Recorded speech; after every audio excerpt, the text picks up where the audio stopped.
A blade, ancient and powerful, stands as a silent sentinel. A monstrous figure looms, a grotesque tapestry of horns and scales. A blinding beam of light pierces the heavens, a beacon in the encroaching darkness. The creature's hide ripples with dark energy, a testament to its immense power. The monster advances, its form wreathed in hellfire. The monster declares its victory over the last human. The beast's claws drip with the ichor of a fallen world. A figure coughs, blood splattering against the ruined earth. The sword stands alone, a symbol of defiance against impossible odds.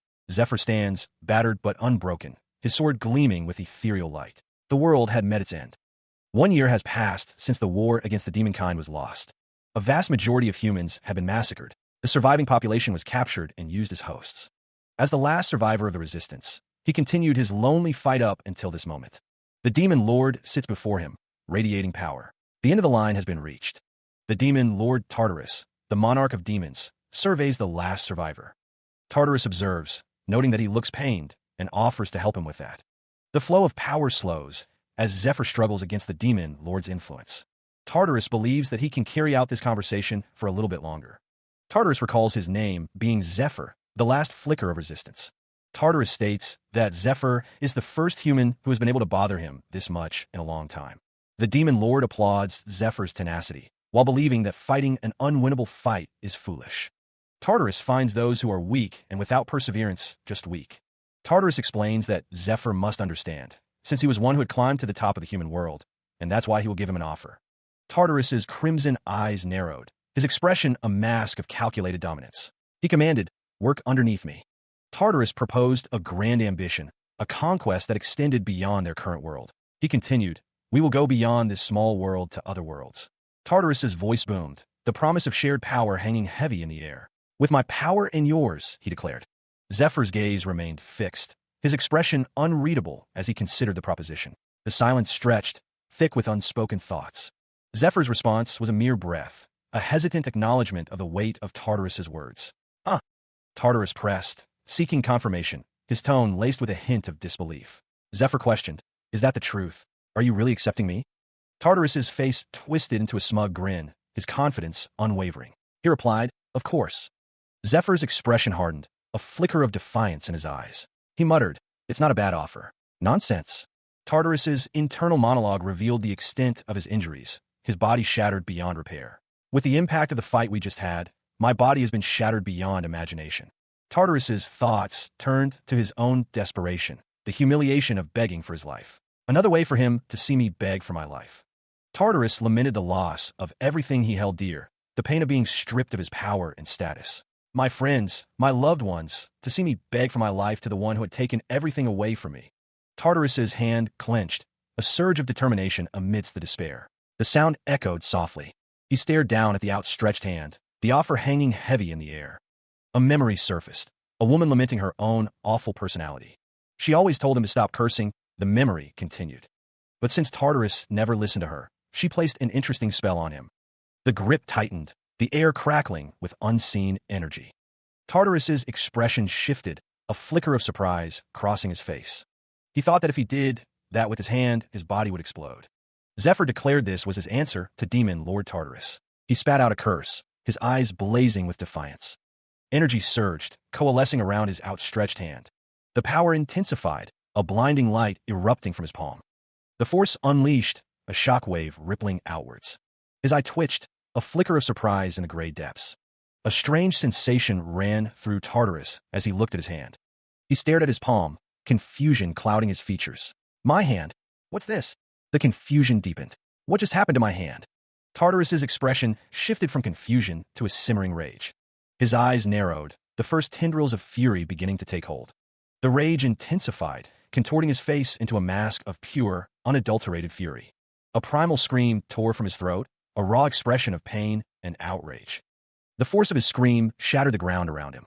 His teeth bared, he spat out a curse, his anger reaching a boiling point.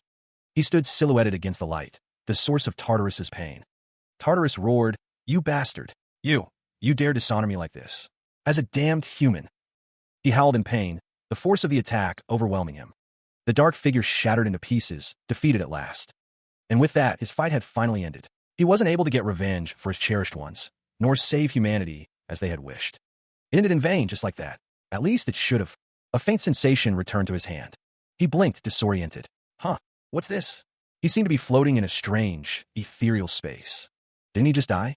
Something's off. All his wounds have healed, and his armor is fine. But where is he? He knelt in a grand hall, the architecture glowing with an otherworldly light. A robed figure stood silently in the distance. Statues of gods lined the hall, prompting a question about the temple's nature. The hall shimmered with an ethereal light as he stood in the center of it all. He mused that this must be the afterlife, the underworld itself. But a sudden realization struck him. This was not the underworld. The lowest floor of the pantheon, where the gods resided, was his true location. A figure descended, wreathed in light and bearing magnificent wings. Her presence radiated serenity, her gaze both knowing and gentle. He stood ready, but something was amiss. His sword could not be summoned. He was unarmed in this divine place. A voice echoed, stating that there was nothing to be surprised about. Zephyr. The angel declared, I am the representative that shares the words of the gods. I am the high-level angel Mercedes. Mercedes revealed a shocking truth. He had already died. He learned that he would have been sent directly to the underworld. The warrior gazed up, trying to understand the meaning of this unexpected turn. The angelic figure declared that he would be sent back to the past with his memories. Mercedes added that he would retain his physical capabilities, magic powers, and skills. He wondered if he was dreaming, doubting that Tartaros possessed hallucination abilities. The warrior questioned if this was a delusion he was experiencing at the end of his life. He let out a soft huh, still trying to process the situation. He questioned why they were giving him a second chance, his gaze fixed on Mercedes. It seemed they understood his disbelief, but he claimed to believe them, or at least said he did. He wondered what he was supposed to do, questioning how they could give him this chance for free. Meanwhile, he remembered when people were dying during the demon's attack, and he desperately prayed for help, but the gods had ceased all communication with their world. The gods had refused to answer prayers or receive sacrifices, and they took away the clergy's ability to borrow their power, ultimately throwing away their world. He considered the offer, finding it suspicious that the gods would help him. Mercedes understood his hesitation, acknowledging the complexity of the situation. Mercedes assured him that she would share the gods' current thoughts on the matter. She urged him to witness the reasons behind their decision. The gods found his past actions to be something a little more interesting. Zephyr's face was grim, remembering the battles he had fought. He seemed surprised by the gods' assessment of his actions. Mercedes explained that the gods had been watching him, sorrowful of the result of his world. Facing the great armies of demonkind, he had shown his true worth. Mercedes stated that the gods found it worthwhile to watch him, regretting the short lifespan of his world. The reason the gods decided to give him another chance, despite the repercussions, was because Zephyr stood ready, awaiting the explanation. He was surrounded by a vortex of crackling, blue energy. The rookie muttered about those fucking bastards, finding the situation interesting. Silhouetted figures watched from above, their motives unclear, but their attention absolute. The armored fist clenched, glowing with power, as he questioned if it was all entertainment. Zephyr's eyes blazed with fury, demanding to know if humans were just sources of entertainment. Mercedes focused intently, her expression unreadable as she prepared to act. A colossal hand descended, dwarfing Zephyr, ready to crush him. The sound of impact echoed as the attack landed, dust and debris flying. The force of the blow pulverized the ground beneath the giant hand. Energy crackled around the massive hand, the impact resonating outwards. Mercedes watched silently, her expression still unreadable as the battle raged on. The scene faded as a message appeared, requesting viewers to be courteous. He is on the ground as Mercedes floats above him. The winged woman states that he has misunderstood something. Mercedes continues, explaining that the gods' only interest is in him. They have no interest in common species like humans. A hand clenches into a fist, knuckles white with strain. The figure grits their teeth in frustration. Mercedes says that by proving your own self-worth, that is the only way to receive what you please. This applies to humans and other species alike. Mercedes extends her hand, her expression unreadable. Her glowing eyes seem to pierce through the darkness. The winged woman wonders how anything can be free in this world, her expression thoughtful. Zephyr grits his teeth, a pained expression on his face. He seems to be struggling against something unseen. Also, Mercedes says, as Zephyr is struck by an unseen force, he falls to his knees, struggling to stay upright. Mercedes continues to watch, her expression unchanging. She seems to be observing a test. Zephyr looks up, a question in his eyes. He is clearly confused and in pain. A massive explosion erupts, engulfing everything in flames. The force of the blast is immense. Elsewhere, a monster complains about how long he is supposed to wait. He demands to speak to a manager. The angels pleaded, but the demon god silenced them with a roar. Tartarus couldn't believe it. He, a demon god who conquered 10 worlds, was struck by a mere human? The demon god Tartarus was enraged, demanding they hurry up and erase the event. Zephyr, standing before a mirror with Mercedes, overheard the angels. He wondered what that crazy bastard was doing. The text described Tartarus as the god of destruction, who brought destruction upon 10 worlds, including theirs. Mercedes explained that Tartarus was a warrior who had never lost a battle. She continued, stating that Tartarus was never damaged by any being until now. Zephyr, his eyes narrowed, muttered that Tartarus was a vile bastard. The text revealed that Tartarus wished to have another battle with Zephyr in order to have a complete victory. Mercedes stood beside Zephyr, her expression unreadable as she relayed this information. Zephyr paused, considering the information. Zephyr's eyes glowed with power as he thought that if Tartarus really wished to die, he declared that he would grant the opportunity, a sinister promise hanging in the air. A surge of energy erupted, crackling with raw power as the transfer began. The transfer was initiated, with the gods bestowing returner privileges to show their support. A figure stood within a complex circle of light, ready for the journey ahead. Tartarus spoke of revenge against the gods who looked down on them all. Coordinates were generated, finalizing the dimensional interference for the transfer. Mercedes wished Zephyr the best, expecting him to entertain them upon his return. Despite the opportunity coming from the disgusting gods, he would take it. The figure was enveloped in light as the transfer neared its completion. The light faded, signaling the end of the transfer process. Meanwhile, something fell to the ground, the sound echoing in the silence. One cried out for his brother, realizing he wasn't breathing. Something was terribly wrong. Someone demands that he awaken, their voice laced with impatience. The command echoes, jolting him back to consciousness, a rookie in their eyes. His eyes snap open, confusion clouding his gaze as he tries to focus. Around him, others observe, relieved to see him awake and alive. A sandal is held aloft, as the man wonders if he's seen him before. Another man looks down, a realization dawning on his face. He struggles to grasp at fragmented memories, a past life resurfacing. He recalls a time when he was a slave of the temple, a distant and painful echo. The man wonders what is going on, as the captain tells him to get back to work. Someone threatens him, warning of dire consequences if he causes trouble again. He remains disoriented, struggling to understand what they're talking about. Another man urges him to leave, but he hesitates, caught between past and present. He listened to the other man speak, unimpressed. The hooded figure seemed less concerned with the plight of others. Nearby, a child thanked him for the protection. The boy seemed wary, unsure of what to make of the situation. He considered the events of the past 10 years, the details already fading. The white-haired man found it hard to get used to. The words returner privilege appeared, seemingly tied to his very being. Mercedes' words echoed in his mind. You will be able to use it anytime if you say unlock privilege. He decided to test it out. The white-haired man focused, preparing to speak the activation phrase. The air crackled with unseen energy. A low murmur escaped his lips as he began to speak the words. A surge of power erupted around him, bathing the cave in brilliant light. The energy intensified, radiating outwards from his very core. His eyes widened in disbelief. He couldn't believe what was happening. A grin stretched across his face. This was crazy. He wonders if they could really be giving him things like this. The miners watched Zephyr work. One commented on his skill, wondering if he had been a miner before. Zephyr swung his pickaxe with incredible speed, or piled up quickly. The miners grumbled, realizing they couldn't slack off with Zephyr setting such a high standard. Zephyr wondered if this was real. A few moments earlier, Zephyr still couldn't believe it. He unlocked perks. Zephyr gasped. The information about the perks flooded his mind. He wondered what all of this was. Top-class skills and items. He had just unlocked even abilities that were implemented as actual skills. The captain of the mining team couldn't believe they were giving away things like these to those cheapskates. Hey, you, he shouted. The captain was shocked that they really don't listen to what he says. The captain of the mining team demanded if Zephyr was slacking off on his first day here. The captain of the mining team was annoyed by these damn bastards. The captain of the mining team decided to educate him a little. The captain of the mining team was furious that Zephyr didn't listen to him to get back to work. The captain's whip lashed out, aimed at the rookie. The captain was surprised. The captain of the mining team wondered how Zephyr caught the whip with his bare hands. Zephyr apologized and said he'll get back to work now.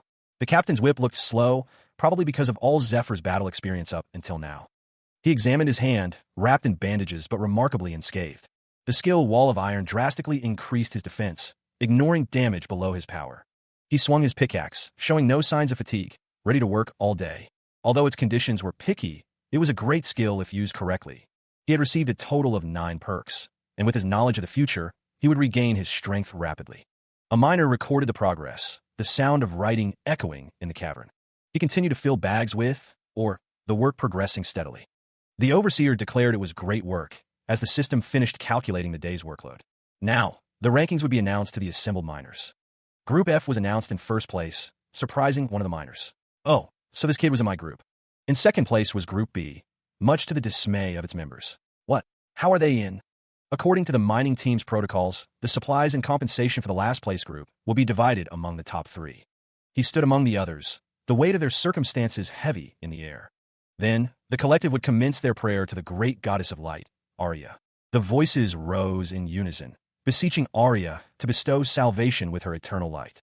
One man muttered a cynical response to the collective prayer, seeing no salvation in it. The temple of Arya, one of the three great gods, was the biggest religion in the continent. It was also the biggest loan company in the continent, its influence stretching far and wide. Most of the people there were exhausted, longing to return quickly and rest. They were once adventurers, but were rescued by the temple and became slaves. They were forced to pay off their vast medical bills, trapped by the stigma that prevented them from moving around as they pleased.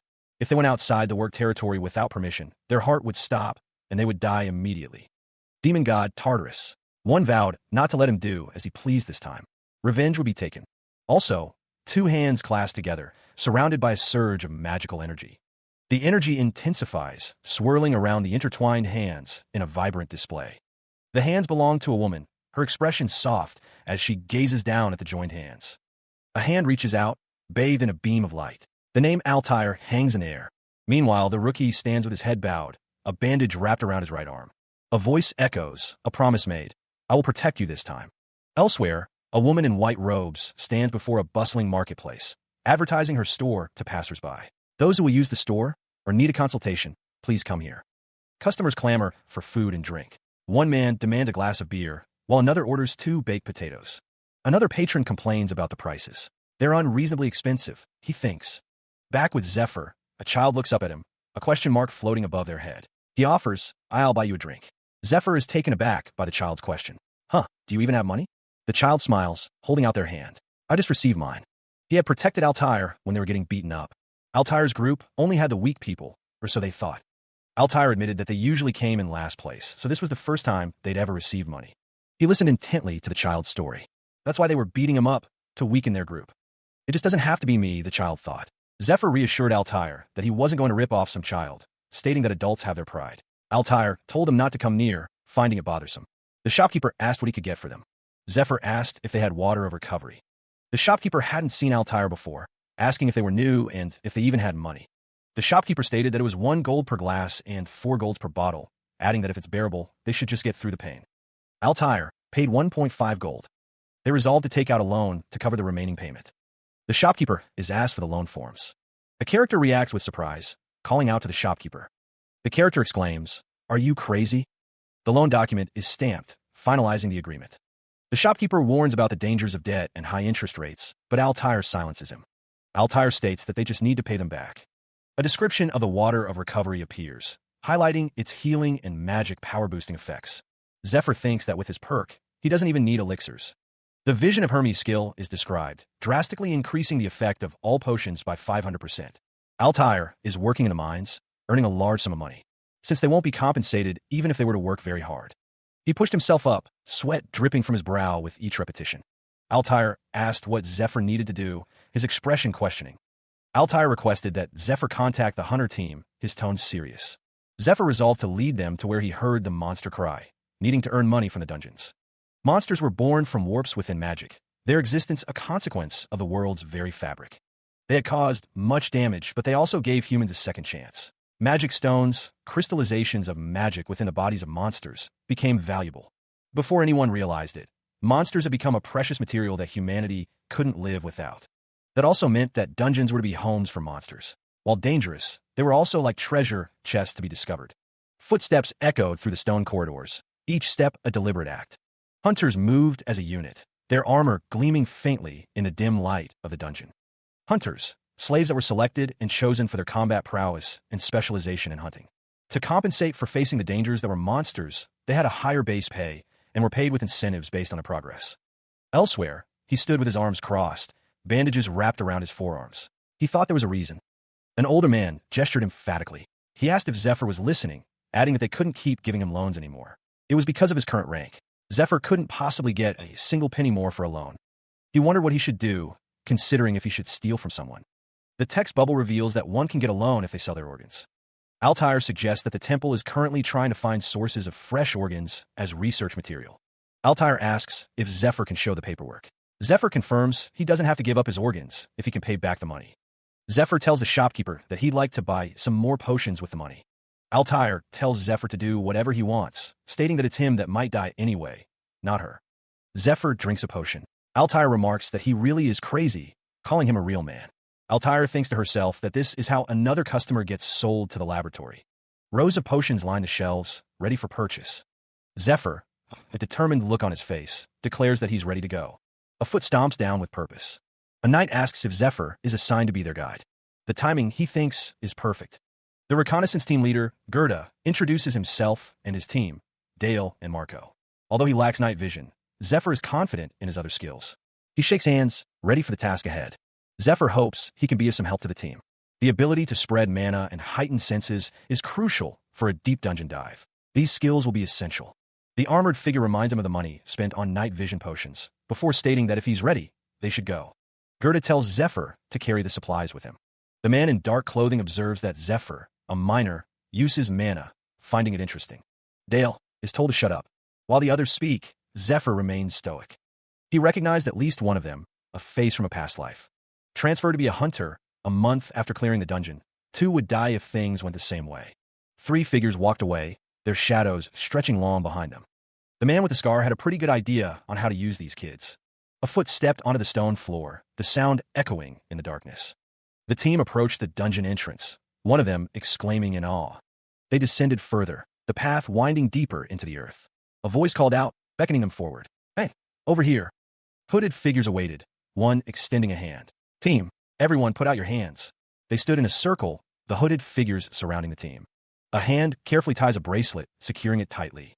The hooded figure held out a hand, displaying the bracelet, imbued with magic. The figure explained that if something happened in the dungeon, the other bracelet would snap. If that happens, they'll request backup from a base. They're only there for reconnaissance. One of the hooded figures wished Zephyr a nice trip as he prepared to enter the dungeon. Deeper in, the team ventured into the dark, narrow passage, their footsteps echoing. They continued their descent, the path winding further into the earth. The hooded figures watched from above as the team disappeared into the depths. Deeper still, the tunnel opened into a vast cavern, barely illuminated by an unseen light source. A clawed foot stepped onto the cavern floor, its presence unsettling.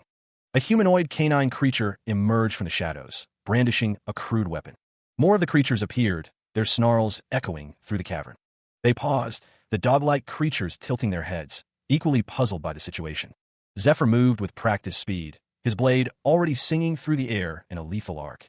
The main role of reconnaissance was to check if there were monsters, and gathering information.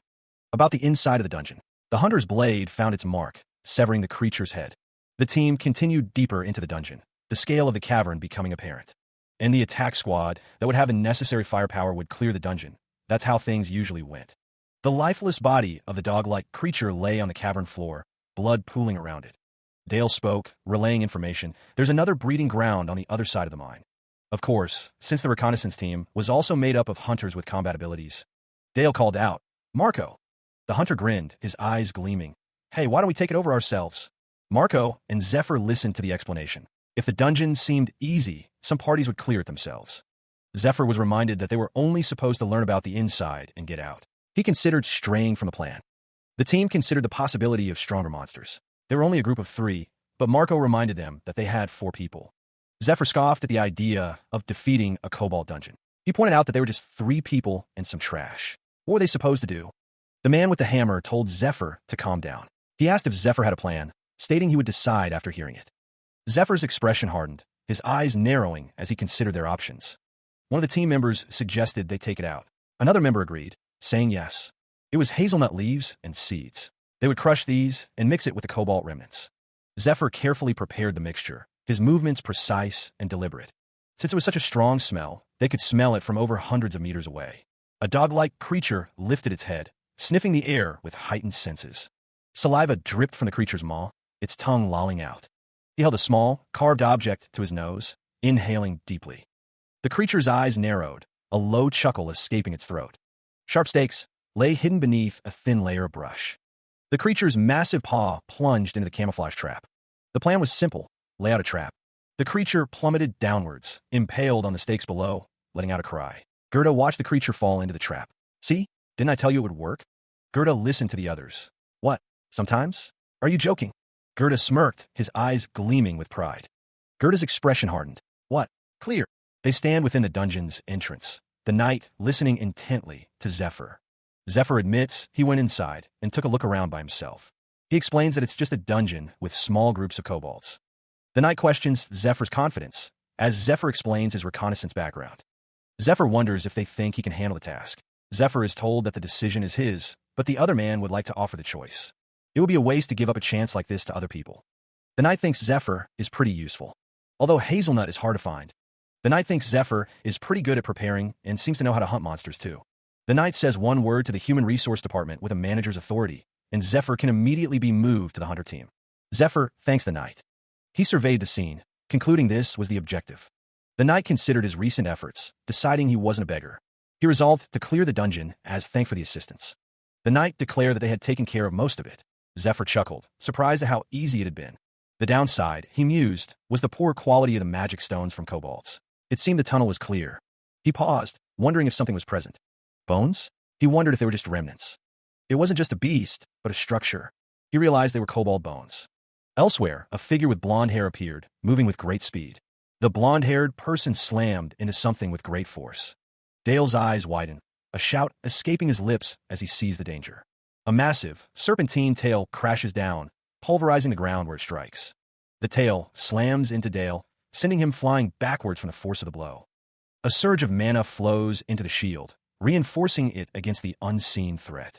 Marco shouts a warning, urging his companion to seek cover behind him. Dale grits his teeth, wondering what could have been hiding in the dungeon. Dale steels himself, resolving to defend and find a way out of this predicament. The shield glows with power, ready to block an attack that could crush an orc chief. Marco cries out as the force of the blow threatens to shatter his defense. The monstrous tail slams into Marco's shield, the impact reverberating through the dungeon. Dale realizes the true nature of the threat. That tail. The tail whips through the air, a blur of motion and raw power.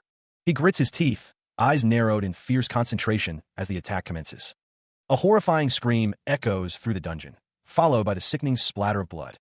Elsewhere, the ancient stone walls of the dungeon stand silent, oblivious to the unfolding struggle. The hooded figure curses under their breath, their expression hidden behind a mask.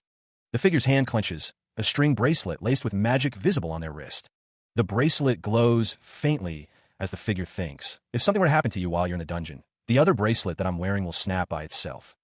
The hooded figure wonders aloud, their voice muffled. What's going on in there? Meanwhile, blood rains down, painting the scene with crimson streaks of agony and desperation. Dale, battered and bleeding, struggles to stay conscious, a guttural groan escaping his lips. His eyes widen in pain, tears welling as he faces the overwhelming assault. Zephyr braces himself, energy coiling around his arms as he prepares to unleash his power. Activating the skill Will of Iron, Zephyr increases his defenses, ready to withstand any blow. He felt the sting of the attack, even with Will of Iron active.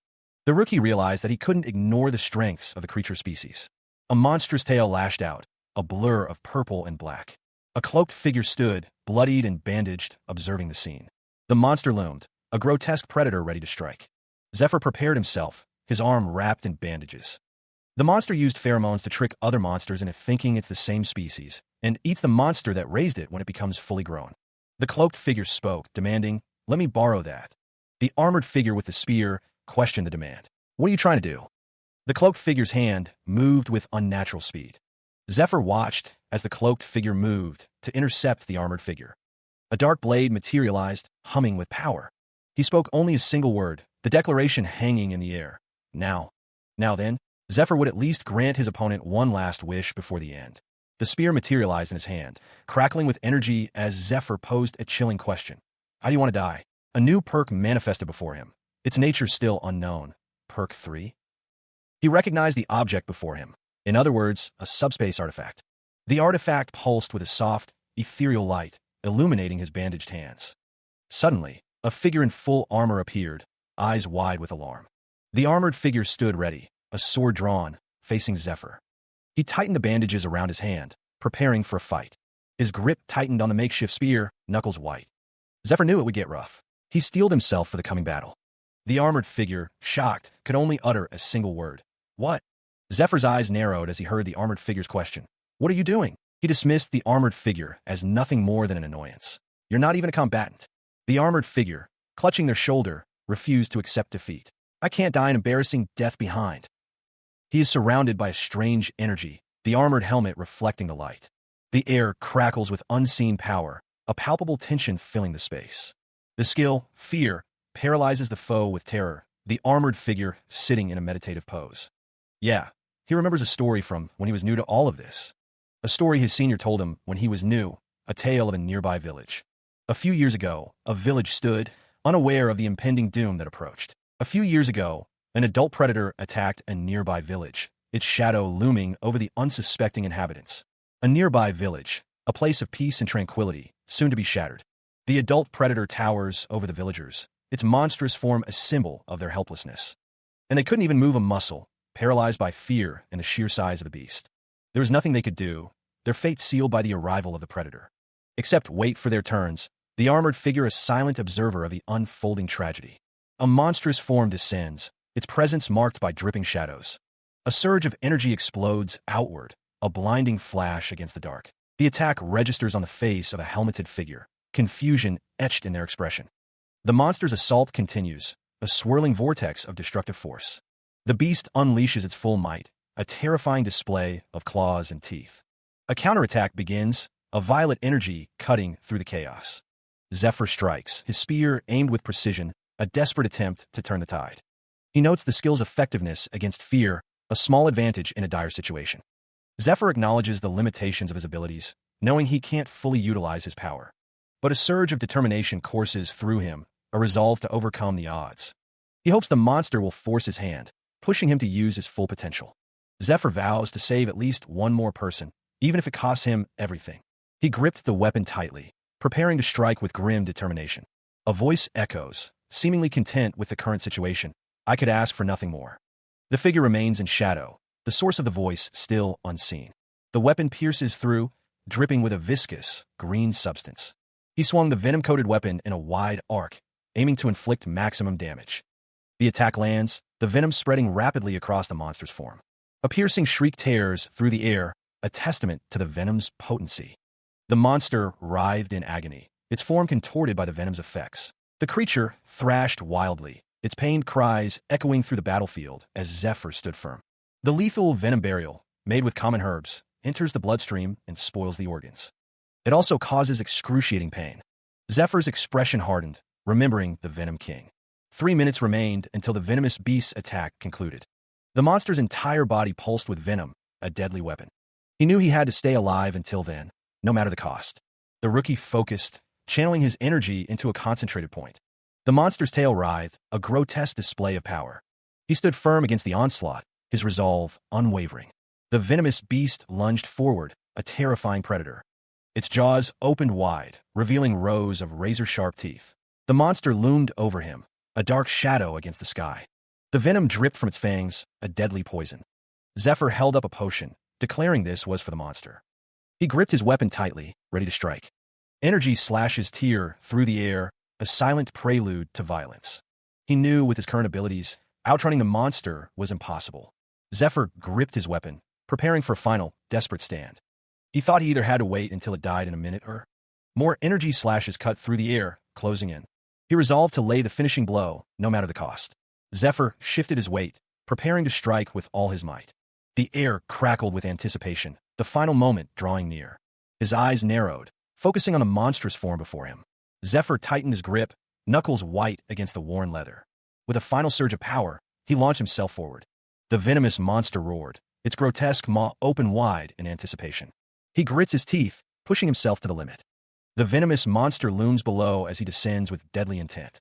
The monster roars in pain and fury. He plummets, spear aimed directly at the beast. The monster's eye glows with malevolent energy. With a final surge of power, he prepares to strike. The spear pierces the monster, a burst of energy erupting on impact. He twists the spear, maximizing the damage. The spear spins, a whirlwind of force. He steels himself, determined to end the fight. Energy crackles around his hand, ready to deliver the final blow. The spearhead glows, charged with immense power. He continues to channel his energy, the air crackling around him. The ground trembles as the monster prepares for the final blow. He leans forward, bracing himself against the monster's hide. His hand glows with power, ready to unleash the final attack. Panting heavily, he steels himself for the final push. His grip tightens on his fist, the energy building. Magic power surges around his hand, a swirling vortex of energy. He prepares to discharge the accumulated power. Focusing, he thinks of the simple magic power technique. The energy coalesces, ready to be discharged into the monster. The magic surges forth, a torrent of pure energy. The attack connects, engulfing the monster in a blinding light. Energy crackled, a display of raw power surging through the air. The force emanated outward, a silent wave of destruction. The knight considered the situation. He believed that was probably what the other person was aiming for, and he could immediately be moved to the hunter team. The hooded figure lamented the unfortunate situation, taking pride in the effort. He wasn't some kind of beggar, and a cobalt dungeon wasn't enough to make him accept a request. It was a grave misunderstanding. Even if he didn't win over his good side, that person's worth was recognized. He would have quickly been recognized, and he would have advanced. But right now, he's nothing but a minor who can't even enter a dungeon. He needs a ticket, which is in the form of himself. The man with blue hair looked forward, a glint in his eye. He proposed, "Let's have a quick chat." A groan echoes through the forest, the sound of someone in immense pain. The groaning continues, the injured man's face contorted in agony as he lies on the ground. The man with chains strains against his bonds, insisting it's not him, that this is a misunderstanding. The injured man remains prone, a spiked ball and chain resting ominously nearby. The man with chains asks if they are not colleagues who entered the temple together. A cloaked figure begs someone to believe him, his face obscured by shadows. The man's eyes widen in desperation, as he insists that he is not a devil worshipper. A sinister figure commands someone to crush him, a cruel smile on his face. A brutal attack unfolds, the victim caught in a flurry of blows. Two cloaked figures stand beneath a gnarled tree, weapons drawn and ready. The cloaked man is struck, twitching as he falls to the ground. A parasitic centipede writhed, emerging from between his teeth. The parasitic creature burst forth, accompanied by a wet, tearing sound. The parasitic centipede had shown itself, now visible on the blade. The accusation hung in the air. He was in fact a devil worshipper. To find one worm, he slaughtered 7 members, but if it's 1 out of 7, isn't that a low probability? A figure knelt, contemplating the situation and the sacrifices made. Examiner Matthias knew how they operated, the gears of rebellion turning. They had to assume that the rest of the members had already been propagated. Matthias knew there was only 1 month until the raid, unless they ruled out the heretics from the temple as soon as possible. The kneeling figure knew they would end up paying a hefty cost. Matthias was receiving complaints from a hunting team, but in return, they better deliver results and not act rashly. Matthias smirked, a predatory glint in his eyes. The sign read, Department of Human Resources. Team leader Gerda of Reconnaissance Team D was asked to fill out the request form first. The woman at the desk confirmed that the nominee was over there. Mining team's Zephyr had been recruited this week. She asked for his name and department. The woman explained that if they were recruiting another department's party member through a nomination, the nominee would be placed under their team leader. Any errors during his performance would lower the team's rating. She asked if they agreed to these terms. The man in the helmet agreed, stating the terms were obvious. The man in the helmet grinned, thinking that if Zephyr performed well, it would be credited towards him. Life is all about luck, he thought, unable to believe he got such an opportunity. Someone questioned what they were talking about, wondering if they wanted to pretend he didn't. The man in the helmet confirmed that it was the predator. Someone asked if they would get rid of the monster's body. The other responded that they would just leave the predator and report that this was a lair of the kobolds. Yesterday, in the dungeon, there were monster corpses, magic stones, and items. The temple slaves were not able to obtain any of these things, as anything they obtained automatically became the property of the temple. He knew the only thing the combat slaves from the hunting team could obtain were bonuses. The armored figure considered the prospect of taking the loot to the broker. It was impossible, he thought. Even if they were able to succeed, the post-processing team would come to confirm and retrieve all the loot. Zephyr seemed skeptical. The armored figure wondered what about this. If they handed this over, it was here. But it wasn't here. An energy signature flared. The armored figure exclaimed, Subspace? No way. Subspace magic should fill up after just a few inventory items, including the blood surrounding it. Zephyr was asked if he wanted to get promoted. The armored figure stated that he would let him advance through 3 more dungeons. The armored figure offered Zephyr the clearing reward, but in return, he would get the monsters. He considered the implications of battles influencing promotional exams significantly, even in low-level dungeons. The team leader had been in charge for 3 years already, but a powerful new member could change everything. Securing the dungeon for themselves would prevent intrusions, and clearing it with a small team would raise the leader's rank. It was a good trade, but the team leader knew they had to be cautious to avoid getting caught. He could pay off his debt as long as the predators sold at a good price, and he wanted to leave the temple as soon as possible. But before that happened, there was something he had to do regarding the Great Raid with the Temple Knights. He knew they would discover an item that would cause a huge wave over the entire continent, and he had to participate in that raid no matter what. The announcement came, registration was complete, and Zephyr would now be under the hunting team. He would be provided with an ID tag to collect equipment. Elsewhere, a bird's eye view showed many people walking through the city streets. He recalled that in his past life, he enlisted under the hunting team after the participant list was announced and couldn't participate in the raid. The number of members the hunting team would bring was 20 at most. He needed outstanding achievements or connections to get into this party. He had a plan, and it was only a matter of time. The first floor of that building was the supply depot. He would then visit the infirmary to check on Dale and Marco. A voice booms, asking if they have any luggage to bring back. The armored figure reacts with surprise. The armored figure is told to bow their head. Footsteps echo as a group approaches. The hooded figure walks with purpose. The figure's cloak billows behind them. A close-up reveals a cold, calculating gaze. The footsteps continue as he watches the team of heresy examiners. He lets out a soft phew. Those were the team of heresy examiners. They were the direct slaves of the examiner and should be treated as higher ranks instead of just regular slaves. Especially the mad dog Sahaku in the front. He went under the team of heresy examiners because he wanted to kill people. He won't let go. He is warned to be careful as the cloaked figure calls out to him. A pair of eyes, glowing with an unnatural light, open wide. The eyes widen further, a bead of sweat trickling down the man's face. The man's brow furrows, sensing something is amiss.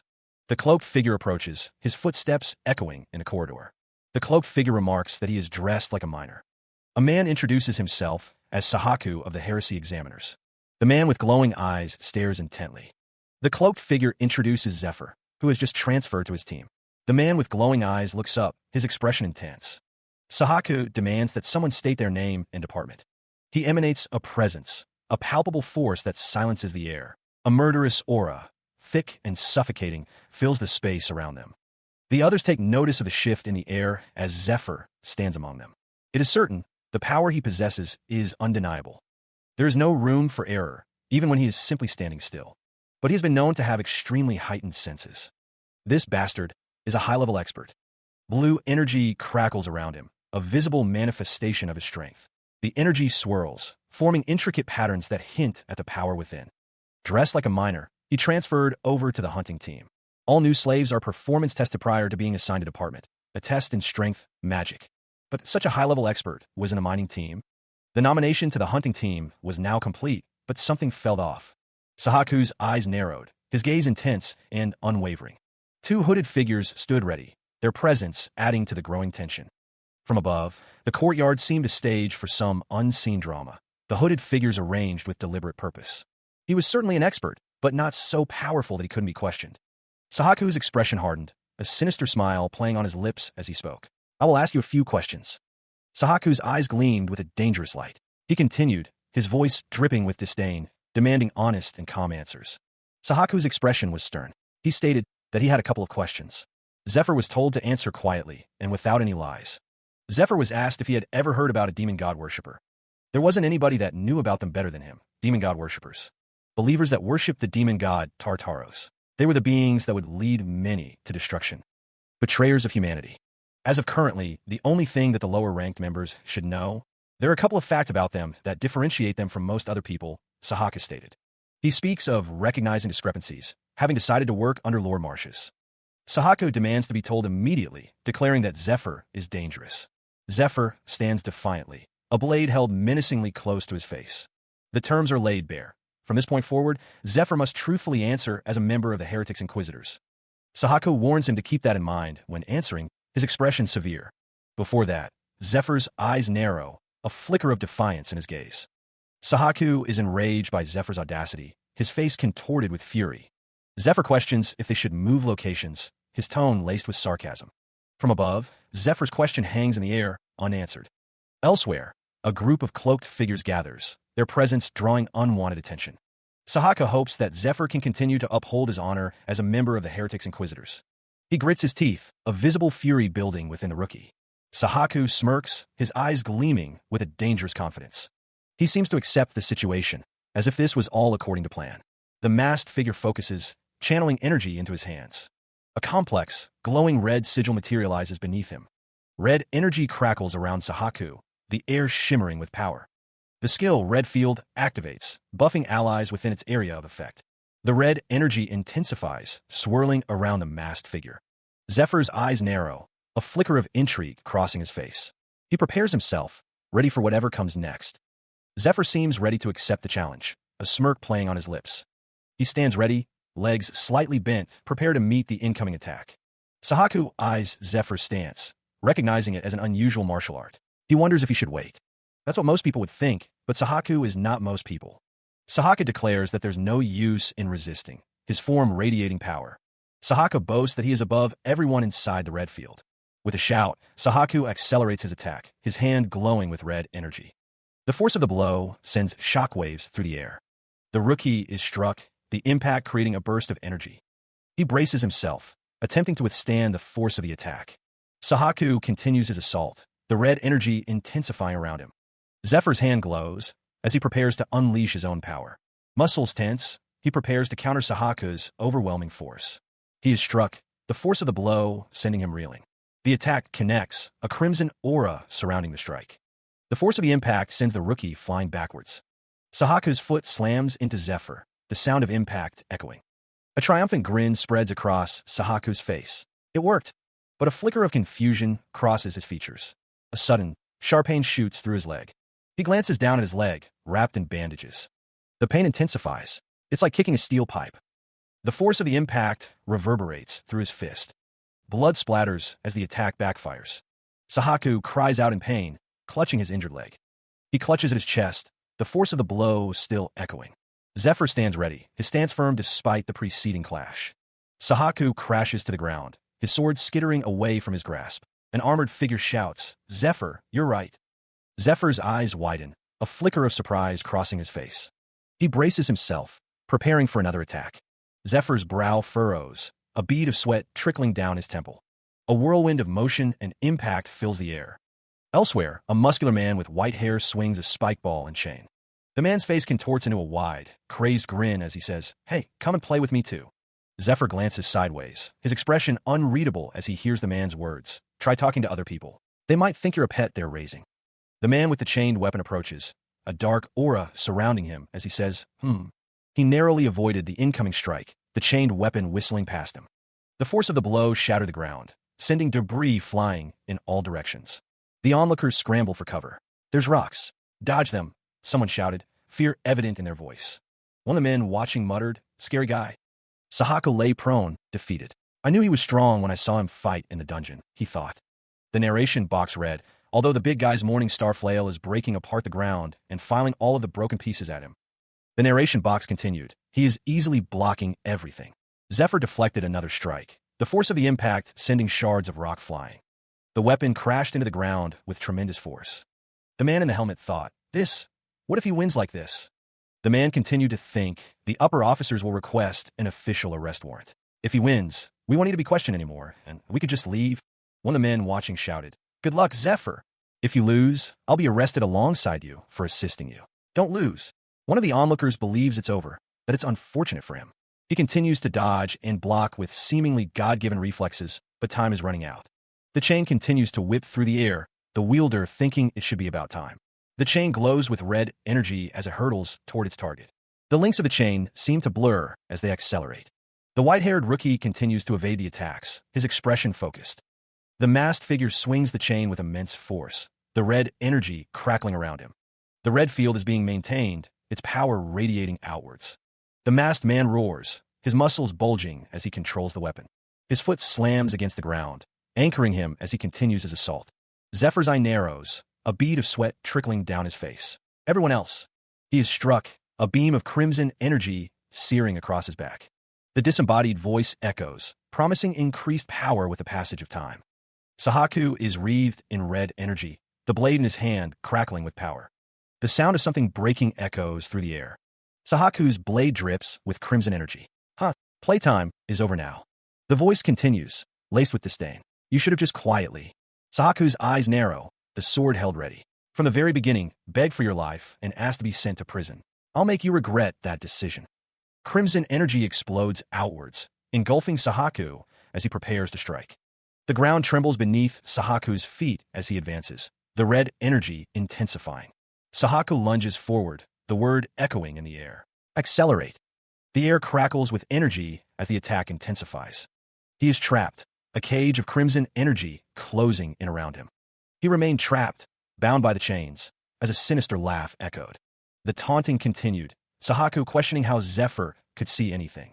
Sahaku's power surged, the system indicating an 80% increase in abilities. The villain declared that there was nothing Zephyr could do against such overwhelming speed. Sahaku proclaimed Zephyr would die as he realized the truth of his fate. The laughter intensified as the energy cage pulsed around Zephyr. Sahaku paused, a flicker of curiosity in his expression. Zephyr struggled against the binding chains, his face contorted in effort. The energy cage crackled, showing the raw power holding him captive. Despite his efforts, the chains remained firmly in place, energy coursing through them. Sahaku's expression shifted to one of intense focus, a bead of sweat forming on his brow. Zephyr, still bound, heard Sahaku's declaration, all of him. He stood over Zephyr, a smug look on his face. What's wrong with your teamwork? Sahaku asked. Sahaku's hand blurred, moving with impossible speed. The force of the blow registered, and a grunt escaped Zephyr's lips. The speed had increased from the red field, rendering his defenses useless. Zephyr remained on the ground, bound by chains. Sahaku loomed over him, a sinister aura emanating from his form. Sahaku continued his taunt. To brag about your speed, you should have worked with a steadier tanker. The chains binding Zephyr glowed with a menacing red light. A furious voice echoed, filled with rage. Sahaku tightened his grip on the chains, his power intensifying. Zephyr remained trapped, struggling against his bonds. Zephyr, his eyes blazing with defiance, spoke through gritted teeth. Yeah, you. The chains pulsed with blue energy as Zephyr's rage reached its peak. Zephyr's gaze narrowed, a challenge in his eyes. Are you scared of close-range fights? He strained against the magical chains, thoughts of past subordinates filling his mind. The chains glowed with blue energy, binding his hands tightly. The chains tightened further, emitting a resounding HAA. A pain GH escaped him as the magical restraints dug deeper. The chains extended, ensnaring others in their magical grip. Another captive cried out as the chains constricted, a strangled KHH. A soldier watched in stunned silence, witnessing the unfolding chaos. The battlefield was littered with figures, all bound by the same glowing chains.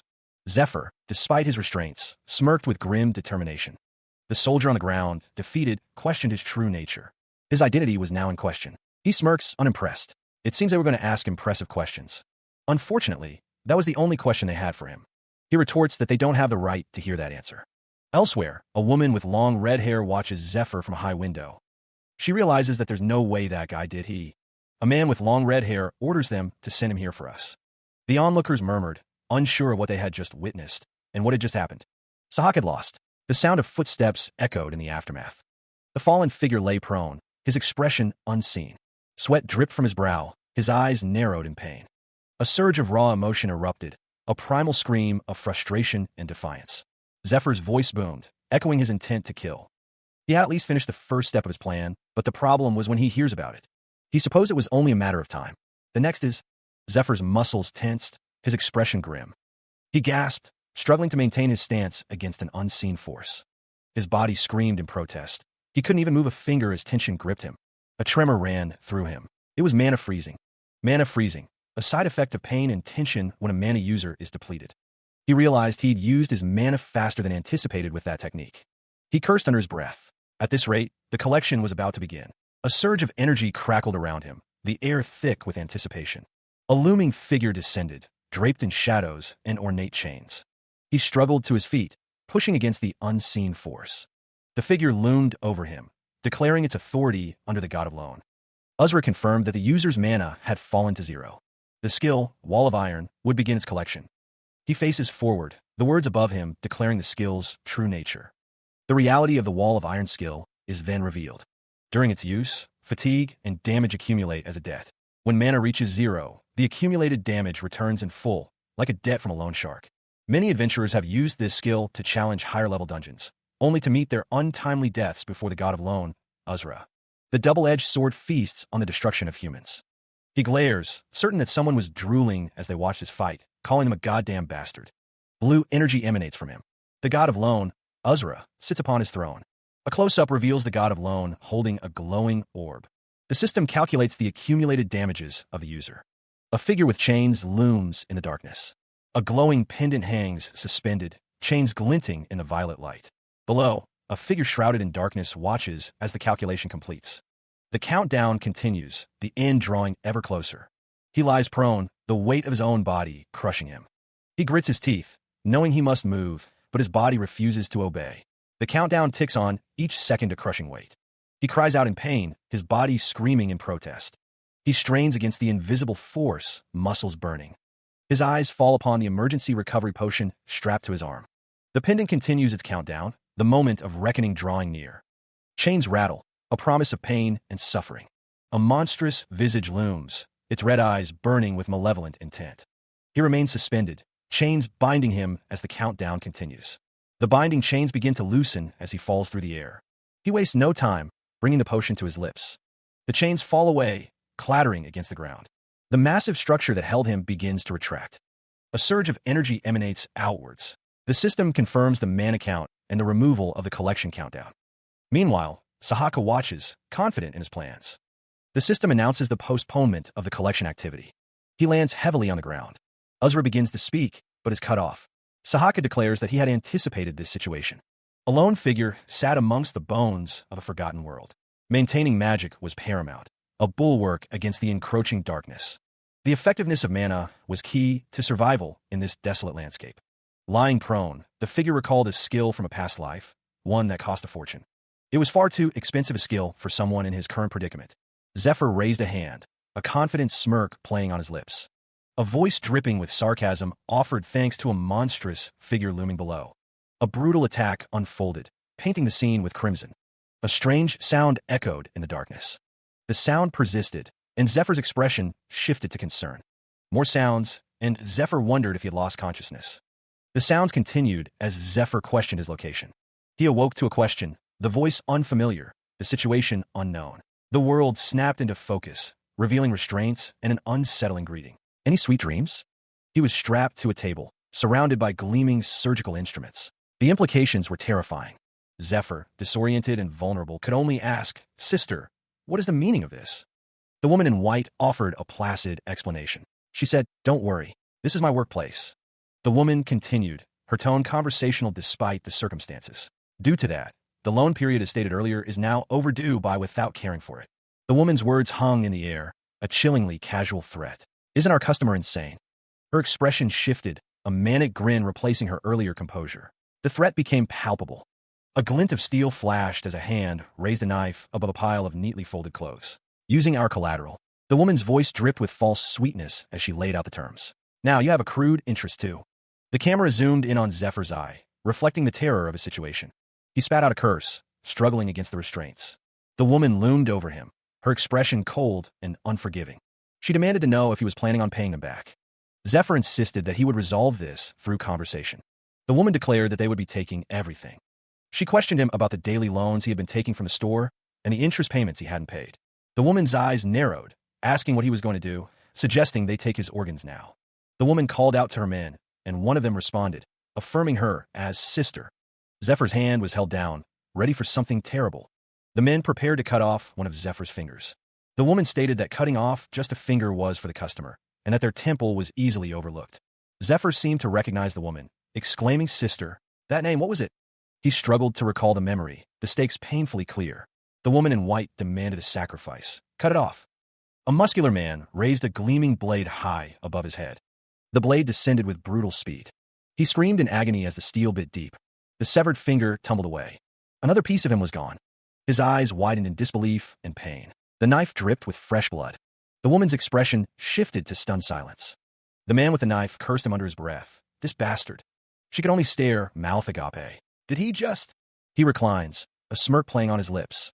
The woman in white stares down at him, her eyes wide with disbelief as she asks a single, incredulous word. The woman in the white robe stares down, her expression a mix of shock and anger. She demands to know just what he is.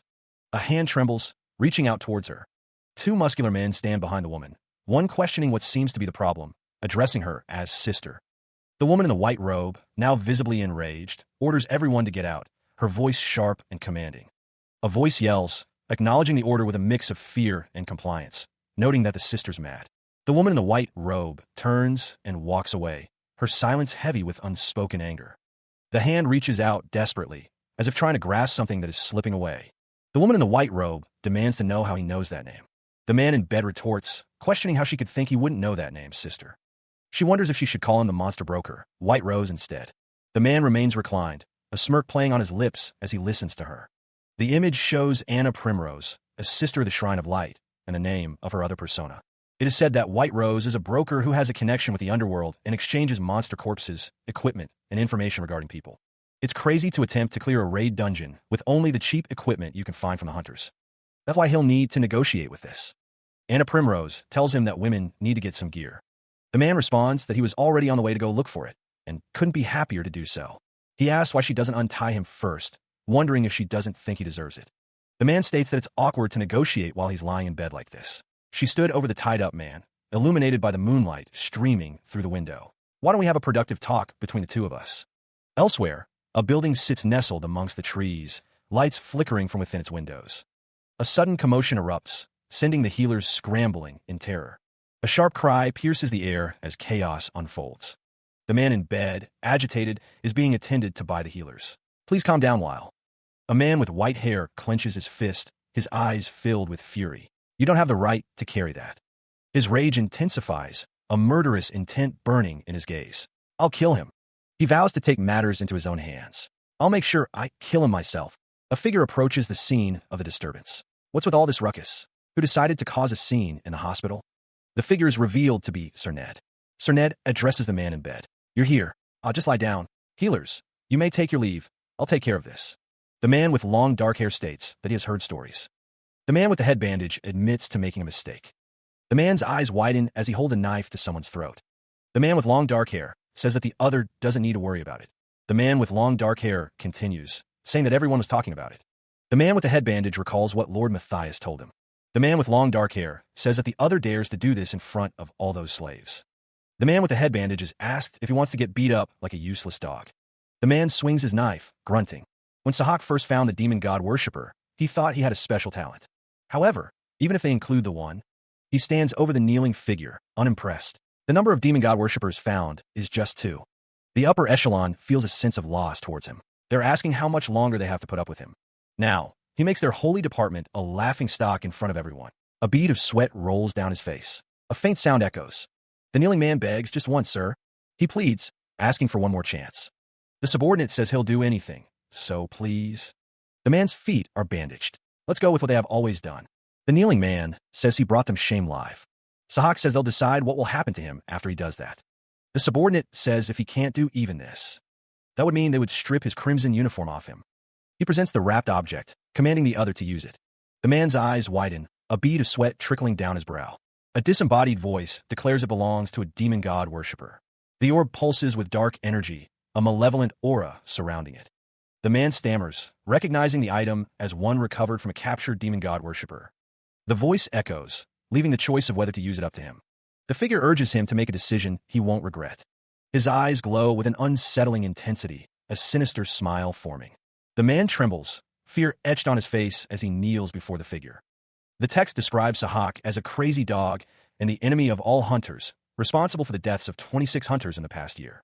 The voice declares that he will return to being a slave after all this time. Sahak erupts in maniacal laughter, a chilling sound that echoes through the room. The orb crackled with dark energy, its power growing with each passing moment. He felt his life turning around.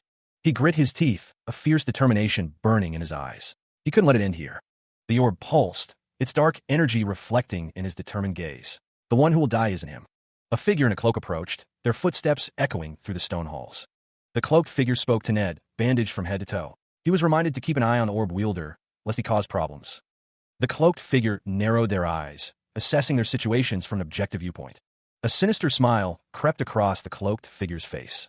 That way, you don't get thrown away like him.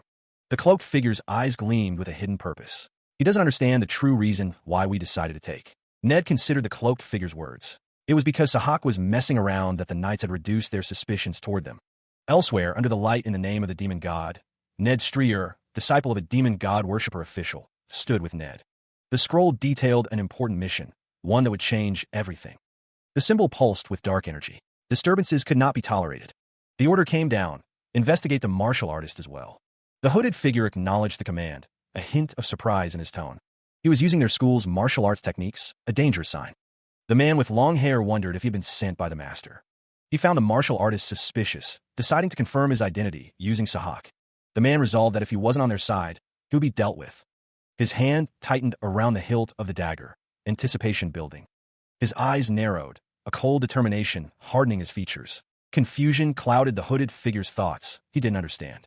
He had thought the martial artist was just crazy, but now he wasn't so sure.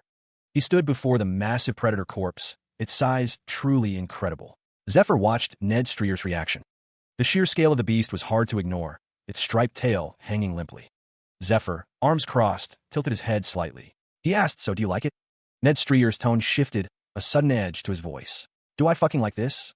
Clearing his throat, Ned Streer composed himself. "Anyways, let me organize them again."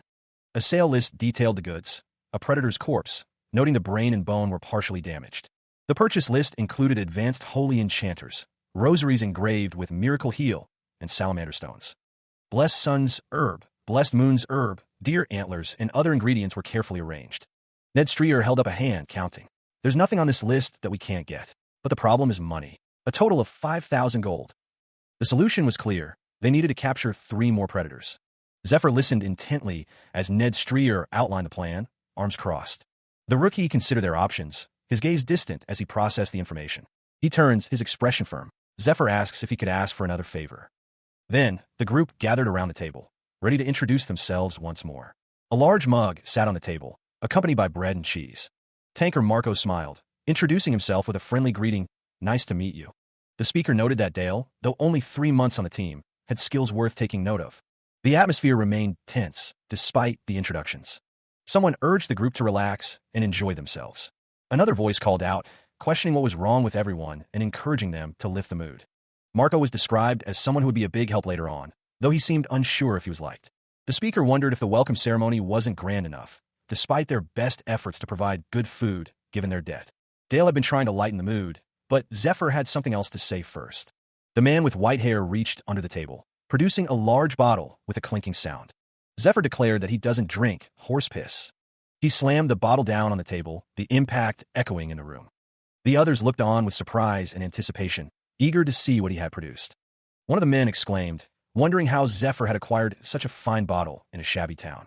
Zephyr explained that the alcohol came from White Rose, a luxury that slaves like them couldn't even dream about. The group raised their glasses, ready to partake in the unexpected luxury. Zephyr thought to himself that he would be sure to create results with these guys, and they would help him take care of monsters around here. They were all in the same boat until the raid, enjoying the moment of camaraderie. One of the men thought that he already knew what to do with Zephyr. He mused that Zephyr just needed a good teacher to improve. However, the other two. He admits that since they weren't alive at this point, he doesn't know much about them.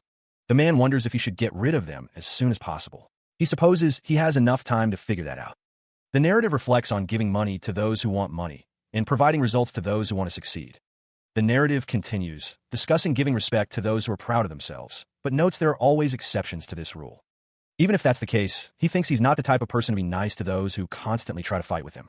The man states he doesn't like this bastard. Another man says he'll be a big help during the next job. The armored figure says he's level 4 and the other man is level 5. He asks if he doesn't understand that even a difference of 1 level affects how they're treated by others. Marco tells Dale to get along with him and be sure to welcome him when he comes. Dale says he can't believe that miners saved them, and now he's making deals with him. Dale, to be honest, asks if he doesn't think it would have been better if he talked to them about it first. He thinks that bastard just happened to get lucky. Marco says that Miner made it look like he did all the work while all of them were knocked out. He asks who could have done that, then before the deal. Marco says if they were to get caught, they would be sent to jail, even executed for those monsters. Dale tells him to stop it. Someone will hear him. He reiterated that they had already decided to take him into their squad. Dale warned against joking, insisting the things should play out as they may. The man slammed his drink down, muttering about those idiotic bastards. He questioned how the other dared to try and make a spot for himself within their ranks. The man believed they would soon know the truth of what happened once time passed. That's what the hunters are, and that's what the dungeons will teach him. Elsewhere, a group of figures traveled along a winding path through a mountainous region. The sign read Cave Town, Edelian, a town created hundreds of years ago by building homes within the mountains. One of the figures exclaimed that he never knew there was a place like this 2 days away from the temple. The figure mused about all the houses that people live in, finding it interesting. The armored figure explained that they have everything one could imagine: a living room, bedroom, kitchen, and guest room.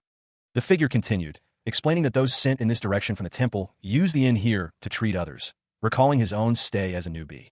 The interior was a nest of monsters, and he questioned the decision to enter. The group descended further into the darkness, the air thick with anticipation. Objects with magical power instilled. He could sense everything as if he were touching it himself.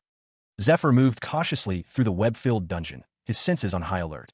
The group continued their descent, deeper into the monster's lair. Dale stated the obvious. They were inside the place they were going to. Zephyr explained that they could tell by the signs left by the entrance, and that this was their plan. The plan was to move through the dungeon without touching the spiderwebs, then pour a paralyzing potion. Dale added that they should go into the hole and wait until they could easily kill them. Zephyr interjected, explaining that maintaining his mana detection skill wouldn't be easy. Another hooded figure stated that if they were sure there were black steel spiders inside, it would be impossible for the 4 of them to clear it.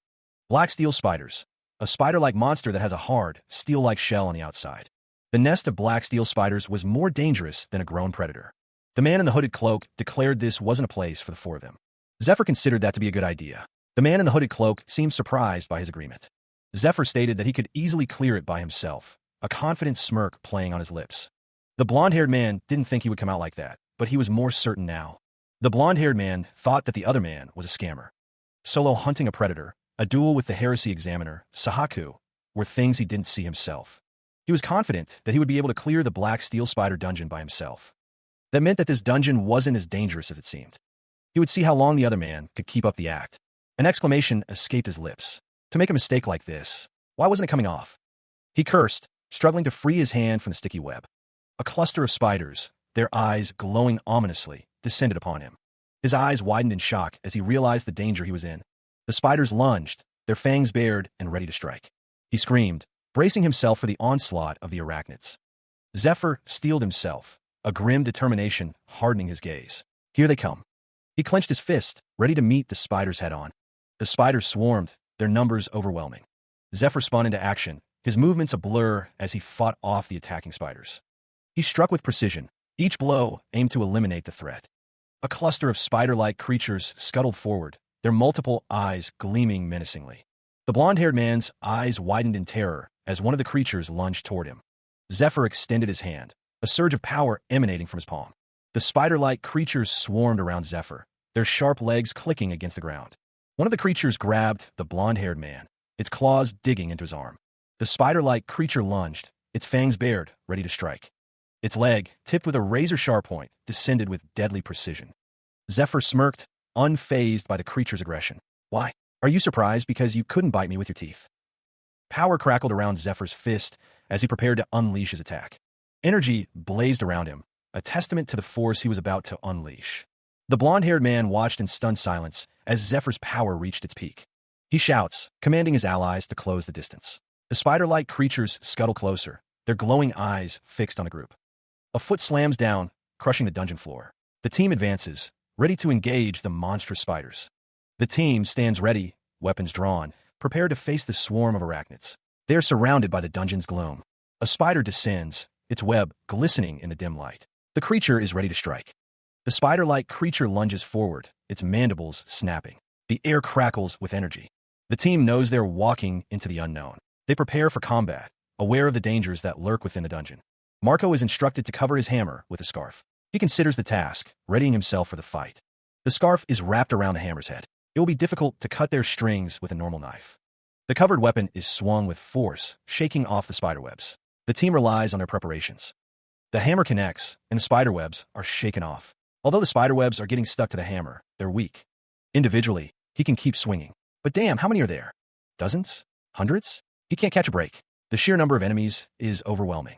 He swung his sword, shouting at the spider-like creatures surrounding him. The monster lunged forward, its sharp legs poised to strike. A sickening sound echoed as the creature prepared its attack. Zephyr reacted with a shout as one of the spiders struck him. His face contorted in pain, sweat beading on his brow. Elsewhere, a figure declared their intention to gather all the monsters. Zephyr, amidst the chaos, vowed to take care of them. A blinding explosion erupted, engulfing the monsters. The force of the blast sent shockwaves through the dungeon. One of the spider-like monsters chuckled, seemingly unaffected. The figures watched from within a web, their laughter echoing. Spiderwebs glistened, strung between the trees, as a question hung in the air. The blond man cursed, clutching at his side. The wound was deep, a painful reminder. He grimaced, recalling the fight. He had even gotten help from that bastard, and still made a fool of himself. A hand reached out, offering a vial. The blond man stared at it, a silent question in his eyes. The vial contained medicinal water mixed with herbs, the white-haired man explained. It should have the same effects as a potion. The blond man reflected on the battle. During the entire fight, that bastard was aware of everything that was going on, he thought. Zephyr watched him, his expression unreadable. "You're not going to say anything?" Zephyr's eyes narrowed, a hint of a smile playing on his lips. "Next time." The blond man uncorked the vial. Zephyr watched him drink, a faint smile on his face. The blond man sighed, the pain easing. "Well, this is pretty normal for me, though," he thought. "Even in my past life, I constantly had to train soldiers." Zephyr considered the man. There were plenty of them that didn't know what to do, even if I told him the specifics, he mused. Although it seems he still suspects me, Zephyr thought, he should be able to determine for himself once we're done with this dungeon. A swift strike cuts through the air, aimed directly at the monstrous foe. The blade finds its mark, slicing into the monster's thick carapace. The monster cries out as the blade pierces its flesh, a sickening sound echoing through the dungeon. An armored figure watches, noting that the monster's movements are slowing due to the potion. With a shout, the blond man presses his attack, his sword a blur of motion. The blade strikes true once more, a fountain of dark liquid erupting from the wound. The blond man recalls Zephyr's advice. The flesh near the stomach is softer than the back. Everything he said was right. The monster's habits, weakness, and status are all becoming clear as the fight progresses. The blond man wonders how Zephyr knows everything, even the best ways to kill. The blond man's expression hardens with determination as he wonders what Zephyr is. Remembering Zephyr's words, the blond man strikes again, aiming for the monster's stomach. He brought his blade down in a sweeping arc, the air itself seeming to crackle. The monster fell, and Dale congratulated him, stating that this was easy. Zephyr's companion noted that it wasn't bad for his first time, encouraging him to keep helping like this. The white-haired man sat atop the defeated monster, looking down at the others. Dale wondered how many of the creatures there were while they were killing one, suggesting they regroup. Dale suggested they eat, and Zephyr agreed. Dale asked what Zephyr used to do, and Zephyr responded, asking what he thought, suggesting he was an explorer. Dale denied that, asking if he was part of a large guild or an apprentice. Dale's expression showed curiosity. He admitted he was kind of curious, too. Zephyr looked down, a slight smile playing on his lips. A flashback showed a cloaked figure, the word master above them. He stood, muscles coiled, ready for whatever came next.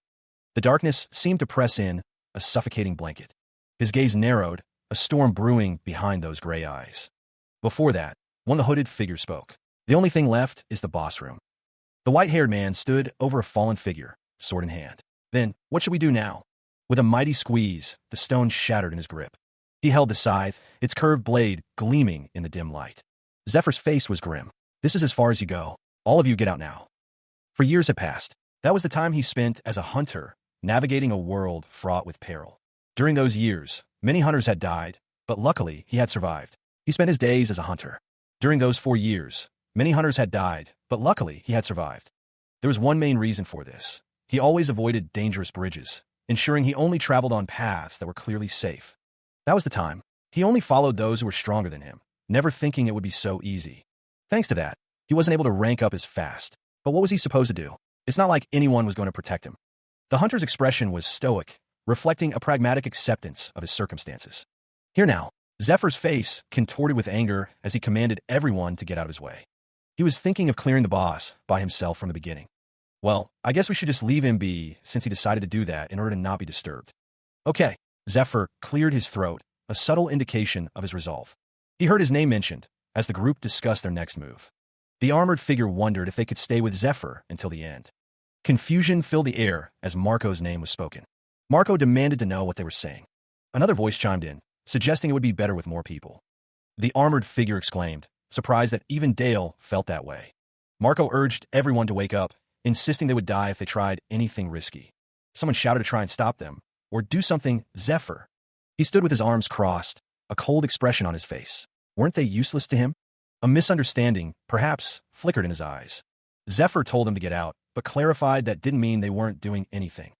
A voice urged him to roll right now. He stood, clad in dark armor, ready to face the unknown.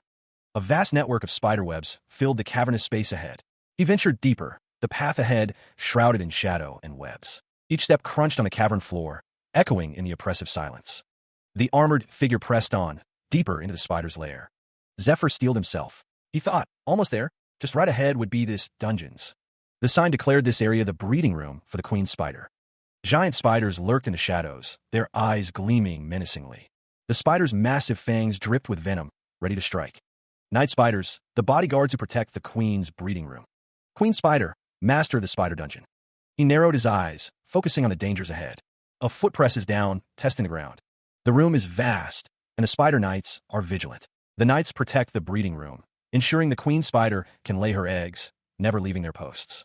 He lands inside the room, the sound echoing. The silver key glows with power in his hand. He also has some ordinary flour. The bags of flour are ready for use. He prepares to throw the flour. The flour flies. He throws the flour with force. The spider knights are blinded by the flour. A hulking spider knight looms, its multiple eyes gleaming menacingly. He prepares his weapon, a crossbow-like device glowing with contained energy. He fires, unleashing a wave of energy towards the flour-covered arena. The energy rips through the air, igniting the flour particles in its path. The flour explodes in a blinding flash, consuming everything in its wake. The force of the explosion sends debris flying in all directions. A chain reaction of flames engulfs the area, creating a dust explosion. The resulting inferno roars, a testament to the destructive power of the ignited flour. He stands amidst the flames, the dust explosion having cleared a path. Of course, it was all part of the plan, the flames licking at his armor.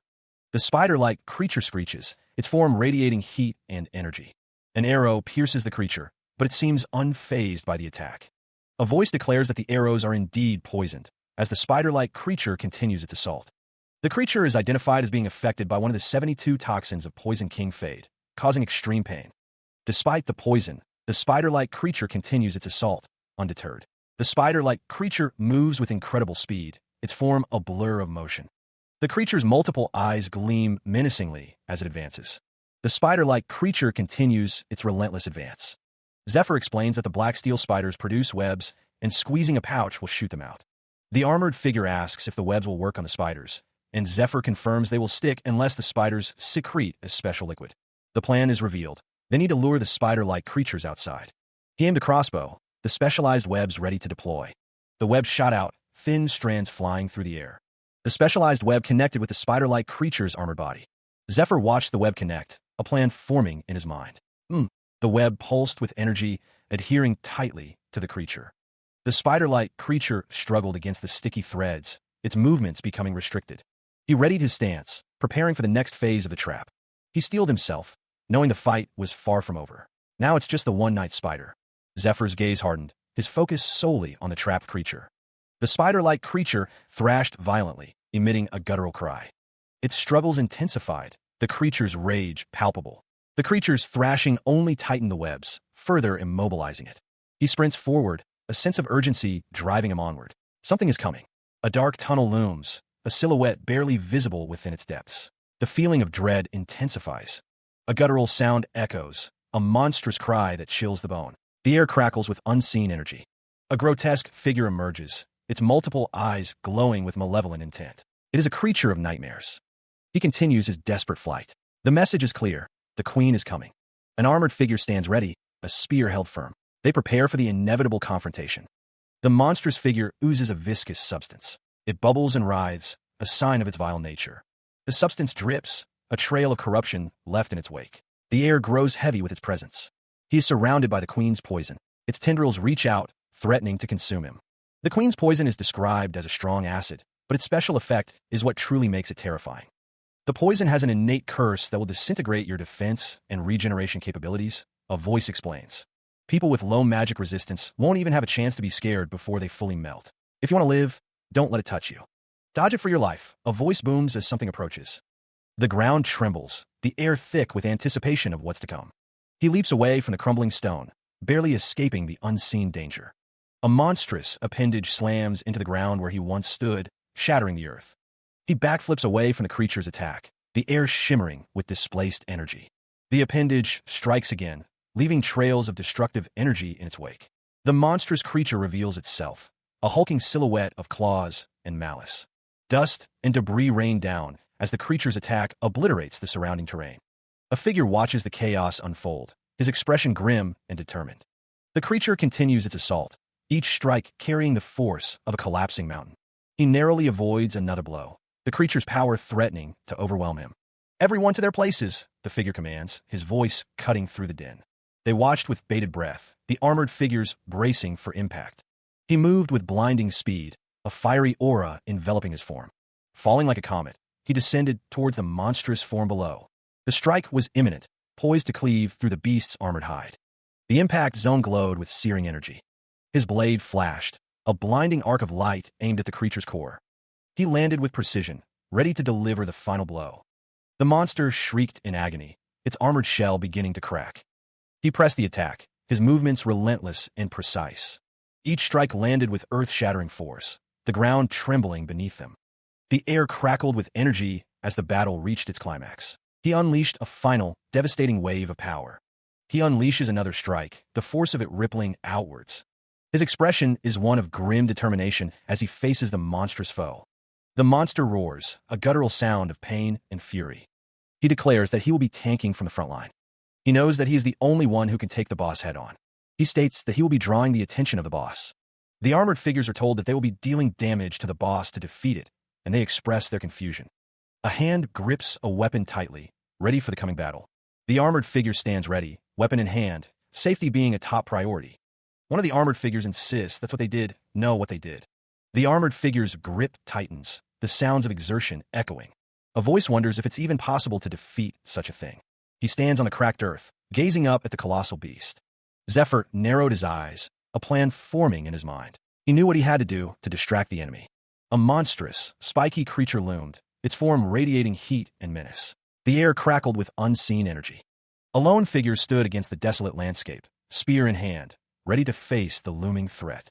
The man gripped his spear, his gaze fixed on something beyond the frame. Determination etched on his face. The armored figure braced for impact, the sounds of battle echoing around them. Tension filled the air. A bead of sweat trickled down his face, his jaw clenched tight. The pressure was mounting.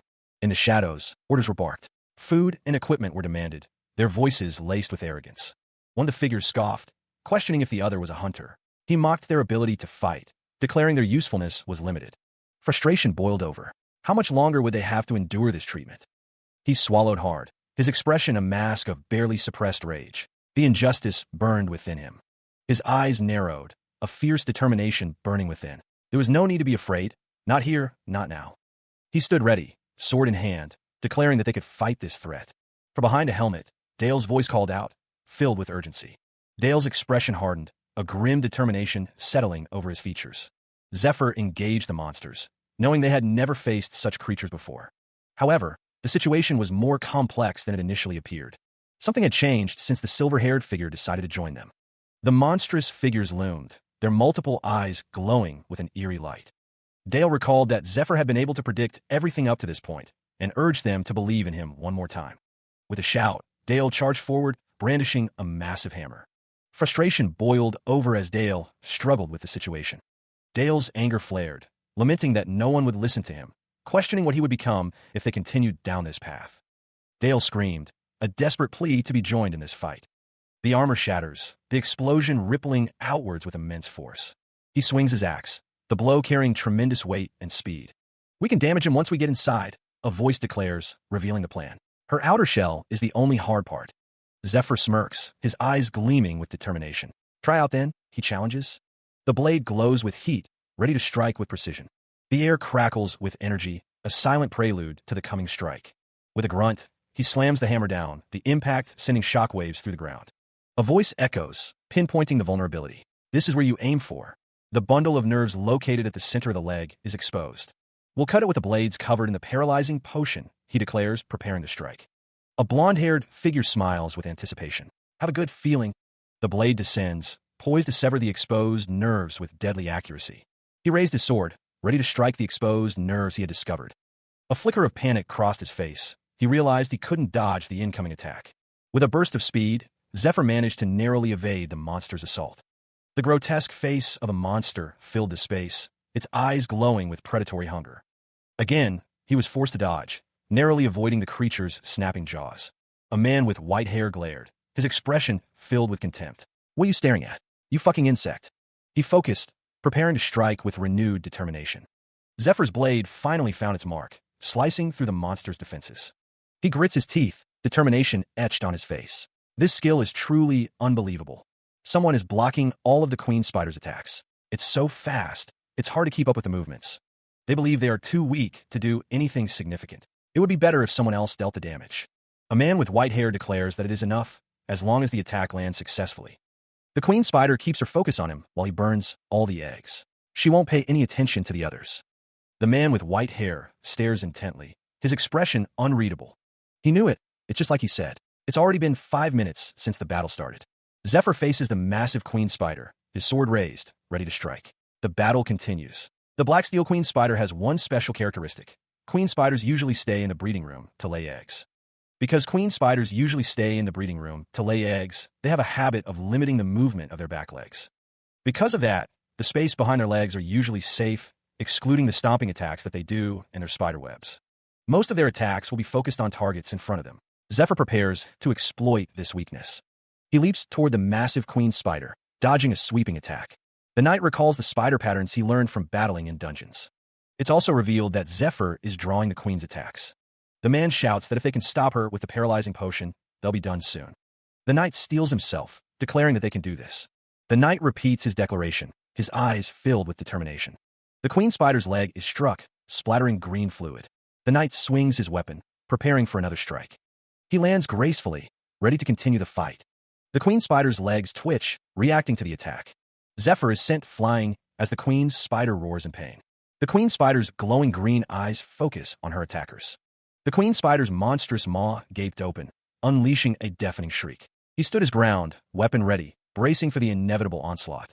The queen spider's limbs blurred as she launched a furious counterattack. The air crackled with energy as the attack connected, a blinding flash erupting. The force of the blow sent him flying backwards, crashing to the ground. The queen spider's rage was palpable. "I won't forgive. You mere humans." Her fury intensified. "Dare to harm my babies." The queen spider's voice dripped with venomous intent. "It won't just end with your deaths. I'll make sure to melt all of your bodies with my poison." A fist, wreathed in golden energy, began to materialize, ready to strike. The fist slammed into the queen spider, a shockwave rippling outwards. The force of the impact sent the queen spider reeling, her defenses momentarily shattered. Staggering back, the queen spider recoiled from the unexpected blow. The queen spider's poison gland, located in her neck, was now the target. The fist connected, impacting the vulnerable spot with brutal force. The queen spider's eyes widened, a silent escaping her as the attack landed. He stood firm, the impact reverberating through his stance as he maintained his grip. His bandaged hand tightened around the weapon, preparing for the next strike. He held a strange, whip-like weapon, ready to unleash its power once more. The weapon pulsed with energy, poised to strike again at the vulnerable gland. The narration declared that she wouldn't be able to use poison for the next few minutes. The queen spider recoiled, screeching in pain and fury as her primary weapon was disabled. The queen spider flailed, trying to regain her balance after the disabling blow. He braced himself, preparing for the queen spider's inevitable counterattack. A voice echoed, stating there was no need to be nervous. It was a gamble, but the queen spider's defenses were momentarily down. He swung his weapon, aiming for another critical strike against the monstrous foe. The force of the blow sent shockwaves through the air. He followed up with a kick, pressing his advantage against the stunned creature. The queen spider, despite the assault, declared this fight will end with the loser being whoever loses their focus first. The massive creature rears back, its form silhouetted against a blinding light. The monster roars in pain as the final blow lands, its armored hide cracking. The soldiers cheer, believing they have won, but Zephyr remains unconvinced. Zephyr's expression hardens, realizing this victory is not what they expected. A soldier speaks, hoping to be allowed to take credit for the victory. Another man watches the scene unfold, his gaze fixed on Zephyr. Zephyr finally understands the situation, his face betraying his inner turmoil. The order changed depending on who is in charge, a grim reality. Zephyr contemplates his next move, considering the implications of following the man.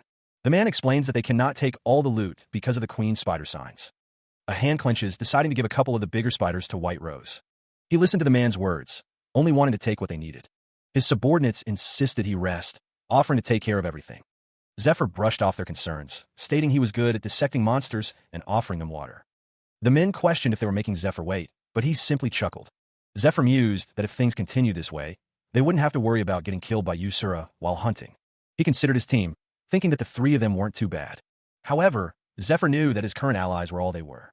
A cloaked figure watched from afar, thinking they wouldn't be useful when fighting against him. Experience, equipment, and manpower were all factors to consider, but it wasn't enough for what was to come. Zephyr knew he needed to figure something out.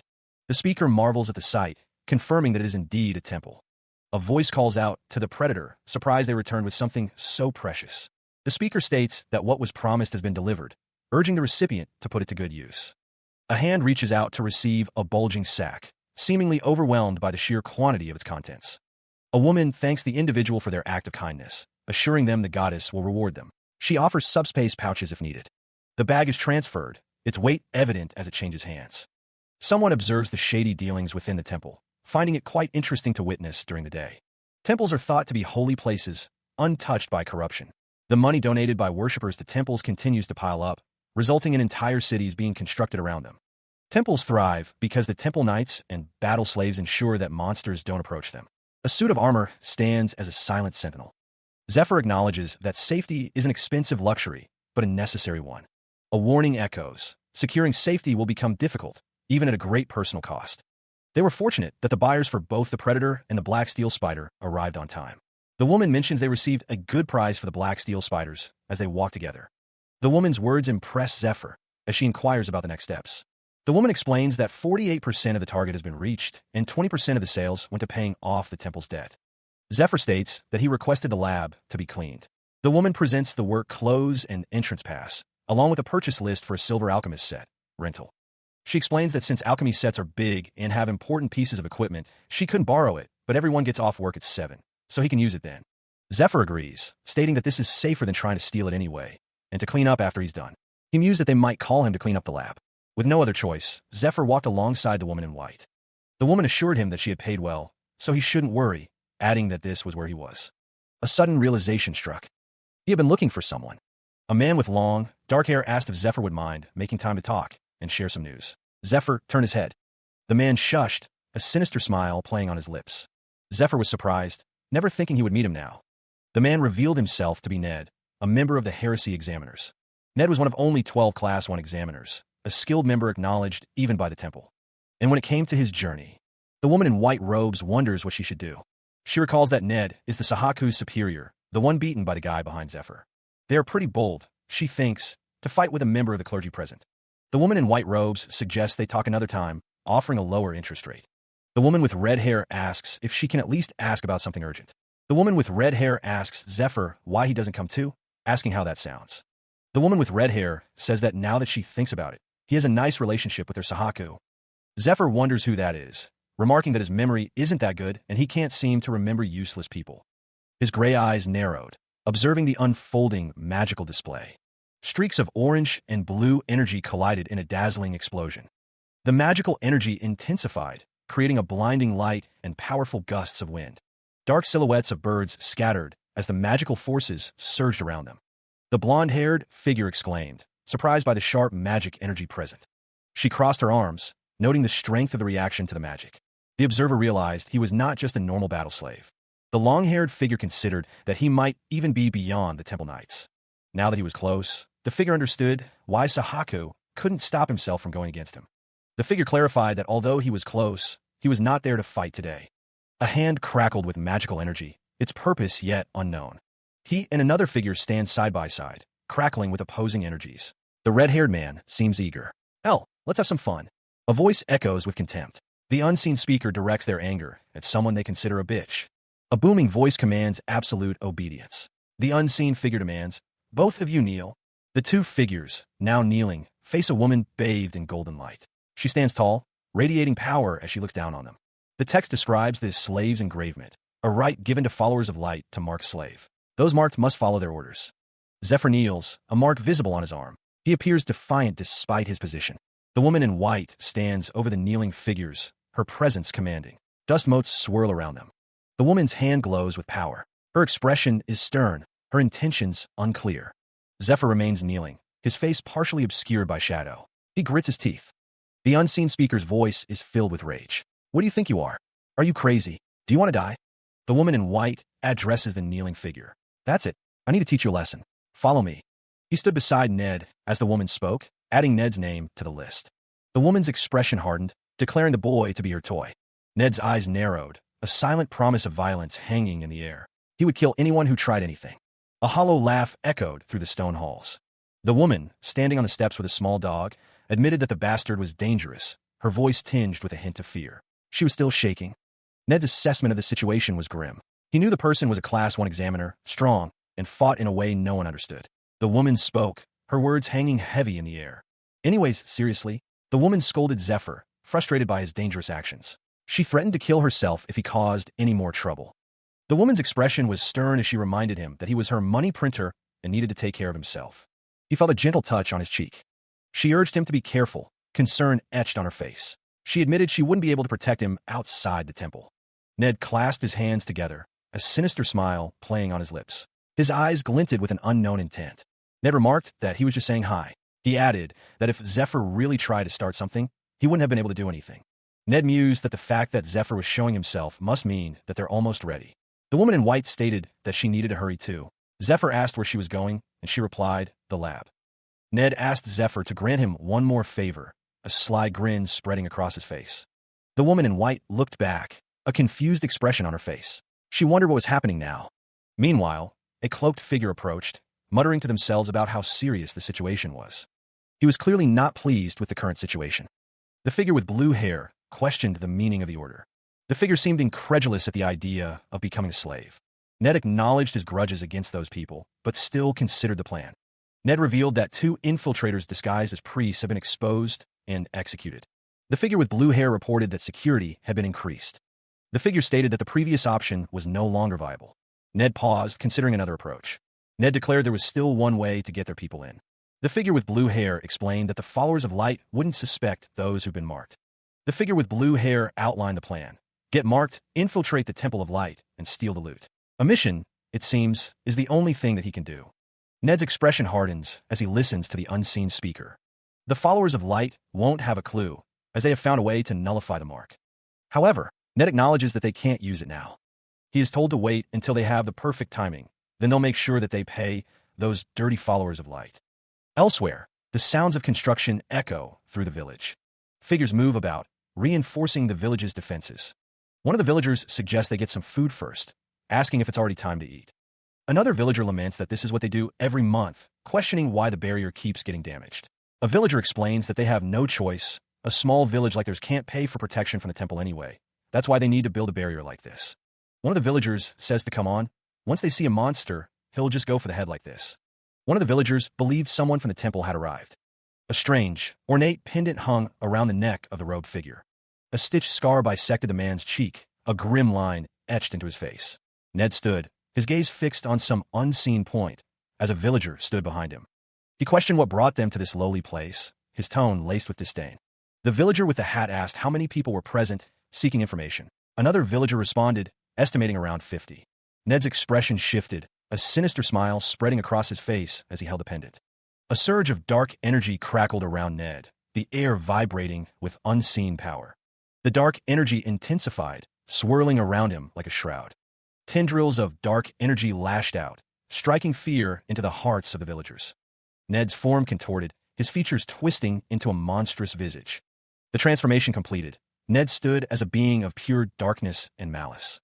He reached out, his hand engulfed in a torrent of dark energy. The dark energy coalesced, coating his hand like a second skin. He clenched his fist, the power surging.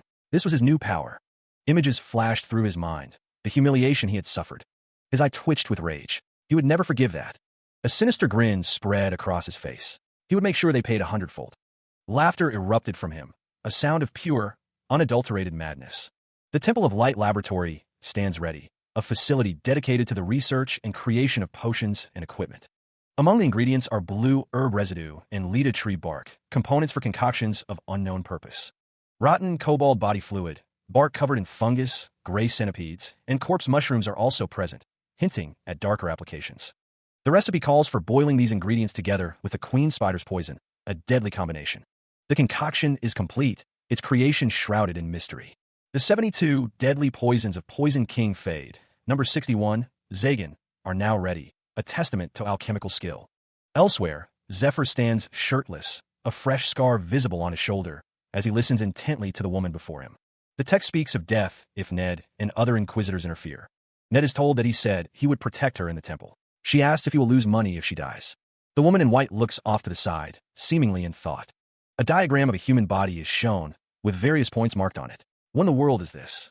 A close-up of a wooden surface with lines carved into it is shown. The man with white hair holds his hand out, a blue energy emanating from it. The wood of the Archon tree that's as hard as metal.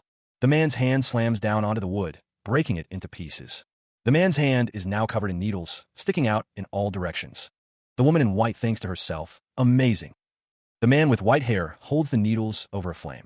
They're called acupuncture needles. In the East, it's used for medical purposes. The needles are dipped into 2 bowls of liquid. Dip the needles into Belial and Zagan diluted by 1/100. The text explains that Belial has been translated to burial or failure before. A scorpion and frog are shown, surrounded by lush vegetation. A hand delicately dips acupuncture needles into a green liquid. A close-up reveals an eye, reflecting the thought, to think we would all rely on poisons. He winces as a needle pierces his skin, a dark symbol etched on his arm. Protagonist Zephyr grits his teeth, enduring the sharp pain as more needles find their mark. His vision blurs, sweat beading on his brow as the poison takes hold. A strangled cry escapes him as the agony intensifies, his body convulsing. He cries out in pain. He collapses to the floor, the needles scattered around him, as the woman addresses him. Dear customer. The woman's hand reaches out, a sinister intent behind her gesture. He was told not to be surprised by what would happen. The woman instructed him to do that when she gave his signal, but he questioned it. The woman questioned what he was trying to do. He stated that he was undergoing an upgrade. The text explained that Fade's 72 deadly poisons turn into something completely different based on the degree of dilution. The poison could become a miraculous drug that can increase abilities beyond limits. Heek. The poison began to take effect, veins appearing on his arm. The problem was that he combined Belial, which causes extreme pain, and the unstable Zagan. He knew he would feel extreme pain, and his stability would decrease. It couldn't be helped since he had neither the ingredients nor stats to make a more stable concoction. More stable concoction.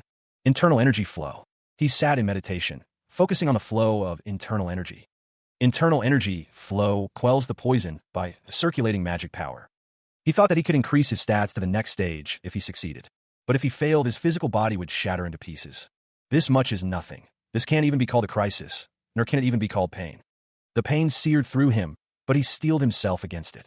Compared to that time, this much is nothing. Compared to that time, his eyes glowed with an inner fire, a testament to his will.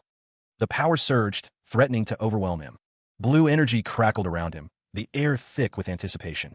He remained still, floating in a meditative pose amidst the energy. The woman in the white robe considered the vessels before her. Veins pulsed with blue energy, visible beneath his skin. He knew that once he accomplished this, he probably wouldn't be able to move. Zephyr steeled himself, awaiting the signal to proceed with the next step. A diagram showed the precise location. Stick the remaining needle in here. The woman in white asked if he was ready, calling him White Rose. Sweat beaded on Zephyr's brow, his expression a mask of pain. The woman declared, now. A poison needle into the crown of his head. She could feel what would happen. Death would happen if she failed, even if she didn't ask. He wondered what he should do. His eyes darted around, sweat beading on his brow. He questioned if he could even do this. The light from the window cast long shadows. Elsewhere, a few hours later, in a northern forest near the Temple of Light. The night sky was a canvas of deep blues and scattered stars. A beam of light pierced the darkness. The light intensified, forming a cross in the sky. A cacophony of screams echoed through the forest. Monstrous shrieks filled the air as the creatures descended. The group was surrounded, the monsters closing in. The team cursed, realizing the situation was far worse than anticipated. Dozens of monsters swarmed around them, a far cry from a single nest. Lightning crackled in the distance, a visual echo of the chaos unfolding around them. He insisted that he had shot the flare, and reinforcements would arrive soon to aid them in their desperate fight. The person in the red hood coughed, blood flecking their lips as they urged everyone to keep running towards the temple. A monster lunged, its attack a blur of claws and teeth, adding to the already desperate situation. The person in the black hood screamed as the monsters descended, their sharp claws tearing into flesh. The temple was their only hope, but it would take over 20 minutes to reach it, even in broad daylight. Frustration and desperation boiled over, the expletives echoing the dire circumstances. A foot slammed down, crushing the earth beneath it, a physical manifestation of pure rage.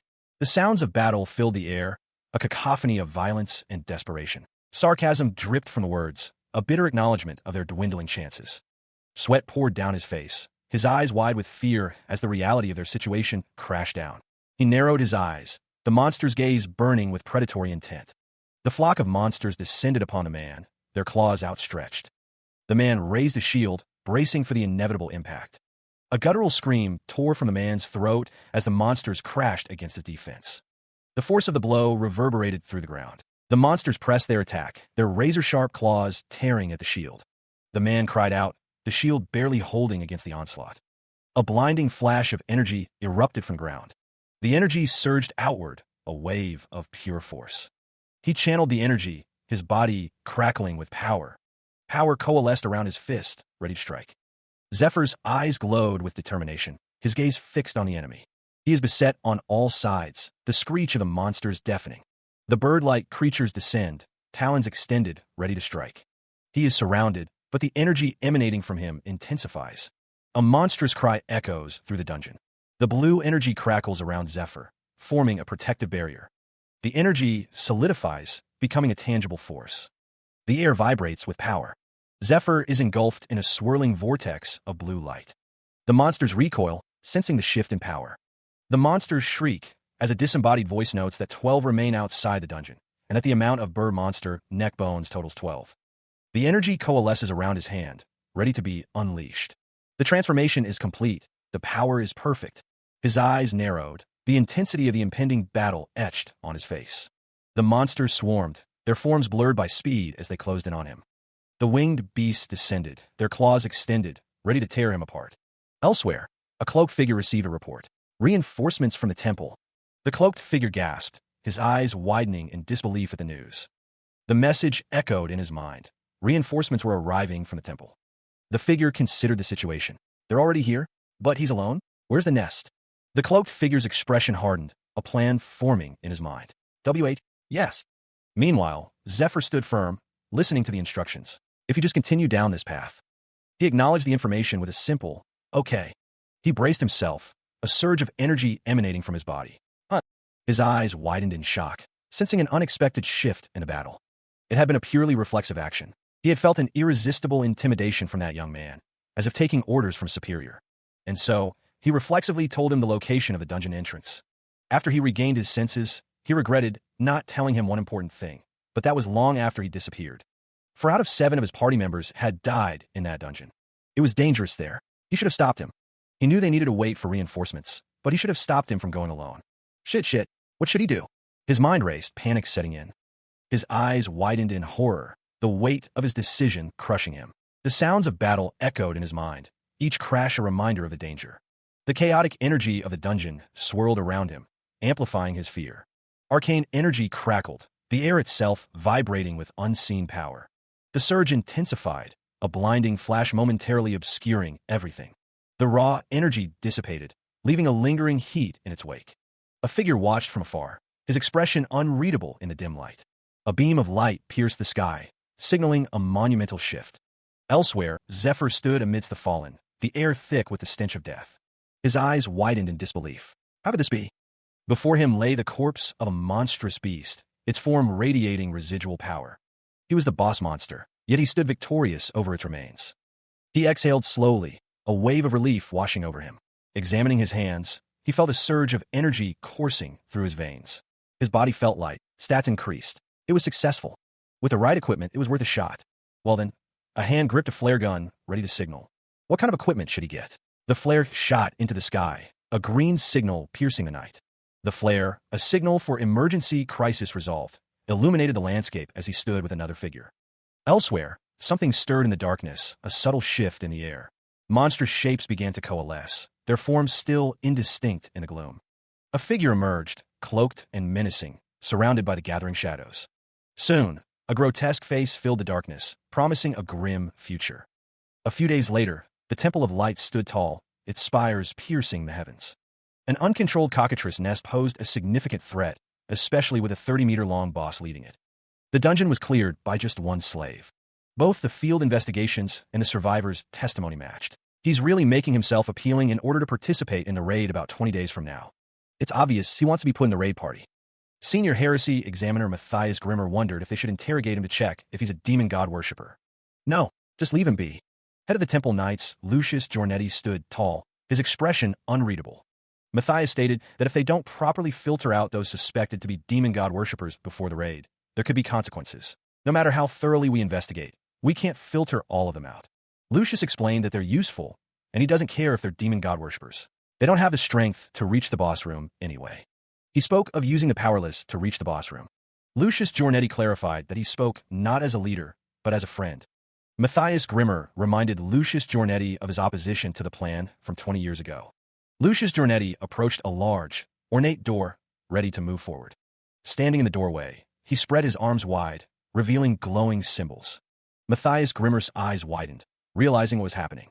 A figure in white armor, wings spread, held a glowing spear aloft. Lucius Giornetti gazed up at the winged figure, having spent a third of his wealth to obtain these items. Matthias Grimmer was awestruck, recognizing legendary items he had only seen in books. Lucius Giornetti placed a hand on his chest, relieved that the tiresome dungeon was finally cleared. The winged figure declared that they would be invincible in this raid. He gazes off, a slight smirk playing on his lips. The training grounds basked under the bright sky. One of the trainees grumbled, noting the unusually large crowd. The trainees stretched and prepared for the day's exercises on the grounds. Another trainee speculated that the increased attendance was due to the upcoming raid, with only a few spots left. The pressure to perform was palpable. Everyone wanted to stand out. The trainees paused, sensing a shift in the atmosphere. Meanwhile, a sister in white robes expressed her surprise. The demon's sister greeted someone, demanding they pay their debt. Two trainees wondered why the demon's sister was emerging from their room. A golden ring adorns the finger of protagonist Zephyr, catching the light. He sits on the edge of the bed, examining the ring closely. "You're here." The trainees gasp, their eyes wide with surprise. "A ring." Whispers spread among the group. They wonder about the ring on his finger. He holds up the ring, a slight smile playing on his lips. "This?" Zephyr turns his head slightly, a knowing look in his eyes. "Someone." The description of the ring appears. Ring of Purification. It assists in mana circulation, increases magic defense, and can use the skill Curse Removal once a day. The ring gleams as he holds it up, the light reflecting off its surface. He continues, "Just something I got from White Rose. Got me something that's quite good." A woman in a white robe speaks. "After reinforcement comes equipment. This present is only a taste. I can obtain equipment as good as this." Zephyr smirks, his eyes gleaming. "Anything you want. I'll get them all for you." She prepared something for me, even before I asked. She's got some sense. A close-up of his face reveals a sly grin. She has quite the nose for smelling money. She walked through the halls, the sound of her footsteps echoing. Lucius Giornetti recalled hearing about it from an informant in the black market. The assassin guild, Persephone, was a name whispered in hushed tones. They were legendary assassins, known for never missing their target and their mastery of poison. Their hunting skills were suspiciously good, bordering on unnatural, and they used poison for body reinforcement, making everything start to fall into place. The use of poison was a key element of their deadly techniques. Lucius Giornetti realized her dear customer was an assassin from Persephone. Due to an internal conflict, Persephone fell to ruin a few years ago. The nobles are willing to use colossal amounts of money to obtain the best talent and the best poison. This is no time to be making some petty cash through monster trade commission fees. Lucius Giornetti thought that her dear customer was hers while she had the chance, and equipment was first. He thought that she seemed to have severely misunderstood the situation. He clasped his hands together, deciding it would be all right. Zephyr's eyes narrowed, thinking that it was actually a good thing. He considered what would happen if White Rose spread rumors about him. A figure in dark clothing stood with their back to the viewer, a strange weapon at their side. Meanwhile, Zephyr's expression hardened as he listened to the man before him. The man's face was partially obscured by shadow as he spoke. The man praised Zephyr, saying he was amazing and offering a ring as a present. Elsewhere, a fight broke out in a room with bunk beds, the reason for the conflict unclear. One man expressed respect for another, while a third wondered what they were spouting. Zephyr's face contorted in pain as he was struck with a heavy blow. The fight continued, with several figures standing around as Zephyr was attacked. He paused, a question forming on his lips as he noticed something. The man turned, his expression shifting to one of confusion as he stepped into the hallway. Zephyr's eyes narrowed as he examined the note pinned to the wooden door. The emergency order form instructed the Goethe group to set off immediately and analyze the situation. A detailed map was included, marked with a distinct signature at the bottom. He wondered what kind of person would leave an emergency order form like this, but recognized it as an official document. Zephyr examined the map closely, a flicker of recognition in his eyes.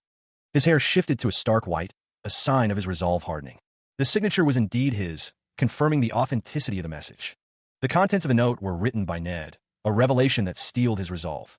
Zephyr crushed the invitation in his hand, declaring he would go by himself. A chasm of light pierces the darkness, beckoning those brave enough to descend. He sprints through a desolate landscape, driven by an unknown urgency. 20 days remained until the Temple Knight's raid, a deadline looming over him. The dungeon they were heading to was no ordinary dungeon, but the tomb of the abominable princess. The ruins of the ancient Kingdom Medea stood as one of the 8 riddles of the world. Due to its extreme difficulty, the dungeon had been attempted for over 10 years, yet no one had reached the boss room. Therefore, the criteria for the raid party participation rights was also complex. One must either be in a hunting team ranked 5/4 and above for the past year, or be the direct slave of a priest confirmed to participate. Or, one could participate if they received a recommendation letter from the direct slave. One could participate only by satisfying one of these conditions. It was impossible for their team to gain enough achievements to reach the 5/4 rank by starting now. He resolved to use Ned in this life. Ned, the direct slave of the heresy examiner Matthias. If he could fool Ned and get his recommendation letter, there's no way that Ned, who received a mission that he cannot fail. He must already be itching to test him, with martial arts as him. Does he think he's an ally sent by his master? Or a criminal who stole their sex martial technique? If he's a force that he must bring along? A surge of power emanated. A figure appeared in a burst of energy. Zephyr's eyes narrowed. What an entrance! He recognized the voice, a familiar chill running down his spine. Ned's voice echoed, the question hanging heavy in the air. The name, Sahaku, escaped his lips, a mix of confusion and dread swirling within him. Why was he here? Zephyr's eyes narrowed, his tone dismissive. He told Ned to go home, stating he didn't feel like playing with him. A low chuckle rumbles in the air. The man's scarred face twists into a cruel smile. He speaks of the pain he has endured. Zephyr stands his ground, the wind whipping around him. He hasn't been able to sleep soundly. The man prepares to unleash his power. The scarred man holds a sword, a sinister grin plastered across his face. He warns his opponent to be prepared to witness his new power. The man's eyes glow with an eerie light. The man screams, his face contorted in rage. Zephyr is sent flying backwards. Standing over the fallen Zephyr, the man calls him a dumbass. Zephyr struggles to rise. Ned's cruel perfectionism was becoming increasingly apparent. The man's eyes narrowed, uttering a single word, Sahaku. It was clear that he had prepared something else entirely. A voice boomed, commanding them to stop watching and come out. He declared that he would take them all on. The ground trembled as something began to stir. A sinister chuckle escaped Ned as a dark substance began to coalesce around him. The dark substance took shape, forming monstrous creatures with glowing eyes. One of the creatures spoke, calling someone bastard. Zephyr, struggling to his feet, heard Ned's taunt. He had been ignored again. The dark creatures lunged forward, their claws extended. The creatures' eyes glowed menacingly as they prepared to strike. A hulking mass of dark energy takes form, tendrils writhing menacingly. A single, massive eye opens within the darkness, its gaze intense.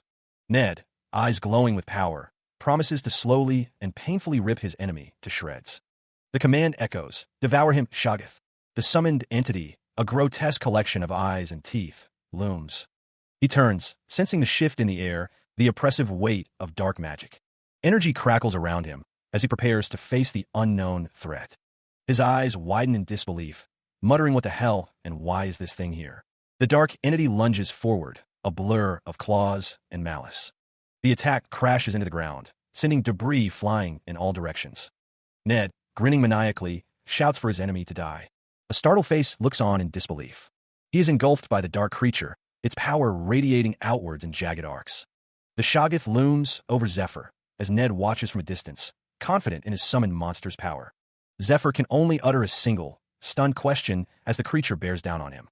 Ned, observing the scene, wonders how Zephyr could have possibly survived this long.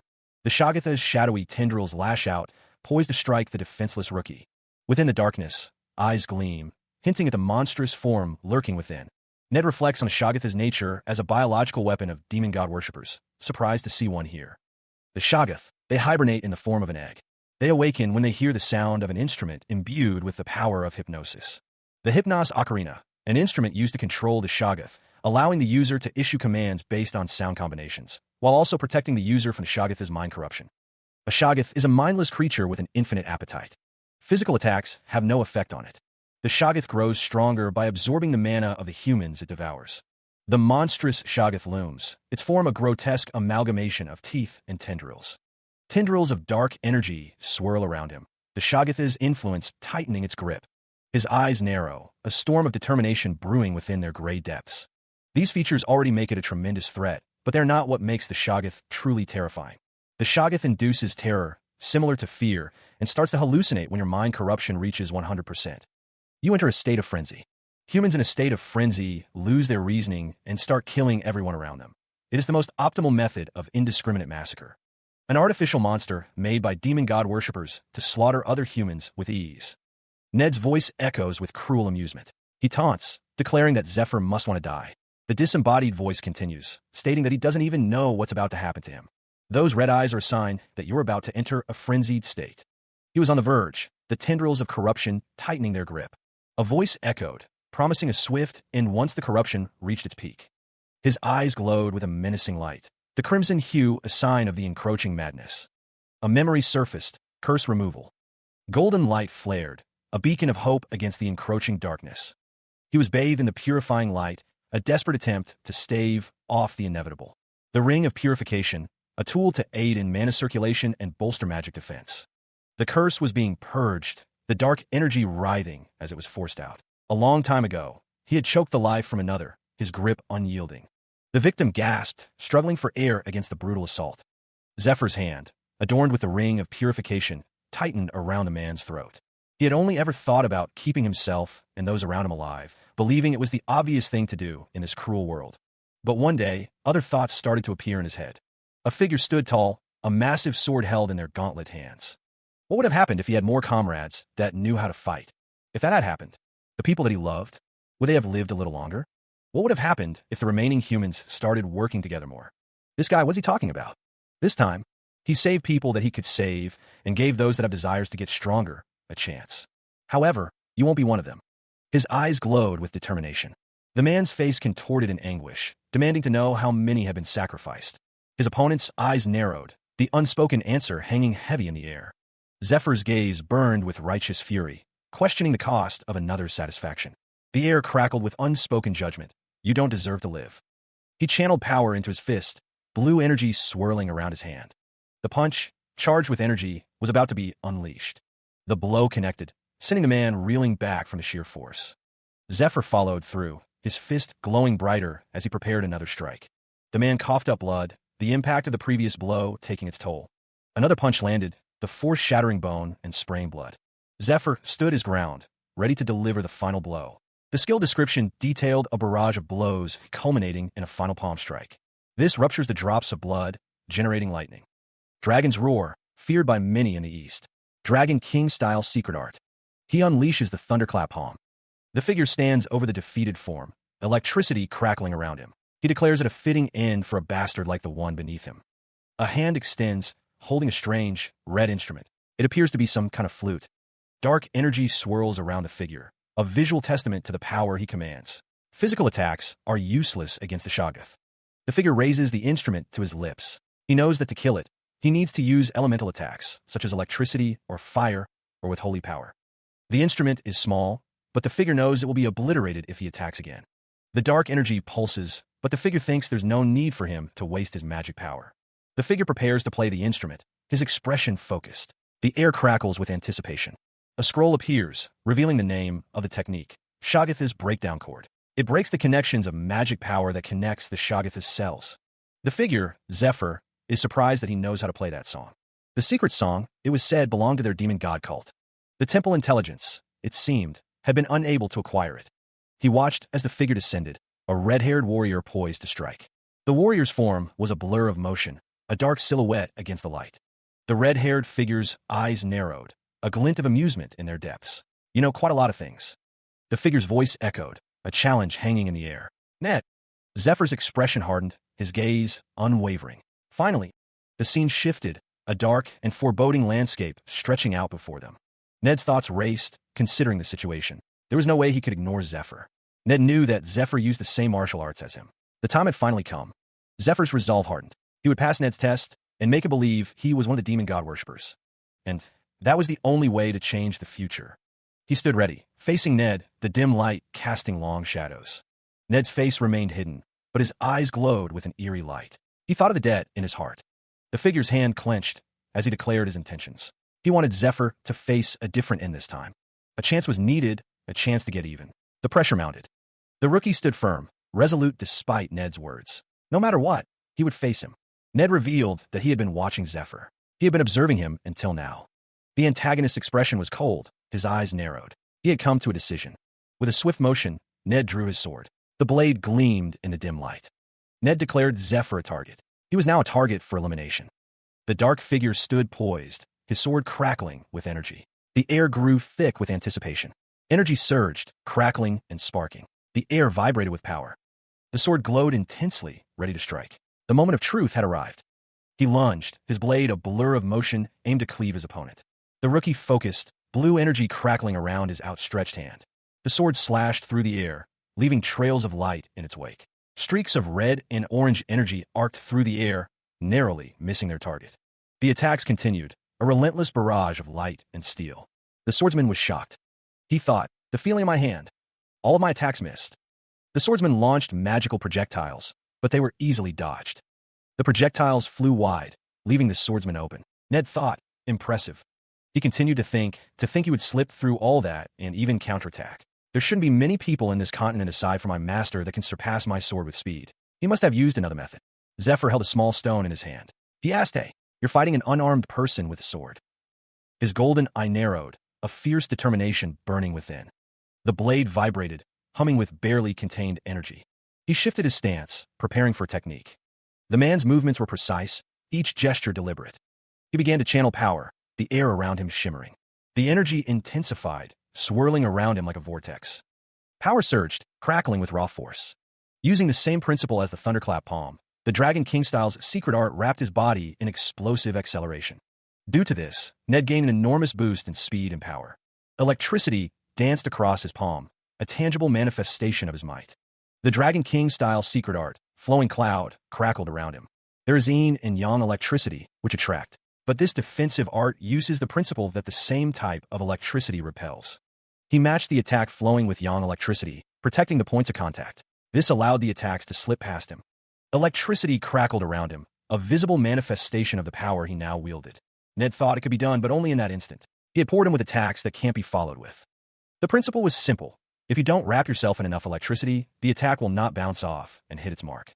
When defensive electricity is less than offensive electricity, defense slips past, and the attack is successful. The location of the attack, timing, and the amount of electricity mattered.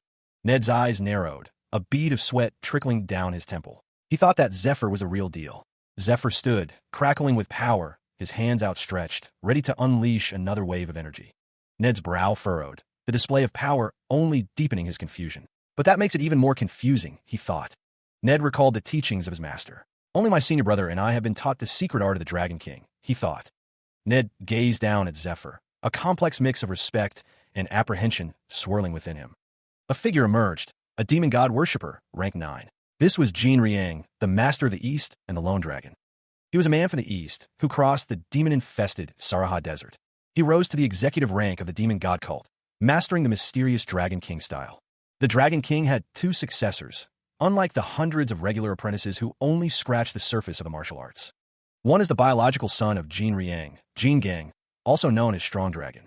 The other was one he picked up from the Aslan continent, Ned Strier. To gain a deep understanding through sparring, 2 successors are required. Therefore, no more than 2 are needed, since the principles of martial arts techniques must be kept confidential. In the first place, I've never seen your face among the regular apprentices before. Ned's expression hardens. That's not the only suspicious thing, he thinks. The man continues, accusing him of obliterating the valuable asset of the cult, the Shoggoth. Zephyr demands to know who the man is and what he wants. Ned is surprised by the question. The voice explained that it's simple if one uses their head. There are only 2 successors that learn the secret art. The question hung in the air, heavy with unspoken implications. What happens if one of them dies? If one dies and the other is left alone, there won't be anyone suitable to train with. Their busy master doesn't have the time to train the one that's left, and it takes time to train a new one. The long-haired figure's eyes widened, a flicker of disbelief crossing their face. If that's so, it can't be. He declared that he is a shadow apprentice, prepared for when one of them dies, his expression resolute. Among Eastern martial artists, a long-standing tradition exists, the shadow disciple.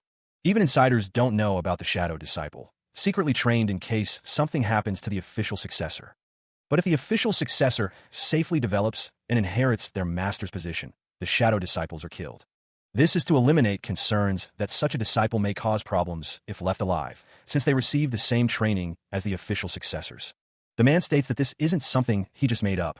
However, the true shadow disciple cannot reach the temple to participate in the raid. She has been tied down by Altair and her comrades. A figure on horseback is bound by chains. The man smirks, mentioning Altair. He believes she's probably doing some things unbecoming of a princess right now. Zephyr states that he'll take advantage of this situation. He continued onward, his destination still unknown.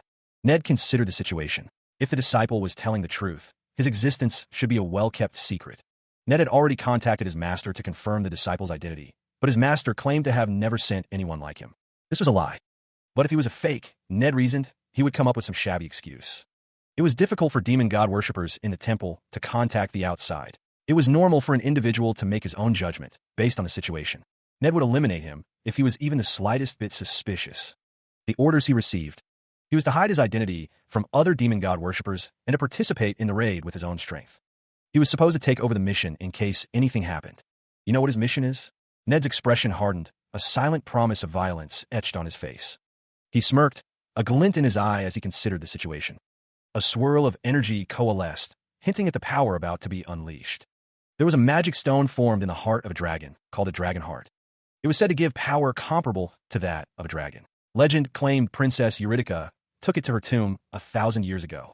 The temple knights could never follow the electrical acceleration of the Dragon King style.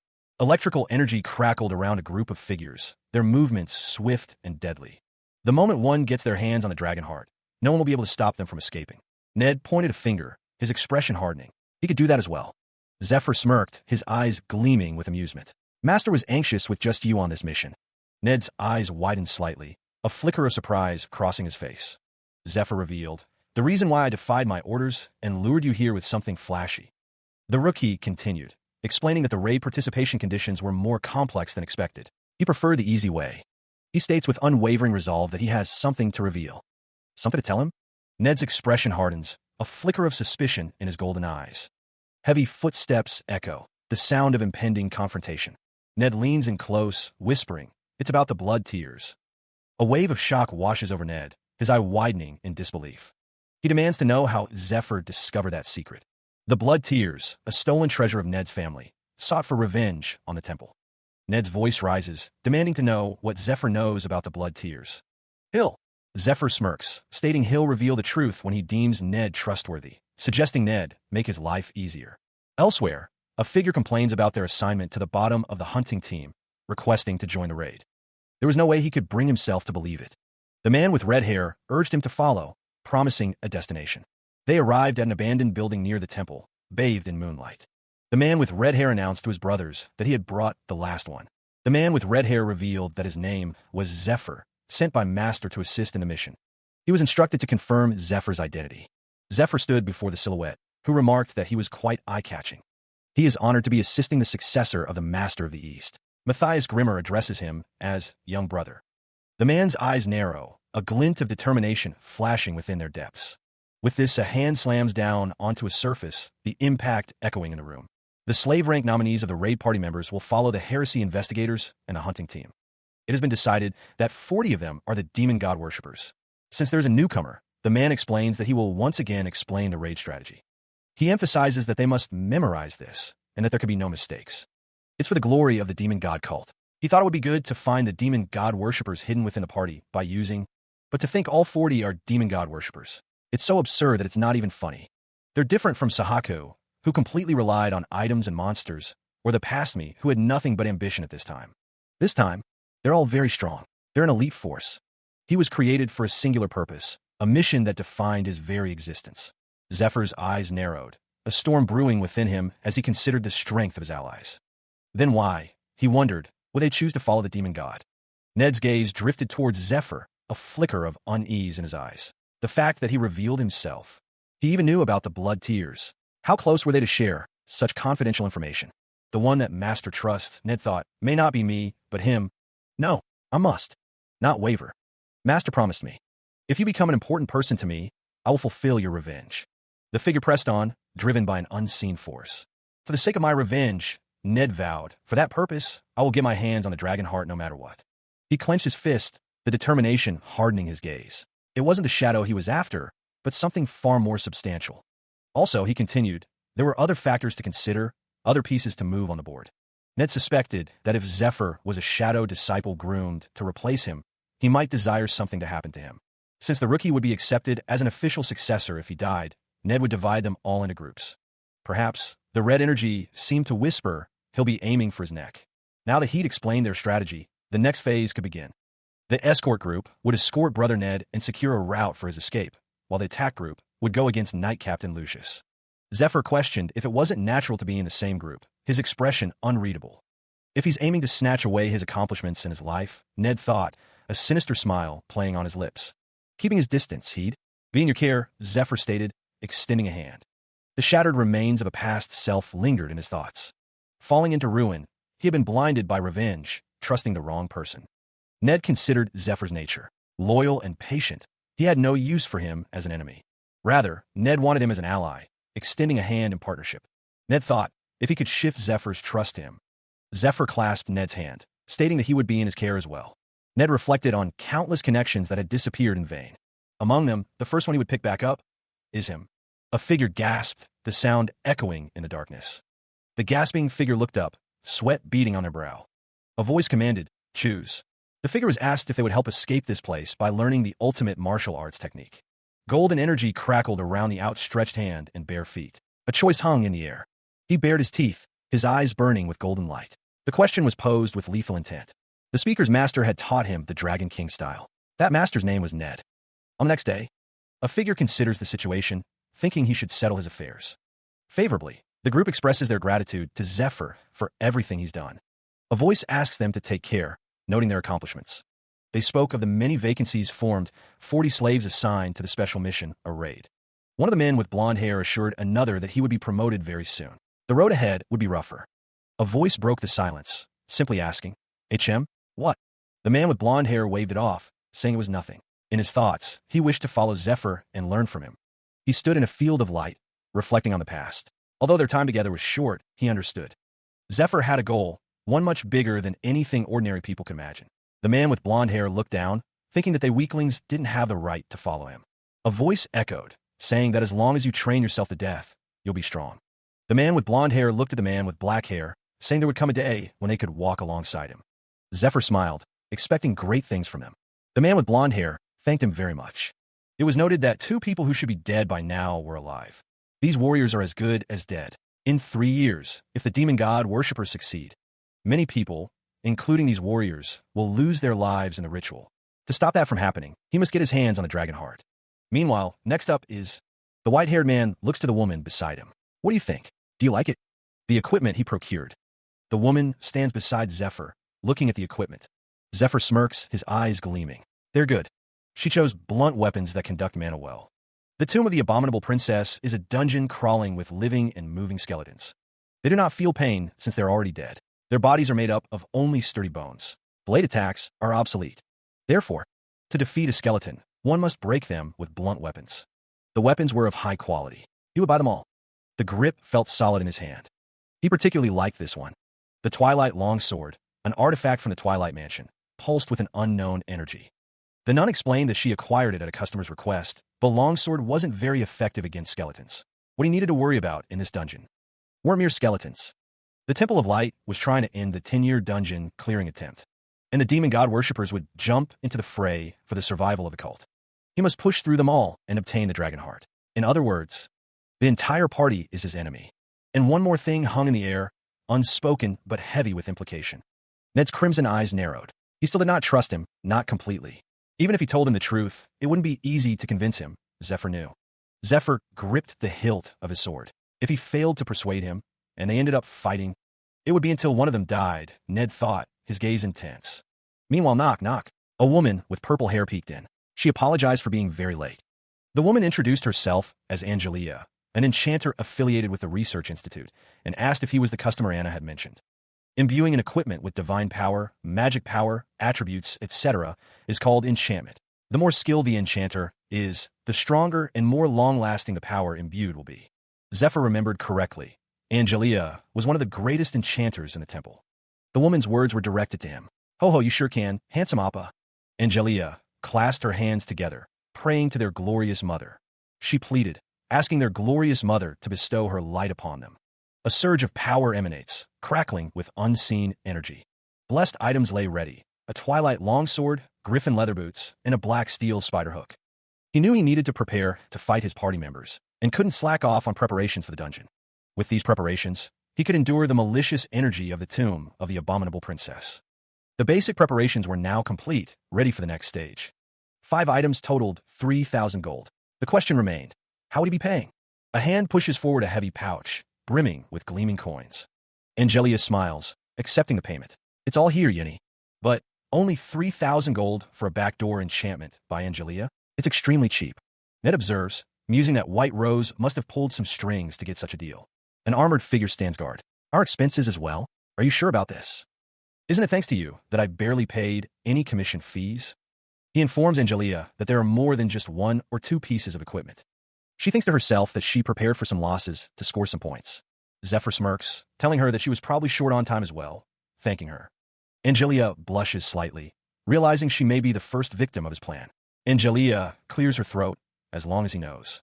Zephyr wonders what he should do. Angelia thinks to herself that she has no more money left. Zephyr stares intently at Angelia, his expression unreadable. Angelia's eyes widen in shock, exclaiming, "What?" Angelia asks what he said. Zephyr thinks to himself that he couldn't find anything worth money and doesn't have anything to give her.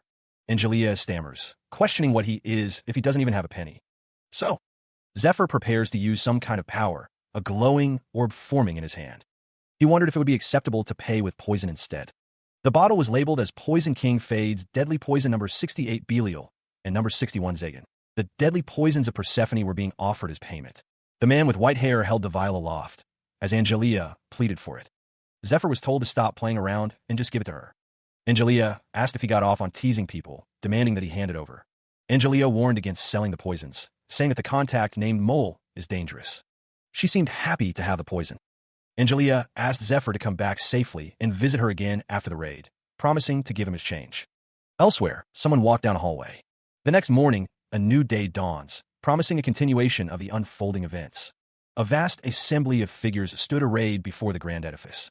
One of the figures noted the sheer number of people present, estimating about 100 if all the temple knights and healers were included. Among the crowd, Zephyr reflected somberly. Only a few had survived in his past life. A voice echoed, suggesting that this time would be no different. The sound of footsteps approached, drawing closer to the assembled group. The announcement rang out. The party leader, Temple Knight Captain Lucius, had arrived. The intricate details of Lucius's attire hinted at his high rank and importance. Lucius's gaze held a mixture of determination and perhaps a hint of weariness, as the story was to be continued. The Tomb of the Abominable Princess Dungeon Raid party members are organized into the Temple Knights Order, official priest rank. The Temple Knights Order is further divided into a hunting team, slave rank. The Heresy Inquisitors also have an official priest rank. The Heresy Inquisitor agents are part of the slave rank. These groups are divided based on their role, vanguard and rearguard. They will be under the command of 4 individuals. Healer Captain Arno, and Rearguard Captain Leona. And Vanguard Captain Matthias Grimmer. Meanwhile, a voice calls out, "Oh, Saint," as party Captain Lucius appears. Lucius stands tall, bathed in light. A stigmata is a mark given to humans beloved by God. The bearers of these stigmata are called saints or saintesses. While they are alive, they receive a high level of authority from the God. He is destined to become an angel, serving the God upon death. People respect and admire the saints and saintesses as if they were angels, believing it a great honor to see them in person. A man, kneeling with clasped hands, sheds a tear as he gazes upon a statue. The man grits his teeth, thinking that Lucius showed himself in front of the regular party members. A man with long red hair stares intently, his expression unreadable. His gaze narrows, his thoughts hidden behind a veil of secrecy. A figure declares, with unwavering conviction, that they will prophesy one thing. Lucius states that with this raid, they will put an end to the 10-year-long Tomb of the Abominable Princess dungeon clearance attempt. Lucius vows to put one of the 8 riddles of this world to sleep. The names of everyone participating in this raid will be recorded in the church, along with the slaves. Lucius commands them to endure the harsh training that begins today and walk forward. A voice booms, promising a shared path to glory. The faithful raise their hands in prayer, seeking salvation through everlasting light. An eagle soars through the sky, bathed in sunlight. The shrieking peak, a special training ground, looms in the distance. Figures ascend a sheer cliff face, their determination etched in every movement. One lies prone, questioning the very notion of glory. Others continue their climb, driven by the promise of honor after a successful raid. However, the true nature of these endeavors isn't always virtuous or heroic. For some, it's purely for business. Matthias Grimmer speaks of the malicious energy emanating from the raid dungeon, advising caution. Gathering party members and investments are essential for the endless expenses ahead. The preparations are finally complete, and the dungeon is cleared after several years. Roads and cities rise on newly secured lands, attracting investors and large-scale business. The Third Great Temple of Light serves as an outpost for St. Lucius, tasked with clearing the tomb of the abominable princess. Those with the potential to participate in the raid are nurtured, and the selected elites receive daily training. The lights serve as a representation of the enemy's magical attacks, a warning of what is to come. Those who are hit 3 times are considered dead. The woman in white calls for the mock battle to begin against the training golem. A trainee is struck by the training golem, sending him flying through the air. One of the trainees remarks that this is pretty difficult, and questions if this is more like a real battle. He declares that he died. The golem's fist continues its relentless assault. Another trainee is struck, the force of the blow sending him reeling. The trainee is sent flying, his training dummy weapon clattering to the ground. One trainee states that they can't use the Dragon King-style techniques in a place like this. Another asks if he thinks he's an idiot. The 2 trainees run forward, preparing to engage the golem. They continue their assault, the white-haired trainee striking a golem from below. Zephyr's blade crackled with energy as he prepared to cleave through the stone construct. The other trainee, cloaked in red, swung their weapon in a wide arc, aiming for the golem's head. The golem shattered as the combined assault proved too much for its defenses. The red-cloaked trainee landed gracefully, ready to engage the next target. Zephyr landed amidst the rubble, blue energy crackling around his feet as he prepared for the next wave. A system message appeared, announcing the completion of the mission to eliminate 500 golems and granting a 15-minute break. Observing the scene, Matthias Grimmer noted that they were performing better than expected and that the level of the slaves was higher this time.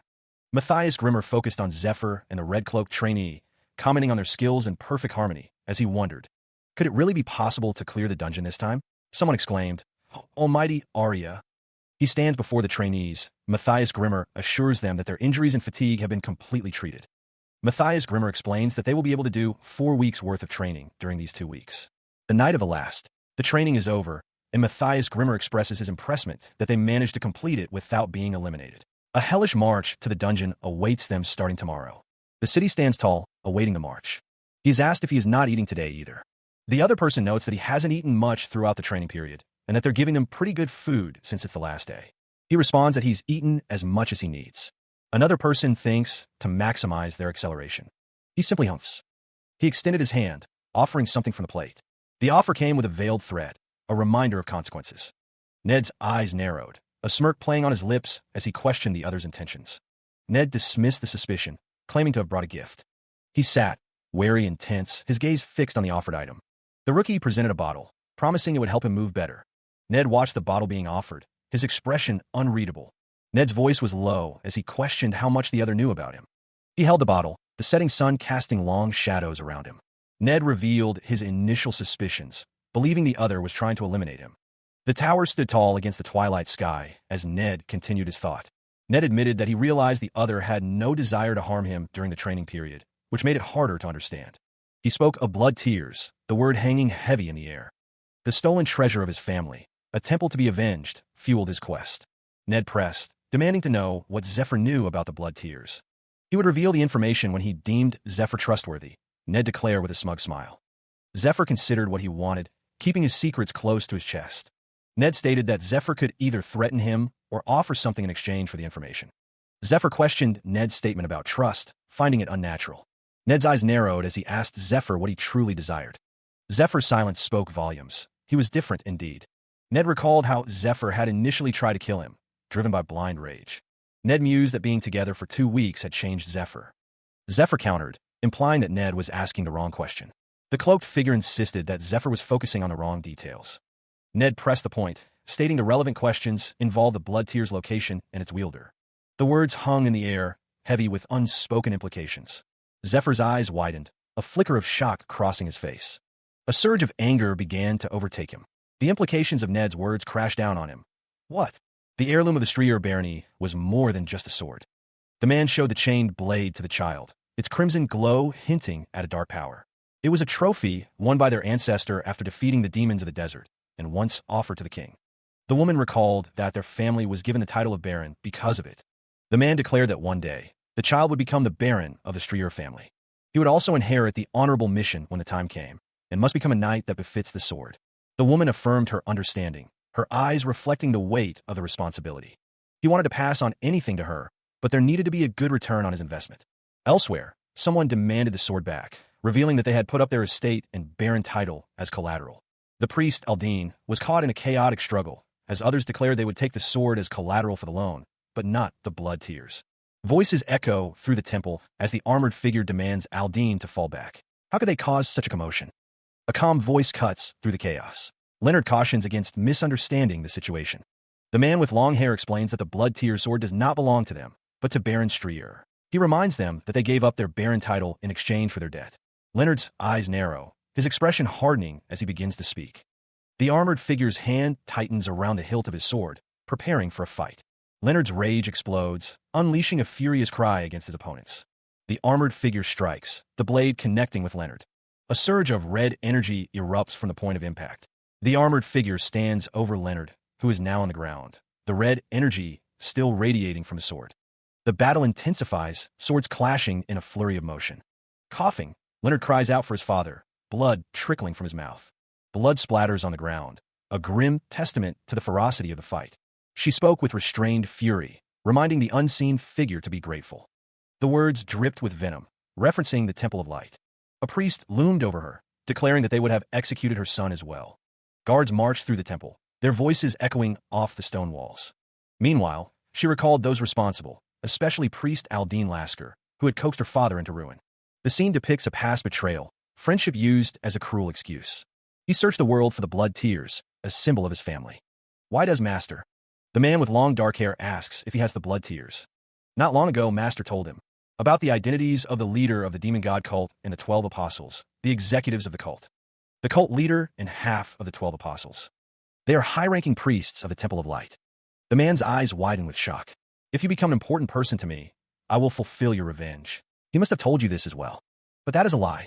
The group plotted to offer the cult leader the dragon heart they would bring him. One among them thought the plan sounded like a terrible idea. If that happened, they would no longer be able to touch a hair on his body forever. Her revenge would go down the drain, or so her master said. The red-haired woman realized they were deceived from the start. The deception cut deep, shaking her faith in everything. She cursed, unable to believe that her master, who she considered family, had been deceiving her. The revelation struck her hard. But if it's not the truth, how does he even know the words that? The purple-haired figure's words echoed in her mind. The red-haired woman, kneeling in despair, wondered what she should do. The weight of the betrayal pressed down on her. A figure walked forward, their long shadow stretching before them. The path ahead seemed dark and uncertain. In the distance, a tomb stood silhouetted against the light. It was their destination, a place of secrets and danger. From above, the tomb appeared ancient and imposing. The weight of history hung heavy in the air. Zephyr and the red-haired woman stood before the tomb of the abominable. The air crackled with anticipation and dread. A masked figure felt that this was on another level compared to the dungeons that they've experienced before.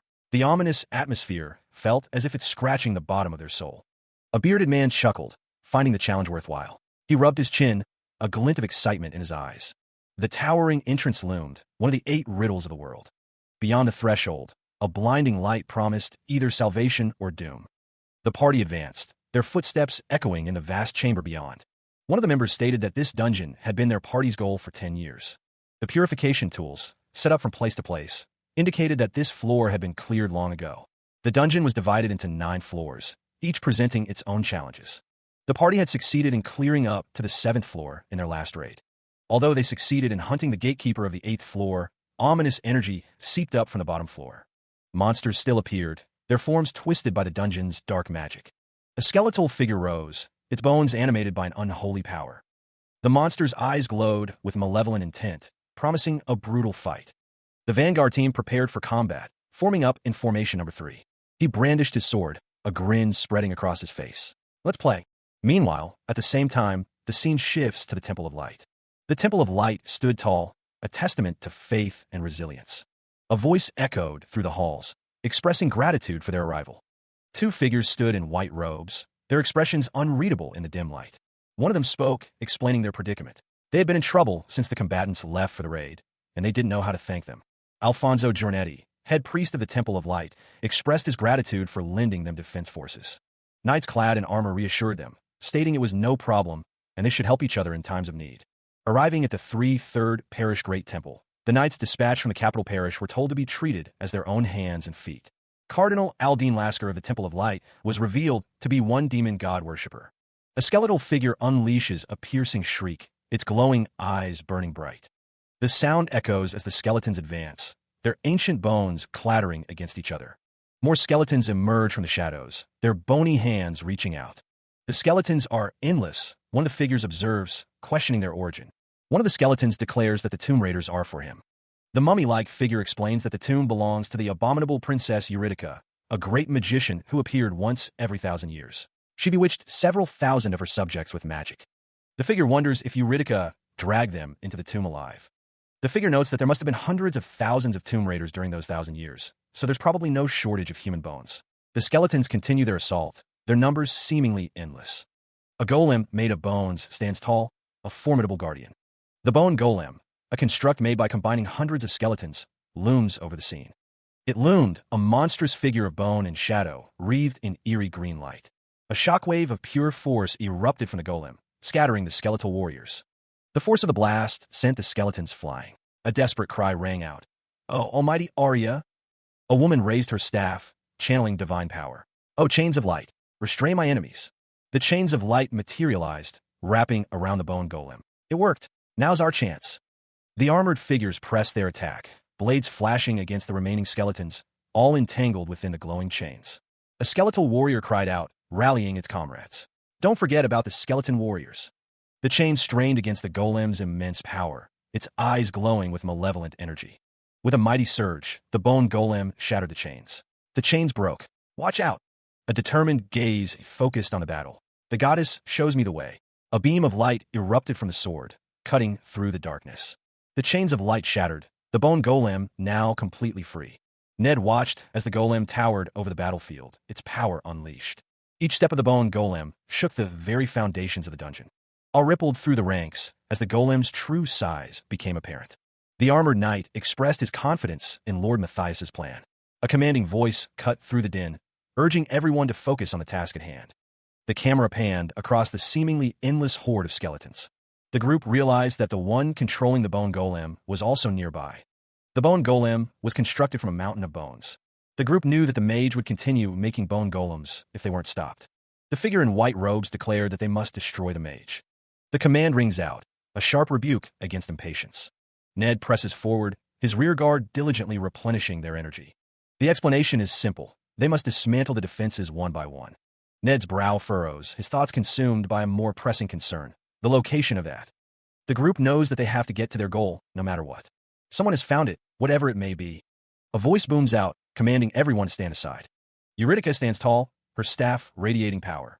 The light intensifies as Eurydica prepares to unleash her power. Zephyr watches Eurydica, his expression unreadable. The energy surges forward, a concentrated beam of pure force. The beam obliterates everything in its path. The area lay in ruins, the aftermath of a fierce battle. A broken tombstone lay amidst the destruction, once a source of magic power for the skeleton mage. Eurydica observed, noting that facing the mage would have been much harder with the tombstone intact. The announcement rang out. The mage and the golem were dead, and the remaining mobs were to be finished off. The woman reflected on the power of the spear of brilliant light, recalling how long it took to destroy a similar tombstone in the last raid. Another observed the display of power, commenting on what a saint could accomplish. Zephyr, his gaze sharp, recognized the power of equipment worth 2 million gold. A brilliant light faded, leaving the battlefield illuminated. Eurydica stood tall, the spear radiating power in her grasp. The announcement came. The 84th floor had been cleared, and no more monsters were climbing up. With reports of wounded, The decision was made to set up camp for the day and to set up purification tools to avoid dying in their sleep. Meanwhile, two figures discussed someone sleeping, a plan forming in the shadows. Zephyr reached out, his fingers trailing along the cold, rough stone. The stone shifted slightly under his touch, a subtle click echoing. He found it. The map of the 9/4 floor, hidden behind a loose brick. The map detailed the path, 6 days to the boss room, destroying tombstones along the way. Meanwhile, around a table, figures discussed the map. Hundreds, perhaps thousands of tombstones stood in their path. A voice commanded, "Destroy those near our route." A grim strategy laid bare. Someone called out to Leona, reminding her of their efficient progress using shortcuts before. Leona's expression hardened, recalling their failure with such methods a year prior. They had reached the entrance of the boss room a year ago. The map showed the boss room a year ago as well. However, while retreating from the gatekeeper protecting the boss room, they were surrounded by an undead army. Countless lives were lost, a grim reminder of the cost of failure. She stressed that they could not repeat the same mistake as before. Leona knew the number of party members would decrease if surrounded by monsters. The more it decreased, the more burden on the remaining individuals. One of the most important missions in this raid was conserving Captain Lucius's stamina and magic power. And escorting him to the boss room in his best condition was paramount to their success. It was possible if the captain was in his current state, she thought. He could defeat that monster. A year ago, the memory of that day haunted them still. Only looking at it was enough to break their morale, the team remembered. The gatekeeper of the boss room awaited, its bony fingers twitching. The monster radiated a terrifying aura. The air crackled with dark energy. A collective scream erupted as the horror unfolded before them. Zephyr, jolted back to the present, asked what was going on. He looked up, a confused expression etched on his face. A voice cried out, identifying the threat. It was a Shoggoth. Panic spread as the monstrous form filled the space. Desperate cries for healers echoed. The man with the dark hair reeled, injured and disoriented. He questioned what had just occurred. Another voice, strained with urgency, revealed their prepared strategy. But now was not the time, he insisted. Frustration flared as the man questioned the timing and the competence of others. A glint of determination shone in his eye. At that moment, the leader's gazes converged on a single point, drawn by an unseen force. The convergence was attributed to an unknown instinct, a shared intuition among the strong. It was said that all those with power possessed a heightened danger sense. A hand pressed against the cold stone wall, activating a hidden mechanism. Zephyr paused, a question forming on his lips as he observed the activation. He stood before the massive wheel, its intricate design a silent challenge. "What are you looking at?" A hand gripped the wheel's handle, knuckles white with effort. The stone floor groaned, cracks spiderwebbing across its surface. From a high ledge, a figure watched the unsettling shift below. The tremors intensified, the dungeon's ancient structure protesting. The very architecture twisted, corridors shifting as if alive. The dungeon is moving. The raid party members have been announced the day after the demon god worshippers gathered. The gates close upon entering the boss room and are protected by a strong barrier. The scouting teams have gathered information, deciphering the magic letters engraved on the gate. The only way to escape is by killing the boss, as the gates will not open otherwise. One of the team members wonders if they can just destroy the walls. Another responds that it would have taken 10 years if they could. Destroying the walls is practically impossible, as the protection magic gets stronger the further down they go. Well, since Knight Captain Lucius is quite wealthy. Lucius borrowed the legendary item of the Pope, a divine artifact, as a countermeasure. The Stake of Faith. The Stake of Faith is a legendary item, a divine pillar that never breaks, and is the property of the current Pope. It is currently rented by Lucius for 10,000 gold. He's planning on sticking it between the doors. Even if they're doors created by the Great Sage, they won't be able to destroy it. Everyone in the attack group will have to take care of Knight Captain Lucius and lure the boss's attacks to themselves. The strategy hinged on pushing their target as far as possible. Then, the plan continued. When Ned stole the dragon heart, they would slip past the doors. The order was given, awaken the Shoggoths. The biological weapon, Shoggoth. It was a monster that grew stronger by absorbing the magic power of the humans it devoured. Because Lucius Giornetti and the other captains had high magical resistance, the mind corruption of the Shoggoth wouldn't work on them. The normal priests would not be able to endure the mind corruption of 5 Shoggoths. It would buy them around 30 seconds while the captains were in a state of confusion, as they saw the frenzied priests killing each other. The party members were to be purified or eliminated under the hindrance of the Shoggoths. They would take care of Lucius Giornetti for them. After they slowly, but quickly, came out of the temple that they failed to clear, they just had to report to the executives. These were the special drugs provided to them by the executives. Once they drank this, the effects of the slaves' brandy would temporarily disappear, and the force commands of the priests would not work on them. Drink it just before they enter the boss room. He held the instrument, a warning clear. Do not play it until the mission begins. Lucius smirked, the ocarina gleaming in his hand, ready to protect the user from the Shoggoth's mind corruption. Those who worship the demon god had worked tirelessly to prepare for this raid, their efforts now coming to fruition. He activated the contraption, a sense of thankfulness washing over him just before the music began to play. The healers present would prevent this from turning into a complete disaster, or so he hoped. The ocarina was now in play, its purpose about to be revealed. The first notes echoed, strange and unsettling. One of the figures recoiled, questioning the source of the music. The music began to take hold, affecting those nearby. The notes intensified, the effects becoming more pronounced. The Shoggoth responded, its form shifting and writhing as the music reached a crescendo. The figures realized what they were facing. The Shoggoth was being summoned. A man with a ponytail orders everyone to gather in one place. He wants them encircled, so it's easier for the healers to purify. Zephyr runs, thinking that while that's going on, he needs to gather in one place as well. He reaches out, his hand outstretched as he moves quickly through the stone structure. Zephyr's eyes narrow, his expression focused as he continues to move forward. He glances to the side, his gaze sharp and alert as he navigates the area. A stone archway stands before him, marked with dark stains.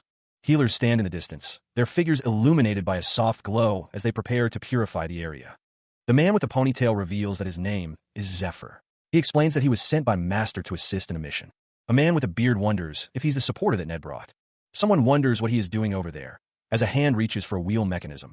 Zephyr stands near the wheel, his expression questioning as he looks at it.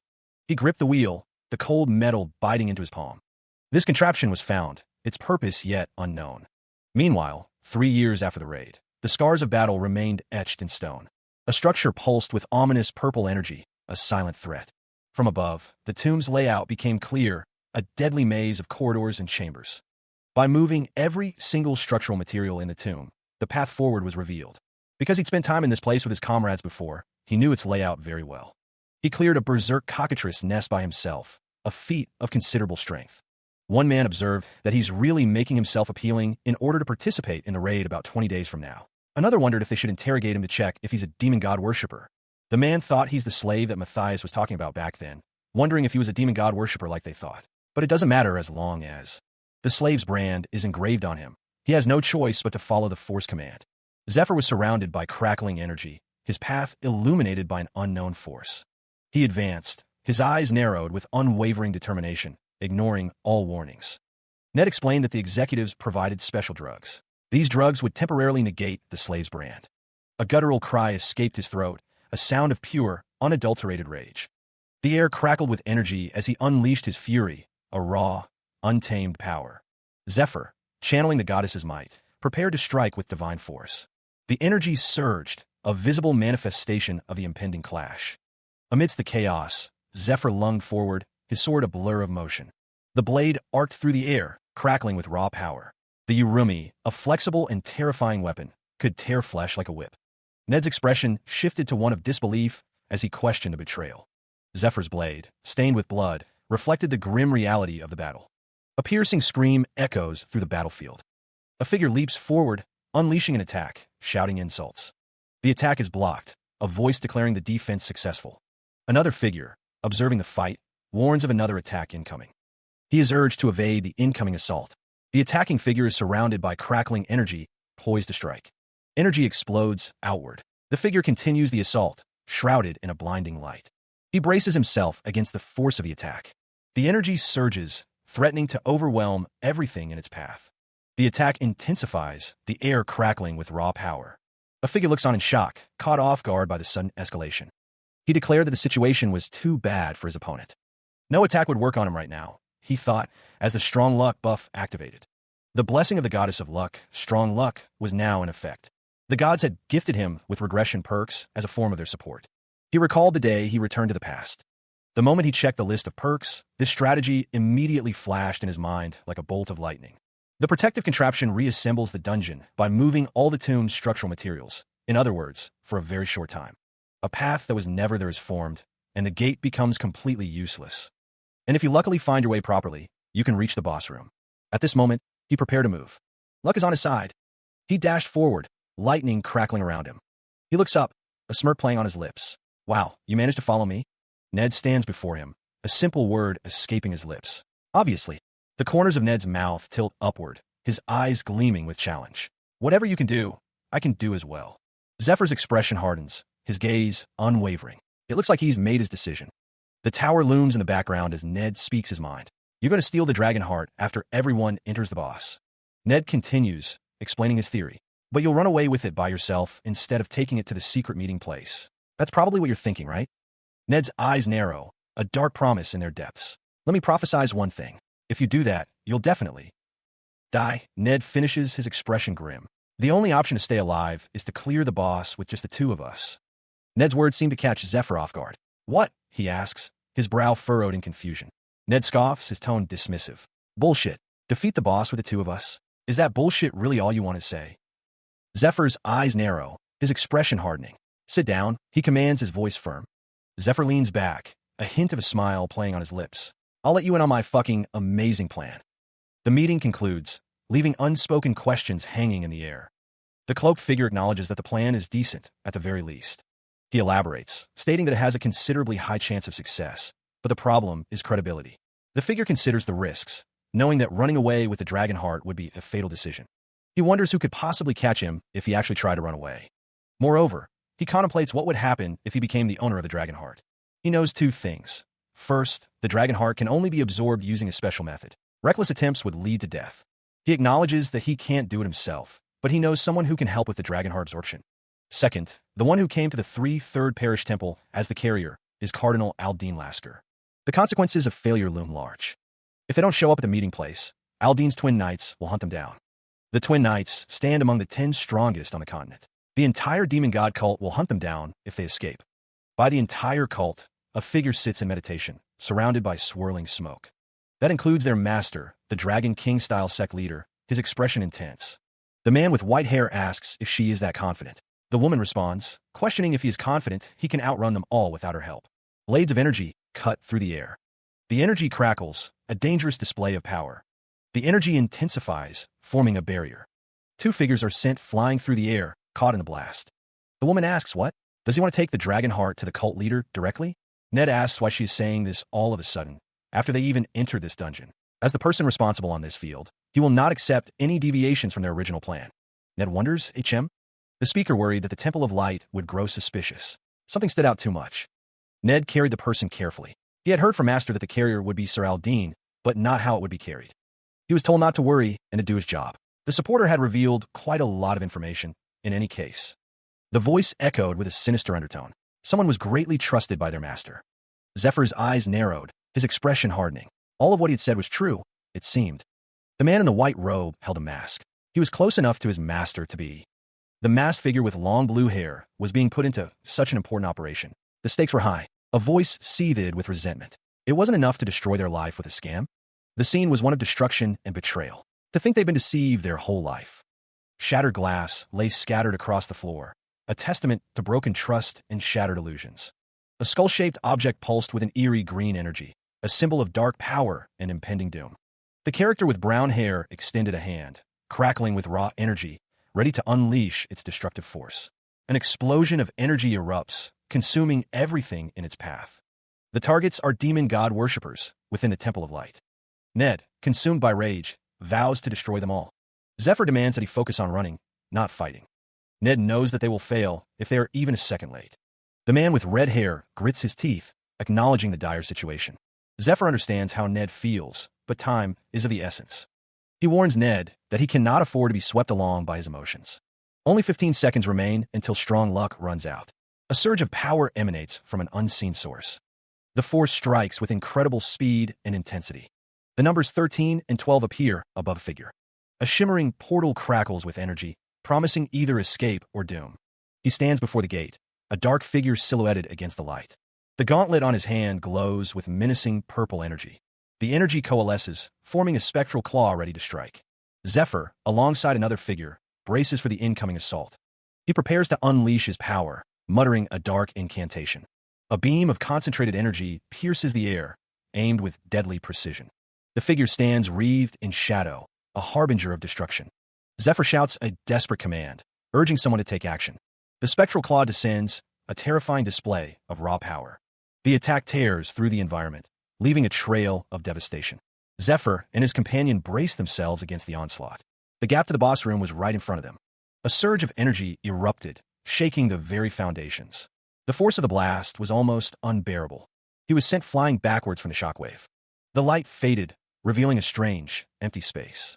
The white-haired man crashed into the ground, a gasp escaping his lips. The red-haired man was sent sprawling as well. Both men gasped for air, struggling to regain their composure. Zephyr, looking around, wondered aloud, "Should I be surprised or confused?" The other man thought, "To think we actually entered the boss room like this." Before them stood a large, ornate structure, bathed in ethereal light. Ned wondered where the boss was and why there was nothing here. He was met with a question, a disembodied voice echoing in the chamber. "Who might you be?" Ned's golden eyes narrowed, his gaze sharp as he scanned their surroundings, searching for the source of the voice. The air shimmered, coalescing into a form, a presence beginning to materialize within the ethereal space. The entity spoke, its voice resonating with power. It could still feel the energy of its night outside the door. How did they enter this place? The entity fully materialized, a spectral figure adorned in flowing garments, its presence radiating an otherworldly aura. Wisps of energy swirled around the entity, a visual manifestation of its immense power and control over this strange domain. Meanwhile, elsewhere, the walls had stopped moving. The survivors declared that they had defeated all the shock. A voice called out, urging everyone to gather in one place, quickly. The captain instructed his subordinates to confirm the number of survivors first. One of the soldiers asked the captain what they should do now, his expression a mix of exhaustion and uncertainty. One of the survivors exclaimed that the brand was nullified in front of her eyes, ordering them to stop. The slave's brand, engraved by priests of light, allows for force commands within a 1-kilometer range. But he's not stopping? Ned wondered if he never had a slave's brand to begin with. Or perhaps something nullifies the brand's effect entirely. Moreover, right after the Shoggoths appeared, Zephyr activated some sort of contraption deep within the dungeon. All of these events are telling him one thing. At least two are moving. An unknown number of demon god worshippers lurked in the shadows. Ned realized that some were hidden within this very party. Even after selecting the most trustworthy people and their direct slaves, betrayal still lurked. Arno confirmed to his captain that something was happening. Zephyr entered. The man with the cap noted that the silver-haired one is Zephyr, and the one in red is Ned. The party was formed through Ned's recommendation. Ned called out to Matthias, his expression hardening.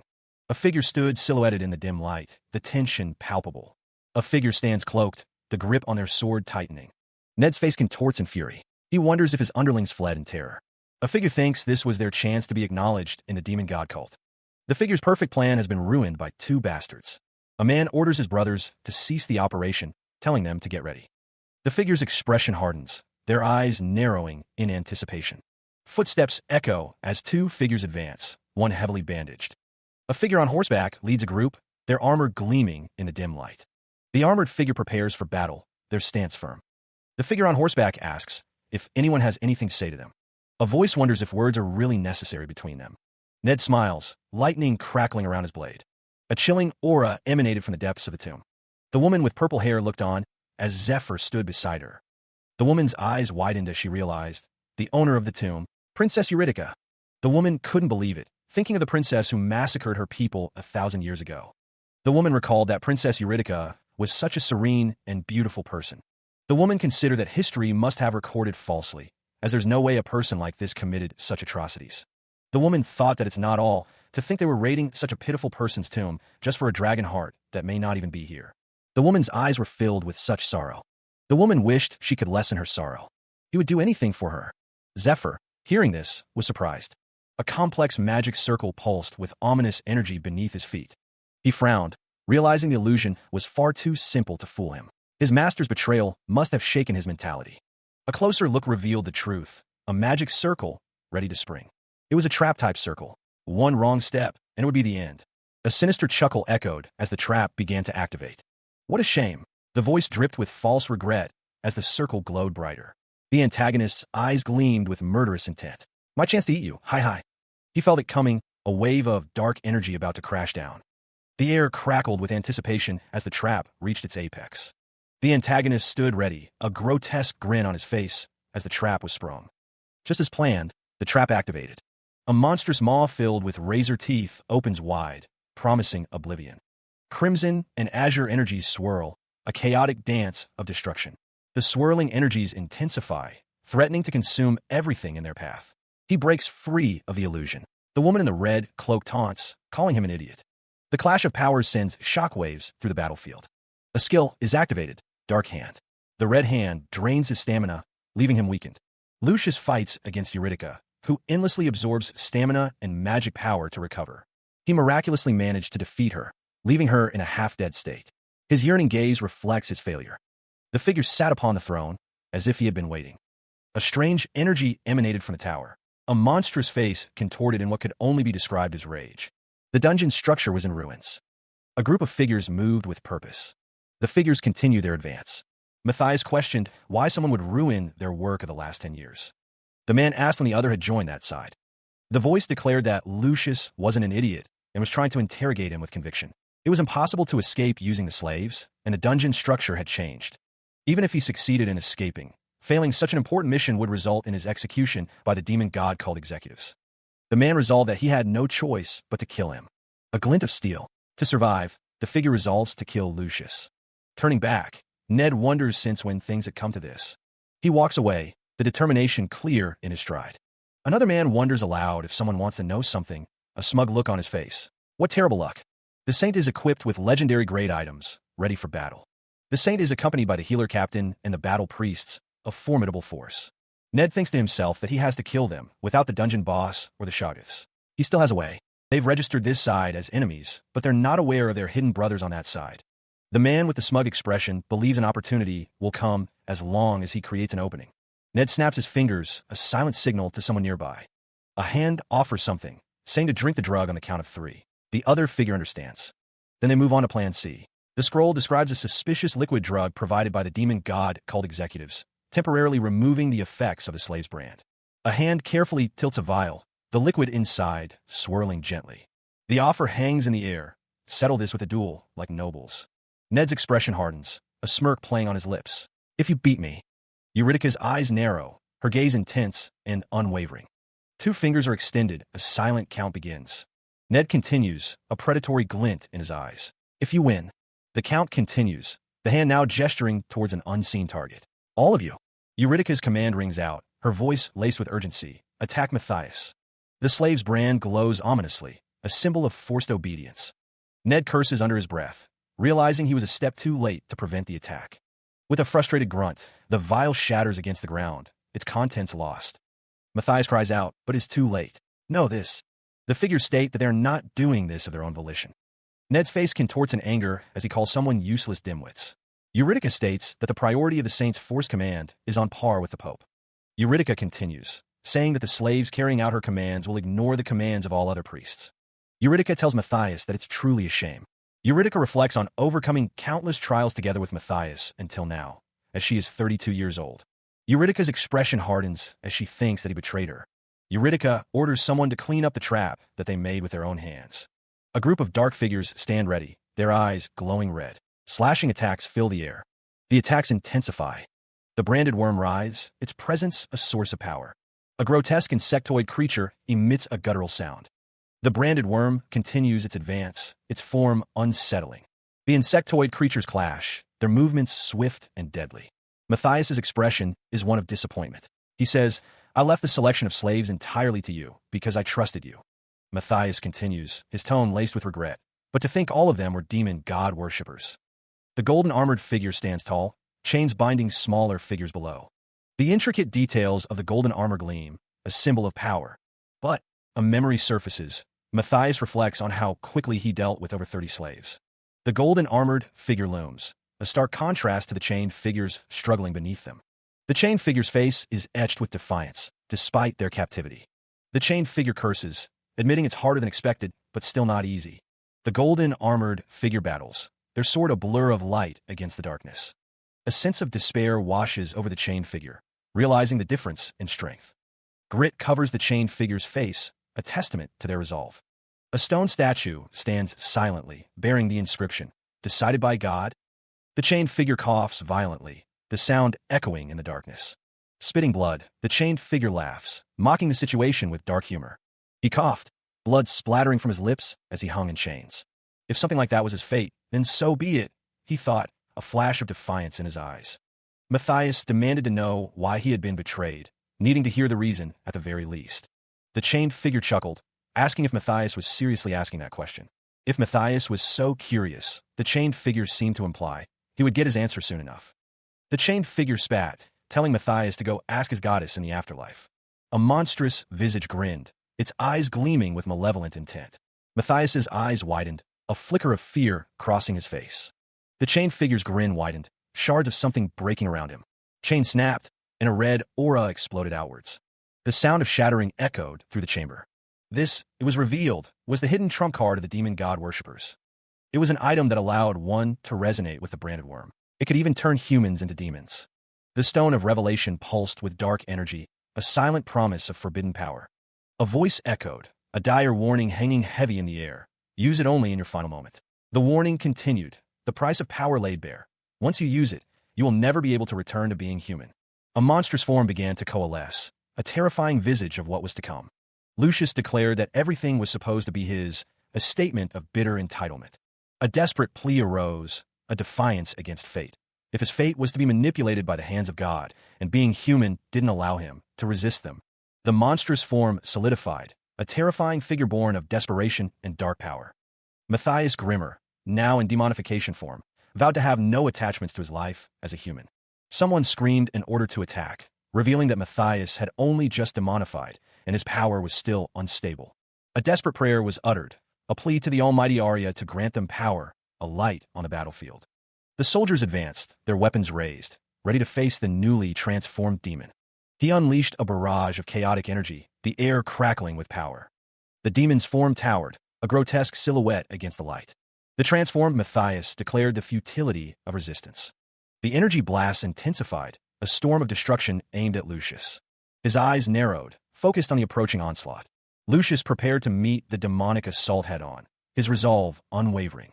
He channeled his power, preparing to unleash his judgment. One of the soldiers watched the unfolding battle. As expected, he exclaimed. The other soldier, axe in hand, was surprised by the turn of events. What? The energy crackled around Lucius as he focused his power. With a surge of divine energy, Lucius prepared to strike back against the demon. Matthias, in his monstrous form, braced for the coming attack. The captain's attack failed to make an impact. Lucius Giornetti's ally insists they must support him. But what should they do? If a legendary item doesn't work against him, what could be even lower than that? Lucius's ally realizes they have something. Their other legendary grade item is the Stake of Faith. Lady Leona is entrusted with it. The Stake of Faith is currently stored in a subspace case. It can be used depending on the circumstance. If she uses this to link with the captain, they may have chance. A sudden realization dawns on Lady Leona. The Stake of Faith is gone. Meanwhile, another figure prepares to use something. He even thought to use this, though it sounds vulgar. It's truly an amazing plan. A surge of power erupts. He was surrounded by swirling energy, a dangerous aura emanating from his form. Two figures stood ready, blades drawn, facing a monstrous entity wreathed in thorny vines. Spot on. Everything went exactly as Zephyr said. This skill disappears as long as you keep avoiding it for 15 seconds. And it can't use multiple wide area attacks in a row. Magic skills require the user to calculate complex magic power formations in their brain. It will melt from overload if multiple large skills are used in succession. One must use smaller skills in between the large ones to cool down the brain. Good equipment can only reduce the burden on the brain. The fundamental principle does not change. Now is the chance to attack. The monstrous entity writhed, its thorny vines thrashing wildly as the figures prepared to strike. One step back, 3 steps to the side. Zephyr stood ready, his sword gleaming, as the other figure moved to flank the monstrous entity. Energy crackled as the monstrous entity prepared another attack, its form radiating heat. A battle is a series of endless, unexpected situations. He knew he couldn't foresee everything, even knowing the future. The Twilight Longsword, a magic sword, could have strong light or dark attribute attack power. The monstrous entity loomed, its form a grotesque tapestry of thorns and rage. He stood, the sword radiating power, ready to face the coming storm. The most important thing was how much he'd accumulated until then. Whether he had enough items, comrades he could trust, or an unwavering mentality. Whether he had the strength to overcome all kinds of shitty situations that abruptly came his way. HAP. He made the me, who can handle this moment, this fight. Lightning crackled around him as he prepared to unleash his power. Dragon King style, sword technique, Cloud Dragon Ascension. The air shimmered with the force of the impending attack. He moved with practiced ease, the sword a blur in his hands. The monster writhed, its form shifting and contorting unnaturally. Zephyr's eyes narrowed, a bead of sweat trickling down his temple. It's not over yet. A voice boomed, laced with dark energy. It's changing form. The monster's transformation intensified, swirling with dark energy, as Zephyr stood ready. A smirk played on Zephyr's lips, a glint of anticipation in his eyes. Zephyr thought, I was waiting for this moment. A dark figure crackles with purple energy, its form shifting and solidifying. A voice booms out, filled with anticipation. I was waiting for this moment. Zephyr shouts, his face contorted in anger as he faces Ned. Ned! Another voice cries out, filled with determination. I know. A burst of energy explodes outward, shaking the very air around them. The dark figure, now fully transformed, stands tall amidst swirling purple energy. A hushed conversation unfolds, revealing a desperate strategy. Of course, even if we use all of our secret arts, it'll be impossible to kill that monster. The speaker continues, explaining the monster's transformation, and it becomes much stronger. However, for a moment, it can't move nor... Another voice interjects, urgency lacing their tone. Use any skills while transforming. We have to aim for that moment. Hands begin to glow with an intense light, preparing for the crucial moment. The light intensifies, crackling with power as the hands channel their energy. He plummets from above, descending rapidly towards the glowing stake of faith. A monstrous roar echoes as dark energy pulses from the transformed creature. The stake of faith, an item sensitive to malicious energy, begins to react violently. By releasing its own potent divine energy, the stake of faith prepares to strike back. The air crackles with energy as the stake of faith intensifies its output. The stake of faith hums, resonating with power as it prepares to unleash its divine energy. A figure streaks across the battlefield, moving with incredible speed. Bathed in golden light, the figure is poised to strike with the stake of faith. In the meantime, Zephyr knows the stake of faith will deal the majority of the damage. Even if it's a legendary grade item, the amount of divine energy it has is limited, so Lucius probably didn't think to use it for attacking. Well, it's not my money anyway. The figure seems unconcerned about the cost. Zephyr prepares to strike, his sword gleaming with anticipation of the coming battle. The stake of faith's ignition had stopped. It meant the enemy had been incapacitated. Elsewhere, the battlefield was quiet, the aftermath of a fierce battle evident. He clicked his tongue, noting how tenacious the enemy was. It barely gave them time to rest. The weapons he prepared were all out of divine power enchantment. He wondered what had happened to Lucius, if Matthias had already demonified. Zephyr drank a mana potion to recover mana consumed. Well, he had the goddess of light as his reliable backer, so he wouldn't die that easily this time, either. If not, then it can't be helped. The figure with red hair remained silent, listening intently. He stated that it couldn't be. Let's find the dragon heart first. He stood ready, prepared for what came next. Ned held out a vial, a healing potion. Ned advised him to recover his health, as they never knew what might happen while searching.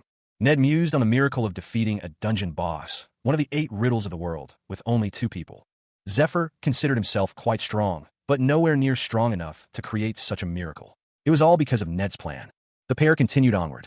It's gone beyond surprise or suspicion, Ned thought. It's as if he's looking down on everything from above. Ned and Zephyr looked on. A guttural sound echoed as the monster began to fall. Another groan escaped the beast as it continued to collapse. The monster was defeated. He watched as dark mana began to coalesce, swirling with ominous energy. The dark energy gathered, forming a gateway of swirling shadows. The shadows deepened, the air growing heavy with an unknown presence. The dark mana writhed, taking on a monstrous form, its presence causing a palpable dread. The mana pulsed, a single, malevolent eye opening within the darkness. The monstrous form solidified, the word Georges appearing amidst the swirling energy. The word night materialized, adding to the ominous display of power. The dark mana roared, its power intensifying as it took on a more defined shape. Zephyr, visibly disturbed, questioned the nature of the unfolding phenomenon. Ned admitted he didn't know either. Ned realized this event was not in Lucius's dungeon report from his past life. Deducing the future had changed. The energy continued to surge, building towards a terrifying climax. A towering figure emerged from the darkness, its presence radiating immense power. Darkness writhed, a canvas of swirling energy painted with strokes of crimson. A colossal cross of gold emerged, its surface etched with glowing symbols of power. A masked figure, wreathed in red energy, stared with piercing, crimson eyes. The figure stood atop the golden cross, a silent sentinel of arcane might. The masked figure's gaze intensified, red veins pulsing beneath the surface. Elsewhere, Zephyr clashed with Ned, their blades sparking with raw energy. Zephyr's eyes glowed with power, arcs of electricity crackling around him. Ned roared, channeling his own energy into a devastating strike. The air crackled with energy, red lightning tearing through the darkness. Zephyr and Ned locked blades once more, their struggle a dance of destruction. Ned's expression shifted to confusion. There's no slashing feeling? This skill is the ancient magic of Medea, space distortion. He emanates a dark aura, the air crackling with unseen energy. A green magic circle flares to life beneath the dark figure's feet. Spikes erupt from the circle, impaling the dark figure from below. Zephyr's eye narrows, focused and determined amidst the chaos. The dark figure looms over Zephyr, a menacing presence despite the attack. The dark figure moves with blinding speed, a blur against the battlefield. Ned's eyes widen, a flicker of surprise crossing his face. It's fast, Zephyr retorts. No, you don't, as he prepares his own counterattack. Zephyr's sword cuts through the air, a flash of light against the darkness. Zephyr prepares to unleash his power, declaring, Queen Spider's Web. Zephyr's fist clenches, energy swirling around him. Come here. The dark figure cries out as Zephyr's attack connects, a visible impact. Zephyr prepares himself for the coming battle, his fists wrapped and ready.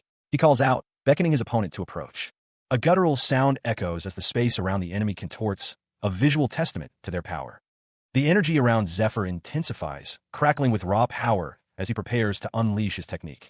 Surrounded by a swirling vortex of energy, Zephyr is poised, ready to strike with the reinforced power of his mana. A monstrous wing manifests, a harbinger of the impending attack. A cloaked figure emerges from the shadows, radiating a menacing aura. Thorns erupt from the ground, a deadly barrier forming to ensnare any who dare approach. Trapped within a distorted space, a lone figure stands silhouetted against the light, their fate uncertain. He lunged forward, his sword crackling with mana reinforcement. Ned smirked, confident in his defense. All right, the attack went through dash. His eyes widened in disbelief. A red aura flared around Ned, the reflected energy surging. The Black Mirror ability reflected the damage, amplified by 300% due to Ned's mastery. The reflected attack slammed into him. His hand clenched, red energy coalescing around it. Ned unleashed the Dark Hand, a surge of corrupted mana. He screamed in pain and fury. The Dark Hand was ready to strike. He gathers the energy, preparing to unleash a new attack. Bolts of lightning crackle around him as he shouts, Thunderclap Palm. Ned watches, his red eyes gleaming with anticipation. The dark energy around Ned intensifies, swirling around his hand. The mana flows from Zephyr's hand, a concentrated stream of power. The energy gathers, forming a visible force. It's an Eastern technique used to subdue the opponent. Though it doesn't do as much damage as blunt or sword attacks, activation of all skills can be prevented if the right pressure points are pressed to block the flow of mana. Zephyr thinks the speed of her mana flow is transcendental, as expected of a great magician. There's no way I could have blocked her mana flow if I wasn't proficient in this skill. With a guttural cry, Ned's minions advance. Ned prepares to strike, his eyes fixed on Zephyr. The webs, attached while pressing pressure points, now ensnare the foe. He descends upon the monstrous figure, ready to unleash his power. Bolts of pure energy erupt from Zephyr's hands, striking the creature. The monster roars in agony as the attack lands, its eyes glowing with pain. A hand clutches a rosary, its beads glowing with a faint blue light. Zephyr focuses, channeling the rosary's power through his hands. Only 9 seconds remain until the dark hand disappears. A pained cry echoes as the energy surges around the injured figure. Zephyr declares that with this, the injured person will not die. His expression is one of grim determination, focused on the task at hand. The rosary's power manifests, enveloping the injured person in a healing light. He struggles against the thorny vines, their barbs digging into his skin. The monster's hold tightens, pressure points undone in mere seconds. He grits his teeth, bracing against the constricting thorns. A sphere of red energy begins to coalesce, swirling with power. The energy intensifies, bathing the area in a crimson glow. The thorns begin to recede, the red energy surging around him. The character with white hair watches with a smirk. What a twist of events! A blinding explosion of light erupts, obliterating the thorns. The figure is silhouetted against the radiant energy, freed from the monster's grasp. A teacup shatters on the floor, the sound echoing in the sudden silence. One of the figures in white robes kneels, asking, "Oh my, are you okay?" He insisted he was fine, just spacing out for a bit. A hand struck the table, shattering a teacup into pieces. A figure in a white robe knelt, silent and still. Someone hoped nothing bad was happening, wondering if he was all right. The text spoke of making good use of items, but a bad feeling lingered. The figure in white stood before a window, back turned to the scene. Meanwhile, A hand lay amidst a scattering of blood and broken objects. Chains hung taut, amidst a scene of destruction. He stood, battered and bloodied, but still defiant. He collapsed, defeated. He spat, tasting blood. After getting the flow of battle taken away, they've been completely wrapped up in its pace. The 8 great challenges of the world, something like that. He could have easily taken care of them before his regression. It really hits home. The weight of his current weakness settled heavily on his shoulders. How worthless he was at this time. The realization stung, a bitter taste in his mouth. He used up all the consumable items he prepared, and all his weapons and defensive gear were destroyed. What to do? The question hung in the air, unanswered and heavy with implication. I have left. He wondered what options remained, his gaze hardening with resolve. Skill Wall of Iron, sponsored by the God of Loans, USRA. All fatigue and damage suffered during the usage of this skill is accumulated as debt. Divine Beast Egg, egg of a divine beast living in heaven. Is unknown what it will be. Half of the known divine beasts reject humans. The regression perks that only look good on the outside, given to him by the gods. Though strong luck doesn't have any penalties. Sword of Light, a divine item made of a sliver of primordial light in the form of a sword. Revive 3 days after death. The Sword of Light and Revive are traps, designed to steal his free will. They are useless in combat, and he has nothing to turn the situation around. A winged figure stands in the light, as if waiting for a performance. The winged figure finds the situation interesting, but only for the gods' entertainment. Their only use is to keep him tied down as they watch him despair while being surrounded by hope. Chains bind him, each link a restriction, each bond a leash. A cloaked figure stands over him, radiating power, demanding something more. If he's going to die here, if his plan is bound to crumble. Zephyr's eyes narrow, a spark of defiance igniting within him. A bloody finger traces a symbol on the ground. That'll make you all feel like complete shit. The bloody symbol is completed, a declaration of war etched in crimson. A blinding light erupts, filling the space with raw power. Feathers drift down, dancing in the aftermath of the blast. More feathers continue to fall, a silent testament to the power unleashed. He stands bloodied, as the winged figure towers over him. She demands, "What is the meaning of this, Zephyr?" A plea hangs in the air, unspoken but palpable. The winged figure's expression hardens, her eyes narrowed. "Explain yourself. How does a human like you?" The question hangs heavy. "Know about that blasphemous symbol?" Zephyr smirks, bloodied but unbowed. "I did cast a bait, but I caught quite a big fish. The proof that the gods lost disgracefully in the past is now known. The symbol is a taboo, decided by the gods themselves. The principle of the world automatically punishes those who break the taboo. The angel's presence is no longer sensed. The angel must have put up a barrier. He felt relief, able to recover a bit of his health. The angel demands an explanation, questioning how a human like him knows. About that blasphemous symbol, how peculiar. Forms with high soul statuses cannot enter a world with a lower status. That should be the principle of the world, but how? The angel reminds him that she was the one who sent him back to the past. The angel states that she has conceded the order of answer once, and there will not be a second time. A voice demands to know how he knows about the blasphemous symbol. The angel's expression shifts, a flicker of surprise crossing her face. Zephyr, lying prone, smirks. He states that if she wants to know, she'll have to pay him. The angel's eyes narrow, her gaze intense as she questions him. The angel's power flares around Zephyr, a divine presence bearing down on him. A surge of energy courses through Zephyr's hand, disrupting his control. He realizes his finger isn't moving, wondering if it's the angel's skill. The angel declares that he is neither a saint nor an angel. The angel warns Zephyr that he has overstepped his boundaries. Her expression is one of pure, unadulterated fury. Zephyr retorts, questioning if she even has the right to say that in the first place. Carefully, he reviewed the regression perks granted by the gods.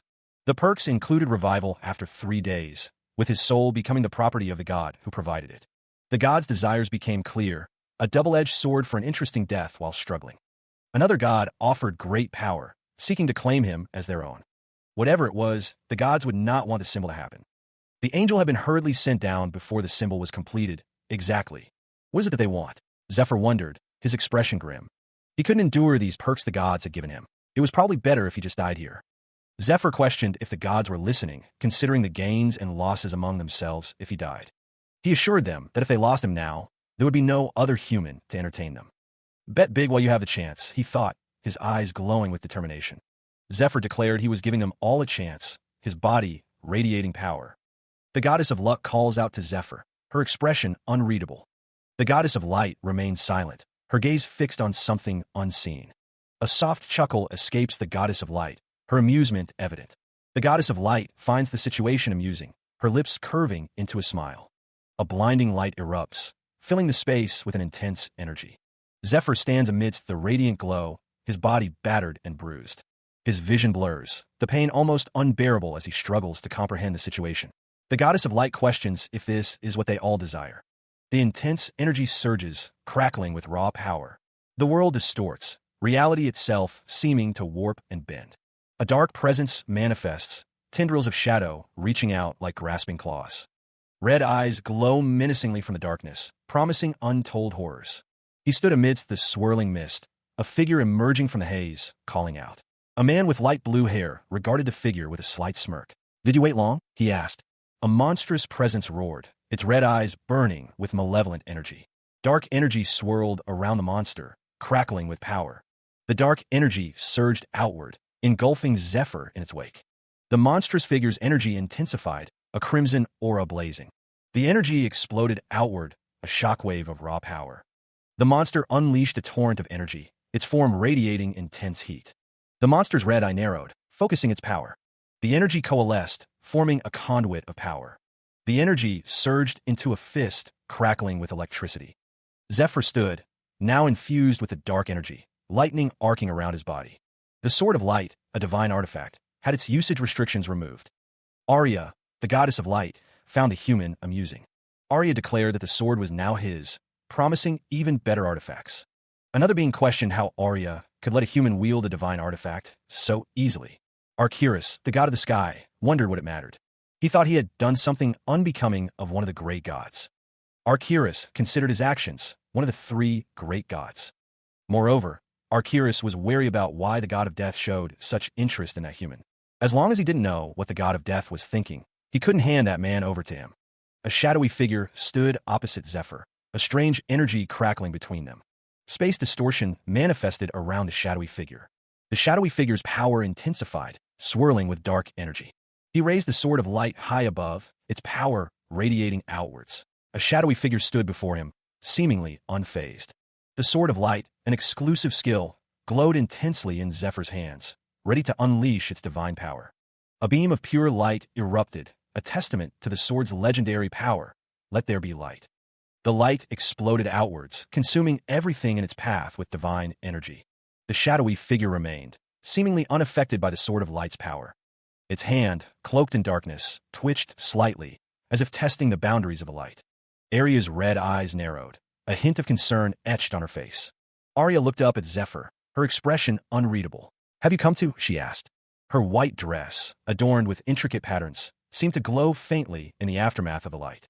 He unleashes a skill with the highest grade curse removal effect, along with a powerful light attribute attack power. He never thought he'd get it. To use it, but it seems the curse placed on Eurydica has been completely removed thanks to it. The skill takes effect, revealing Eurydica's true appearance. She feels like she was having a dream, a very long, terrifying one. Eurydica demands to know who he is, and who he is to drive away the evil within her. Her expression is one of confusion and slight fear. Zephyr, covered in blood, declares that he is her successor, Princess Eurydica. The knight presents the dragon heart of the black dragon Kaiserys to the princess. Georges presents the dragon heart. He has accomplished something great. However, the princess tells Georges to call her Eurydica, not my princess. Eurydica says she thought there would be nothing but happiness after emerging victorious from the battle with Kaiserys. Georges and Eurydica stand face to face. At that moment, Georges' hand moves. Eurydica believed there would be nothing but happiness for them, but she was foolish. The last floor of this tomb is a great magic circle embodying the Tree of Life, the treasure of the elves. It is a facility that exists to purify the dreadful curse put on the Black Dragon's dragon heart. Eurydica extended her life by 1,000 years using the magic circle's power. But in exchange, Eurydica was eroded by the curse and lost her human form. She says that Zephyr and his companion pulled her out of the darkness. She admitted she didn't know how she could ever repay him. The lifespan that had been forcibly extended was also coming to an end. Her body was at its limit. Looking up, Eurydica asked if he wanted the dragon heart. Zephyr stated that it would take too long to explain with words. Since there were memories, Zephyr extended his hand. Zephyr, kneeling, saw something.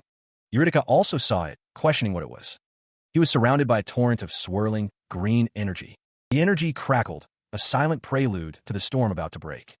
Blades of pure energy sliced through the air, aimed with deadly precision. The dark figure launched a counterattack, meeting the energy with its own shadowy power.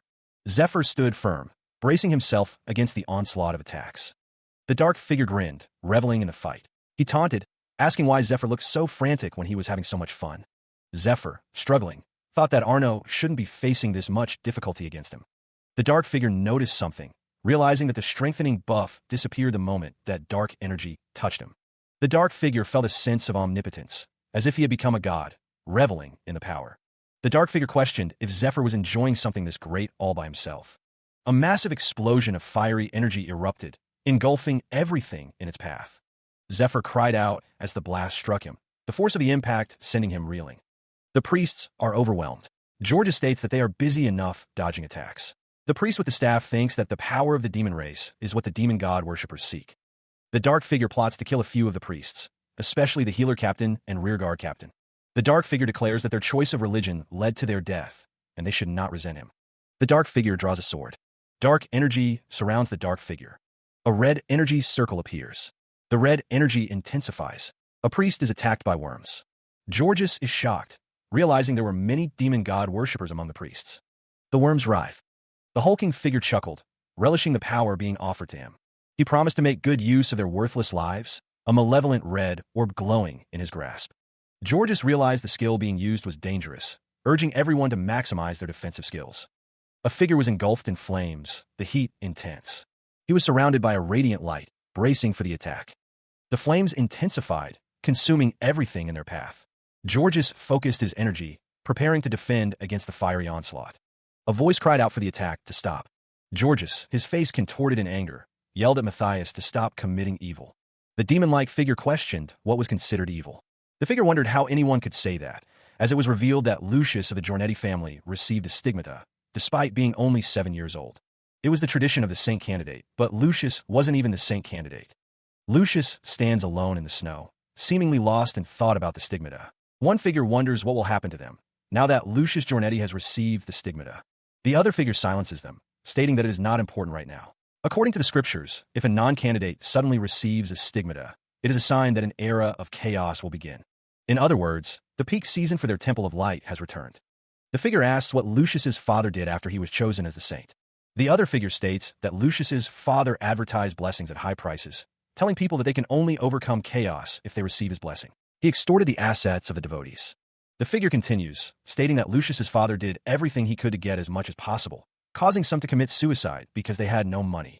The figure accuses Lucius's family of being nothing but scammers and murderers. If that is not evil, then what is? The figure continues, stating that they all took absolutely no responsibility after committing all kinds of disgusting acts. The figure declares that the Temple of Light is the true evil. This is the future. Eurydica's red eyes glistened with unshed tears, her expression a mask of sorrow. Pitiful one. Scars marked his skin, a testament to battles fought and won, though at a great cost. The inscription on the demon race's tombstone spoke of a future invasion, one that he had tried to block long ago. He clenched his jaw, a grim determination hardening his features. He wanted to win this time, to avoid the bitter taste of defeat. Eurydica continued, explaining why she had to ask him for an unfortunate favor. He knew that recklessly absorbing the dragon heart would kill him, as he wouldn't be able to handle a dragon's magic power. He knew someone who could help with the absorption. But it's a different story if Eurydica has regained her senses. An experienced person would be much more adept at it. The great magician Eurydica transplanted the dragon heart into the first dragon slayer, Georges. He pleaded, his voice raw with desperation. Transplant the dragon heart into me, please. Eurydica's expression remained unreadable, her intentions shrouded in mystery. Eurydica's red eyes narrowed, her expression hardening. She declared she could not abide by that favor. Matthias's face contorted in disbelief and rage. The injuries on his face seemed to deepen with his shock. 1,000 years ago, the world teetered on the brink of collapse. The strongest of the 7 dragons, the black dragon Kaiserus, set the entire world aflame. Although Kaiserus was one of the 12 heroes that led the war against the demons, he lost his reason and went berserk due to the demon curse.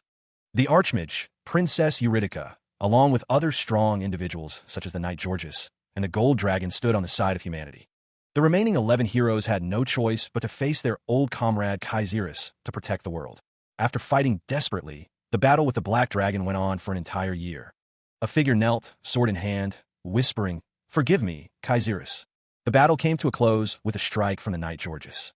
Everything that occurred in your era and my era was caused by the demons trying to summon the demon god to this world.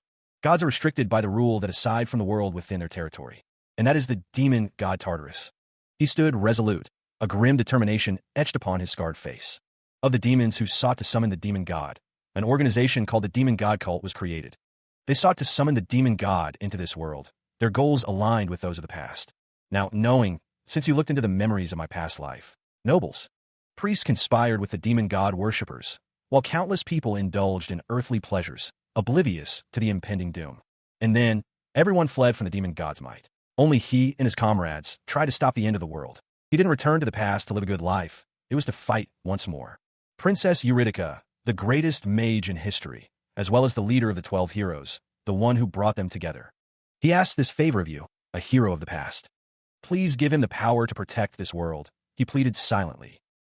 Although they're so different, Eurydice wonders why he reminds her of you. She noted that Georges had succeeded in the mock transplant operation hundreds of times. Eurydice felt all right, even proud. Eurydice took pride in the fact that she would obtain the power to protect the world from the remnants of the demons who were pushed back into the desert, and the red dragon who coveted the land of humanity. Georges' gaze was firm, resolute. Georges wanted Eurydice to trust in him and transplant the dragon heart into him, from them as well. It was what he wanted. The goal was to leave behind a safe world for their child. She was asked to trust in him and transplant the dragon heart into him. A strange, purple energy began to manifest. The purple energy swirled around Eurydice. Someone yelled Georges' name, pleading with the princess to get back, stating that it was dangerous. A skeletal figure appeared, writhing in the strange energy. It was the same energy she felt when Kaiserus was going berserk. The demon curse? She wondered why the curse on the dragon heart was lifted. That must be what she was thinking. Eurydice was sorry. Georges explains that he only took some measures to make it look like it was lifted. The words gold dragon echo as Georges states he had fun being Eurydice's comrade. However, Georges declares that he also has a duty that he must fulfill. Eurydice glows with power, utilizing the unique skill of dragons, dragon tongue. Georges proclaims that she will keep her mouth shut for eternity, alluding to the secret of the world she learned. Eurydice reacts in shock to Georges' words. She coughs up blood as Georges expresses his regret. He laments that she was greedy for the dragon heart. Georges acknowledges Eurydice's marvelous skills, revealing that the dragon heart was perfectly transplanted within his own body. He continues, stating that the demon curse is hidden along with it. Infinite power flows out from the dragon heart. A monstrous form begins to take shape, fueled by the dragon heart's power. Eurydice's body lies defeated on the ground. The sword, held firmly, awaits its purpose. Eurydice's expression is one of concern, her eyes wide with worry. Dark energy crackles and explodes, a dangerous power unleashed. The raw energy surges, a chaotic display of destructive force. The ancient tablet speaks of purifying the curse, a process spanning 1,000 years. Eurydice states she was waiting for a suitable hero to pass on the dragon heart too. She's already aware that he is worthy. Eurydice warns that his body is not ready to receive the dragon heart, and he will either be shattered or crippled. Zephyr acknowledges the risks, knowing he can't strengthen himself with deadly poison any more than this. The combination of Zagan and Belial can only be used when his stats are low, and he has used up all the immediate methods he has to grow quickly. The success rate is not zero. He thinks, his expression determined. Eurydice realizes he must be thinking of using strong luck, believing he can just make it work. The numbers didn't lie. The odds were stacked against them. Eurydice's red eyes glowed, a desperate plea in her words. There was one last chance, one final moment to gamble everything. Her white dress flowed around her, a stark contrast to the urgency of the moment. Zephyr's gaze hardened, his resolve unyielding despite the risks. Eurydice's expression was grim, knowing the weight of the decision that lay ahead. Power crackled around Eurydice, a storm of energy barely contained. Zephyr coughed, his body already feeling the strain of the immense power he was wielding. Eurydice's voice echoed, laced with frustration. Even after 1,000 years, she was still bound by the dragon tongue. Eurydice's eyes widened, a name escaping her lips, Gold Dragon. Eurydice wouldn't accept this lying down, even if the dragon tongue restricted her. She would find a way to convey her message. That moment would be the turning point, the culmination of everything. Eurydice's words hung in the air, a heavy choice laid bare before Zephyr. He must choose between what he treasured most. He stood, listening intently to the words spoken to him. His eyes narrowed, a storm of resolve brewing within their depths. Eurydice explained that to grow stronger, he must take everything within her tomb. She would also alter the dungeon's layout, ensuring the priest could escape. If he still desired the dragon heart transplant, he would have to act. He would need to hunt 4 dragons, ice, green, red, and blue, within a single year. There was no other way. Eurydica's crimson eyes pierced him, questioning his resolve. He remained silent, his gaze unwavering. He had been wondering what the task would be. Zephyr countered, questioning if she wasn't underestimating him. A year was far too long to hunt 4 dragons. A confident smirk played on his lips as he looked up. He promised her he would show her the safe world that she and Georges wanted to see. Her hand descended, a gentle touch upon the figure before her. She could finally lay down her duty, watching over them in the afterlife. She realized at last how burdened she felt from her duty, feeling such peace of mind. She apologized, passing on the duty that she could not complete in her era. A surge of energy emanated from structure. The ancient structure hummed with power, its purpose now shifting. Chains rattled as the energy pulsed, resonating with the relic. Her form remained still, a silent observer of the unfolding events. That's Kaiserys' dragon heart. She paid her respects to the new hero's resolve. She would begin. He is surrounded by a golden aura, a strange object floating above him. The woman, adorned in white, cradles Kaiserys' dragon heart. She extends her hand, the dragon heart glowing intensely. She declares that she will begin as a perk activates. A blinding light erupts. A voice echoes from the darkness, questioning their location and lamenting their blindness. The voice realizes they are not in darkness, but within their own consciousness. Bathed in blue light, a figure stands, seemingly aware. A sense of familiarity washes over them, a presence not entirely their own. He stood before the colossal eye, an overwhelming presence bearing down. The air crackled with unseen energy, a palpable tension filling the space. The pressure intensified, the weight of something ancient and powerful bearing down on him. The very air seemed to distort and writhe, reacting to the immense power. A draconic voice echoed, laced with fury. "You bastard." The dragon-like entity continued, its voice dripping with possessive rage. "You dare covet my power?" This was the evil desire of Kaiserys, a presence left within his dragon heart, now confronting him. The pressure felt overwhelming, as if his very soul was being ripped apart by this ancient presence. The dragon-like entity loomed closer, its malevolent gaze piercing through him. The entity's voice dripped with disdain. "The gods are on you, those persistent bastards." He wondered if they had sent yet another puppet to try and claim him. The dragon-like entity declared, its red eye burning with malice. "You're the last one that I would ever hand my power over to." Darkness rides, a prelude to the coming storm. The dragon-like entity roars, its form a chaotic blend of power and rage. 6. The countdown continues as the dragon-like entity prepares its next strike. 5. The dragon-like entity moves with blinding speed, its attacks relentless. 3. 2. The figure in white robes cries out, enduring the onslaught of the dragon-like entity. The attack lands, a brutal strike that leaves a trail of blood. Now all that's left is you, Lucius. The dragon-like entity is attacked by Lucius Jornetti. Lucius declares that it's no use, his expression determined. The dragon-like entity is engulfed in flames. The flames rage, consuming everything in their path. He faced the monstrous dragon-like entity, radiating power. It declared him too slow. Red energy crackled around them as the dragon-like entity prepared to strike. The air grew thick with anticipation. The entity's attack landed, and Lucius cried out in pain as the force of the blow sent him reeling. The dragon-like entity's eyes narrowed, assessing the situation. Its reaction speed was noticeably slower, fatigue setting in. A sinister smile crept across the dragon-like entity's face, a hint of dark amusement in its eyes. Lucius, struggling to maintain his composure, realized the dire situation. He was the only one accumulating damage in their exchange of blows. The dragon-like entity unleashed another devastating attack. The force of the impact exploded outwards. The relentless assault continued, the dragon-like entity pressing its advantage against the weary Lucius. Another blow connected, and Lucius gasped, the pain searing through his body with each strike. Despite the overwhelming odds, Lucius stood his ground, his resolve unwavering as he faced the demonic power. Suddenly, the dragon-like entity was engulfed in flames, the intense heat radiating outwards. But the flames spread, consuming Lucius as well, the inferno threatening to consume everything in its path. He cries out, the inferno consuming him, threatening to overwhelm his senses. The dragon-like entity unleashes another blast, its power seemingly endless. Coughing, Lucius struggles to regain his composure amidst the raging flames. Lucius realizes the grim truth. Arno and Leona, his allies, are dead. He steels himself, knowing he has no choice but to use that power. Now, then, he thinks, preparing to unleash his hidden strength. The dragon-like entity prepares to end the battle, its eyes glowing with malevolent intent. The dragon-like entity bids Lucius goodbye, confident in its victory. Lucius unleashes his power, a surge of energy erupting around him. His fireball, however, is suddenly penetrated and annihilated by an unknown force. A single feather drifts down, bathed in an ethereal light, its origin a mystery. Lucius gasps, feeling the strange energy emanating from the feather. He stands, wings spread wide, a beacon of light against the darkness. Oh, Lucius asks how much of his lifespan he will offer. How much of your lifespan will you offer this time? Lucius's expression is grim as he considers the cost. 1 month, Lucius thinks, seems insufficient to defeat that thing. It will be half a year. A surge of power emanates from Lucius. Golden energy crackles around Lucius, his resolve hardening.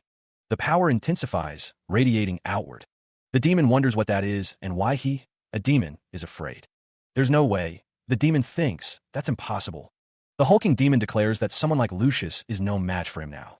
Lucius, his expression twisted in disgust, calls someone a deplorable bastard.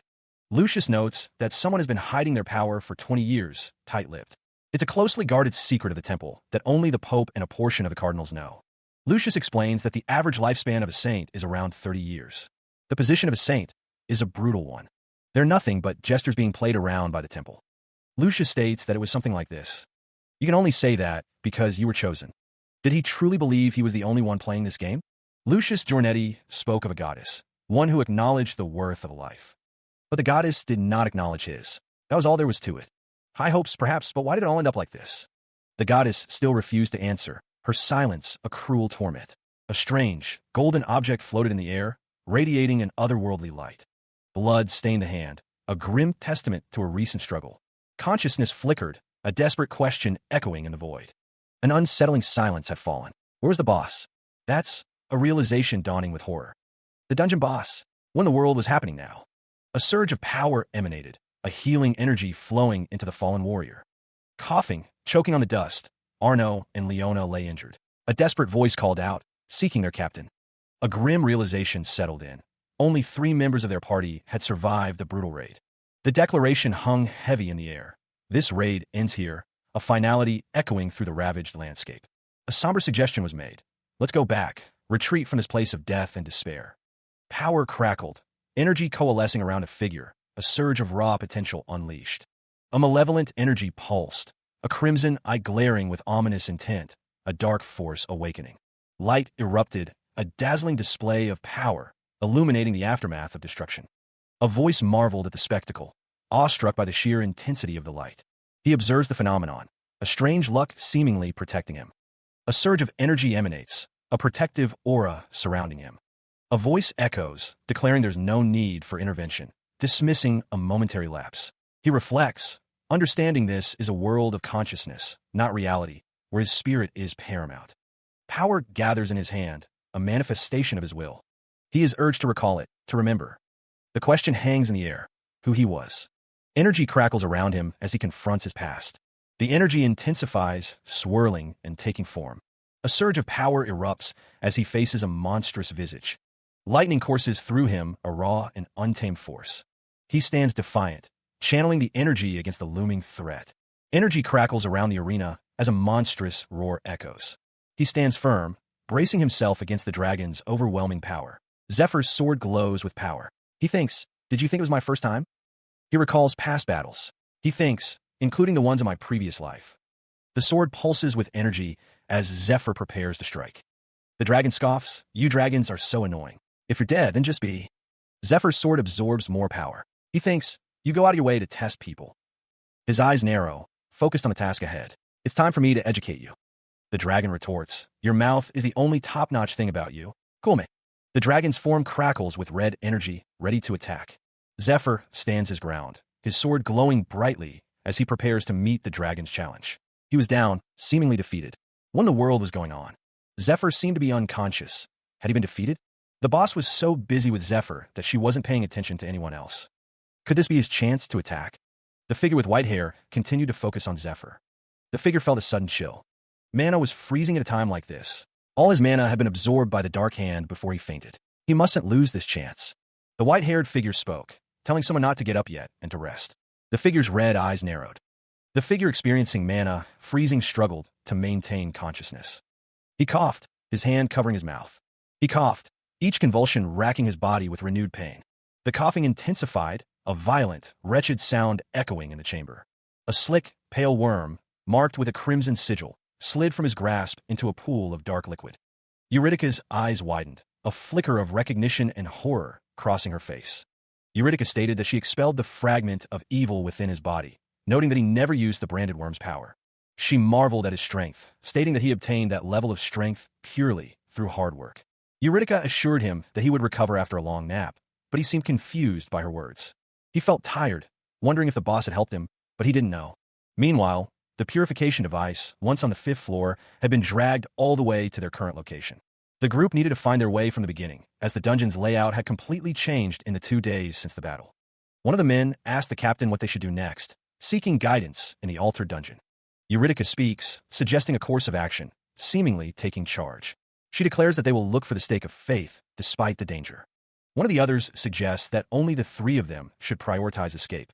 Eurydice firmly rejects the idea of escape, countering with a different approach. She insists that this is the only way they can escape in time. Elsewhere, a new conversation begins, questioning the strange behavior of the 2 slaves who stole the stake of faith. The speaker notes that although the slaves are certainly demon god worshippers, they didn't interfere while fighting Matthias and even attacked him. The question is posed, what if they belong to different factions within the demon god cult? If they assume the slaves were aiming for Matthias, their political enemy, and the speaker, the saint, to kill each other, it would make sense. The speaker continues, explaining that if all the investments put into the dungeon disappear through their death, the temple will have no choice but to auction the dungeon off to settle their debts. Then they must have aimed for it from the start, declaring rights to this dungeon that contains the dragon heart. If their faction managed to get a hold of this dungeon dirt cheap, then those 2 slaves, with the stake of faith, will enter a new raid party as the ones with experience in the dungeon. She knew they had the ability to find their own way out. Or that was the plan. A surge of power emanated outwards. The gatekeeper unleashed a flurry of blows. The energy exploded outwards, sending debris flying. Meanwhile, a voice wondered if this was happening after killing the gatekeeper. The gatekeeper loomed, a menacing figure in the gloom. A surge of power erupted from the gatekeeper. The gatekeeper lunged forward, energy crackling around him. A man looked on, his expression a mix of shock and disbelief. The gatekeeper cried out as he was struck by a powerful blast. An armored figure reflected on the limits of their power. He stared ahead, a bead of sweat trickling down his temple. Is this how it ends? Elsewhere, Eurydice cradled the child, her expression filled with longing. Could she never see them again? Meanwhile, crimson streaks slashed across his vision, an ominous sign of what was to come. Zephyr gazed up, his eyes widening as a dark, monstrous figure materialized before him. The dark figure loomed over Eurydice and the child, a palpable threat hanging in the air. His eyes darted around, searching for an escape. Zephyr's eyes widened in disbelief. How is he coming out of the boss room? Perfect timing, he thought you came this far. A strangled gasp escaped his lips as unseen hands gripped his throat. You there, skeleton head, get the fuck down. Zephyr focused, channeling the unique skill of dragons. Power dwells within the words themselves, dragon tongue. The command echoes, laced with an undeniable force. A surge of power erupts, the air crackling with energy. Eurydice is stunned by the sudden display of power. She wonders if the monster is obeying the slave. The disciplinary action is swift and absolute. Zephyr's eyes narrow, assessing the situation. His hands glow with the residual energy of the dragon tongue. The power intensifies, crackling around his gauntlet fists. The monster looms, dwarfed by Zephyr's overwhelming presence. Zephyr is surrounded by the full power of a dragon, albeit briefly. The dragon heart's power comes with limitations, especially when first transplanted. To prevent the dragon heart from going berserk, its capacity is restricted. Of course, there are restrictions. This is the power of a dragon. A weapon appears, ready to strike. And Georges' sword, Graham, is revealed. It displays even greater power against dragons. It's truly the worst match for me. The sword vibrates with power. The blade hums with anticipation. The sword is ready to strike. The weapon crackles with energy. Therefore, instead of using the dragon's power, he will face the enemy with this. The Sword of Light, a divine artifact made of primordial light. The goddess of light's first request was to save her saint. A voice echoes, accepting the goddess's request with unwavering resolve. Blinding light erupts, a surge of power answering the call. He stands victorious, the dragon slayer, over a defeated foe. A voice booms, acknowledging the dragon slayer's capabilities. The light intensifies, bathing the figure in a radiant glow. A grateful voice offers thanks for the hard work completed. The light continues to surge, an overwhelming display of power. The radiant energy explodes outward, consuming everything in its path. The figure muses on the Sword of Light, a divine artifact of legends. Confusion sets in, as the figure questions the true nature of the slave. Even if one is an official priest secretly worshipping a demon god, they can still wield the power of light. But why does he feel the goddess of light's presence emanating from him? And not only that, something else was amiss. He felt something similar to when he met the gold dragon in the palace when he was young, an undeniable pressure. A tapping sound echoed in the distance. The man with white hair looked up, his expression unreadable. Someone greeted the exalted one. The man with white hair gazed up at the figure in armor. His battle with Kaiserus within his consciousness lasted 3 days. Very well, I acknowledge your power, but that does not mean that I trust you. I will continue to watch you from within. The battle raged on, a clash of wills and power. He opened his eyes, the weight of recent events pressing down. Beside him lay Ned, unconscious, and the remnants of Eurydica crumbled into ash. Zephyr clenched his fist, a silent promise escaping his lips. Thank you, Eurydica. He held the keepsakes Eurydica left behind, memories swirling around him, that he found in Eurydica's ashes, the crystal of magic. To learn the skills, you must master the ancient magics of Medea to level 2 and a master key to the tomb of Eurydica, currently belonging to Zephyr. Though the Dragonheart's current capacity is 1%, as the power spreads, the amount of power your body can endure will also rise naturally. That's what Eurydica's thoughts left within the crystal of magic said, echoing in his mind. Eurydica's voice, a ghostly echo, resonated. Your body will need to be restructured as it reaches those numbers. Therefore, please give the crystal of magic to my descendant who has inherited my magic. That child will be of help to you. Altair. The gods know of my past life. Moreover, there aren't many gods who show me goodwill. Even so, I still cannot fully trust them. If the gods intervene and do something to Altair. Though I want to go see you right now, Zephyr steeled himself, resolving to honor Eurydica's wishes. He still had things to do, and though anxious, he had to endure it. Lucius stood before Zephyr and his companion, requesting that they show him their shoulders. A surge of power emanated from Lucius's hand, a visible manifestation of his abilities. The power washed over the pair, and Lucius declared that they were now free. Zephyr wondered if Lucius would be taking care of his debt as well. Lucius chuckled, stating that Zephyr had saved his life, and he was the one in debt. Lucius was deeply moved that Zephyr had infiltrated the demon god cult for several years to destroy their ambitions. He admitted it was embarrassing, but there weren't many in the Temple of Light who were as passionate in ridding heresy. Lucius's expression hardened as he gazed upon a monstrous figure in the shadows. Lucius, as one of the sons of the goddess of light, declared it was his duty to punish the demon god worshippers, the enemies of the goddess. Zephyr offered to help Lucius in any way he could, addressing him as Exalted One. Lucius wondered if Zephyr was trying to join forces with the holder of the Dragon Heart, because he didn't want to be overpowered by the opposing faction in the Temple of Light. The panel identified him as Saint Lucius, the ultimate weapon raised by the Temple of Light through the money they plundered from people like him. He's someone Lucius can't bring himself to have good feelings for. But feelings are feelings, and Lucius needed to use what he could. The power, rank, wealth, and connections of Saint are valuable, after all. He knew that as long as the demon god worshippers had infiltrated the Temple of Light, maintaining a good relationship was key. The sentiment was shared between Zephyr and the other man, a silent agreement passing between them. Lucius Giornetti insisted that their current location was unsuitable for discussion, suggesting they return to the temple. Someone mused that he must be eager to see his wife as soon as possible. Zephyr declared that their true battle was only just beginning. The warrior's chest heaved with anticipation. The third parish of the Temple of Light had already become a haven for demon god worshippers, due to Cardinal Aldine Lasker's forces.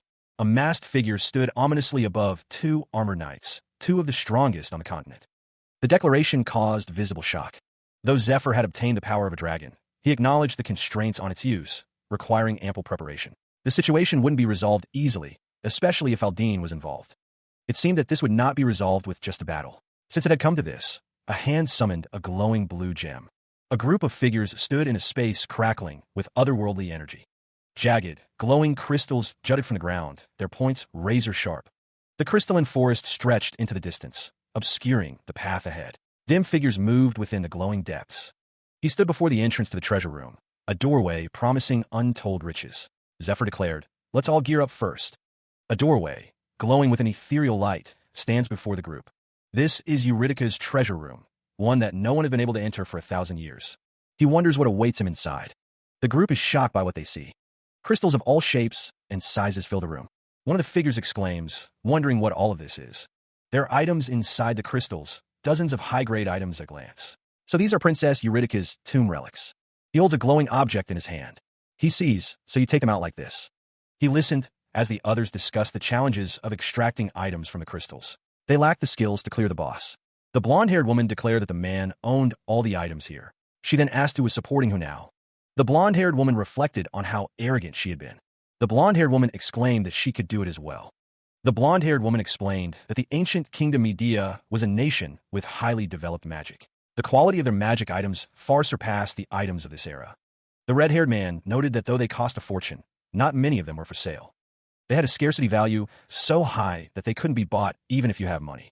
He looked up, a confused expression on his face. The crystal contained a bottle with an eye inside. To think this would be here? He smirked. Things were starting to work out in his favor. The blonde-haired woman presented the gem spirits, shield of petrification, and skill stones. An obsidian bracelet and mirror chainmail shimmer with arcane energy. A crow cape, dusk tunic, mist bracelet, and the sword of mirage adorn the figure. The blade of a massive weapon gleams, ready to strike. Graham rests on the shoulder of a warrior clad in dark armor. Dragon Slayer's plate coat, plate boots, and gauntlets form a formidable set. The discussion picks up where it left off about what they were saying earlier. One of them asks if they mean what they said about having to fight Aldine, who has occupied the temple. A figure responds with a simple yes. Though it's not that he doesn't trust the Exalted One, they at the temple do not have any way to identify demon god worshippers. Lucius Giornetti explains that other than when the suspect uses a demon god worshipper skill, or getting a confession out of them after they arrest them, they have no other way if the suspect strongly denies it. The hooded figure suggests that there's one more option available to them. The figure asks if the branded worm doesn't pop out of their corpse after you kill them. Lucius Giornetti states that regardless of the method, the problem is Aldine's bloodline and status. Aldine's family, the Lasker Marquis family, holds high nobility. They also possess a sizable amount of influence within the region. Even Aldine himself has succeeded his father's position as the bishop of the 4/4 parish. Now a cardinal, he has many responsibilities. Moreover, Aldine has a good relationship with the family. They had been in trouble since all the combatants had left for the raid. The man in religious garb states he doesn't know how to thank them for lending their defense forces. He is told it's no problem, and they should help each other. The man in religious garb continues, stating that since he's been maintaining neutrality in the battle between the temple's factions, he has no enemies. One man says that to detain or kill someone like that without any evidence is. The other responds that it would be simple to fabricate such evidence after killing him. Though he's not saying it directly, he's practically telling them to give him some evidence since he doesn't believe them. Evidence? Of course, there's evidence. Zephyr stands with his arms crossed, a question hanging in the air. He holds up a vial containing a glowing purple liquid, its contents swirling ominously. Zephyr stares intently at the vial, the purple glow reflecting in his eyes as he examines it closely. What do you think this is? A disembodied voice commands the viewer to look to their right. The unseen speaker then tells them to look to their left. Finally, the voice instructs the viewer to look straight ahead. Lord Alpian asks how someone feels, and the response is that they feel great. Alpian states that Reverend Alfonso is very good, and that he should have listened from the start. Cardinal Aldine stands in a grand hall, a woman seated before him. Sister Claudia wonders why Cardinal Aldine is doing something like this, cradling a child. Claudia asks what her companion thinks, and he responds that he told her he'd show her something amusing. The branded worm resides within each of the demon god worshippers' stomachs, allowing them to use the power of demons. The insect gradually grows the more its power is used. Cardinal Aldine states that once the insect achieves complete metamorphosis, it gains a special ability, Sister. Aldine holds the worm up to his mouth, explaining that his branded worm has evolved into a queen, which gives birth to. Lucius Giornetti explains that the larva allows him to brainwash and control any human who ingests it. Lucius asks the woman if she knows why he is explaining this to her. Lucius tells her that her husband should persuade Sir Lucius. The woman asks what he means by persuade. The baby in the woman's arms begins to cry. Lucius remarks that he seems to have scared her. He asks what the baby's name is, and the woman replies, Marius. Lucius's face is close to Marius, a sinister smile spreading across his face. Lucius asks Marius if he likes bugs, as the baby continues to cry. Lucius presents a worm, calling it a cute little bug friend for Marius. Marius cries, even louder as the worm is brought closer. The woman shouts, no, as Lucius holds the worm near Marius. Lucius's hand transforms, becoming monstrous and corrupted. Her eyes widen, a silent question mark hanging in the air. His hand now a grotesque claw. Lucius curses the woman before him. Meanwhile, a knight rushes in to report to Lord Aldine that there's trouble brewing. Lord Aldine is shocked to hear that Lucius is outside. Looking through the window, Lord Aldine is incredulous that he is already in the middle of clearing the dungeon. His eyes narrow with a mixture of anger and concern. Chaos erupts as people scream and fall, caught in some unseen attack. Golden energy crackles as figures are struck down amidst the turmoil. Cardinal Aldine states that it has been a while. Someone demands if Lucius has lost his mind, questioning his attack on the priests. Cardinal Aldine prepares to unleash what he calls the potion of. The man with white hair held up a vial, its contents swirling ominously. He threatened, promising a new kind of scrutiny. Through a window, several figures stood beneath a looming, branded worm. They were within the bodies of demon god worshippers. Lucius smirked, a terrible eye for people, it seemed. His expression suggested a deep-seated arrogance. The name Cardinal Aldine Lasker appeared amidst a flash of light. The situation was escalating quickly. Lucius Giornetti, the Saint of Light, declared himself. His tone was self-assured, bordering on boastful. He accused someone of heresy, the sin of deceiving the temple of light, a heavy weight to bear. His gaze was intense. Lucius stated that someone would now pay the price for it. The threat hung heavy in the air. His eyes glowing with power, Lucius called someone an impertinent brat. His face twisted in anger. Cardinal Aldine Lasker declares that he and Lucius Giornetti, the Saint of Light, will arrest someone for acts of heresy. The cult leader had foreseen Lucius's return, but believes it is happening too soon. Someone reflects that there's no way Lucius and his party members cleared the dungeon already with their skills. Matthias must have failed and been found out before reaching the boss room. A man grits his teeth, calling someone a useless bastard. The man's eyes narrow, deciding that it can't be helped and doesn't matter. Someone declares that Lucius fell into their trap from the moment he returned to the temple.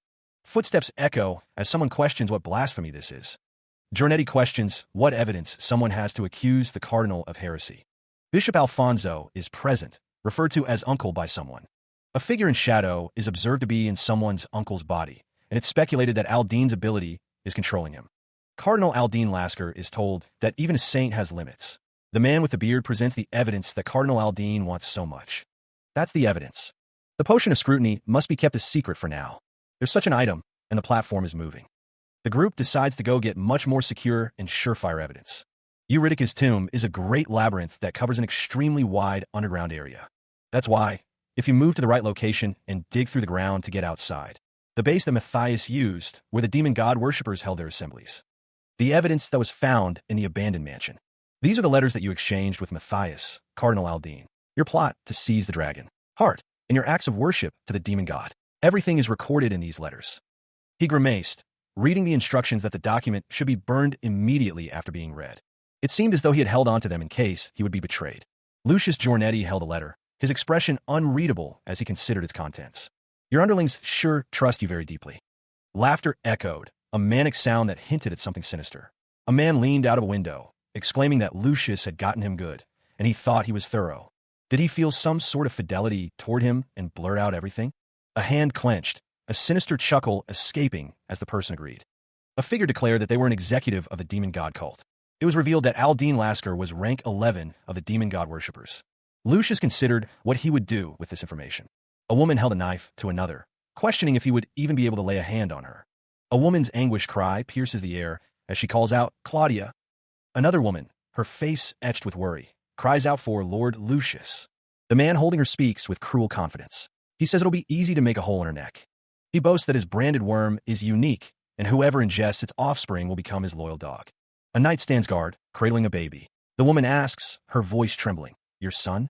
Lucius's expression hardens as he's given a choice. Ingest the worm, or else. The man holding the woman counts down the seconds, his threat hanging heavy in the air. The countdown continues, the glint of steel reflecting the tension. The woman with blonde hair shouts that she will eat it, demanding they not lay a hand on her or her child. A sinister smile spreads across the man's face, a silent promise of cruelty. Lucius, grinning cruelly, declared that the woman was his lover.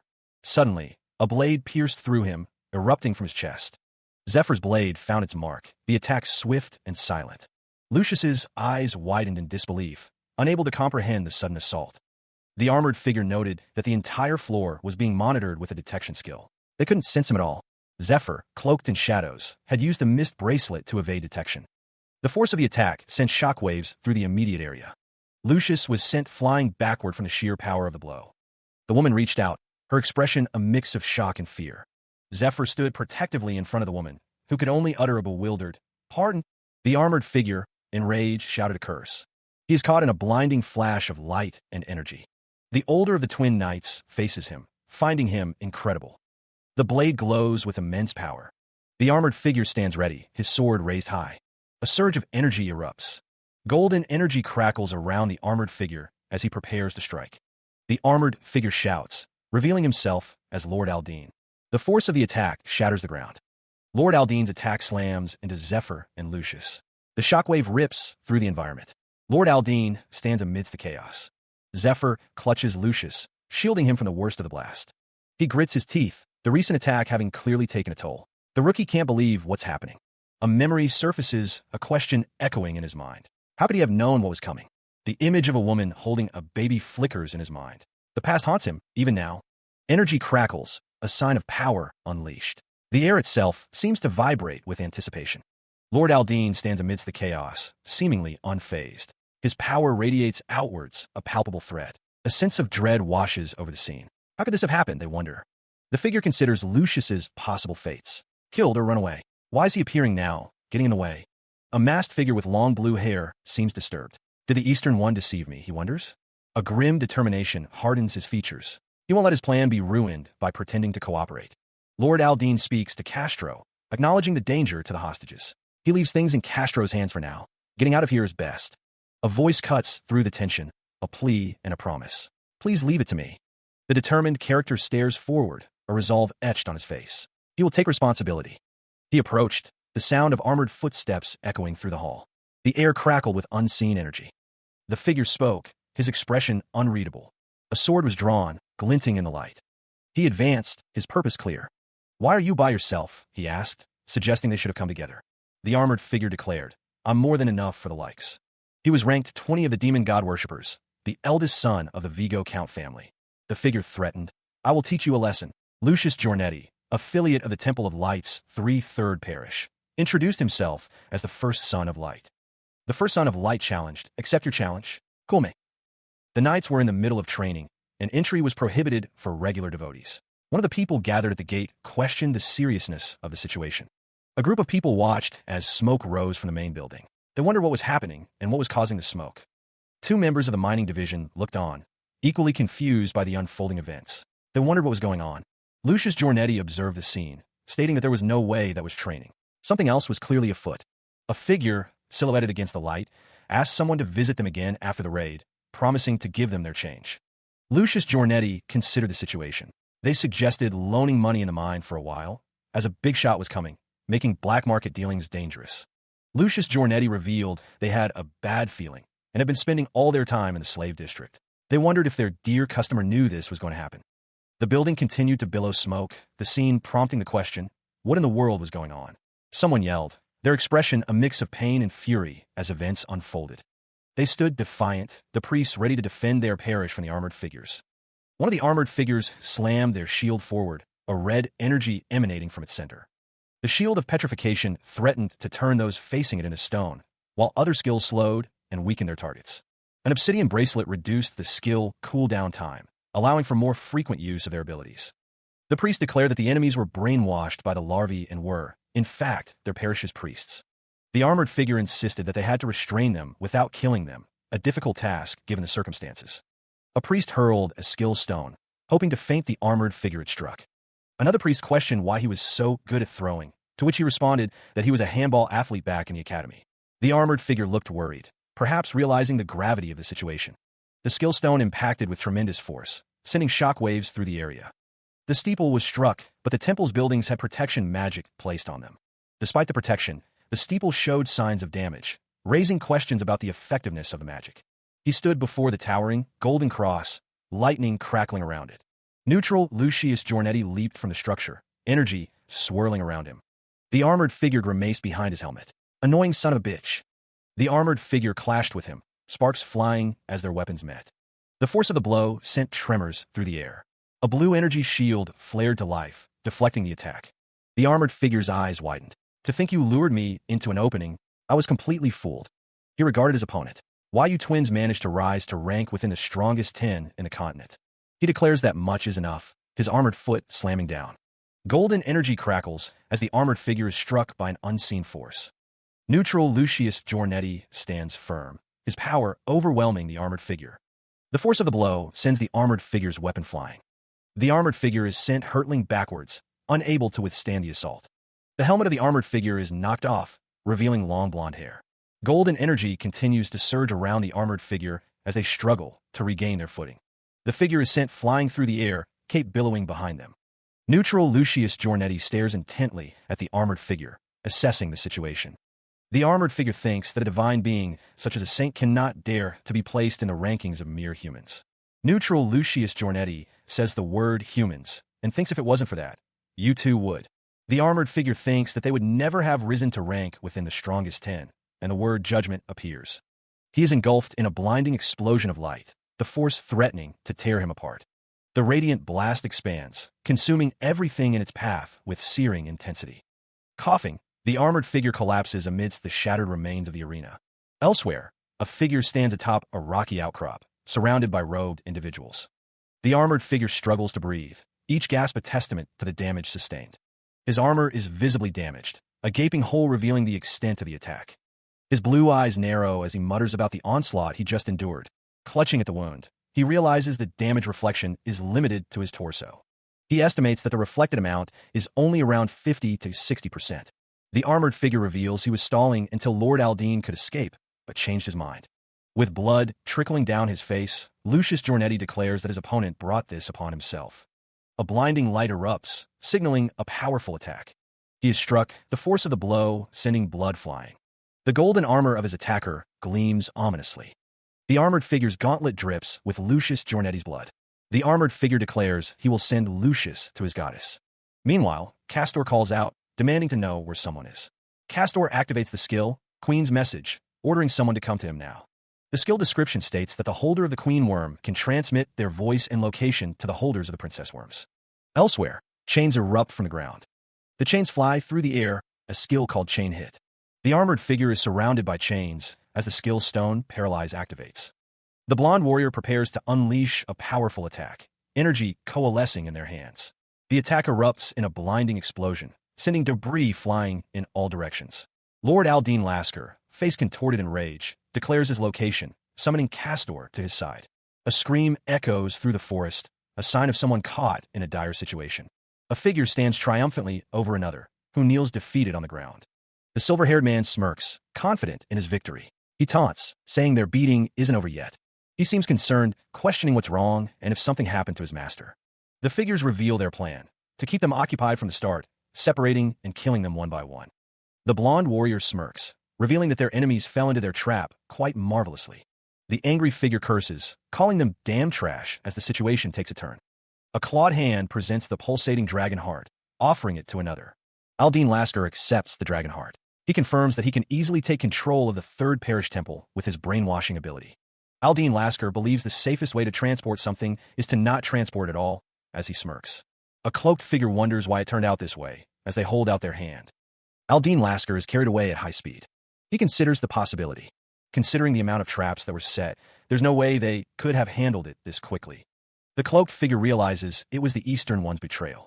Useless was a lie, and he was planning to kill me by making me let my guard down in the process. That makes the most sense. He seethed, his face contorted with rage at the betrayal. A subordinate requested that Lord Aldine enter the carriage. The cardinals of the Temple of Light wanted his neutral vote. He knew Lucius had discovered his demon god worship, but he believed he was protected. The scale of his enemies concerned him more. If the Eastern One betrayed him, how many Dragon King-style disciples were in hiding? Even Jean Gang intervening was a possibility. He decided to head to his hideout, first to lay low, gathering more forces before making his next move. Aldine Lasker paused, a flicker of unease crossing his face as he noticed something amiss. He stared at his hand, noticing a strange, viscous green substance coating his fingers. A surge of dark energy crackled around him, a visual manifestation of the encroaching poison. A primal scream tore from his throat as the poison began to take hold. The poison overwhelmed him, sending Aldine Lasker crashing to the ground. The scroll identified the poison as Belial, the 68th of Poison King Fade's 72 deadly poisons, known for extreme pain. Writhing in agony, Aldine Lasker cursed his fate as the poison consumed him. The figure adjusted his hood, a grim expression etched on his face. He stood over the fallen body, the weight of the situation heavy in the air. A man, clearly not one of their subordinates, looked up in disbelief. He demanded to know who the hell he was. A voice boomed out, silencing the man's questions with a sharp command. "Shut up." A heavily armored foot stomped down near the head of the fallen Lord Aldine. The Silver Knight, Pollux, one of the strongest 10 in the continent, cursed Zephyr for daring to act before him. Pollux's eyes narrowed, his gaze intensifying as he focused on Zephyr. A palpable tension filled the air as Pollux's expression hardened. Zephyr stood over Aldine's body, as Pollux questioned if he was too shabby to be the real killer. Pollux's face contorted in rage, demanding that Paluki come to him immediately. A desperate plea echoed, a voice begging for a moment to talk, to explain who sent him. The man offered money, promising to triple the amount he was offered if they would just pretend they never saw him. This wasn't some ordinary poison, but something far more potent. Cardinal Aldine Lasker urged him to think about his position and join hands with him. He questioned if Aldine was waiting for someone, his expression unreadable. A man held up a helmet, asking if Zephyr was waiting for this guy. Zephyr's eyes widened in shock, recognizing the helmet's owner. A sword lay abandoned in the forest, glinting in the dim light. A group of figures stood over a scene of carnage, their faces obscured by shadows. The potion of scrutiny had revealed the truth, despite initial skepticism. It was regrettable that Cardinal Aldine's direct escort was a demon god worshipper. The man with long hair was instructed to hand over the dragon heart to his brothers. By pretending to retrieve the dragon heart, they planned to restrain him using the slave's brand to kill him. He lamented trusting those bastards to fulfill his revenge, a wave of regret washing over him. In a past life, Ned barely managed to flee from the Silver Knight, forever on the run. Months spent with the dragon heart proved fruitless, as he couldn't absorb it on his own. In the end, his martial brother snatched it away, abandoning him in a wretched state. The memory of the betrayal and abandonment burned like acid, a constant reminder of his failure. Another memory surfaced, one who was controlled by the worm, a nightmarish enemy. Sobbing, the controlled one seemed to be in immense pain, struggling against an unseen force. First the children, and now you. However many times he recalled it, what he remembered. The woman, covered in bandages, begged to be killed as well, stating she no longer had a reason to live. The tragedies created by Aldine were numerous, each one a fresh wound in his memory. That is why he must kill him right here and now, the man with white hair thought, gripping his weapon.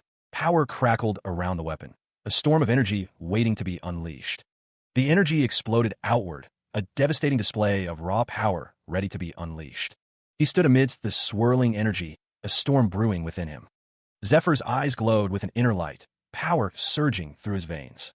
He thought to himself that there wasn't enough volume, even if he was burnt by the lightning.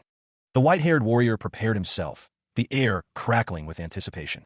Zephyr raised his sword, channeling the energy into a blinding light. The ground trembled beneath his feet as he prepared to unleash his power. He stood ready, the culmination of his resolve about to be unleashed. It had been a while since he had taken this form, and he knew he didn't leave the fighting to the Twin Knights because he was weak. He thought that he was actually much stronger than those puny Twin Knights. However, the reason why he didn't fight was because he didn't want to show this form to anyone. The grotesque form of Aldine Lasker's demonification was revealed. So he segregated a part of himself as soon as the lightning fell and returned to his true form. He reflects that in this state, the poison must have already been removed. It has been a long time since he became a demon after using the Stone of Revelation. The demon form has been stabilized over the years. He is surprised that he was pushed this far, but the demon's power emanates from within. The power explodes outward. The landscape is devastated by the unleashed energy. From a distance, a man with long hair observes, realizing it has begun. Inside a cave, a man instructs a woman holding a child to stay hidden. He explains that it's a bracelet imbued with high-grade stealth magic for both her and the child. The woman looks up, questioning what about him. The man with long hair looks towards them. She stared towards the light, a silent plea escaping her lips. Elsewhere, the man with long hair moved with purpose, a storm brewing within him. He had waited for this day, the day of reckoning, for far too long. In a grand hall, a man placed his hand on a child's shoulder, both gazing at a chainsword. The day to take his revenge against the beast had finally arrived. A flurry of blades and blood marked the beginning of his vengeance. Who killed my father and took our family heirloom? He thought, his rage burning bright. A dark figure stood amidst the fallen, a grim tally being kept. One is already dead, only 2 remain. He vowed, I'll send them all to hell. The man's eyes burned with unwavering resolve, his face set in a mask of fury. The white-haired warrior stood his ground, lightning crackling around him. He unleashed a flurry of attacks, red energy swirling with each strike. The attacks intensified, the red energy forming sharp, destructive blades. He was using the branded worm's power, increasing his attack power significantly, but something was amiss. The golden armored figure noticed the sharpness of his attacks had reduced. The golden armored figure realized Zephyr must be fretting since they were blocking him better than expected. The golden armored figure saw this as their chance to strike back. Aldine Lasker called out to Arno, who confirmed they were ready. The figure in white robes called on Arya for strength, preparing their highest grade support skill. The figure in white robes cast light on the battlefield, dramatically increasing the abilities of their allies. Aldine Lasker prepared for the incoming buff. The figure in white robes was surprised to see even spirits being affected by the skill. He wondered if he could receive buffs amidst the ongoing battle. A shooting star skill bursts forth, illuminating the battlefield. Strengthened chains of light bind the area, enhancing the gem spirit's power. The attack lands with a resounding impact, shaking the very ground. The swordsman recognizes the nature of the incoming, slower attacks. The swordsman braces himself, energy crackling around his form. He is confused, his senses registering something strange in the air. It suddenly feels like the world is moving faster around Zephyr. Zephyr realizes with growing horror that he has become slower. The shooting star skill description reveals its debuffing properties. Zephyr cries out, struggling against the sudden sluggishness. Despite the debuff, Zephyr presses forward, sword raised in defiance. Golden energy crackles, the air thick with anticipation of what's to come. The building erupts in a cataclysmic explosion, shaking the very foundations. Amidst the chaos, armored legs fall, detached from their source. Aldine Lasker exhales, the question hanging in the air. Did we succeed? Lightning flashes, the sky mirroring the destruction below with its jagged fury. The night stands silhouetted against the inferno, the devastation a testament to the power unleashed. Cracks spiderweb across the building's facade, a network of fractures spreading like a disease. Aldine Lasker's expression shifts to concern, a dawning realization in his eyes. A figure cries out, a chain weapon glowing with ethereal energy. Aldine Lasker explains that the earlier sword chi attack wasn't the only reason for the building's destruction. The Cardinal realizes the Gold Knight wasn't aiming for the captain's neck, but something else entirely. The building crumbles further, smoke and debris obscuring the true target of the attack. The building lay in ruins, its structure shattered and crumbling. The brainwashed priests were below, and a third of the worms were burnt. Neutral Aldine Lasker, referred to as Uncle, is chained. The air crackled with unseen energy. Explosions rocked the area. The armored figure thought that his body was reattached, but he'd lost as much combat ability as the damage to the worms. The armored figure thought that he still did well, and it would have taken ages to kill him.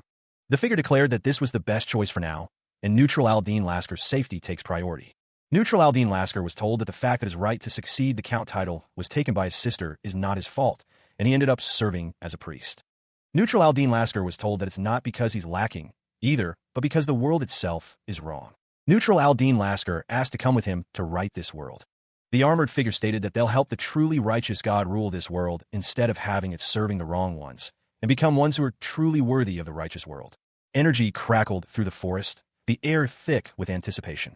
The unseen force ripped through the trees, leaving trails of displaced leaves. The unseen assailant continued their assault, the forest floor trembling. A voice echoed through the chaos, declaring, Lord Aldine gave new meaning to our lives. Pollux, clad in golden armor, vowed, I won't let anyone lay their hands on him. A desperate plea rang out. Please wait just a little longer. Lord Aldine, I'm coming to help you. With a zip, Pollux dashed forward, a streak of gold against the forest backdrop. The Golden Knight's eyes widened in alarm as he sensed an incoming attack. Pollux was sent hurtling backwards, a trail of blood marking his violent trajectory. The force of the blow sent him crashing through the trees, a whirlwind of displaced energy. A figure with long, dark hair and piercing red eyes emerged from the shadows, a mirage, sword glowing with power. A lone figure walks away from the scene of destruction. He lies defeated, his armor broken and scattered on the ground. A voice echoes, accusing him of being a disciple of the Eastern One. The speaker appears, asking why Pollux keeps returning. The man states that it has been 12 years since their first meeting, demanding if Pollux recognizes his face. Leonard Strier asks if Pollux has forgotten that he killed his father. Leonard scoffs, assuming Pollux's continued attacks are for revenge for a family member. Pollux retorts, questioning how he could remember the names of the hundreds he has killed. Pollux, lying amidst his shattered armor, says he'll tell Leonard something good, stating he can't be bothered to fight right now. Leonard says he'll pretend he didn't see Pollux if he leaves now, offering him a chance to go home with his limbs intact. Leonard stands tall, his hand resting on the hilt of his sword. A flashback reveals that the earlier surprise attack was quite powerful, accurately predicting Pollux's path of travel. He notes that his opponent possesses a stealth art capable of deceiving mana detection. The reason for the ambush was to separate them. Pollux believes the reason for the ambush is because he's not confident enough to defeat him head-on. Wait 10 seconds. Leonard Strier states that he hasn't piqued Pollux's interest enough. Leonard Strier prepares to attack. Pollux's eyes narrow. Pollux curses, recognizing the sword. The sword glows with power. Leonard Strier wields the sword, the symbol of the twin knights bestowed by Aldine. Sun sword, moon sword. The knight wields the sword he considers precious as his life. Leonard Strier's gaze is sharp, his expression unreadable as he prepares to strike. Pollux hears the words, a cold fury igniting in his eyes. Very well. Pollux's rage intensifies, his eyes glowing with a menacing light. As you wish, I'll kill you. The forest floor erupts in a blinding explosion of light and splintered wood. The monster-like figure sneers, unimpressed. Inferior temple knights would have been dead already by the time they received this many of his attacks. Zephyr, however, remains standing. The monster-like figure is surprised that he can still move this fast. A surge of power emanates from Zephyr, the energy crackling around him. The energy intensifies, swirling around him as he activates a skill that manipulates the insects in his body to change his body's form. The swirling energy solidifies, taking on a more defined shape. The energy continues to coalesce, forming a powerful aura around Zephyr. The energy condenses further, revealing the sharp edges of a blade. Zephyr's eyes narrow, focused on his opponent. He leaps forward, the energy blade slicing through the air towards the monster-like figure. The monster-like figure is impressed that Zephyr can even recreate the sharpness of metal and a monster's hard skin. The grotesque hand, wreathed in orange energy, reached out hungrily. Insect digestive fluid was the warning as he was knocked off his feet. The monstrous hand loomed, poised to crush the fallen warrior. Dragon King style, sword technique, Cloud Dragon Ascension. The technique slammed into the monster's hand, a blinding flash of blue energy. Zephyr was sent flying backwards from the force of the impact. The monster's hand, seemingly unfazed, reached for him again. A digestive fluid mist sprayed forth, coating the area in a deadly haze. The monster's grip tightened, its power immense. Zephyr, battered but unbroken, readied himself for another attack. Another surge of energy crackled around him, blades of light forming. The monster's hands seemed to anticipate something, a sinister chuckle escaping it. The monster declares his other name is Immortal Aldine, boasting of regeneration.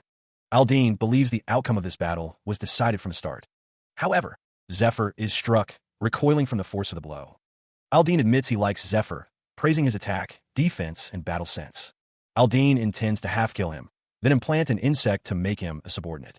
The force of the blow sends Zephyr skidding backwards. Aldine prepares another attack, energy crackling around his hand.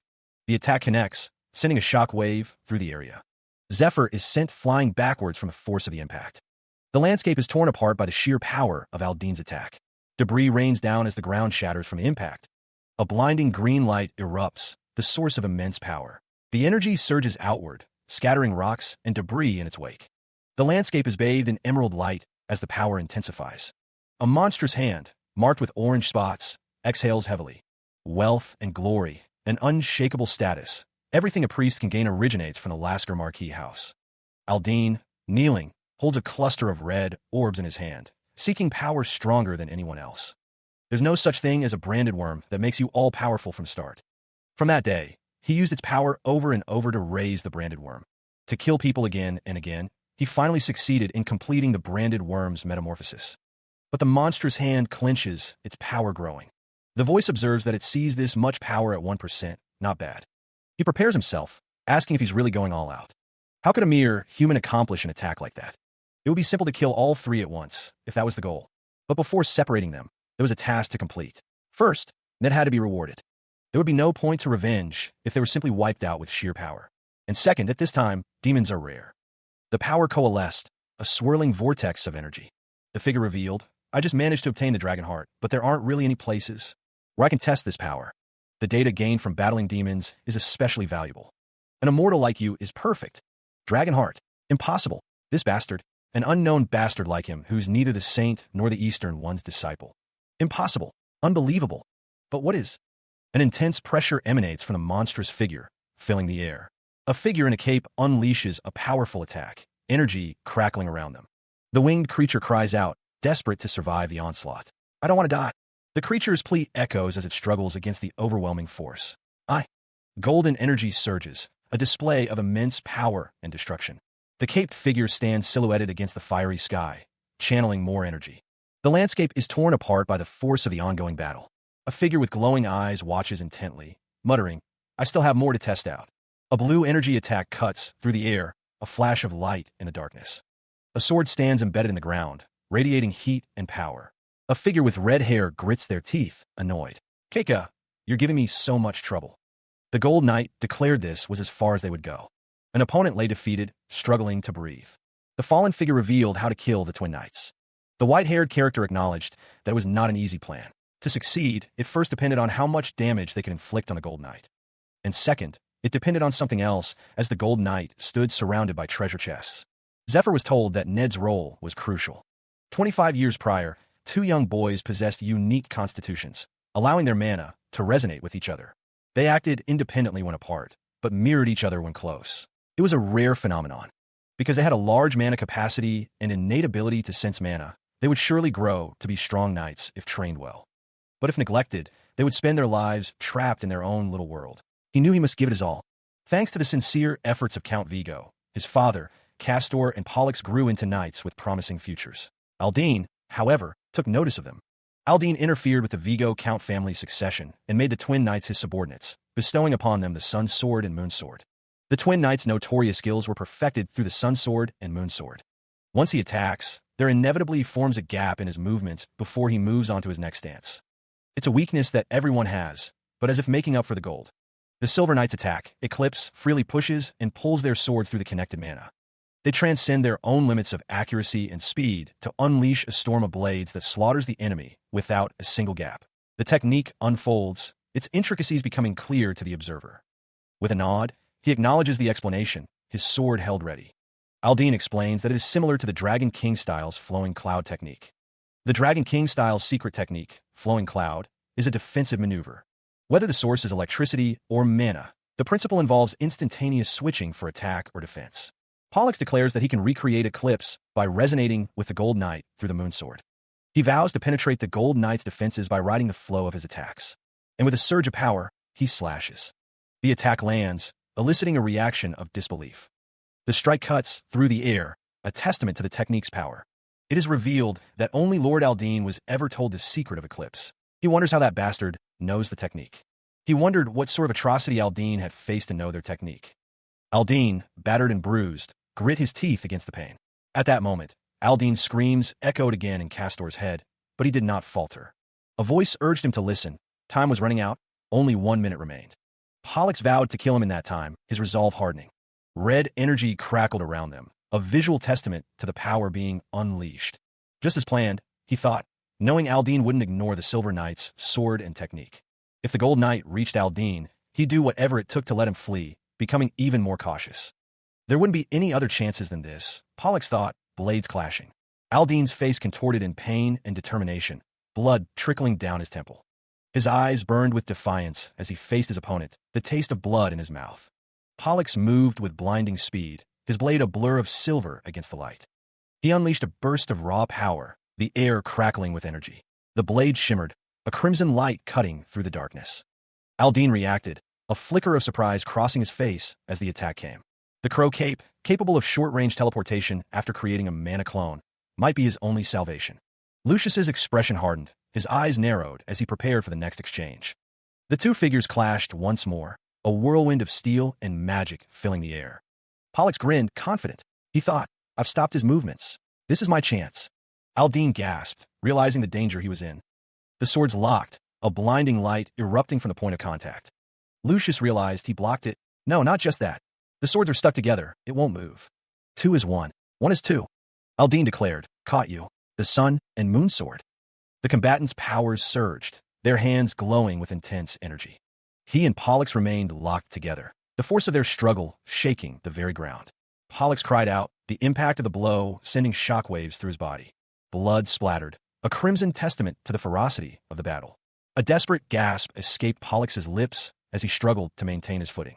Aldine's voice dripped with disdain. He declared that Pollux's journey ends here. With a savage cry, Pollux lunged forward, determined to strike a fatal blow. Aldine's hand tightened around the hilt of his sword, preparing to meet the attack. His grip grew tighter, knuckles white as he focused all his strength. Meanwhile, a man, addressing someone named Ned, spoke of a legacy. He continued, saying that Ned would one day succeed him as the Baron of the Strier family. Ned would also inherit the duty of overseeing the blood tears and must become a great knight. Lucius Giornetti's eyes narrowed, a subtle threat laced within his calm demeanor.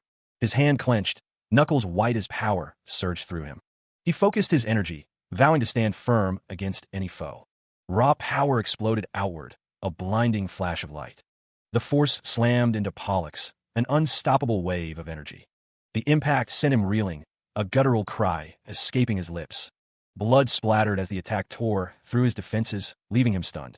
Lightning crackled around him, a testament to the sheer force unleashed. A strangled scream tore from his throat as agony consumed him. His vision blurred, the world fading into a painful, blinding white.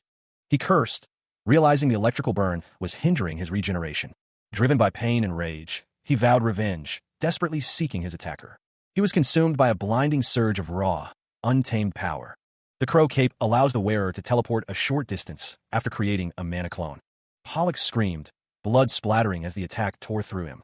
A guttural cry of pain echoed through the battlefield. Lucius Giornetti, his blade stained crimson, prepared to deliver the final blow. The sword arced through the air, a promise of swift and brutal finality. His voice boomed, declaring, "This is the end." The energy crackled around Pollux, a desperate defense against the inevitable. Thunderbolt, a final, devastating strike. The impact cratered the earth, a testament to the force unleashed. The battlefield lay strewn with bodies, a testament to the recent conflict. One of the spots in the continent's strongest 10, once held by the twin knights, the Vigo brothers, was now vacant as Lucius Giornetti stood victorious. The countdown continues, echoing through the ruined city. Amidst the rubble, a healer calls out, urging those who have been healed to assist. The armored figure expresses relief that Aldine emptied the building, minimizing casualties. The healer offers to heal the armored captain, tending to the wounded. Lucius Giornetti wonders why he is there, realizing the larva died and the brainwashing has been undone. It means Aldine has died or been incapacitated. Lucius's expression hardens, a grim understanding settling on his face. Arya expresses her gratitude, thanking someone named Arya. Lucius's face softens slightly, a hint of a smile playing on his lips. Zephyr stands beside Lucius, a silent understanding passing between them. The scene shifts, focusing on the figures walking away from the devastation. With this, the healing is complete, and the group moves forward. The battle concluded, they stopped Aldine's plot and reclaimed the 3/3 parish temple. Lucius offered comfort amidst the devastation, a beacon of hope in the aftermath. The wounded received care, healers working tirelessly to mend bodies and spirits. The demon god worshippers, brought from the central parish by Aldine, were arrested. Lucius encouraged the troops, who were fatigued throughout these hectic days. A man drank deeply from a golden cup, his expression unreadable. The purging of demon god worshippers who had been in hiding for years was also part of it, Lucius overseeing the grim task. The aftermath revealed a scene of carnage, bodies strewn amidst overturned tables and spilled wine. Sunlight streams through the windows of a grand hall, illuminating the scene. Lucius, holding a cup, reflects on the priest Aldine's terrifying ability. He recalls being unable to move due to internal injuries inflicted by the insect. Arya asks Lucius if he is feeling all right, and he confirms that he is fine now. Lucius expresses his gratitude to Sir Zephyr and Sir Ned, stating he received a favor he could never repay. Ned Strier replies that he only did what any human should have. Lucius presents a gift to congratulate them on their recovery. Inside Memora's birdcage, Aldine's head is trapped, unable to use his skills. Zephyr observes that it is Aldine's head contained within the cage. Ned Strier warns that it is too dangerous and they must burn it, but Zephyr notes that the queen worm is already dead, rendering him harmless. After such a beating, he has become very obedient. Zephyr learns that Aldine is a demon god called Executive, and they will be able to extract useful information from him. He gratefully accepts the information. Lucius asks if he is sure about giving it away. Lucius feels very refreshed, now that he has shared the burden of this knowledge. Besides, Lucius has discovered that the matter has become something that he can't handle alone. First, here's the information they extracted through torturing him, the members of the demon god cult, other hideouts, and plans that Aldine is aware of. Lucius suggests that they take a look at the information extracted from Aldine.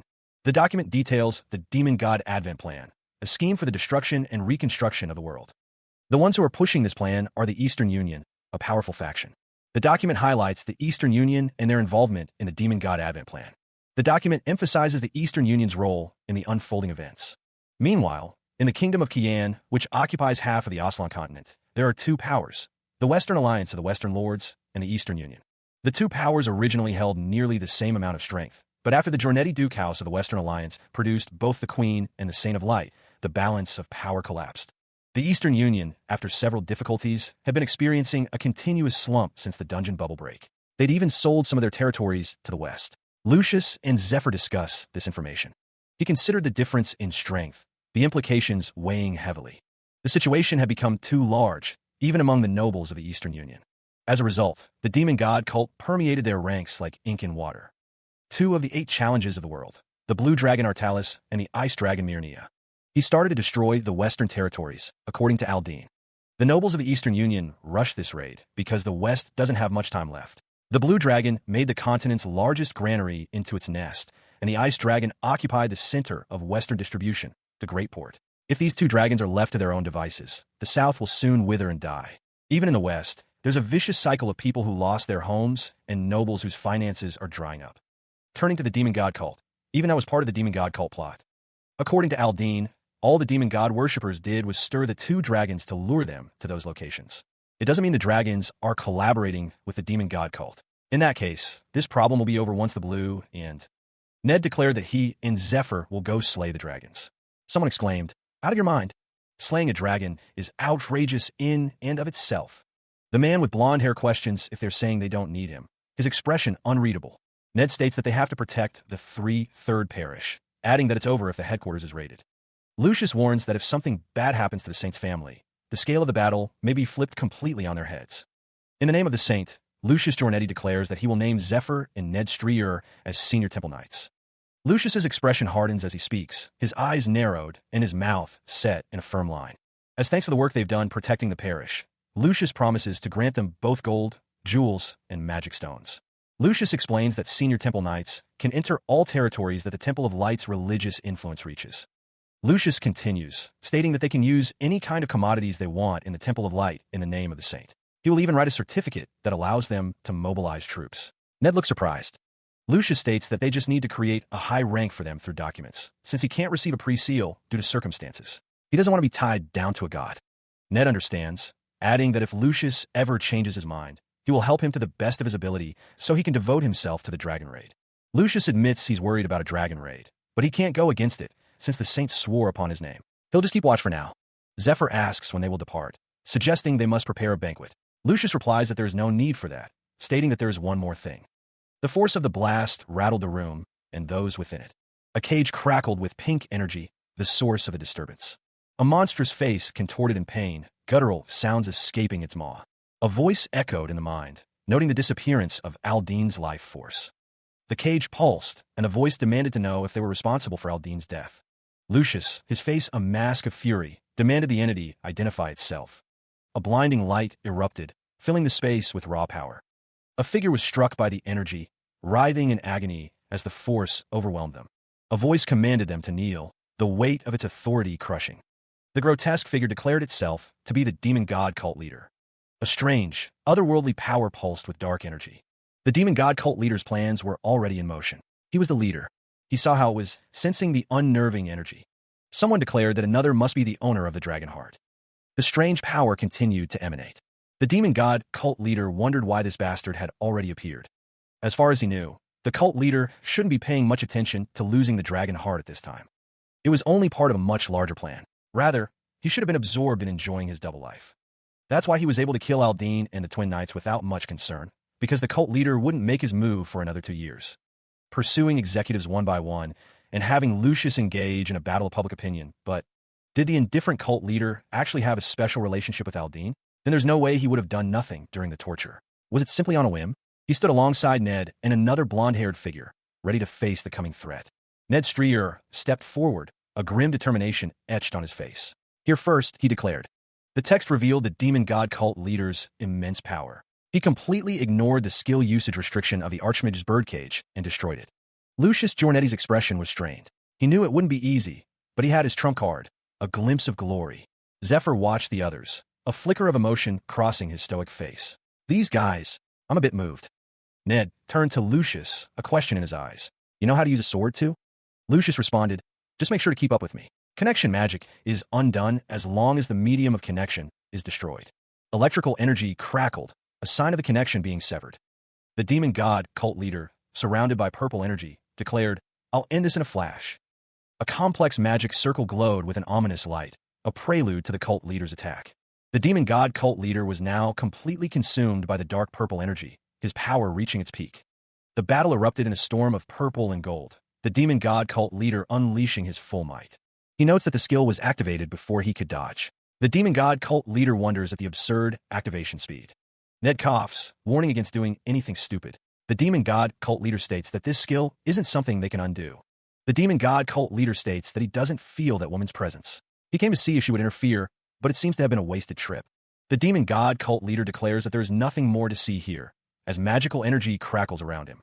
The skill ring of curses is activated, with Curse of Disease and Curse of Pain among the effects.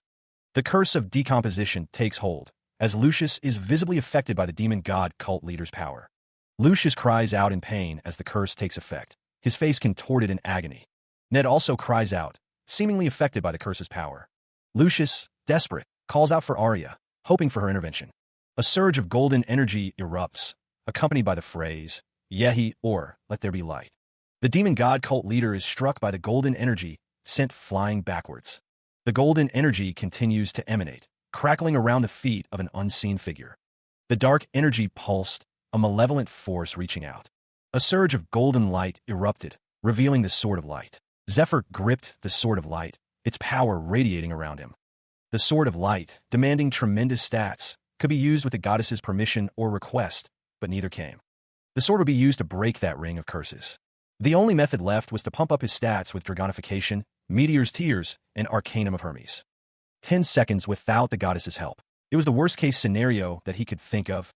Zephyr knew that if the cult leader came at him with the intent to kill, there was nothing he could do. The demon god cult leader steeled himself, commanding himself to calm down. If he wanted to win without losing a thing, he'd no doubt send the cult leader at this time, but the demon god cult leader thought that Zephyr was the first human who had been able to bother him this much in such a long time, and he applauded him for that tenacity. While many believe that fighting an unwinnable fight is a foolish thing to do, those who give up after being scared of their opponent's powers are not wise. They are just weak. He scoffed, declaring that a demon god who conquered 10 worlds couldn't be touched by a mere human. The demon god cult leader urged Zephyr to hurry up and make it so that it never happened. What did Zephyr think? The winged figure behind him seemed to await his decision. Zephyr's eyes glowed with determination.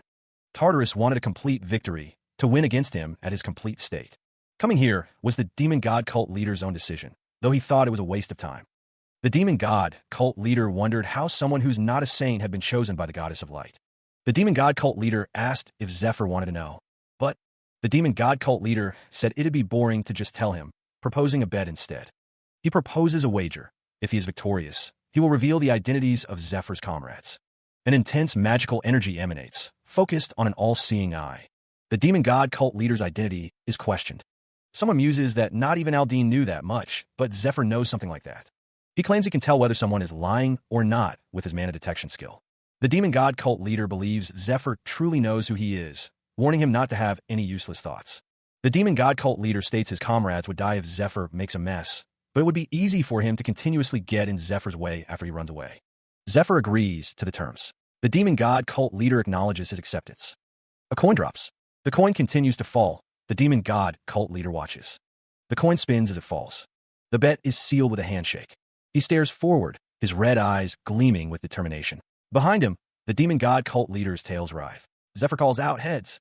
The metallic clang echoes as two armored fists meet with devastating force. The impact sends tremors through the air.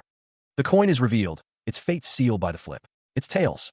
The man with red hair seems incredulous. How could anyone guess right 10 times in a row? He claims he could do it 100 times. Even a falling coin looks slow to him. Among the people in that room, excluding Reverend Alfonso, there was no one who couldn't see it. The moment he covered it with his hand, the question hung in the air, what side did the coin fall on? The man with red hair reveals the coin. It's tails. The figure in the cloak admits he can't understand it. Is he leaving it up to chance? Or did he prepare some sort of trick? If not, then why did he propose a game where the one who speaks first has the advantage? Zephyr declares that it was tails. He states that it will be heads. The reason was understood soon enough. He collided with the demon god cult leader, their mana clashing violently. The force of the impact sent shockwaves through the surrounding area. The source of the light was the collision of Zephyr and the demon god cult leader's mana. Their power condensed to an extreme level of density, a dangerous concentration of pure energy. Ned explained that the outcome of the coin toss is decided when the hand covering the coin is completely opened. The golden coin flipped through the air, a symbol of fate and chance. Ned continued, stating that victory is solidified when the hand opens. Zephyr watched intently, his gaze fixed on the coin as it spun. The demon god cult leader's interference was met with resistance. The rule was simple: strength determined the outcome. That was the true nature of the game, a contest of power and will. The clash reached its climax, the victor decided by overwhelming force. Debris rained down as the purple energy below pulsed ominously. In a clash with no criteria for victory, withdrawal is difficult, even if unintended.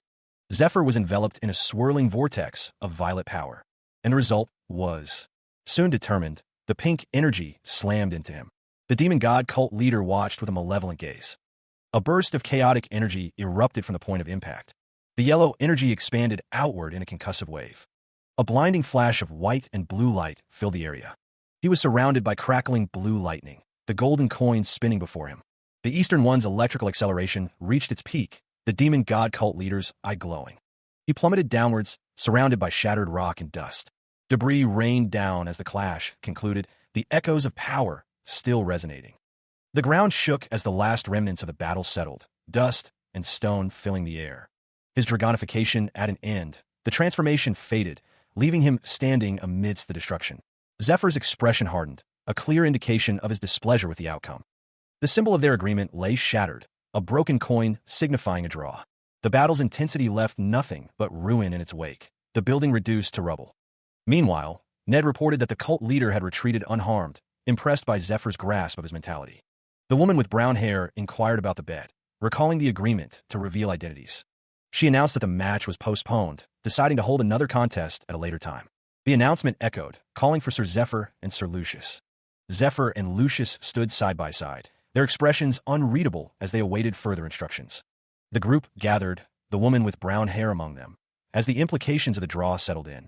He observes the oath ring, a token of promise, and a potential curse. Considering the circumstances, Lucius Giornetti believes it can't be helped. As long as they follow Zephyr, nothing really changes, not directly, that is. Lucius's companion reacts with surprise, seemingly agreeing with the sentiment. Zephyr is seen in the background, as Lucius considers him a riddle to solve, but not a hint. It's not like he's telling him directly, after all.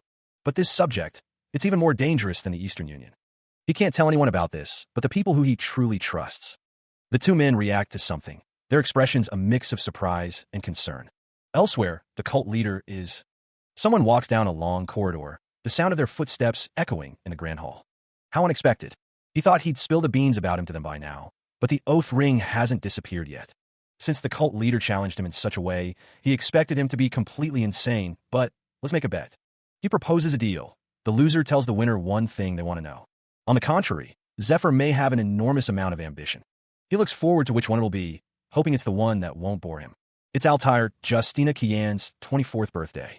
Altair Justina Kian is told that she couldn't be recognized without her vestments. She thanks the person for coming. Polaris Albert Kian calls out to his brother. Sunlight streamed through the ornate window, illuminating the room.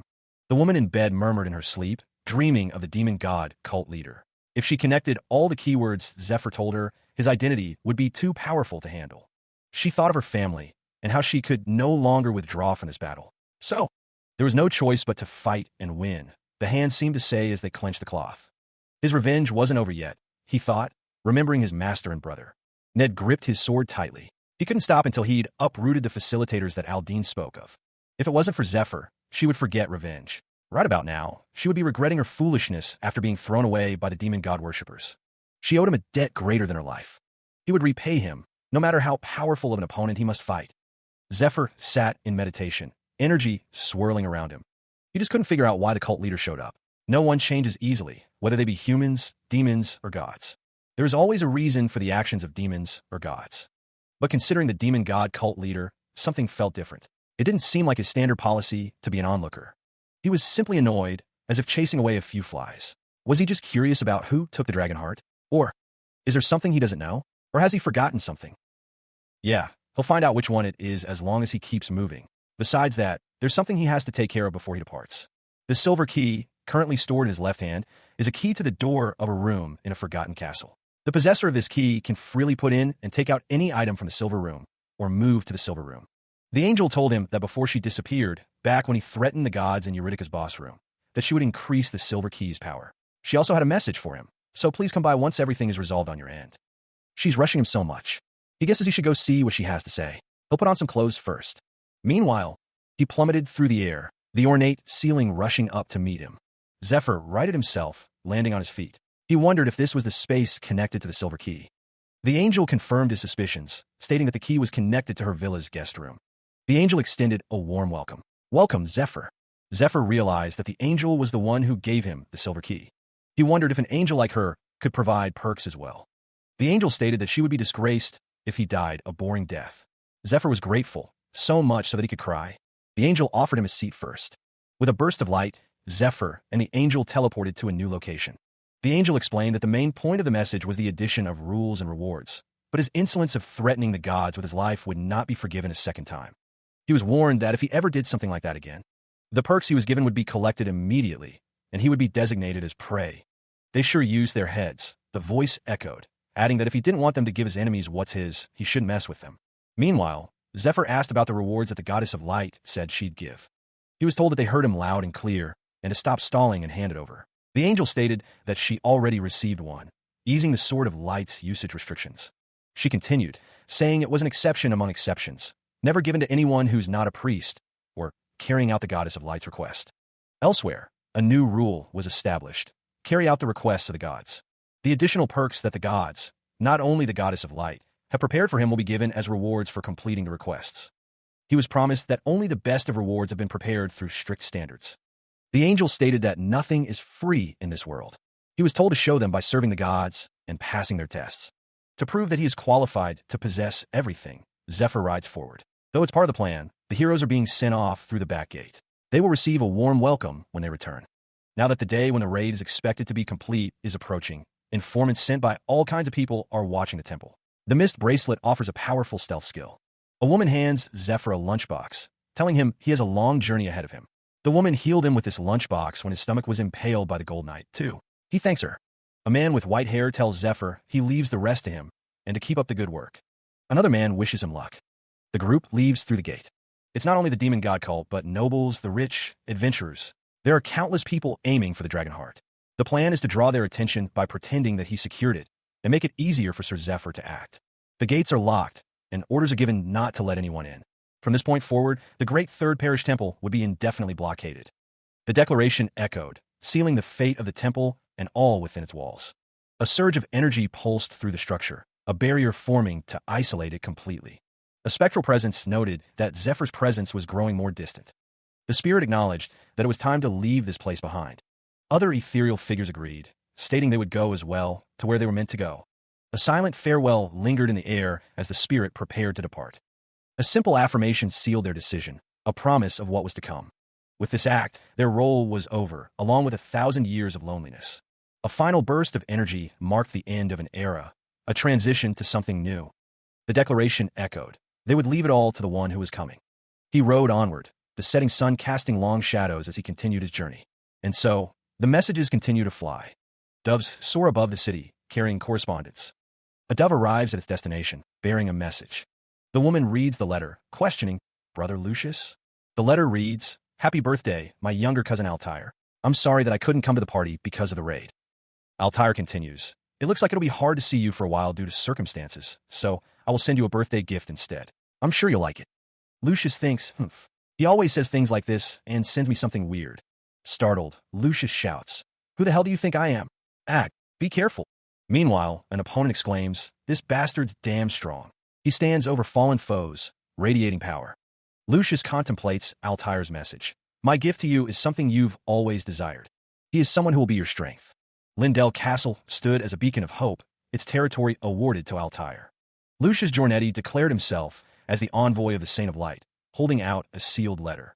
The envoy of the saint? Altair watched as the man in the black robe offered to escort Lucius Giornetti, beckoning him forward. A man with long blonde hair held out a letter. He requested to be delivered to the master of Lindell Castle, certain she would be of help. Altair acknowledged that they had arrived as instructed, but questioned whether a princess could truly aid them in the dragon raid. Zephyr considered that he was born to nobility. Altair asked if he was acquainted with the princess. Zephyr denied knowing her personally, stating he had only seen her face from afar during events at the royal castle. Altair had heard she was wasting her enormous talent, doubting she would be of help. A knight is struck down, the force of the blow shattering the ground beneath him. Altair looks on, surprised by the scene unfolding before him. A man behind him attempts to explain the situation. The man explains that these armored figures are suitors, come to seek the princess's hand. The knight stands tall, his armor gleaming in the sunlight as he awaits his turn. Altair questions if those are suitors. Zephyr responds that they are not thugs. A portrait appears, introducing Princess Altair Justina Kian, a woman born with looks, talent, and a noble bloodline. The text speaks of Polaris Albert Kian, who would give up his right of succession to become a priest of light. The text describes Altair as a lucky child who was promised the throne without needing to push her older brothers aside. Silhouettes of men discuss marrying the princess, envisioning their son as the next king. Before considering marriage, the woman in the image seems to be thinking. Princess Altair doesn't even want to utter a single word to weak men. From just those words, countless men of nobility seek to gain the qualification to have a conversation with her. The line of warriors continued to step forward, ready to challenge. The knight unleashed a devastating blow, sending debris flying. Altair's first guardian knight, Ophelia Amleth, stood ready for the next challenger. Another opponent lay defeated, blood splattered on the ground. A challenger cried out as they were struck down, utterly dumbfounded by the knight's power. The spectators were surprised by the strength of the challengers, admitting they were unexpectedly not bad. The princess acknowledged that if they could bring someone who could land an effective blow on Lady Ophelia, that was a strength in its own right. That's why priests are also among them. Zephyr observed that they don't come close to Ned, but there are also people who wouldn't be disrespected anywhere they go. Ophelia's opponent was engulfed in a surge of blue energy. Ophelia Amleth, one of the continent's strongest 10, stood tall. Zephyr wondered if it's because they're meeting earlier than they did before, noting that Ned looked a little young. He is confronted by a member of the Temple of Light. The man demands to know who they are. The man's eyes narrow, his expression hardening. He states that the end of the line is on the opposite end. The blue clothes with a golden bird pattern mark the speaker as a priest from the Temple of the Sky. The Temple of the Sky is the second most powerful religion on the continent. They must have come to fight in place of a noble who offered a sizable donation. Zephyr states that they are not suitors. He tells the man not to mind them and to go about his business. The man's eyes widen, his expression turning murderous. He demands to know what Zephyr said. An envoy of Saint Lucius Giornetti, the first son of light, arrives. He orders them to move, stating it was a very urgent matter. The man's eyes narrow, his expression furious. He asks if they're going to take responsibility if something happens because this was delivered late. Ned sees how it is. If they say so, he should step aside. The man gestures for them to move. Annoyed, one of the men questions why Lucius Giornetti is here. Shouldn't he still be in the dungeon? Well, it's around the expected time for him to come. The man explains that there's an order of who you send letters to when you come out of a dungeon. The order of importance was clear. Investors, the affiliated temple, and the first, a lover. He looked up, a flicker of surprise crossing his face. Rumors spread like wildfire. Everyone in the capital had heard that Lucius was in a filthy relationship with his own cousin. A sinister grin stretched across his face, revealing sharp teeth. The man's face contorted in rage as he heard they even conceived a child who's being raised secretly in the temple. An explosion rocked the area, the force of it shaking the very foundations. A figure descended amidst the chaos. It was Priest Jacob. Since the Temple of Light and the Sky were on bad terms with each other, he was sure of what was to come. They were pissed off by the fact that they're below Lucius's authority. But why go out of their way to bring Altair into it? You guys come here as well. Aren't you guys perverts and stood in line for 3 days straight just to get your asses beat? You don't need to wait in line anymore. Come here. A chilling laugh echoed. How many months has it been? He stands within the greenhouse, the sunlight filtering through the glass panes. Priest Jacob bows his head slightly. He apologizes, explaining that he couldn't stop himself after someone insulted someone he respects. A memory surfaces. Ophelia usually takes care of situations before a fight breaks out. It's marvelous that he took care of them all before she had the chance to. They may not be regular envoys, but rather... Priest Jacob turns to Zephyr, gesturing around the greenhouse. He asks what the knight thinks of it. Another memory surfaces, this one labeled, in the original. The memory continues, stating that Altair and he don't meet for another few years. The memory shifts again. He trains in the cave with Ned for a year, and only after he comes out of the cave does the flow of time resume for him. The memory shows him greeting the princess, thinking this moment arrived so soon. The scene focuses on the hands of Zephyr and the princess. The memory shifts to a close-up of a man's green eyes. This man, the memory concludes with the saint's letter. Temple Knights Zephyr and Ned, though he recommended you two, he told. Ophelia Amleth conceals her expression behind a decorative fan, awaiting an answer. So, tell me, she prompts. A distant memory flickers, a scene of figures in a verdant courtyard. Is it just Ned's imagination? Altair Justina Kian narrows her eyes, a silent question forming in her mind. That night, she muses, why does she keep glaring at me? Ned's expression hardens as he recalls a past encounter. Zephyr was the one who made the fuss, not me. Or have we met somewhere before? The woman's expression was stern as she held the fan to her face. 3 figures walked away from the palace, their cloaks billowing in the wind. Altair's communion skill had not yet fully bloomed, but she could screen people with a special sense. With that talent, she gathered comrades to oppose the demon god worshippers. The woman on the throne considered her senior, who had walked this path before her. At first, she wanted a vague idea of success, and then revenge as per her master Ned's dying wish. But she showed her something much greater. Even her ridiculous search for a groom is nothing but bait to gather the strong. What she wants are strong comrades who she can trust. She apologizes, Princess. It's probably faster if he shows her instead of telling her. Altair Justina Kian's eyes narrow, a flicker of something unreadable in her gaze. The words echo, a revelation hanging heavy in the air. He received the dragon heart transplant. A woman with black hair asked Ophelia if she had a match with Sir Zephyr. Altair Justina Kian stands, her sword gleaming, a determined glint in her eye. She thinks she will try having around 3 bouts with him. A blue butterfly flutters, its wings catching a light. The butterfly drifts past Zephyr, who stands ready, energy crackling around him. A close-up reveals the butterfly perched on a rose, a dark eye watching. Altair Justina Kian observes that he looks like he's just standing still, but he has no openings. She thinks she'll be the one to be devoured if she just rushes in recklessly. A foot clad in armor steps forward carefully. Altair Justina Kian advances, her sword held ready, determination etched on her face. The butterfly's wings beat, a soft, ominous sound. The butterfly lingers on the rose, an observer of the coming conflict. A butterfly flutters amidst a swirl of red petals. First bout. Altair parried Zephyr's sword with hand movements like a flowing stream. The strike slammed into Zephyr's stomach. Second bout. Zephyr's strongest thrusts couldn't even penetrate Altair's skin. Third bout. Altair's weapon left Zephyr's hand before he knew it, followed by a heavy palm strike. Zephyr is sent flying. Altair wonders if he should continue. Zephyr wonders when Altair got behind him. Altair's mana, defense, technique, and battle sense are all at a surprisingly high level. Where did a man like him come from?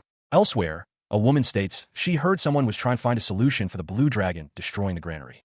The woman's expression remained unreadable, though she seemed surprised.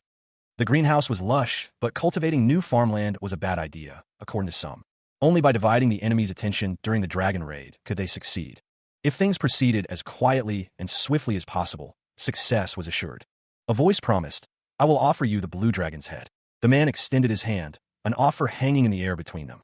Altair Justina Kian tilted her head, asking what he wanted for it. The man with white hair requested that she think of an appropriate reward for herself. Altair Justina Kian asked that he lend her as many healers as possible, thinking he wanted something more than money or status. She inquired about the chances of him slaying the blue dragon. He presented her with a crystal of magic, a top-class grimoire created through the crystallization of magic principles. The woman seemed surprised by the crystal, realizing what it was. He considered the ancient magics of Medea, a knowledge now mostly lost to time. The man recalled Altair's ability to learn them through chance when she was young, a feat he found remarkable. The crystal of magic pulsed with energy, a key to unlocking Altair's full potential and tuning his own dragon heart. He remembered her words, a promise of future aid. I will take my leave here. The memory echoed with a plea. So please call upon me if you so desire. The man reflected that their first meeting was far better than the one in his past life. He thought, even though he was dying to see her, this was good enough. This was their first time meeting in this life, through Lucius's introduction, a moment he cherished. He knew she was bound to come find him, eventually. A confident smile played on his lips as Zephyr thought, I'll wait for you. Meanwhile, Altair regarded someone with a knowing smile, her expression unreadable. Ophelia asked what she thought of him, and Altair replied that he was incredible, though Ophelia was worried that Sir was worried. Ophelia listened, considering the implications of Lucius's words. He believed the man had a terrible eye for people.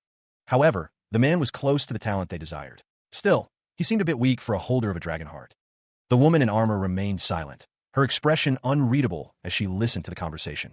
The dragon heart had not yet fully settled into his body. She knew he would become even stronger. The ancestor told him to deliver this to her, no matter what. He talked as if he met Lady Eurydice herself. And if that's true, then the one who transplanted the dragon heart into him was Princess Eurydice herself. A figure in white robes held a glowing object, the dragon heart, perhaps, radiating warmth and power. He wields such incredible chances for a nameless knight. That man may become the key to her plans. Ophelia's expression remained thoughtful, her dark hair cascading around her shoulders as she considered the implications. And the other thing bothering her. Her eyes narrowed slightly, a hint of unease in their depths. It wasn't one of the warm or ominous feelings that she always felt when she came into contact with someone. This is the second time in her life that Ophelia saw something. A strange energy crackled around the contact. A blinding surge of energy erupts, illuminating the surroundings with raw power. The sudden burst leaves one wondering just what that display of force was. A beam of crimson light pierces the chamber, reflecting off the ornate chandelier. A figure in dark robes stands in the distance, having answered the summons of the cult leader. Vice cult leader Elfriede awaits, her mask gleaming in the dim light, ready to receive a command. Elfriede is informed that there is now a vacant spot amongst the 12 apostles. The implications of a vacant spot amongst the 12 apostles weighs heavily on Elfriede's mind. A piercing gaze scrutinizes Elfriede, questioning if she needs confirmation of the obvious. The cult leader rebukes Elfriede, stating she should have already figured it out and suggested a candidate. The cult leader reminds Elfriede that they are giving her 12 apostles free reign, but the apocalypse plan must proceed diligently. Elfriede acknowledges the cult leader's words, her posture suggesting subservience. The cult leader looms over Elfriede, the weight of their expectations palpable in the air. She felt she had disappointed the cult leader. What a blunder. A voice echoed through the chamber. Is someone there? The horse-masked figure spoke, phantom horse right now. I will head to the 3rd parish. A lone figure stood within the cavern, bathed in the ethereal glow of the crystal formations. The figure felt touched by the investments made and the ancient scriptures deciphered within the dungeon. Ophelia Amleth held a glowing crystal in her hand, reflecting on her efforts to raid Princess Eurydice's tomb. The grimoire, a crystal of magic, was desperately needed to develop her stagnant magic beyond level 2. The time given to her was coming to an end. Altair, her pupil, would only be taught this far. Ophelia was sure Altair would be able to find it, even without her help, to perfect this magic. The way to beat that man, the cult leader, was now clear to Ophelia. A surge of magical energy emanated from the depths. Ophelia floated amidst the arcane symbols, her expression serene as she prepared for what was to come. A subspace, the crystal of magic and her mind had been linked. An enormous amount of magic knowledge is arranged like stars. A woman wonders if the magic of Medea that they pursue is beautiful. A voice echoes, stating it is nothing more than a remnant within the crystal of magic. The ethereal figure declares that it wanted to meet its descendant. The figure confirms that the descendant is its heir. Zephyr states that since he won, he will go to the party. The man with red hair explains that they will stealthily search for any demon god worshippers within the castle. He adds that he didn't want to go to a noisy place like the party anyway. The man with red hair asks if Zephyr is sure he doesn't need one of the mist bracelets. He reminds him that it will be easier for them to move if their faces aren't known for the time being. A scroll details the mist bracelet, a bracelet imbued with a powerful stealth skill. When worn as a pair, only a legendary rank detection skill will vaguely be able to detect the wearer. Zephyr is told that since both of them have to move stealthily, he'll be instantly caught and cause suspicion if he only wears one. He is told that one of the strongest 10 is in this mansion, so it's best for him to wear it, but he recalled the woman's gaze, a silent assessment that lingered too long. She was a southerner, a rare sight, and an expert of her level, yet he couldn't recall ever meeting her. There was no way he wouldn't recognize her if he'd seen her before. Or rather, the woman might be the dangerous person instead of him. Well, she's probably not a demon god worshipper, but still be careful. He thought, I'm sure Ned will take care of himself as long as I tell him this much. Now then, he thought, I should get ready as well. He began to prepare, focusing his mind. His fingers moved with practiced ease. An Eastern technique of changing your appearance by adjusting facial muscles and expression, the specialty of the real shadow disciple. Expressions, ambience, posture, these leave a greater impact on people than one might realize. A master of transfiguration, like the real shadow disciple, can even fool the people that he'd just been speaking to and disappear from their memory. The speaker muses that his transfiguration is nowhere near that level. But it's more than enough in a party setting, where there are tons of new faces. The people who've challenged Ophelia are aristocrats and powerful people gathered from all over the kingdom. In other words, since they're VIPs, they cannot be treated negligently. Therefore, the castle annex is a place of lodging for suitors, their proxies, and the ones who come to watch. Is the princess as beautiful as the rumors say? Not only is she beautiful, even her magic skills are great. One noble states that picking up strange people is her hobby. Another says that the princess once picked up a wandering gypsy. One man thinks anyone famous in his past life would be good. He should pick up anyone talented that might have died while he was training in the cave in his past life. A knight introduces himself. My name is Smith. I'm a knight of the lady dancing over there. A baron is asked where he has been. He replies that there was some good alcohol over there. He heard there was smoke rising from the 3/3 parish a few days ago. Then that means the saint and the cardinal have joined forces. As I thought, they're all interested in the results of Lucius's raid. Every single table is talking about it, but there's no one who knows what happened. The aristocrats raise their goblets, agreeing to postpone complex discussions until tomorrow. The man with glasses takes a drink, his expression unreadable behind the lenses. The man in the chair studies his companion. He wonders if he is the same person he met before. The man in the chair recalls that people seem to think he was the baron. The man in the chair recalls when the real baron went to dance, and he is complimented on his talent. The man with glasses is asked if he is the one who beat up the priests of the temple. The man in the chair wonders how such a weak-looking person saw through his transfiguration. Someone wonders who the hell the man in the chair is. Meanwhile, a figure walks down a long, ornate hallway, their footsteps echoing in the silence. He stands by a window, the candlelight illuminating his profile as he gazes out into the night. Suddenly, he is seized from behind, a hand clamping over his mouth to stifle his cry. Blood splatters against a white background, the brutal attack complete. The hooded figure declared the East Wing was completely cleaned up. Next, a person lay prone, a centipede-like creature crawling towards her face. Under the light of a full moon, a grand castle stood silhouetted against the night sky. The cloaked figure stood on a balcony, observing the expansive castle grounds. The figure thought the place was so damn large, and couldn't believe one person owns this castle. The figure was getting used to it. Lucius's newlywed home in the temple was similar in size to their old house, so it was comfortable there. The scene showed not only the size, but also that warm ambience as a man stood with a woman and a baby. The woman declared she would come back with a present, Ned. That was the last she ever saw of her mother and older sister. The figure thought of Madame Claudia and how things would be if only that typhoon didn't hit that day. A close-up of an eye, filled with an unreadable emotion. The armored woman stood tall, a sword at her side. She thought this was a peculiar place, wasn't it? Ned's eyes narrowed, a flicker of surprise crossing his face. When had she arrived without him noticing? The bracelets on her wrist glowed faintly. She was wearing the mist bracelets as a pair, making her barely detectable. She was the princess's first guardian knight, one of the continent's strongest 10. She didn't rise to that position for no reason. "Don't be so nervous," she said, her voice calm. "I only came here because I vaguely felt something out of place." Ned's gaze intensified. "As a matter of fact, I had business with you. Do you mind giving me some of your time?" The knight's eyes narrowed. "Liar, how long have you been tailing me?" Ned admitted it was worth a shot. "From the second floor of the East Wing." "That makes things simple, then." The knight stated, "A quick purge as soon as possible should be prioritized over an agreement."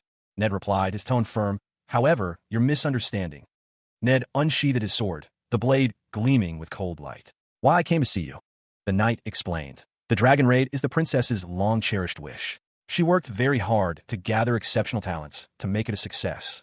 However," the knight continued, "your comrade, Sir Zephyr, already proved himself excellent." She leveled her blade, the steel glinting in the ethereal light. "You have yet to be verified." Ned narrowed his eyes, a dangerous glint in their depths. "You're insisting on being punished." His reply was simple. "Fine." The location is identified as the vicinity of the 3/3 parish temple. It appears to have been found. Traces of Aldine's demonification linger in the air. Scorch marks from lightning are also visible, along with traces of a Dragon King-style martial artist. The Eastern One's disciple was added into this operation, according to the speaker's memory. In the place where the last vestiges of the Silver Knight were, there were traces of 3 or more people fighting. There was even an attack using divine energy among the traces. Elsewhere, a figure stands before carriage. The text bubble reads, "Not only that." A figure wearing a plague doctor mask touches a door. A slick sound effect accompanies the gesture. A deadly poison belonging to Persephone shouldn't exist in a place like this, according to the text. The Eastern One, the Saint, and the Tarantula, who recently entered the cult, must have joined forces. They killed Aldine as planned. During a mission with the cult's future on the line, the 3/3 parish temple is restricting entry and exit. It is concealing what's happening internally with a curtain skill that blocks detection skills. The carrier pigeons that the informants are sending near the temple are gathering elsewhere as they've lost their coordinates. In the Aslan continent, coordinates are inputted into carrier pigeons with magic for accuracy. It is as if they're hiding something very valuable within the temple. Ned Strier considered the possibilities, knowing there must be at least 2, perhaps 3, individuals capable of receiving the Dragon Heart. He realized they were buying time until the Dragon Heart's power stabilized after the implantation, which made a terrible kind of sense. The criticism they'd receive from investors would be insignificant if they managed to obtain such immense power. They were restricting information extremely well. The key, he thought, was whether the Eastern One or the Saint received the Dragon Heart, and what that would mean for everyone. The image of the saint flashed in his mind, a symbol of hope and power, but also a potential pawn in a larger game. If the Eastern one received the implant, the balance of power would shift dramatically and the consequences would be unpredictable. He considered that one could say the saint was used, blinded by greed, but what if the saint truly received it? Then, it was highly likely that the Eastern one betrayed the cult. He knew he must move quickly. A single, all-seeing eye seemed to watch, judging every decision, every possible outcome. It had already been days since the battle with Aldine. The figure knew he must obtain surefire evidence before the dragon heart implantation was complete. The cloaked figure stood silhouetted against the forest, a sense of urgency permeating the air around them. A bird beak mask. Could be the vice cult leader? The question hung heavy in the air. He is flanked by spectral dragons, the air crackling with energy. The cloaked figure believes this person is related to the situation, and he mustn't lose them. The figure soars through the air, the spectral dragons trailing behind him. He intends to capture them. The energy intensifies, a visible distortion in the air. The spectral dragons converge, their forms becoming more defined. The cloaked figure prepares to strike, the spectral dragons poised to attack. The cloaked figure smirks, confident in his capture. Power gathers in his hand, red energy crackling around his fingers. The cloaked figure unleashes the thunderclap palm, a devastating technique. Someone recognizes the technique, their eye widening in disbelief. The technique is identified as the Eastern One's Dragon King style. The speaker declares that the person he wanted to see is Eastern One's disciple. The cloaked figure approaches, a strange weapon held loosely in hand. I have business with you. The weapon glows with an eerie green light, energy swirling around its edges. Elfriede asks, "Do you mind cooperating peacefully?" A surge of power emanates from the unseen opponent, the air crackling with energy. A beam of intense light pierces the night sky, illuminating the distant castle. Arcane energy explodes around the castle, the very air shimmering with power. Elfriede is caught in a crossfire of energy, blue and red power clashing around her. Elfriede narrows her eyes, gripping her weapon tighter. Is it just me? Or am I sensing some discrimination in this assessment? Her gaze sharpens, a hint of challenge in her voice. Or are you saying someone who's not on par with you can't participate in the dragon raid? A blinding flash of light erupts, the air crackling with raw power. Elfriede leaps into the air, her weapon poised to strike against the unseen force. She prepares to unleash a devastating blow, energy coalescing around her blade. The blade cuts through the air, a silent promise of destruction. She unleashed a blindingly fast sword strike, leaving only a shimmering arc. The cloaked figure met the attack, their own blade a blur of motion. Elfriede's eyes narrowed, her expression unreadable as she pressed the attack. The clash of blades created swirling gusts of wind, cutting through the air. Her gaze intensified, focused on the unseen opponent before her. Elfriede spun, her sword a whirlwind of steel aimed at the cloaked figure. She launched a kick, the force of it creating a shockwave. The air crackled with energy as the attacks collided. A vortex of wind and steel erupted, obscuring the battlefield. Elfriede reappeared, a faint echo of her form lingering behind. She declared her technique, a whisper of power in the air. Ned observed, noting that it would have hurt a lot if it was her and not her afterimage. He then explained the crow cape, stating that the wearer can teleport a short distance after creating a mana clone. Elfriede wondered when he did that. She listened as Ned spoke, commenting on how rumors spread easily about famous people. Ned challenged her, suggesting she hadn't shown her true strength. Elfriede countered that she hadn't revealed all her cards either, warning that revealing them both wouldn't end well. Ned suggested they stop there, but Elfriede questioned if he was referring to a hidden card. The vice cult leader recognized the Dragon King-style martial art. Elfriede was shocked, wondering how the other party knew about it. She mused that her eyes were the parts of her body with the highest amount of stats. Elfriede's eyes glowed with an eerie light. Elsewhere, she recalled being entrusted with a mission because of this trait until not long ago. Elfriede realized she had finally lost her. The vice cult leader knew the master was always wary of her, and now she sees that she isn't an easy opponent. Things seemed to be going quite haywire, as the raid was already over once she arrived, after finally slipping away from the princess's subordinates. Elfriede found evidence of betrayal by Master's disciple, who was put into this operation, and even that bitch vice cult leader is loitering around the operation area. The figure stood cloaked in shadow, identified as the Shadow Disciple. She had been preventing someone from joining the operation to seize the Dragon Heart. Ned observed that Elfriede and another woman shared similarities in breathing, step technique, and anticipation of moves. He notes that Sir Zephyr showed the same similarities. And most of all, Elfriede seemed lost in thought, a faint smile playing on her lips. Elfriede wondered where she should even begin. The Shadow Disciple, smiling woman, shares a resemblance to Ned, as if they're related by blood. Ned questioned what she was talking about. Before leaving the 3/3 parish, a pained cough echoes in the darkness. Groaning, Ned struggles against his restraints. A voice asks if he feels any better now. The standing figure looms over Ned, who is bound tightly. The figure speaks of Leonard's son and apologizes for what happened back then. Ned's face contorts in anguish. He insists that he was nothing more than a mere priest, only doing what the temple told him to do. The figure coldly states that Ned should be thanking him. He claims he sent Ned to the Eastern One because he felt sorry for him being left all alone. The figure continues, asking if Ned didn't grow to become this strong because of him. He claims he's the one who paid for him to be raised. The figure's voice rises in intensity. He asks if Ned has any idea how disastrous that period was while he was learning in that training cave without a care. Ned gasps, struggling against his bonds. His eyes widen in terror. The figure urges Ned to at least listen to him. He warns him not to trust that man named Zephyr. The figure insists that Zephyr is deceiving Ned. His expression is obscured by shadow. Elsewhere, footsteps echo on a stone floor, the source unseen. The cloaked figure stood before the grand building, dismissing Aldine's words as the ramblings of a madman. That's why they had been ignored until now, but something was amiss. How could this be? Zephyr declared that he was the shadow disciple prepared for when one of them dies. The Eastern One, one of the 12 apostles, also known as Smiling Woman, a master of transfiguration, was preventing her from seizing the dragon heart. The shadow disciple shares a resemblance to him, as if they're related by blood. Yes, the shadow disciple that he met had red hair and yellow eyes like himself, a woman in her mid-20s. His sister, who he thought was dead, could be alive, and not only that, the Dragon King School's shadow disciple stood cloaked in shadow. He didn't know who was lying, wondering if he was repeating the same foolish mistakes again. The man looked out the window, his expression unreadable. He wanted the truth, his eyes narrowed with determination. A woman played the violin, the music filling the air. He sat, listening to the music. The night's sonata signaled the party's end. A woman suggested they prepare to leave. Another man lamented how quickly time had passed. He invited Sir Zephyr to drink together again tomorrow. The group began to make their way out of the party room. Philip Pilgrim mused on his ability to see through chaos, but admitted he had never seen someone so fascinating. Philip continued to muse on the person, calling him precious. He noted the man was not only strong, but his actions were fierce yet ingenious. Philip thought the man looked to be in his early 20s, but seemed to have lived twice as long. He wondered how Sir Lucius managed to find someone like that with his terrible eye for people. Philip corrected himself, stating that Sir Lucius didn't find him, but rather, that man chose him. It looked like their master-servant relationship would be switched soon enough.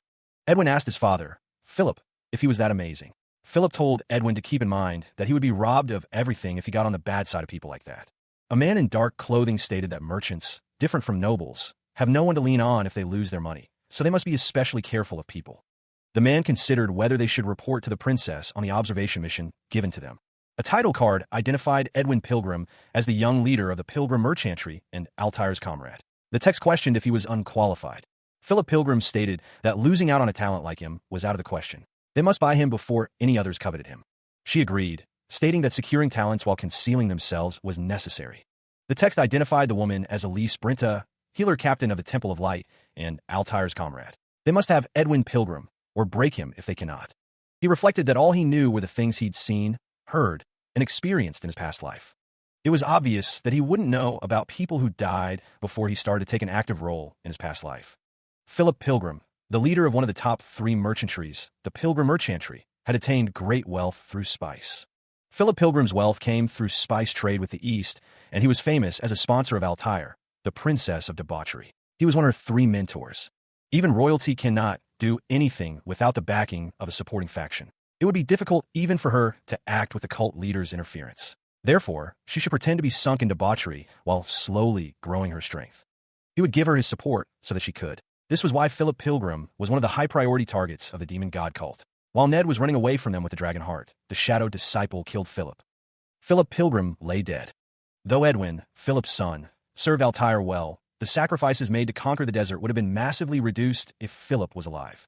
He had more stuff to do now, including not letting Philip die and stopping the Smiling Woman without knowing where she'll appear from. This one's a bit complicated. The Smiling Woman can change into any form she desires, whether it be a man or a woman. He clenched his jaw, realizing he might not recognize her at all. Elsewhere, a figure waited, expecting someone named Ned to return. A cloaked figure sat in the shadows, a blade held loosely in their hand. A red-haired figure looked on, simply stating, "You're back." A strike landed, the impact echoing through the air. The cloaked figure remained seated, while another stood before them. The figure stumbled backward, questioning why they had taken a step back. He wondered if he had been scared, despite being stronger than his opponent. The realization dawned on him. Oh, right? A flashback revealed a fight in a cave, a brutal encounter with someone in the past. He recalled being beaten senseless whenever the other person was in a certain mood, a conditioned reflex he tried to suppress. He looked down, the memory still fresh, and thought did. He recalled Ophelia's words as he searched around the mansion. She had said that she met someone who seemed to be his older sister. A man with silver hair asked if he had an older sister, remarking that this was the first time he'd heard of it. The man with silver hair expressed disbelief that his sister, who he thought died in a shipwreck 13 years ago, was alive. He continued to reflect on the implications of this revelation. The shadow disciple of the Dragon King school was blocking Ophelia. Zephyr, holding a sword, considered a question. The man with silver hair was shocked by the revelation. He wondered if the shadow disciple was Ned's sister, questioning if he was being tested or if it was Altair's scheme. Someone asked who had taught him that martial art. He didn't remember much about the past, only that he was in an accident and his foster parents took him in after he drifted ashore. He finds it strange that he's sharing his memories with an enemy. He recalls hearing that a martial body is rare and hereditary. A sibling of one with a martial body is likely to have it. The memory burns with betrayal. After everything, he was abandoned once he became useless. The memory screams, calling the Eastern one a bastard. He admits he doesn't know. Zephyr doesn't think Ophelia has any reason to lie to him, but it doesn't make sense that everything he said is lies, either. He remembers his father, trusting Aldine, and himself trusting his master. Both their lives fell into the depths of hell because they trusted the wrong people. That's why he was afraid of putting his trust in someone once again. But even so, the memories flash, a figure wreathed in fire, another crackling with blue energy. He remembers facing several life or death moments together. He recalls the battles they've already faced and overcome, several life or death moments together. He remembered a time when bonds felt unbreakable, like brotherhood itself. Yet, even those closest could harbor secrets, hidden agendas masked by camaraderie. A voice echoed in his memory, a plea for trust, a desire for their bond to be real. But betrayal cuts deep. Zephyr's expression hardened, the memory of the demand for proof of trust still stinging. Originally, their meeting was planned for months later, a different time, a different world. A flicker of surprise crossed Zephyr's face, a silent question hanging in the air. He recalled the theft of the Dragon Heart, the flight from the Silver Knight, the world closing in, and the desperate struggle to survive. Zephyr remembered being a temple slave, tracking someone, only to fall into a cave and learn the Dragon King martial arts. It was impossible for an injured man and a weakling to escape the Canyon of Oblivion, yet he had. Zephyr's eyes narrowed, a silent, what hanging in the air as he pieced together the fragments of his past. He had become stronger, reaching the pinnacle of humanity, but something was still missing. Ultimately, Zephyr couldn't stop the world from being destroyed, nor could he protect a single person to the end. He questioned his very being, wondering, who am I? He was the final human, or so he believed, and Zephyr considered himself a hero, a loser, and a regressor. He is your only disciple. A glint of determination flickered in his eyes, a silent promise. Before he regressed, Ned Strier had formulated a plan. He considered how much stronger Zephyr, his disciple, needed to become to escape the Canyon of Oblivion. The condition of his body, and taking all of that into account, Ned considered the path forward for the white-haired warrior. How long would it take him to train Zephyr in that cave? Survival was the only goal, and his desire for revenge toward his master, who betrayed him, fueled Zephyr's training. These purposes alone were the only things prolonging his life. However, they had no choice but to come out of the cave earlier than planned. The master of the canyon, Honder, was approaching. The escape was chaotic, a desperate struggle against overwhelming odds. Zephyr has always regretted it. If he'd become stronger a little faster, if he'd learned just a little more, the result could have been different. They could have escaped together. He reached out, his hand bloodied, as if grasping for something beyond reach. It was a sacrifice, giving up on the revenge he so desired, all for someone like him. The memory of that day remained etched in his mind, a constant reminder. The figure spoke, commanding Zephyr to take a good look. This was the final secret art, a power passed down with heavy consequence. The figure couldn't pass it down to anyone else, a burden and a gift intertwined. On that day, he saw his master's back, a symbol of strength and sacrifice. And he could never forget it, the weight of that moment forever imprinted. Meanwhile, Ned sat across from Zephyr, the weight of unspoken words hanging heavy in the air between them.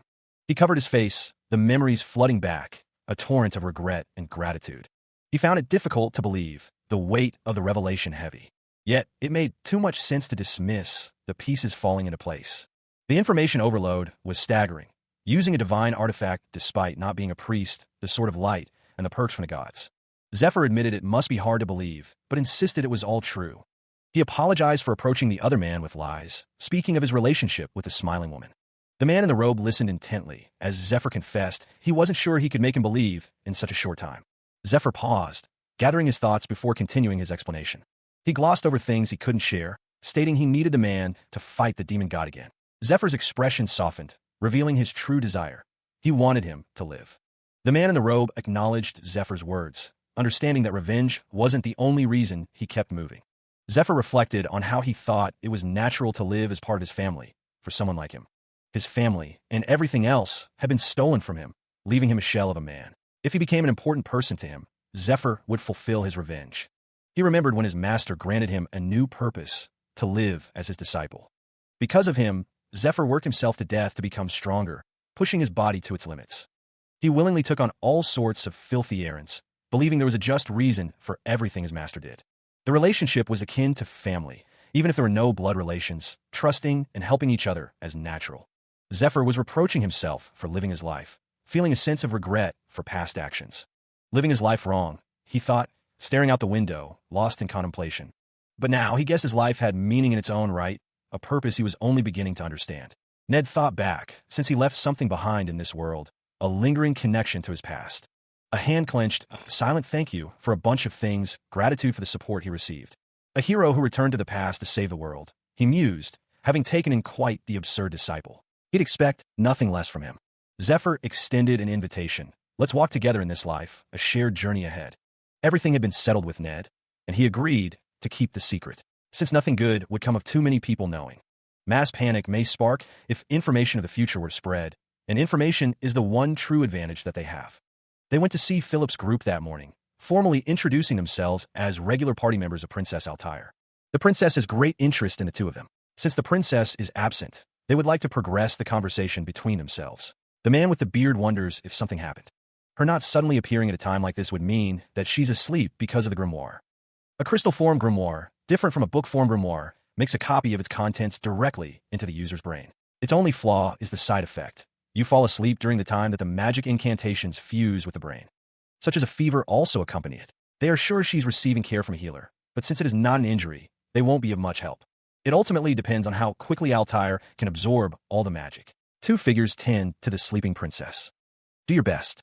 Zephyr smirks, thinking that since he went through hell with Eurydica, let be easy this time. After that, days went by in a flash.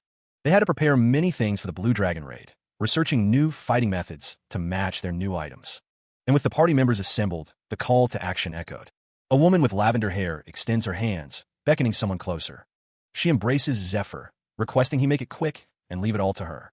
The skill Angel's Embrace is described as a medical skill to avoid slug-like sensations. A man with glasses says he will take his leave.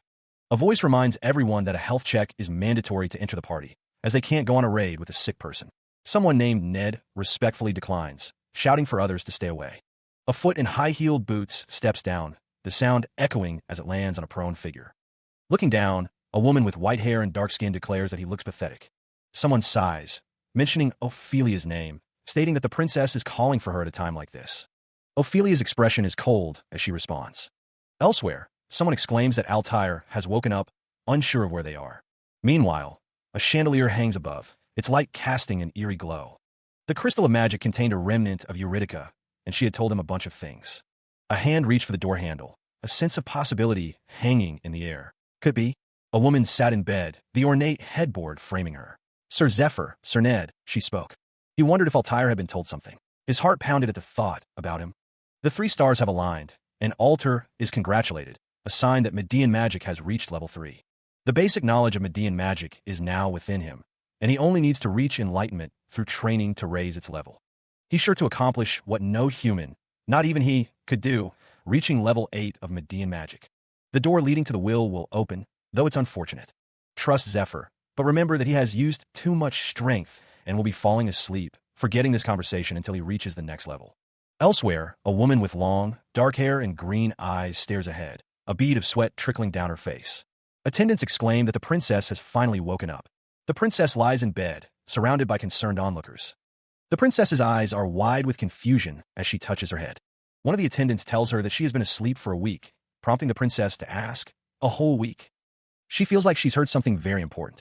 The princess's eyes fluttered open, a sense of unease washing over her. A formal greeting was extended. Greetings to the princess. Welcome, Sir Zephyr, sir. Ned spoke, explaining that he wanted to call earlier, but he hasn't been feeling well lately. The princess, still in her sleepwear, was greeted by several attendants. She asked them not to think poorly of her for greeting them in her sleepwear. A figure considered the implications, wondering if she found out everything or learned the communion skill from Eurydica.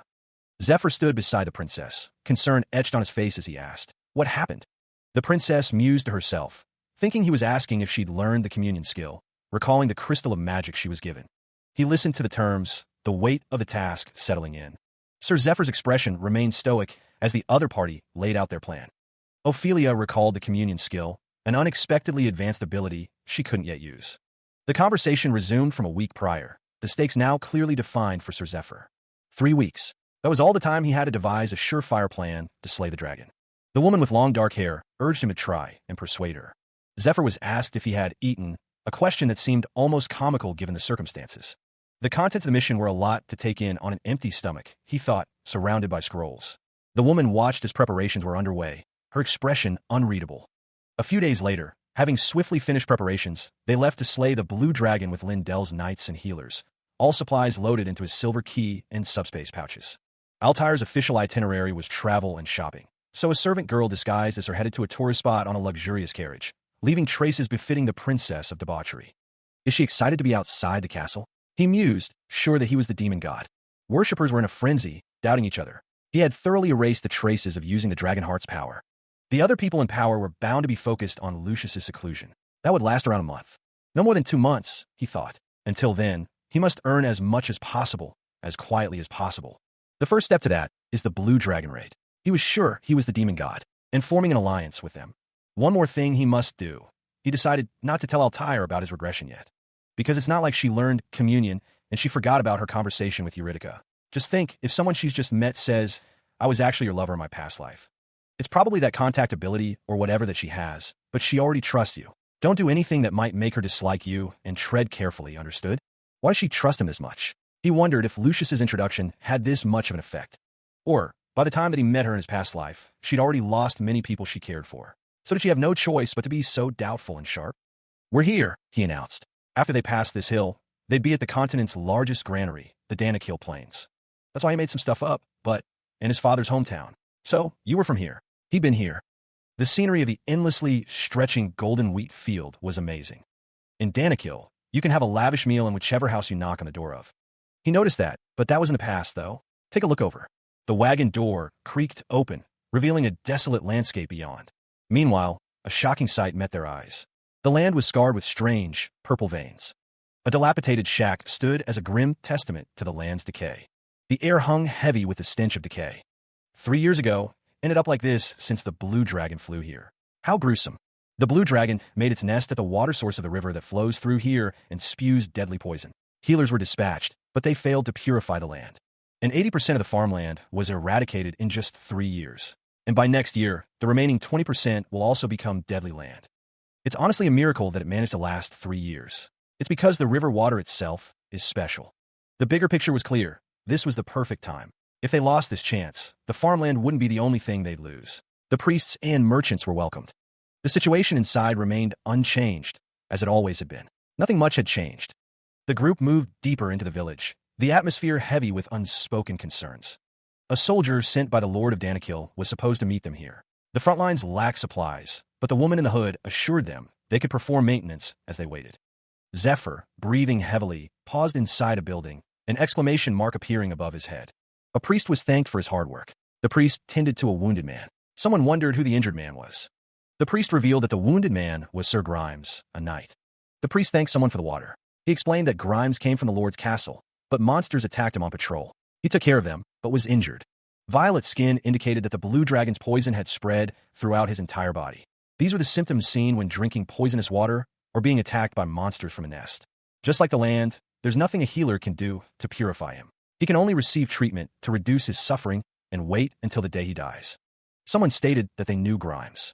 He's a trustworthy knight with great fighting prowess, they thought.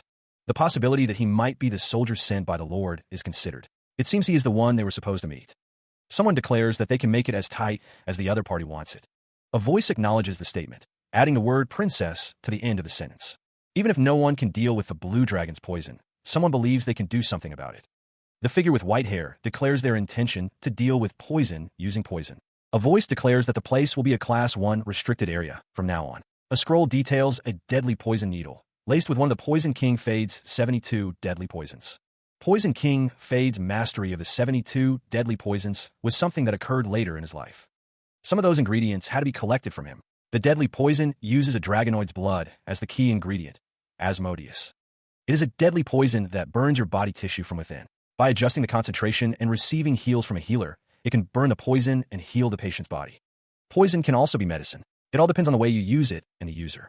Will it really work on the blue dragon's poison that even healers are powerless against? A reaction in the mana detection that I placed around the relief station. Someone's coming. Hello, Merchantry Leader Philip. It's been a while. How have you been? Danikil Army Scarecrow Knights, Captain Regulus Danikil. Oh, Sir Regulus. It's very reassuring to see you in a place like this, Philip says. He stated that he was told of the contents of the urgent letter sent to his father, Lord Danikil. Regulus Danikil sees that they are going to begin the dragon raid right away. Regulus Danikil must express his feelings as the eldest son of a lord. He asked just who Philip is being scammed by. The dragon raid was planned to be executed 1 year from now. It was also under the condition that the Saint of Light discovers the dragon heart. That is why an informant was planted in the 3/3 parish and has been exchanging contact with each other. But the 3/3 parish was blockaded. And, apparently, Sir Lucius has cancelled all plans and shut himself inside. It doesn't seem like the current situation is fitting for the start of a raid. Not only that, it's common courtesy to come to the castle to meet with the Lord first, but to ask to borrow troops out of the blue because preparations have been completed. He is deeply concerned as to whether or not they're being scammed by someone's malicious game. Haha, yes, being cautious is a good thing, the man with glasses thinks.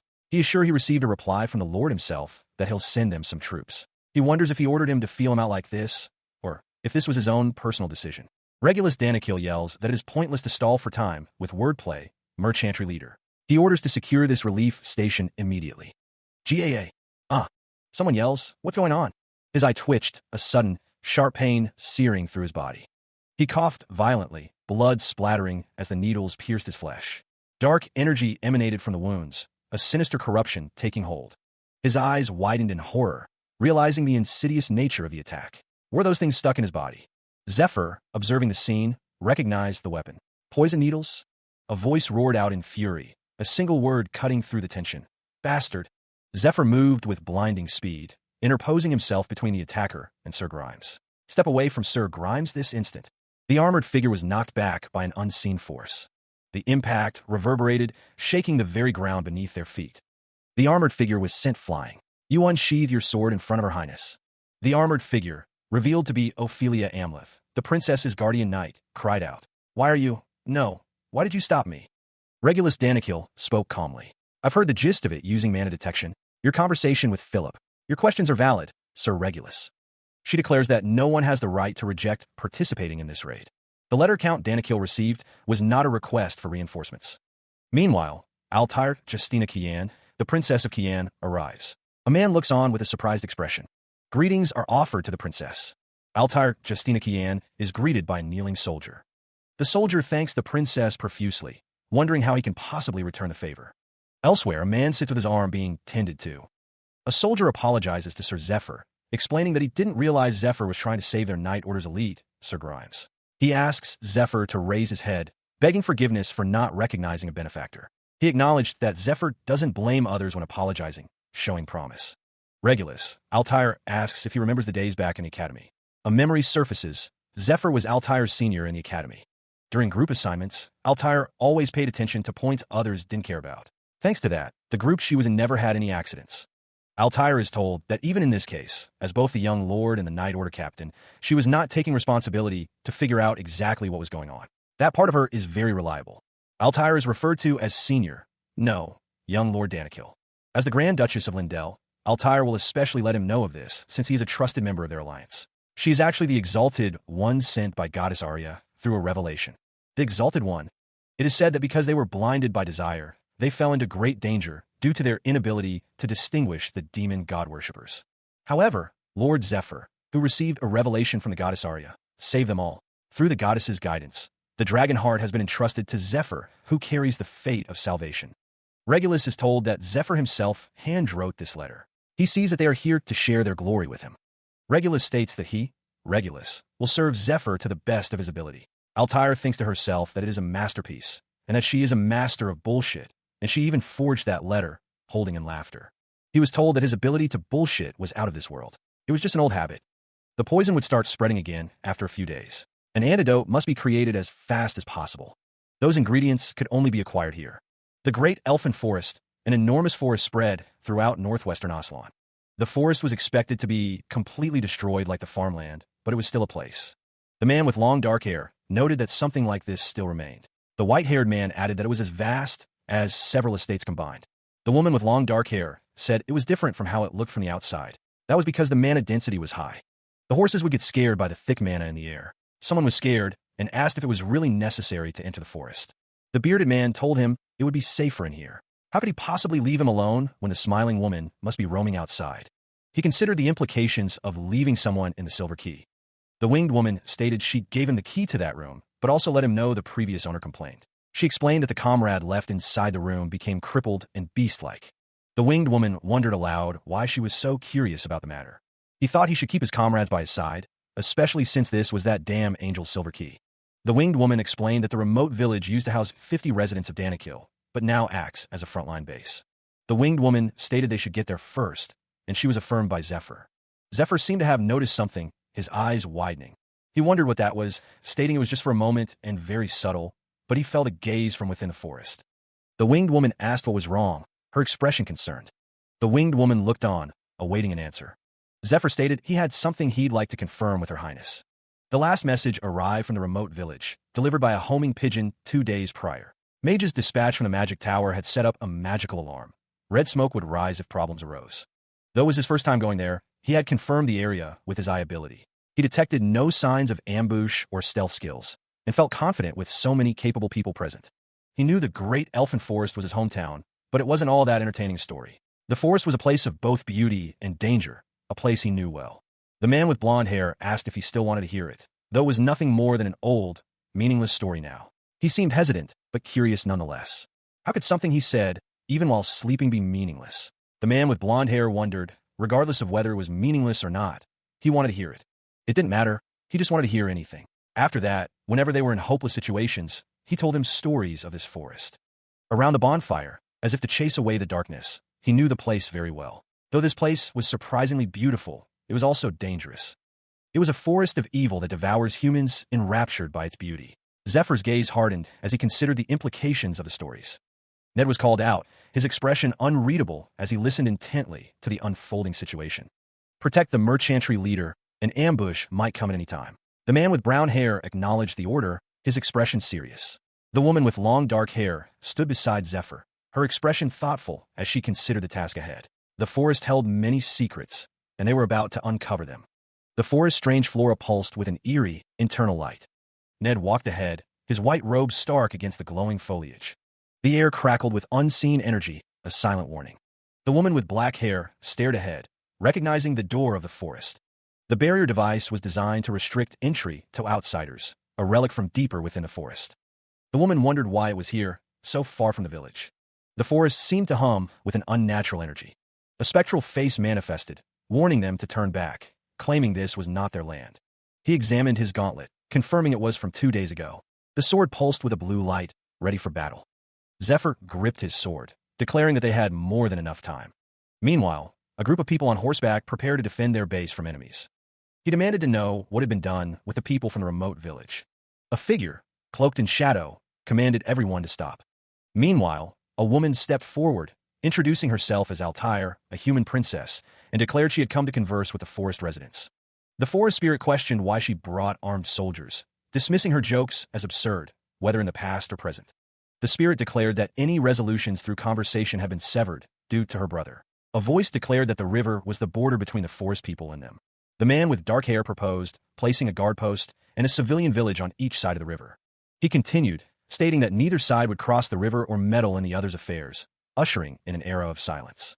Since they were showing goodwill with such a valuable item, there was no reason not to come to an agreement. The elves in armor stated that this was a very good condition for them as well, hoping they would enjoy themselves, O noble race of the elfin forest, a domain of ancient and powerful elves. Roots erupt from the ground, lashing out at the advancing soldiers. The soldiers are thrown from their horses as the forest itself attacks. The soldier with the blue helmet notices the roots are moving. Elves, with their long lifespans and affinity for mana, are the cause. The elves have built their own kingdom in the great elfin forest and survived for a very long time. For over 2,000 years, they have advanced their magic, restructuring plants into a comfortable nest and impenetrable fortress. A soldier orders a retreat. The only thing that awaits them here is death.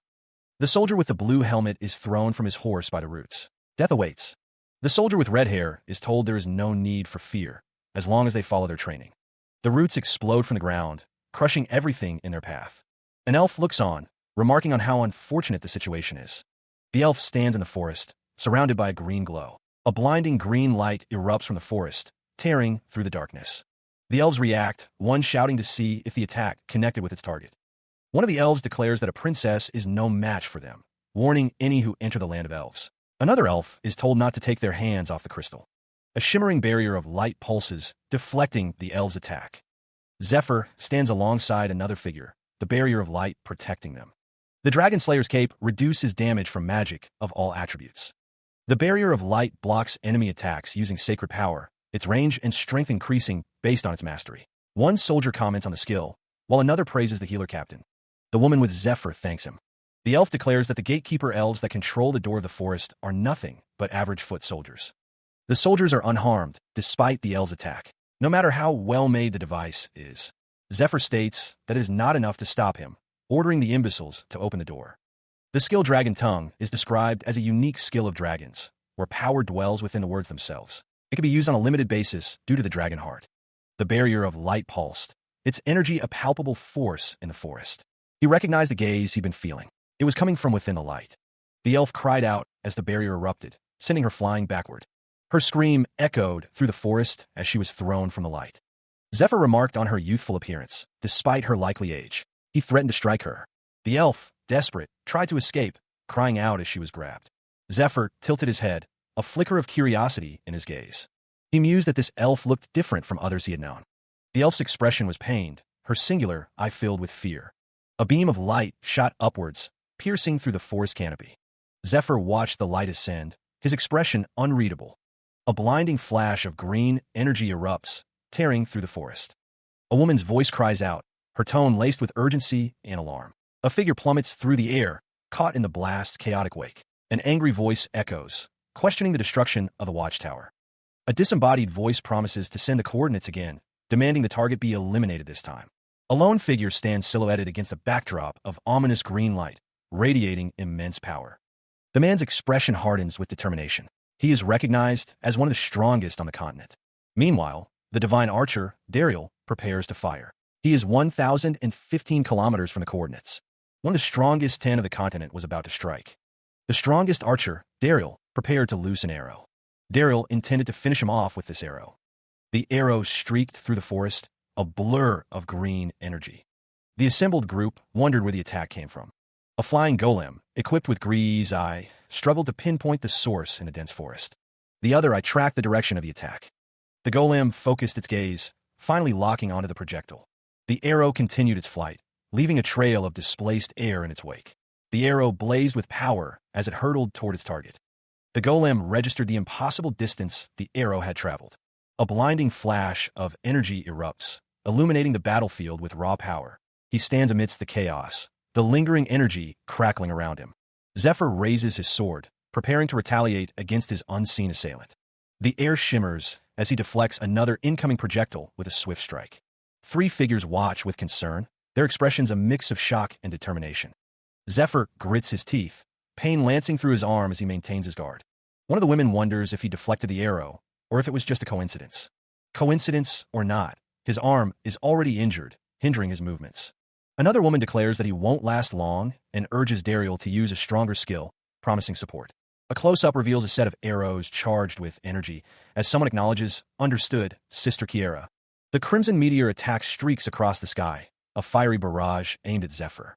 Zephyr looks up, bracing himself against the impending onslaught of crimson meteors. He smirked. the crimson glow reflecting in his sharp gray eyes. The arrows, Kira knew, were 3 times faster and stronger than regular arrows. The crimson meteor skill was about to be unleashed. He gripped his weapon, a fierce determination hardening his gaze. Yeah, that's how it should be. Go all out. The monstrous form of the attack began to coalesce, its eyes burning with malevolent energy. Traces of power swirled, forming the shape of something immense and terrible. The energy intensified, the swirling traces becoming more defined and dangerous. His movement seemed slow, yet fluid. But in actuality, not even a second had passed. In the next moment, the attack would fully materialize, its power undeniable. The traces became a dragon and surged upward, a terrifying display of raw power. The crimson meteor exploded outward, a cataclysmic burst of energy. The Dragon King style, as its name suggests, was about to be unleashed. The leaves falling from the sky symbolize a dragon. Ned, however, believes it has nothing to do with a real dragon. Someone recalls seeing a stage like that before. A figure stands on a high structure, looking down at the falling leaves. That's. The elf-like figure wonders if the other is a human, or a dragon taking the form of a human. At this rate, Mother! A figure kneels before another, their head bowed in submission. The kneeling figure collapses to the ground. The elf-like figure states that they've lost and won't attack any further. Are you a human or a dragon? The figure with white hair says that if there's anything the elf-like figure wants, they'll comply in exchange. Tears welled in her eyes as the elf begged for assistance. A party of travelers moved through the dense, green forest, their destination unknown. 2 elves stood amidst the gnarled roots of the forest, their expressions unreadable. One of the travelers responded with a terse agreement, his hand resting on his weapon. The group continued their journey, the forest canopy providing a dim, filtered light. An elven city, built amongst the trees, stood as a testament to their ancient civilization. The group discussed the human knight, Grimes, and the poison that still lingered in his body, despite their efforts. Sir Grimes remained in recovery, the poison slowly leaving his body as he kept moving. The knight was a living testament to the antidote, a paragon of his order. Heron, one of the High Elf elders, stood before them, ready to speak. High Elves were a dominator class race, possessing great power and unique abilities. They had pupils with a unique pattern, an indication of an innate special power, Zephyr knew. A pair of eyes, framed by white hair, narrowed in thought. Kiera's appearance had undergone a transformation, leaving her noticeably different. She seemed more mature now than when they had first met in a past life. The man with white hair wondered if elves grew dramatically in just a few years. He admitted he could never tell how old an elf was. The Tree of Life offered yet another guidance, its influence spreading. The man with white hair expressed disbelief that another person capable of such feats had appeared before them. After signing a ceasefire treaty with Prince Polaris, the number of times they'd welcomed humans as guests this deep into their forest was 2, including them all. Just 1 human had risked his life to enter this forest. He had helped their intoxicated tribe members, using very uncommon poisons and needles. Just like the ones they were using, his name was Fade. A human who was known as Viper stood in the forest, cloaked and mysterious. Fade was searching for his lost comrades, his expression grim. He believed that a friend was also their friend. He thought they may be able to help each other. The Lake of Life spreads throughout the great elven forest, its river streams keeping the massive forest alive. The lake's powerful vitality and healing ability became the foundation of the elves' prosperity. That land became the greatest granary in human territory. The massive tree that grew while drinking the water from the Lake of Life is the Tree of Life. The tree itself holds sacred power, and is the being that gives the High Elves their power. The Elven Kingdom was prosperous for 2,000 years due to this, and spread throughout the forest. After the Blue Dragon made the Lake of Life into its nest, the water of life filling the lake soon became poisonous. A few days ago, at Lindell Castle, according to Sir Zephyr's plan, the Blue Dragon raid is only possible if they include the soldiers from the Danakil estate. The council members discuss joining forces with the elves. They wonder if they will cooperate with them, though. A woman asks Edwin if he does not trust that she is capable. A man says he is not saying that, but someone kneels before their queen, or perhaps their mother, and asks what they should do. The elves face a crisis, leaving them with limited options. He understands the gravity of the situation. But the real problem, some believe, stems from the people of the Danakil estate.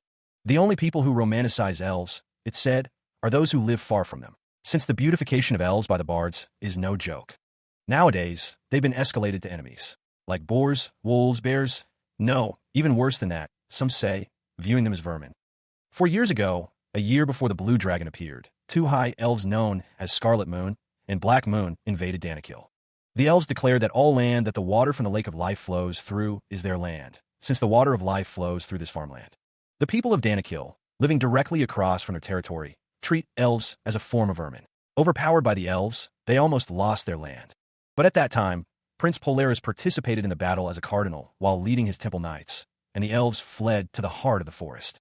The elves fled because of the gold dragon that soon joined the battle, and the conflict ended in the form of a ceasefire treaty. 1 year later, the farmland was polluted by poison. The Lord of Danakil and his son, Sir Regulus, believe that they need the cooperation of the elves to resolve this crisis. So they're trying their best to stop the false rumor. But people think the elves spread poison throughout the wheat fields as a form of revenge. Not only would executing the operation be difficult in and of itself, but they'd have their hands full worrying about party members stabbing each other in the back during the operation. Edwin believes it's too early to attempt the raid, but a woman named Fufu disagrees. She thinks it's the perfect time. The woman holds a chess piece, her expression unreadable as she contemplates the next move. Edwin looks off to the side, his brow furrowed in confusion. He asks someone to repeat what they said. Danger quickly becomes an opportunity, or so she believes. They need to see the bigger picture, and their objective is... The text describes how someone showed kindness to Fade's old guild comrade and became his pupil to learn poison production methods and needle arts. Thanks to Elder Heron, Kiera, and Daryl, the man with white hair is somewhat amicable towards someone. An elf and an old man with a white beard stand nearby. The man with white hair stands with an elf, his expression unreadable as he looks off to the side.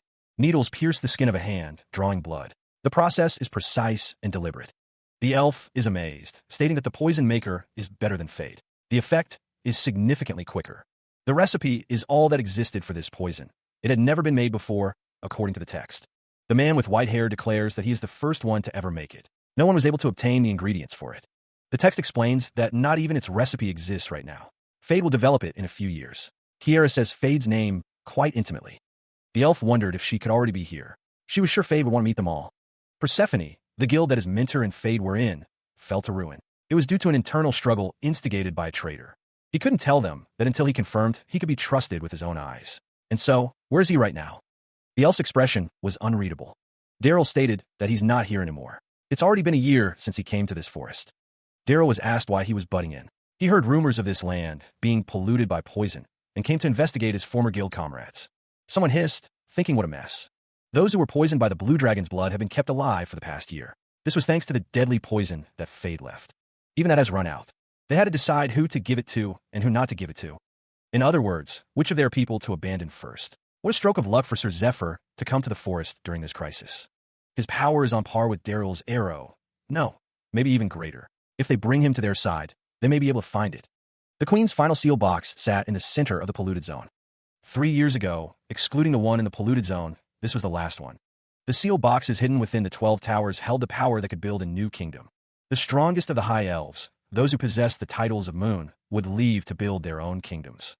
Heron questioned the others' plans to abandon the kingdom and the Queen.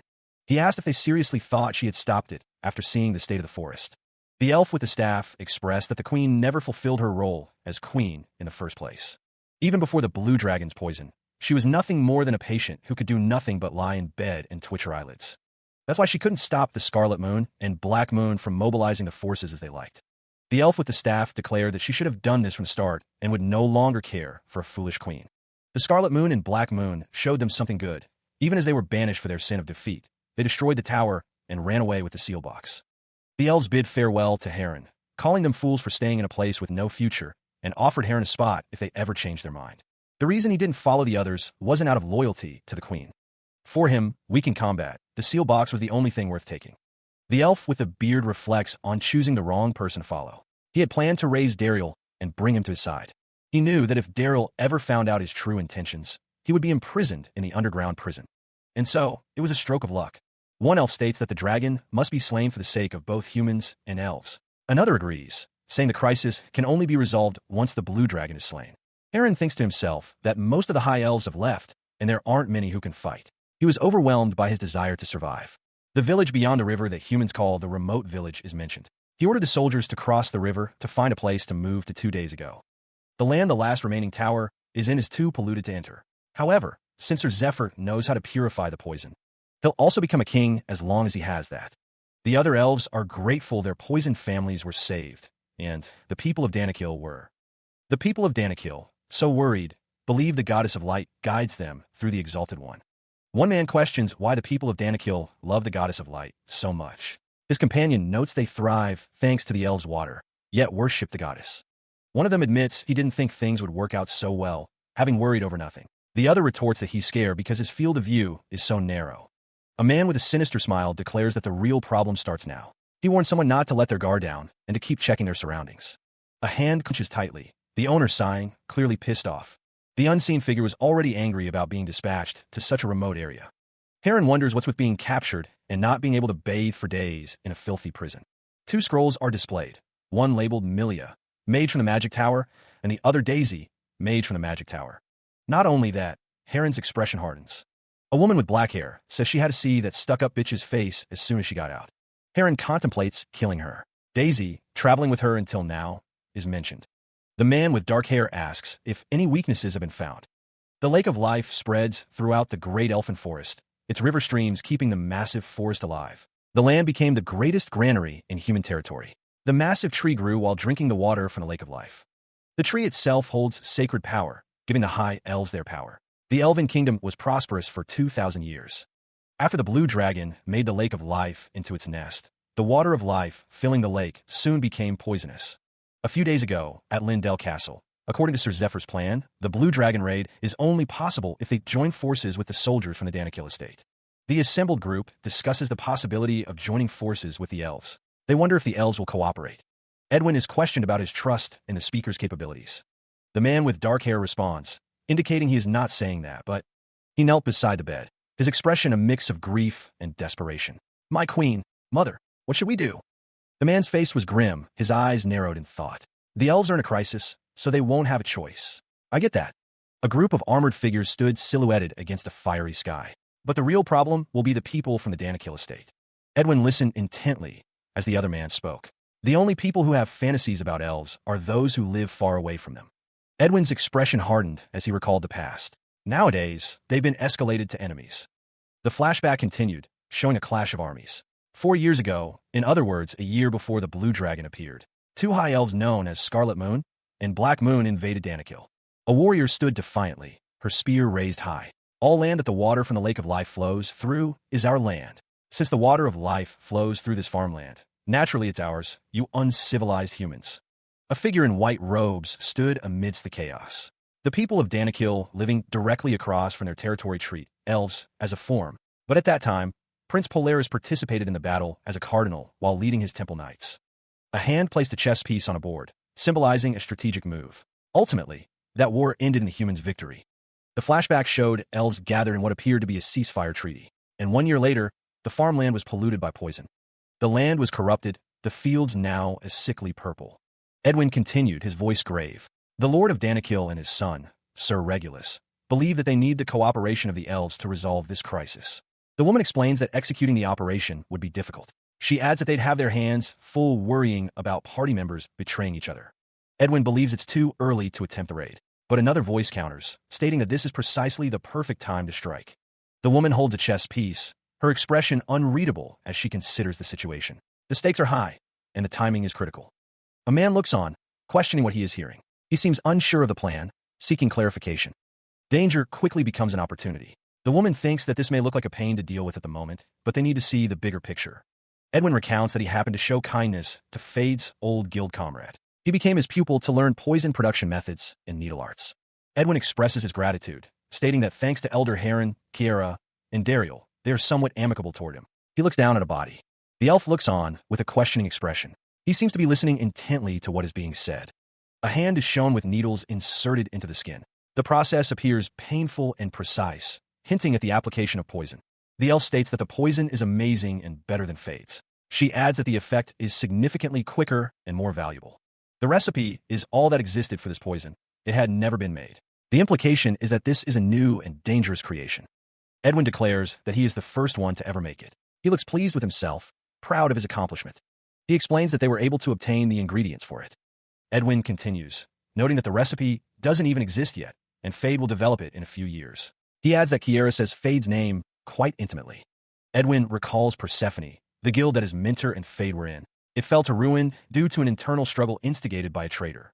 Edwin states he can't tell them until he confirms his mentor can be trusted with his own eyes. He asks where his mentor is right now.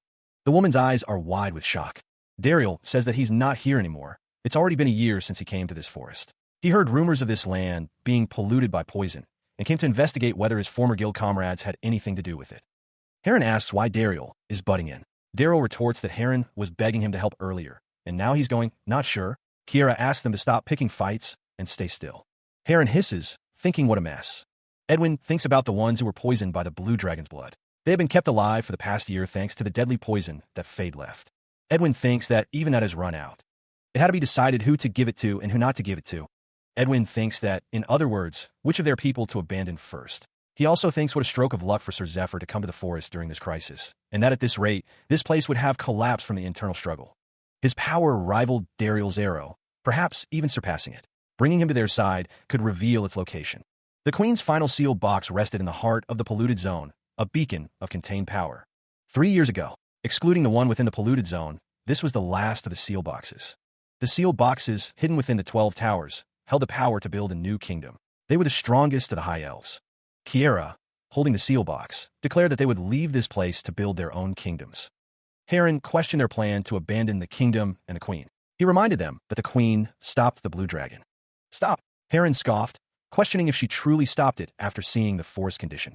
The Queen, they argued, never fulfilled her role. The Scarlet Moon showed them something good. Even before the blue dragon's poison, she was nothing more than a patient, lying in bed, twitching her eyelids. That's why she couldn't stop the Scarlet Moon and Black Moon from mobilizing their forces. A true queen would have kept those bastards in check. The elf declared that they should have done this from the start, resolving to make their own kingdom to feed the elves that followed them. Even as they were banished for their defeat, they destroyed the tower and ran away with the seal box, showing how stupid they had been until now. Heron bid farewell to those who chose to remain. He reflected on his own motivations for leaving. For Heron, weakness was a burden to be shed. Heron admitted he had chosen the wrong person to follow initially. Heron plotted to leave this place behind. He considered his change in fortune a stroke of luck. Heron listened as another elf stated the dragon must be slain. Heron was overwhelmed by his desire to survive. Heron swore to return the human prisoners. Heron knew Sir Zephyr could purify the poison. Heron planned to become a king. The elves are grateful that their poisoned families were saved. They were once people of Danakil. The robed figure speaks of the goddess of light, guiding them through the exalted one. They urge belief for salvation. One elf questions why the people of Danakil love the goddess of light so much. Another notes they are thriving thanks to the elves' water. The figure admits to being worried over nothing, thinking things wouldn't work out so well. He is told his field of view is too narrow. The man declares that the real problem starts now. He warns not to let one's guard down and to keep checking surroundings. A gloved hand clenches into a fist. The figure sighs, expressing extreme annoyance. He was already angry for being dispatched to a remote area like this. He thinks to himself. One of the mages wonders what's with being captured and not being able to bathe for days in a filthy prison. Scrolls identify the mages as Milia, mage from the Magic Tower, and Daisy, mage from the Magic Tower. Milia thinks to herself, not only that, as she looks off to the side. Daisy thinks she had to see that stuck-up bitch's face as soon as she got out. Daisy's companion wondered aloud if he should simply kill her. He reminded Daisy that she had been traveling with her until recently. Daryl turned to Milia, his expression unreadable. He pressed her, wanting to know if she had discovered any weaknesses. The southern metropolis of Veronia bustled with activity. A hand affixed a wax seal to a document, finalizing its contents. Princess Altair had decided to execute her Thorn Mountain Range clearing project, partnering with the Southern Architectural Guild. Everyone, you must be having a hard time because of the bad harvest in Danakil. Lady Katie, Altair's servant disguised as Altair, asked if she could go play now that she had said everything she needed to say. While others joined up with the elves, Altair's subordinates continued their work. The Thorn Mountain Range clearing plan hurried forward, even as others plotted to undermine it. The operation acted as camouflage to hide their true objective, just as suggested. With a seat in the 12 Apostles vacant and suspicion rising toward the eastern one, they would use that chance. Sunlight streamed through the trees. Do you see those things over there? The manna flower, once a source of life, now appears corrupted. The magic plant, designed to create food and water, is failing. These flora, created for convenience, are no longer functioning as intended. The manna flowers are malfunctioning due to the poison contamination. The manna flower sprays poison mist, becoming a monster factory. The corrupted plant emits a monstrous shriek. Elsewhere, elves stand ready, bows drawn, prepared to defend their territory. An elf in golden armor considers their dire situation, knowing something must be done. The poison has pushed them back from the center, forcing them to their current location. If they're pushed back any further, there won't be enough villages to house their population. The elf in golden armor admits that she doesn't have the strength to handle the move. They must hold out. Zephyr states the obvious. They'll eradicate them all while gathering magic stones and production material. Two figures stand ready, staffs in hand, prepared to unleash their magic. He unleashes a torrent of magical energy, striking the corrupted growth with searing force. The magical energy surges, tearing through the corrupted growth with blinding light. The force of the attack shatters the corrupted matter, sending fragments flying in all directions. Chunks of earth and debris are lifted into the air, caught in the wake of the magical assault. He stands amidst the chaos, channeling more power as the corrupted matter disintegrates around him. Crimson energy crackles around his fist, a sign of the immense power he wields. He focuses his energy, preparing to unleash another devastating attack to protect the village. The energy intensifies, swirling around him like a vortex of destruction. The concentrated power forms a blinding sphere, ready to obliterate any remaining corruption. From atop the structure, a voice echoes, expressing gratitude for the aid provided. The speaker acknowledges the protection of the village and the treatment of the poisoned elves and their queen. He listened as the elf spoke of the differences between them. The elf's golden eyes narrowed, a hint of discomfort flickering within them. The elf admitted that he was ashamed to ask for what he needed. The requested items, the branch and water of life, were key to protecting the village from contamination. The elf declared that he couldn't simply give the items away and asked for understanding. Zephyr watched the elf, who seemed fed up with the situation and was now begging. He raised a hand, urging the elf to just state what he needed, loud and clear. The elf listed his requests: cure the elf queen, restore the lake and tree, and slay someone. Regarding the first request, the sap from the tree of life was the main ingredient. As for the second, the lake and tree would be restored if the blue dragon died or left. Only the third request remained, he thought. He affirmed that he would slay whomever needed to be slain, asking what more was needed. He is asked if he is absolutely certain he can slay it. Daryl warns that the village will be contaminated by poison without the requested items. Daryl states that he cannot give those items unless Zephyr is absolutely certain. Daryl explains that among the 4 high elves remaining in the village, he is the only one who can fight. He insists that they not misunderstand, as there is no next time. Zephyr's expression hardens, his resolve unwavering in the face of the coming battle. Daryl wonders if this isn't the right time, questioning when Zephyr will be ready and who will wait for him. Daryl asks if he is some delicious blood pact to them, demanding that they get their act together. He thinks that it is something that must be done as soon as possible by squeezing out every last drop of strength they can muster. Daryl insists that it's not something they can wait and see on, as he doesn't seem to be getting through to him. Zephyr states that if Daryl so desires it, they will let their skills do the talking. A surge of power erupts, a visual promise of the battle to come. A blinding surge of power erupted, shaking the very air around them. Unbelievable, she thought, to think he'd actually use his skill in a place like this. Where had everyone gone? What had happened to them? Her gaze darted around, searching for any sign of her companions. He drew back the string, the arrow aimed true. Zephyr was sure they understood now. He recalled the plan. He would be the main damage dealer in the Blue Dragon raid. But his arrows... Zephyr lamented that he couldn't even penetrate the scales of a dragonoid, let alone a real dragon. This was the extent of his skills. A burning desire ignited within him. He wanted to kill that blue dragon as soon as possible, even right now. Despair washed over Zephyr. But this was reality. Even if he wanted to, even if he had to, it was impossible. So what did they want him to do?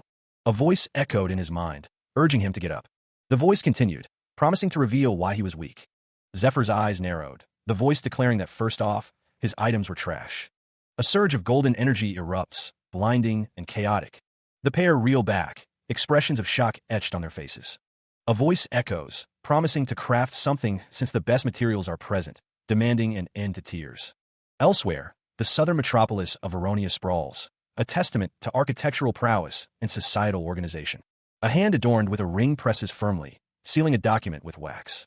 Princess Altair's decision to execute her Thorn Mountain Range clearing project is met with honor by the Southern Architectural Guild. The people of Danakil are facing hard times due to the bad harvest. Altair's servant, Lady Katie, disguised as Altair, asks if she can go play now that she said everything she needed to say. While they joined up with the elves, Altair's subordinates continued their work. The demon god worshippers planned to contaminate the new farmland, seeing the princess's efforts as throwing money into a bottomless pit. It served as camouflage, hiding their true objective, just as he had suggested. A seat among the 12 apostles remained vacant, suspicion rising toward the eastern one. The demon god worshippers were dealing with internal matters, giving them an opening. The forest canopy filtered the sunlight, obscuring the view of what lay beyond. Lady Katie pointed, asking if the others saw the things over there, hidden amongst the foliage. The magic flora pulsed with an unnatural light, its delicate structure belying a sinister purpose. The manna flower sprayed poison mist, transforming the plant into a monster factory. These flora, created for convenience, had roots reaching the riverside, storing the water of life and diffusing manna into the atmosphere. But now, due to the poison contamination, they were malfunctioning, their purpose twisted. The manna flower sprayed poison mist, and the plant had become a monster factory, churning out grotesque creatures. A monstrous entity emerged, its form twisted and corrupted by the poison. Archers prepared their bows, ready to strike against the corrupted flora. The condition they wanted was clear, before anything else, the destruction of the corrupted plants. The poison continuously pushed them back from the center of the forest. If they were pushed back any further, there would be no more villages large enough to accommodate their population.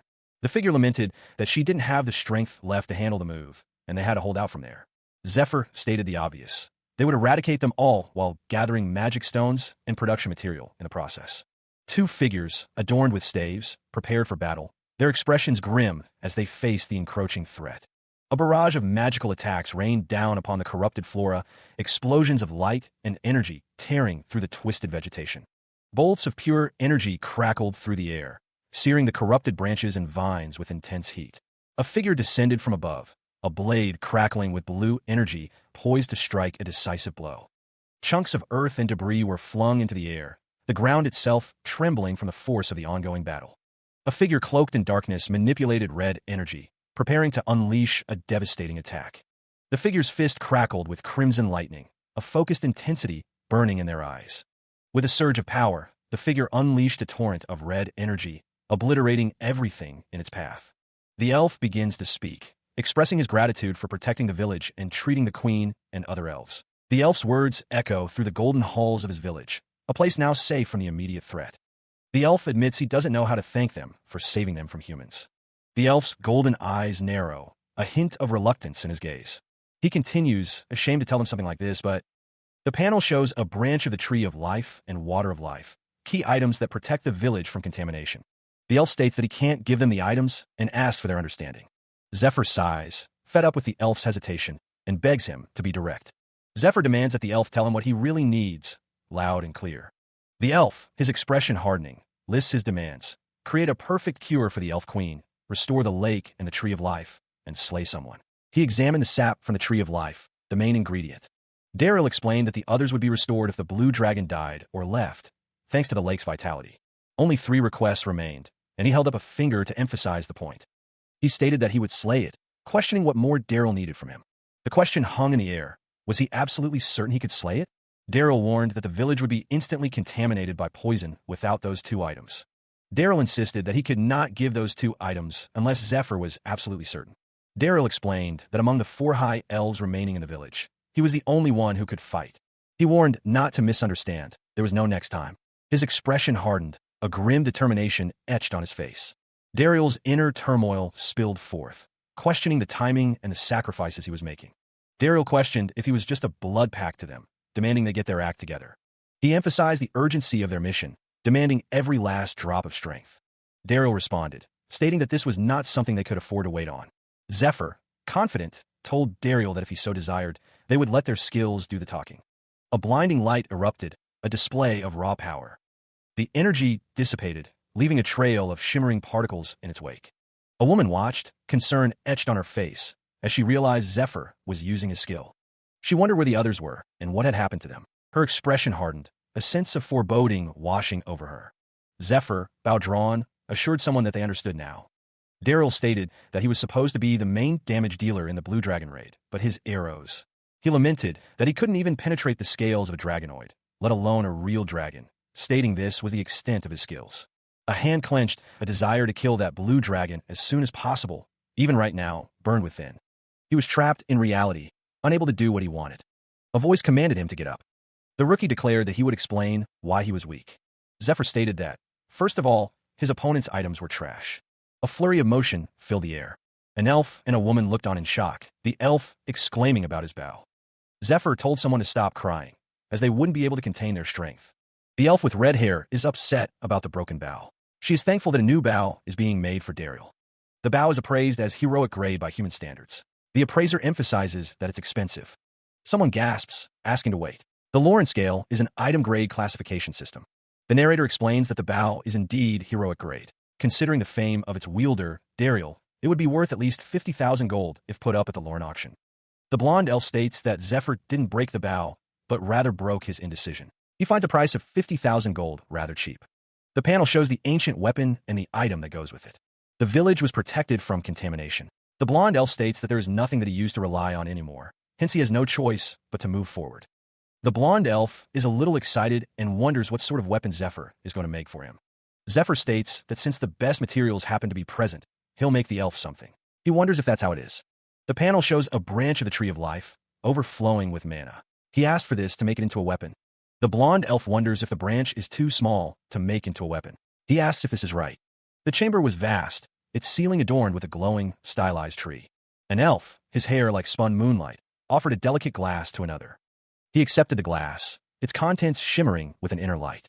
The elf's expression was unreadable, his gaze intense. Take it. This is the water of life and the branch of the tree of life. After experiencing the end of the world once, his eyes reflected a deep weariness. His heart had become numb, so he didn't feel as inspired as before. But he couldn't help but admire this. It's beautiful. That one glass. The elf states that this is the last of the water of life.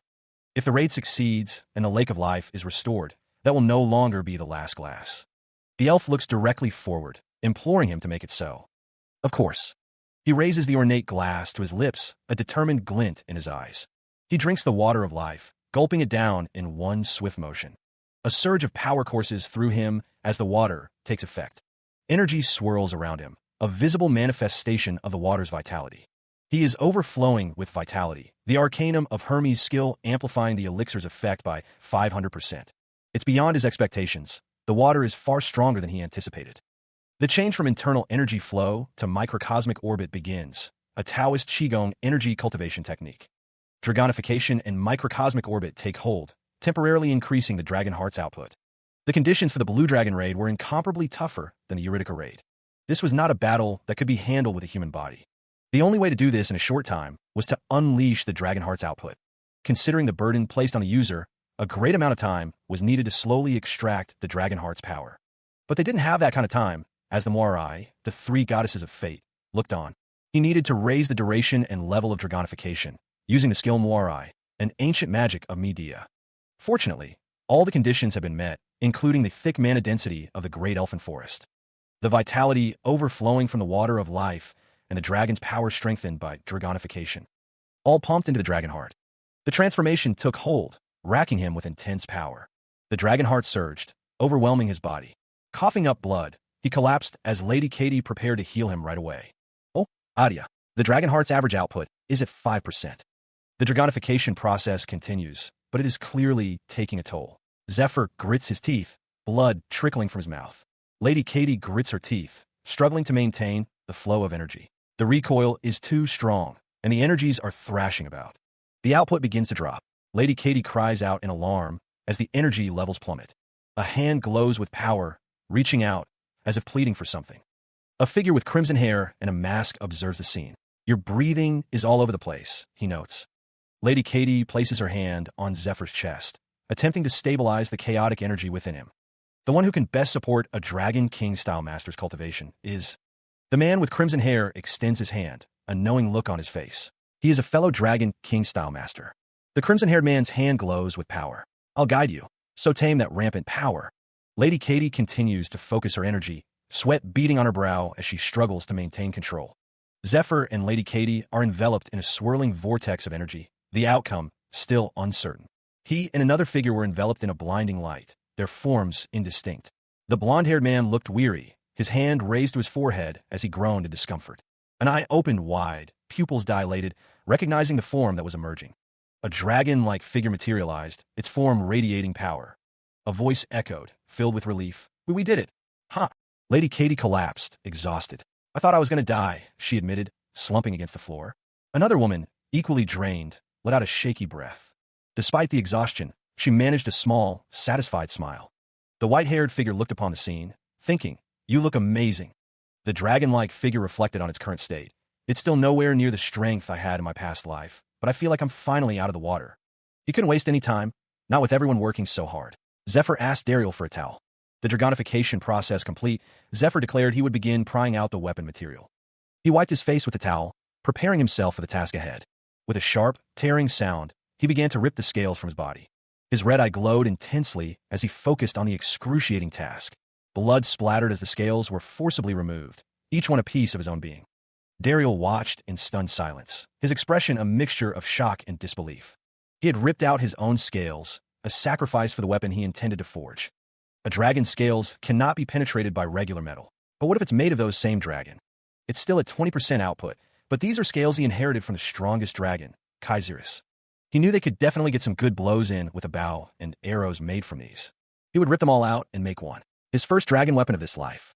The elf, cradling the broken bow, questioned how it could be broken. She expressed gratitude that a new bow was being made for Dariel. The elf insisted that another archer should have used the bow, given the current crisis. Another man declared the bow to be heroic grade by human standards, and therefore expensive. A gasp filled the air as the Lawrence scale, an item-grade classification system, was mentioned. Dariel considered the bow's heroic grade and the fame of its wielder. He mused that it would be worth at least 50,000 gold if put up at the Lorne auction. Dariel stated that Zephyr didn't break his bow, but rather his indecision. He found the price of 50,000 gold to be rather cheap. The ancient weapon and the item that would make it were displayed. Dariel reflected that there was nothing he used to rely on anymore. Hence, he had no choice but to move forward. Dariel admitted he was a little excited, wondering what sort of weapon Zephyr was going to make for him. Zephyr, with a determined look, declared that since the best materials happened to be present, he would make Dariel something special. He wondered if the best materials meant himself. A branch of the Tree of Life, overflowing with mana, was shown. Zephyr had asked for this to make it into a weapon. Dariel tilted his head, thinking that the branch was too small to make into a weapon. He questioned if this was the right choice. The hall was grand, its high ceiling adorned with a massive tree sigil. Zephyr received the offered glass, its contents shimmering with an otherworldly light. He held the glass, studying the branch nestled within the shimmering liquid. The warrior's gaze was intense, his expression unreadable as he examined the gift. The voice echoed, offering the water of life and the branch of the Tree of Life. Having survived the end of the world once, Zephyr's eyes widened slightly. A wave of numbness washed over him, muting the inspiration he once felt. Yet, despite the apathy, he couldn't help but admire the sight before him. The glass radiated beauty, its contents swirling with an ethereal glow. The glass itself seemed to hold a profound significance.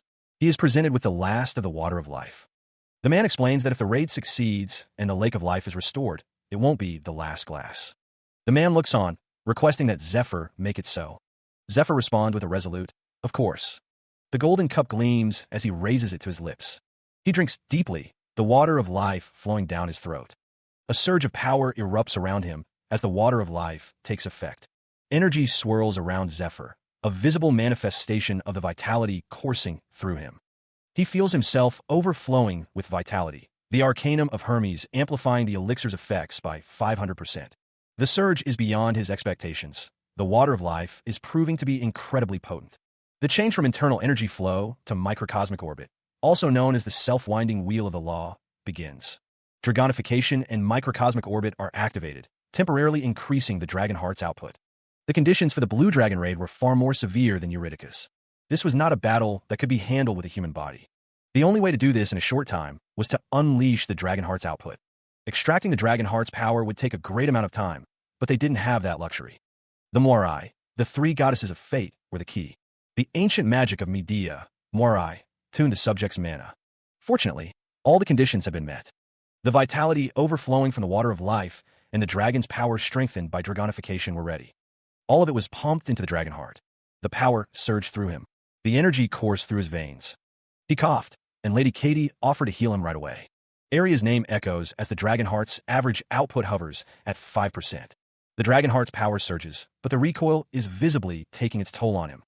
Lady Katie grits her teeth, realizing the recoil is too strong. The energy's thrashing about. The output plummets, and Lady Katie cries out in dismay at the sudden drop. A hand glows with power, as if pleading for control over the rampant energy.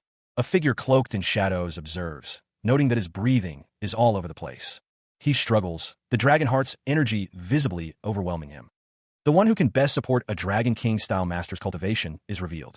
The fellow Dragon King-style master extends a hand, ready to guide him. The Dragon King-style master declares that he will guide him to tame that rampant power. The energy surges around him, wild and untamed, as he struggles to maintain control. The Dragon King-style master's guidance seems to be taking effect as the energy begins to coalesce. He stood amidst the fading light, the echoes of the battle still ringing. The elf-like man grimaced, exhaustion etched on his face as he muttered in pain. His eyes narrowed, focusing on something unseen, recognizing a familiar form. A draconic form materialized, a testament to the power unleashed. A triumphant declaration echoed, a sign of victory hard-won. Lady Katie lay sprawled on the floor, spent. Her companion knelt beside her, tending to her wounds as she exclaimed that she thought she was going to die. The long-haired woman sighed in relief, the tension slowly leaving her body. A faint smile graced her lips, a subtle sign of satisfaction. The dragon-like figure stood tall, a voice declaring that he looked amazing. The dragon-like figure reflected on his current strength, still far from his past self, but feeling like he was finally out of the water. He declares that he can't waste any time, given everyone's hard work. The winged man resolves to start prying out the weapon material now. He wipes his face with a towel, preparing for the task ahead. With a sharp cry, he begins to tear at his own body. His red eye glows intensely as he grits his teeth in pain. Blood splatters as the scales begin to detach. Daryl gasps in shock at the sight. He ripped out his own scales. A dragon's scales can't be penetrated by regular metal, but what if it's made of those same dragon? It's still at 20% output, but these are scales he inherited from the strongest dragon, Kaiserus. He thinks that they can definitely get some good blows in with a bow and arrows made from these. He declares he'll rip them all out and make one, his first dragon weapon of his life. A dragon weapon, one he's never used before, is being prepared with supplementary materials chosen carefully for an item of this level. It is the greatest mana alloy that the elves take. He is sure this will be able to accept the black dragon's power. His brow furrows as he prepares for the next step. Clear gold, his scales, one of Eurydica's tomb relics, blood rubies, arrow shafts made from the moon tree. He has everything he needs. In that case, a circle of magic, Median ancient magic, spreads a circular strengthening field around the caster, increasing the power and duration of all spells by 100% in the field. Dragonification begins. The materials react within the crucible, glowing intensely. Flow. Dragon tongue. A golden arrow glows with power, ready to be unleashed. The arrow is reborn, its essence renewed for the coming battle. This is the Black Dragon Longbow, a weapon of immense power. The Black Dragon arrow, ready to be drawn and fired with deadly accuracy. Until the raid, all humans and elves were spurred into preparation. The combatants will be divided into 2 teams, switching between training and hunting each day. The training instructor will be the Temple Knight, Sir Ned. He finds the crammed training in the remaining 2 weeks nostalgic. The hunting team will advance while culling plants and monsters. The objective will be 1.5 kilometers east of the Lake of Yuf. Break through within 10 days. The hunting continued, and the magic stones from monsters accumulated rapidly. The golem production quota was nearly within reach, the commander was informed. The magic stones, crystallized mana, found many uses, including golem cores and fort construction. The magic stones were also used for strengthening the forts, enhancing their defenses. Magic circle installation was another key application, providing both trap magic and general protection. Most importantly, the magic circles were used to create safe zones within the territory. Lady Katie explained that setting up safe zones using pieces of the Branch of Life would prevent the poison mist from entering. She requested the mage's assistance. The stones even had to be thrown into the mana furnace to produce items. The blacksmith was asked if he could make something like the complex magic circle. The elf blacksmith declared that he was blazing with a spirit of challenge. Noel, the greatest elf blacksmith, proclaimed that he would show them what he could do. Meanwhile, Zephyr stood on a high platform, overlooking the preparations. He had reached the second form of dragonification. The average dragon heart output was at 10.5%. The power of the dragon heart slowly spread throughout his body. The more he used its power, the faster it spread. He needed to raise his output as much as possible. At least 17% for 24 minutes would barely be enough. If he could manage that, they would stand a chance against the blue dragon. He had to abandon any hope of winning if he didn't manage to reach those numbers. Use the power again. The power surged through him, horns beginning to form on his head. He had to squeeze everything out to the utmost limit and surpass it. Construction and final checks of the frontline fort, 1.5 kilometers from the lake, were complete. There were no complications with personnel or supplies. He sits at the table, ready to eat, but something is amiss. His companion wonders where the food has gone, tilting his head slightly. The steak, previously present, has vanished from Zephyr's plate. Elsewhere, a gloved hand slides open a hidden wooden panel. Meanwhile, Zephyr stands silently, his expression unreadable as he stares out the window. A woman laments the state of her skin after a long day's work, deciding to turn in early. She declares that she's going to do something, and another woman offers to accompany her. A woman with tan skin, Lady Ophelia, is surprised when someone grabs her hand, questioning if she was supposed to be their sparring partner. A woman tells someone to let go of her, wishing her disciple good luck. She reflects on how unbelievable the current situation would have seemed a year ago, now that preparations are complete and they'll be fighting the blue dragon tomorrow. Letters express disbelief at the idea of a human slaying a dragon and apologize for being unable to assist due to troop deployments. Other letters mention a scammer running off with money and suggest buying farmland as an investment. Rumors of increasing armaments in the estate had reached even him. His little sister, Altair, was warned to avoid rash behavior. Qualified nobles, strong adventurers, none had offered true support. They were the only ones he could truly rely on. They were his people, the ones he had built up trust with. But, as if it were all a lie, everything had started to go smoothly because of him. An unexpected stroke of luck and fate. A grand tent stood, a symbol of temporary shelter and fleeting alliances. That's what others would call it, but he didn't believe in those kinds of things, in luck or fate. A tender embrace, a moment of solace amidst the turmoil. A kiss, a promise, a shared dream under a blinding light. Closeness, warmth, a bond forged in shared experiences. A flash of color, a stylized representation of passion and conflict. His eye twitched, a sudden, sharp sensation piercing through his focus. A strange symbol burned within his vision, an arcane mark etched onto his very sight. The scroll detailed the kiss of darkness, a Median magic that weakens combat prowess and forces confession. A figure addressed him as Your Highness, their voice laced with concern, but was quickly silenced. A voice mused about the fascinating nature of healing patients, a detached observation. The speaker mentioned managing to work with the elves and the Blue Dragon raid happening tomorrow. Gratitude was expressed for recent achievements, all accomplished in a remarkably short span of a month. The other figure confessed to having doubts, choosing to stay by his side and keep watch. The air crackled with unseen energy, a visual representation of immense power. A winged figure stood, bathed in light, a symbol of either salvation or impending doom. The figure admitted to suppressing doubts, acknowledging that he must have some sort of goal. A stark declaration echoed. Nothing is free in this world, a harsh truth revealed. He knew that if he developed any sort of malicious intent, or followed the orders of another dangerous individual, a dragon weapon, one that he's never used before, was being prepared. Supplementary materials must also be chosen carefully for an item of this level. The greatest mana alloy that the elves take, he was sure this will be able to accept the black dragon's power. Clear gold, his scales, one of Eurydice's tomb relics, blood rubies, arrow shafts made from the moon tree. He had everything he needed. In that case, a circle of magic, Median ancient magic, spreads a circular strengthening field around the caster. He felt a surge of power, the dragonification taking hold. A viscous liquid poured into a waiting vessel, glowing with latent energy. The energy began to flow, coalescing into a tangible force. The transformation completed, wings spread wide, a dragon tongue manifested. A spear crackled with golden energy, ready for its purpose. The weapon was ready to be reborn, infused with power. A figure with pointed ears stared intently, something brewing. This was it, the black dragon longbow, a weapon of immense power. The black dragon arrows stood ready, prepared for the coming battle.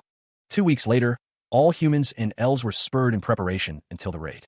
The combatants would be divided into 2 teams, switching between training and hunting each day. The training instructor would be the Temple Knight, Sir Ned. He found the crammed training schedule nostalgic. The hunting team would advance while culling plants and monsters. Their objective was 1.5 kilometers east of a lake of life. They needed to break through within 10 days. The hunting continued every single day, and the magic stones collected from the monsters accumulated like crazy. Then, they all disappeared in an instant. It looked like they would barely be able to reach the golem production quota, Commander. It was because the magic stones, the crystallization of mana, were used in many ways. Golem cores for construction and strengthening.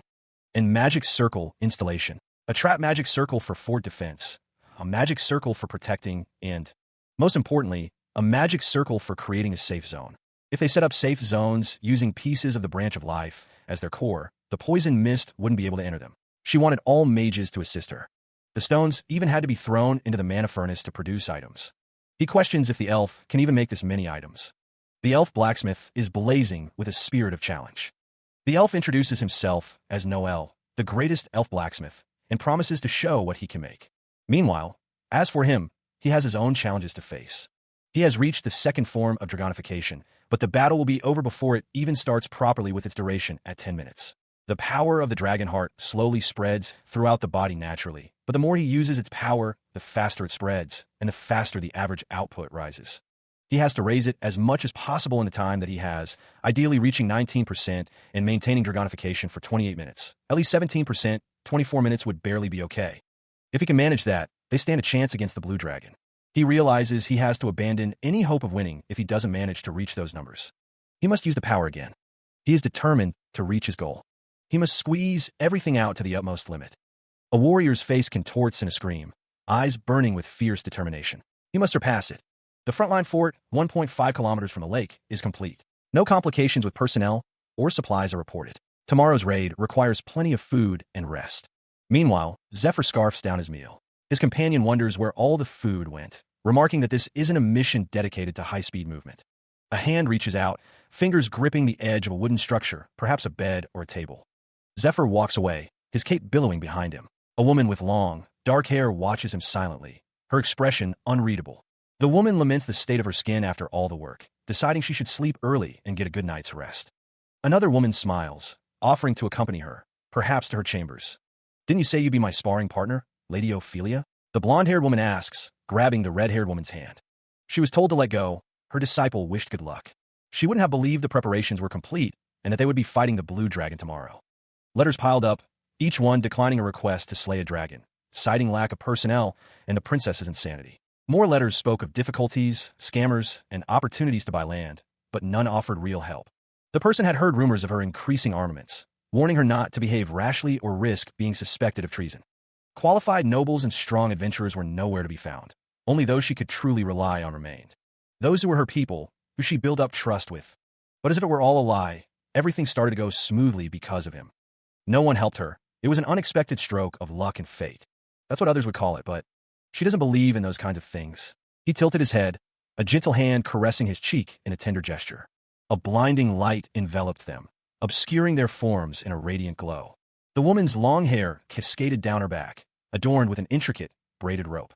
Crimson energy flared, reflecting in the wide, terrified eye. Panic seized him as the unseen force tightened its grip. A sigil pulsed with arcane power, its violet light promising control. The scroll detailed the Kiss of Darkness, a Median ancient magic that weakens combat prowess and forces confession. The woman leaned in, her voice a hushed command. "Your Highness, what are you?" "Shh, you're not allowed to ask any questions. Isn't it fascinating? The patients were healed, A voice mused, filled with dark curiosity. She spoke of alliances and impending war. "Managed to work together with the elves, and the blue dragon raid that I thought would never begin is happening tomorrow." Gratitude dripped with hidden meaning. "All of this was achieved thanks to you, in a short span of a month."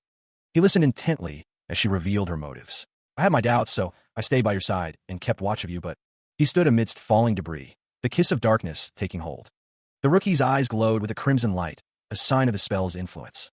Lady Ophelia observed him, stating that after seeing what she saw, she could no longer suppress her doubts. She added that he must have some sort of goal. A stark declaration filled the air. Nothing is free in this world. Lady Ophelia continued, suggesting that if he developed some sort of malicious intent or was following the orders of another dangerous individual, no one would be able to stop him. Her eyes glowed with an eerie purple light, her expression intense. A voice echoed, demanding to know who sent him. Her eyes glowed with an unnatural light as the woman demanded to know who had sent him.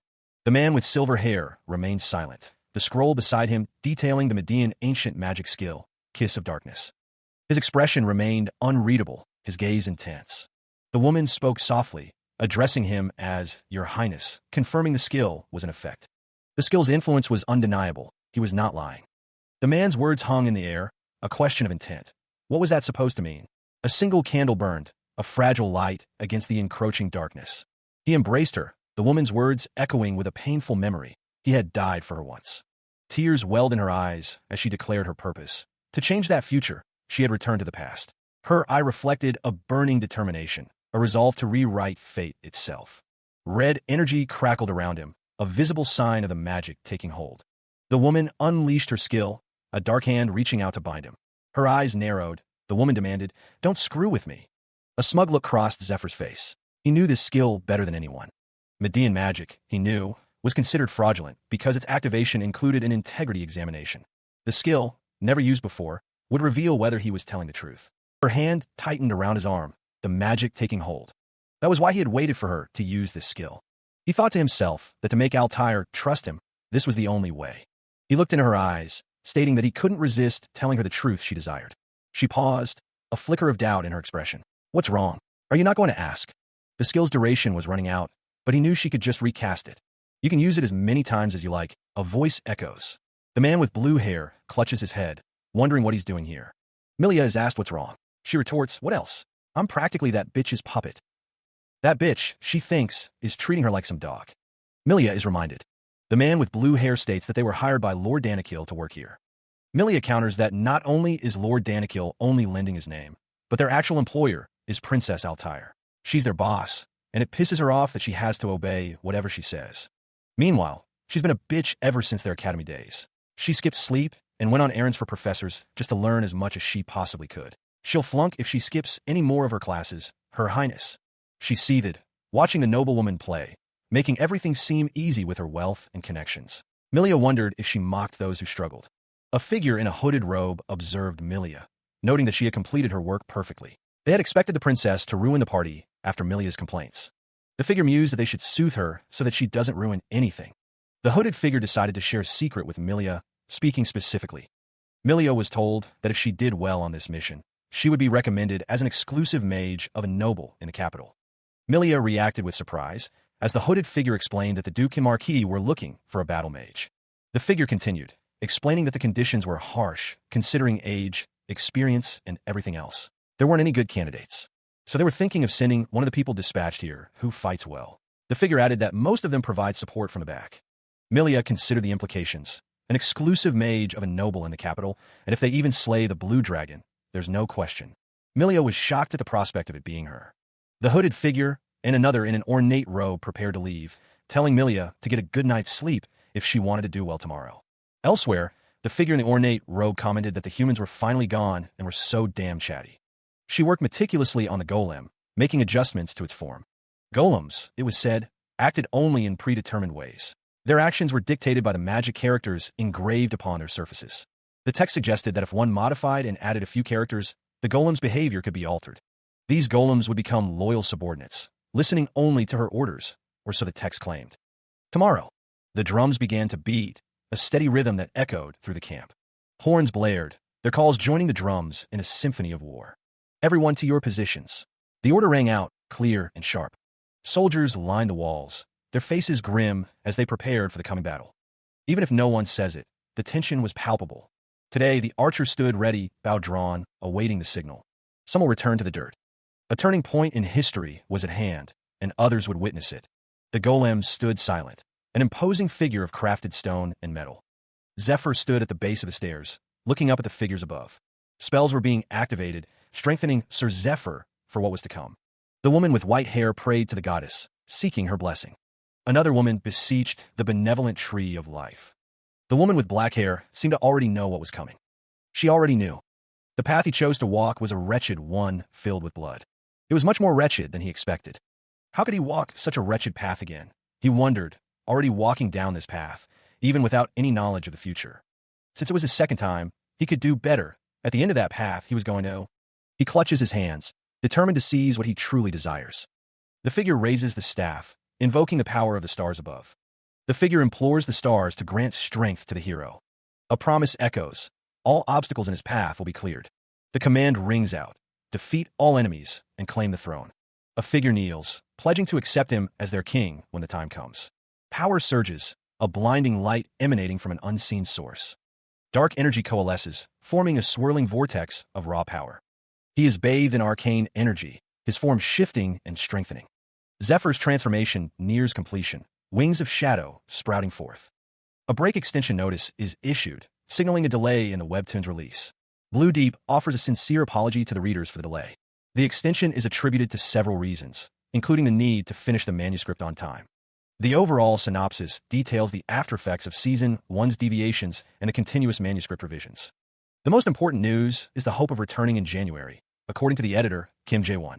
Blue Deep promises to return as quickly as possible and apologizes again for the delay. The series is categorized as completed on Naver, but the author assures that it's not over. The author confirms that there is no original novel for the series, but web novels heavily influence them. Despite there being no original novel, there is a 1-minute animated short available. Liko created an advertisement for the series, showcasing amazing quality and legendary voice actors. Viewers are encouraged to watch Dune Breaker on YouTube, which is described as absolutely phenomenal.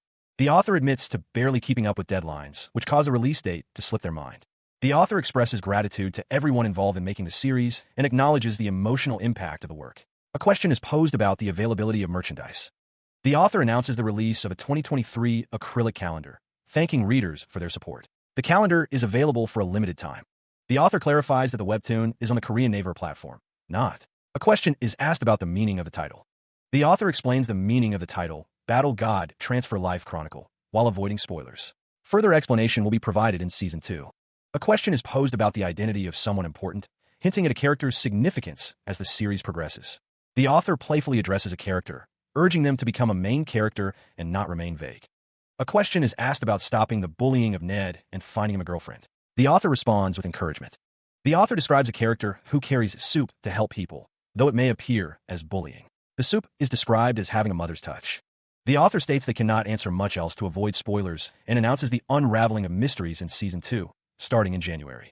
A bonus image congratulates the series for its Season 1 finale, with the author expressing anticipation for the future. The total party numbered 225 people, each playing a vital role in the upcoming battle. The support rear squad focused on healing, buffs, debuffs, party support, golem control, and repairs, ensuring the party's overall resilience. The Guardian rear squad specialized in camp defense, protecting the rear allies from any potential threats. A total of 224 members were in the rear squad, while the Vanguard squad prepared to engage the enemy directly. But the focus was on one person, the key to overcoming the challenges ahead. Her expression was serene, but determined, knowing the dangers that awaited them. The battle was about to begin, the clash of steel echoing through the battlefield.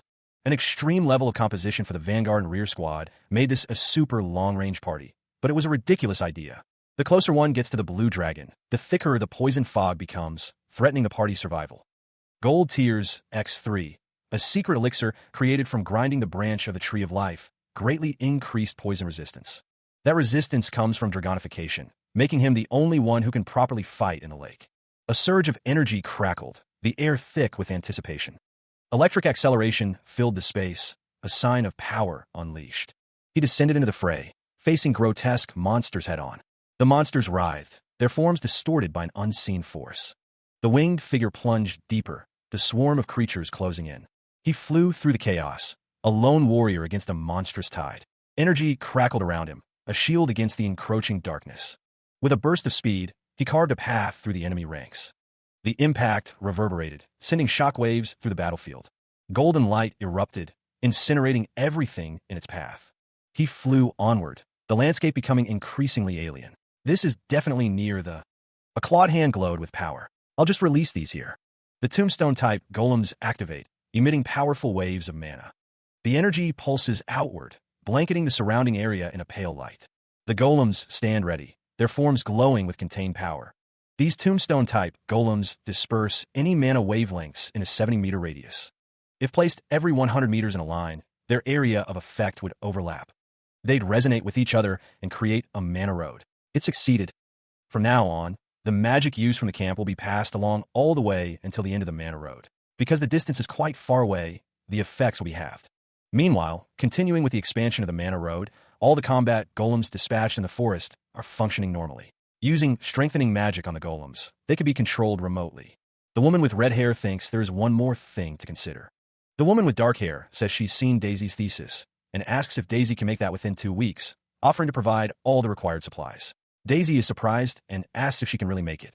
Daisy recalls that the magic tower said it takes too much money and rejected her idea. Her ambitious work was buried in the form of a blueprint. A massive, winged golem, identified as Cyclops, activates, ready to become their eyes. The scroll details the Cyclops, a golem used to relay video and audio within a 500-meter radius, with a relay distance of 1 kilometer. I can see him, the woman with red hair exclaims, as Zephyr soars through the sky. Zephyr is flying. The voice notes that with the video information, they can calculate the attack coordinates. Humans, it seems, have made something useful. The woman with red hair stares intently, her expression a mask of determination as she gazes at the golem. That's the view through the golem's eye reveals a path through a blighted forest. The blighted forest stretches out, the trees twisted and corrupted by an unseen force. Deep within the forest, a magnificent blue dragon rests, its scales shimmering in the dim light. The woman with red hair and another figure stand before the polluted lake of life, overshadowed by the tree of life. And the blue dragon looms large in their vision, a stark contrast to the polluted landscape. The blue dragon. This time it's... The woman with red hair observes that the dragon is different from 3 years ago. The woman with red and blonde hair speaks, questioning the elves' perspective. She wonders why they never thought it was strange. Elsewhere, Zephyr sits at a desk, his expression unreadable. He states that the dragon is a territorial monster. Zephyr continues, noting the territory is huge. He compares the great elven forest to a bedroom for the dragon, but wonders how the elves survive there. The elf woman responds, stating they never thought of it. They were too busy trying to survive to consider the strangeness of it all. The elf woman thinks to herself, considering the possibility that the blue dragon came to the lake of life for a reason.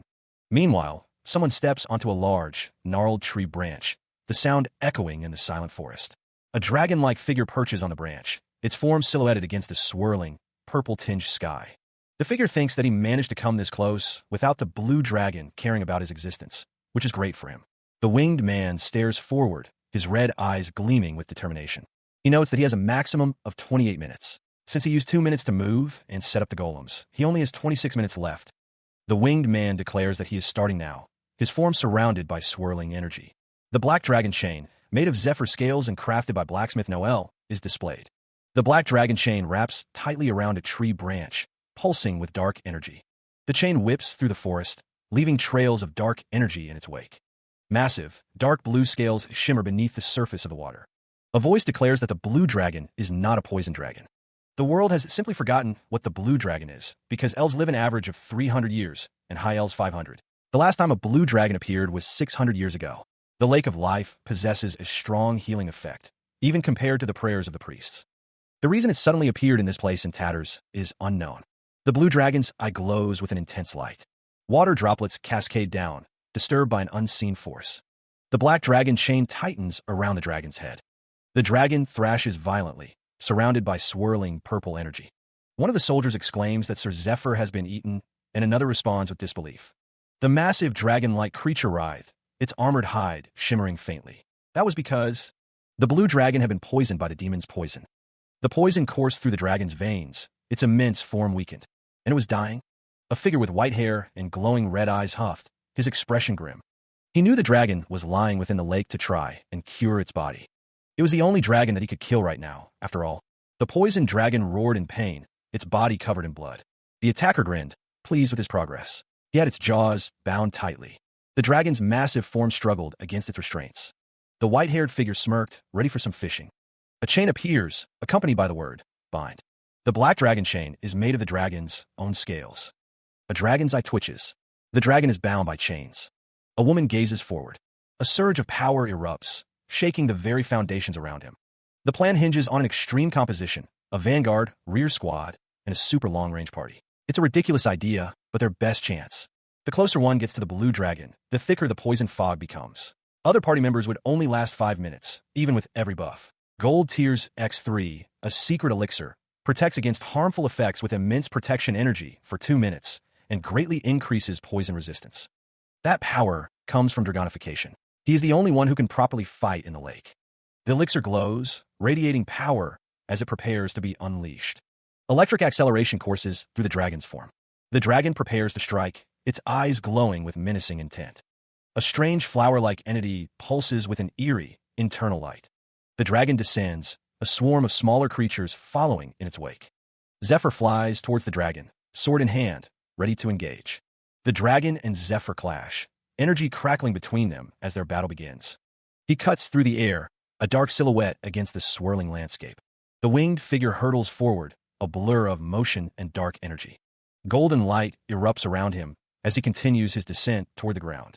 He soars closer, recognizing the terrain below. This is definitely near the... A clawed hand glows with power. He thinks, I'll just release these here.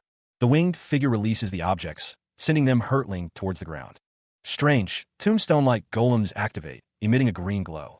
These tombstone-type golems disperse any mana wavelengths in a 70-meter radius. If one is placed every 100 meters in a line, their area of effect would overlap.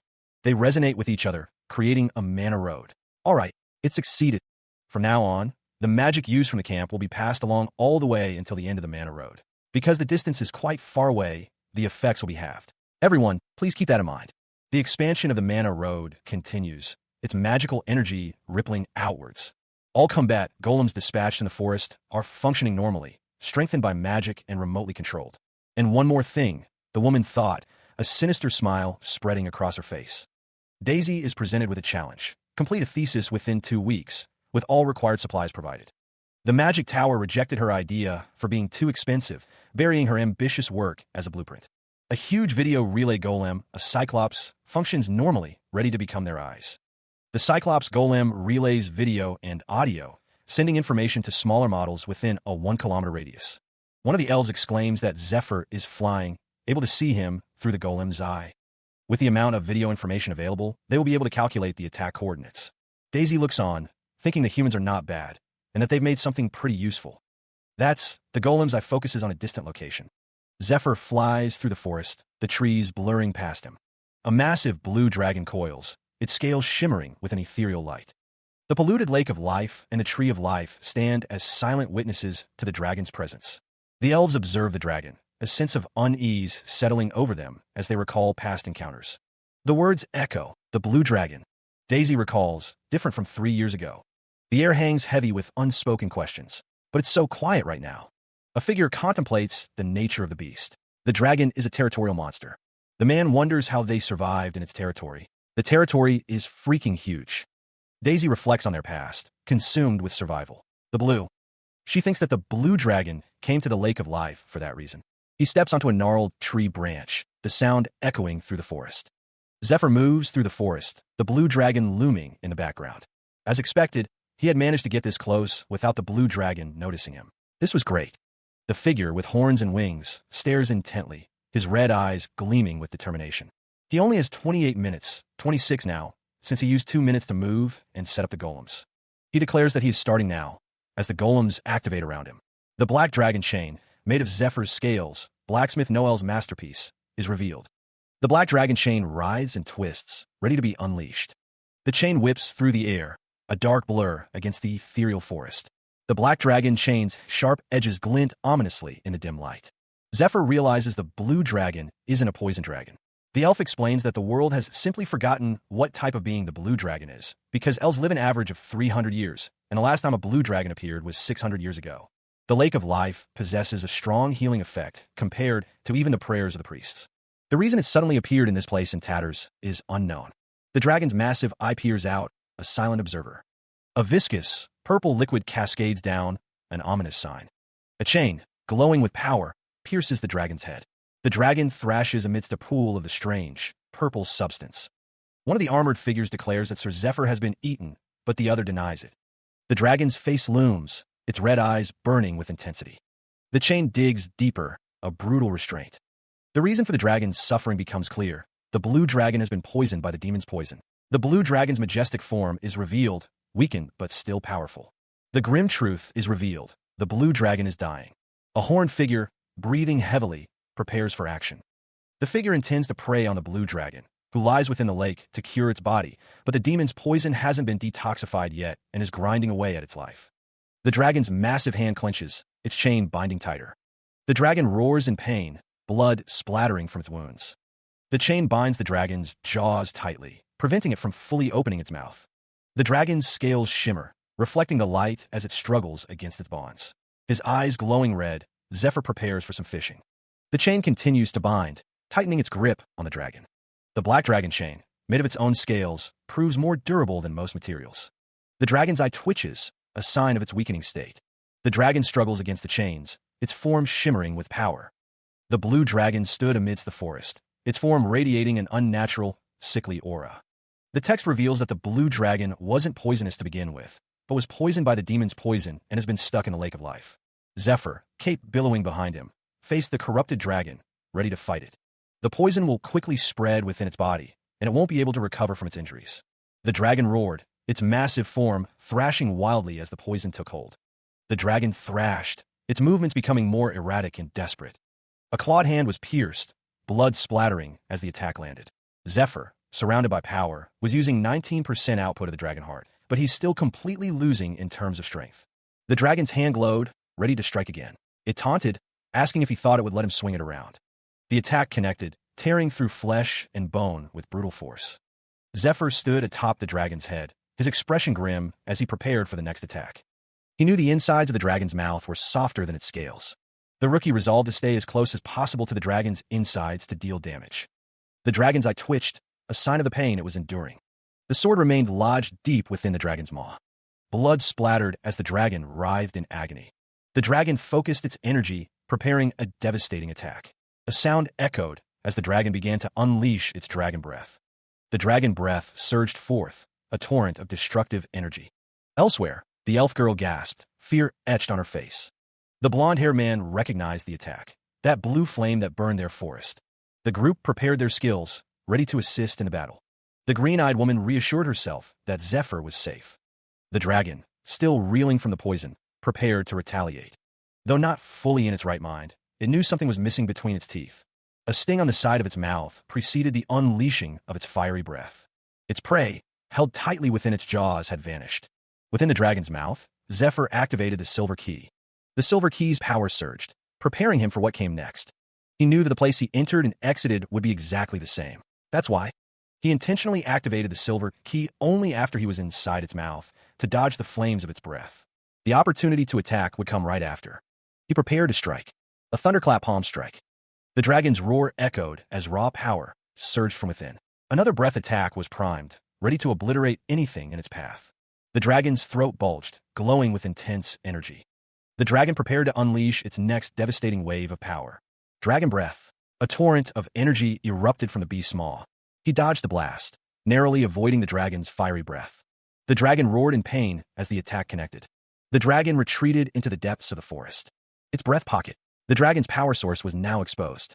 Even if it possessed great regenerative powers, it won't be able to use its breath for the next 10 minutes. Now, the staff pulsed with energy, ready to strike. Freeze up. The staff unleashed its power, encasing the dragon in ice. The dragon is encased in ice, a testament to the recent attack. The ice crystals crack and splinter, holding the beast in place. The frozen dragon remains immobile, a statue of ice and scales. Arrows, each one doused with extreme venom, await their purpose. The arrows stand upright in a pot of viscous, red liquid. A hand carefully prepares the bow, drawing power from within. The archer focuses, channeling energy into the weapon. The dragon remains frozen as the archer prepares the next attack. Zephyr draws back the bow, aiming with deadly precision. The arrow is released, a streak of green against the landscape. The arrow pierces the air, a concentrated beam of venomous energy. The arrow strikes its target, unleashing a wave of toxic force. He watches as the venomous arrows strike the frozen dragon's icy form. The arrows sink deep, their barbs finding purchase in the ancient ice. A monstrous roar echoes as the dragon feels the sting of the poison. One of the onlookers shouts, acknowledging the arrow's impact.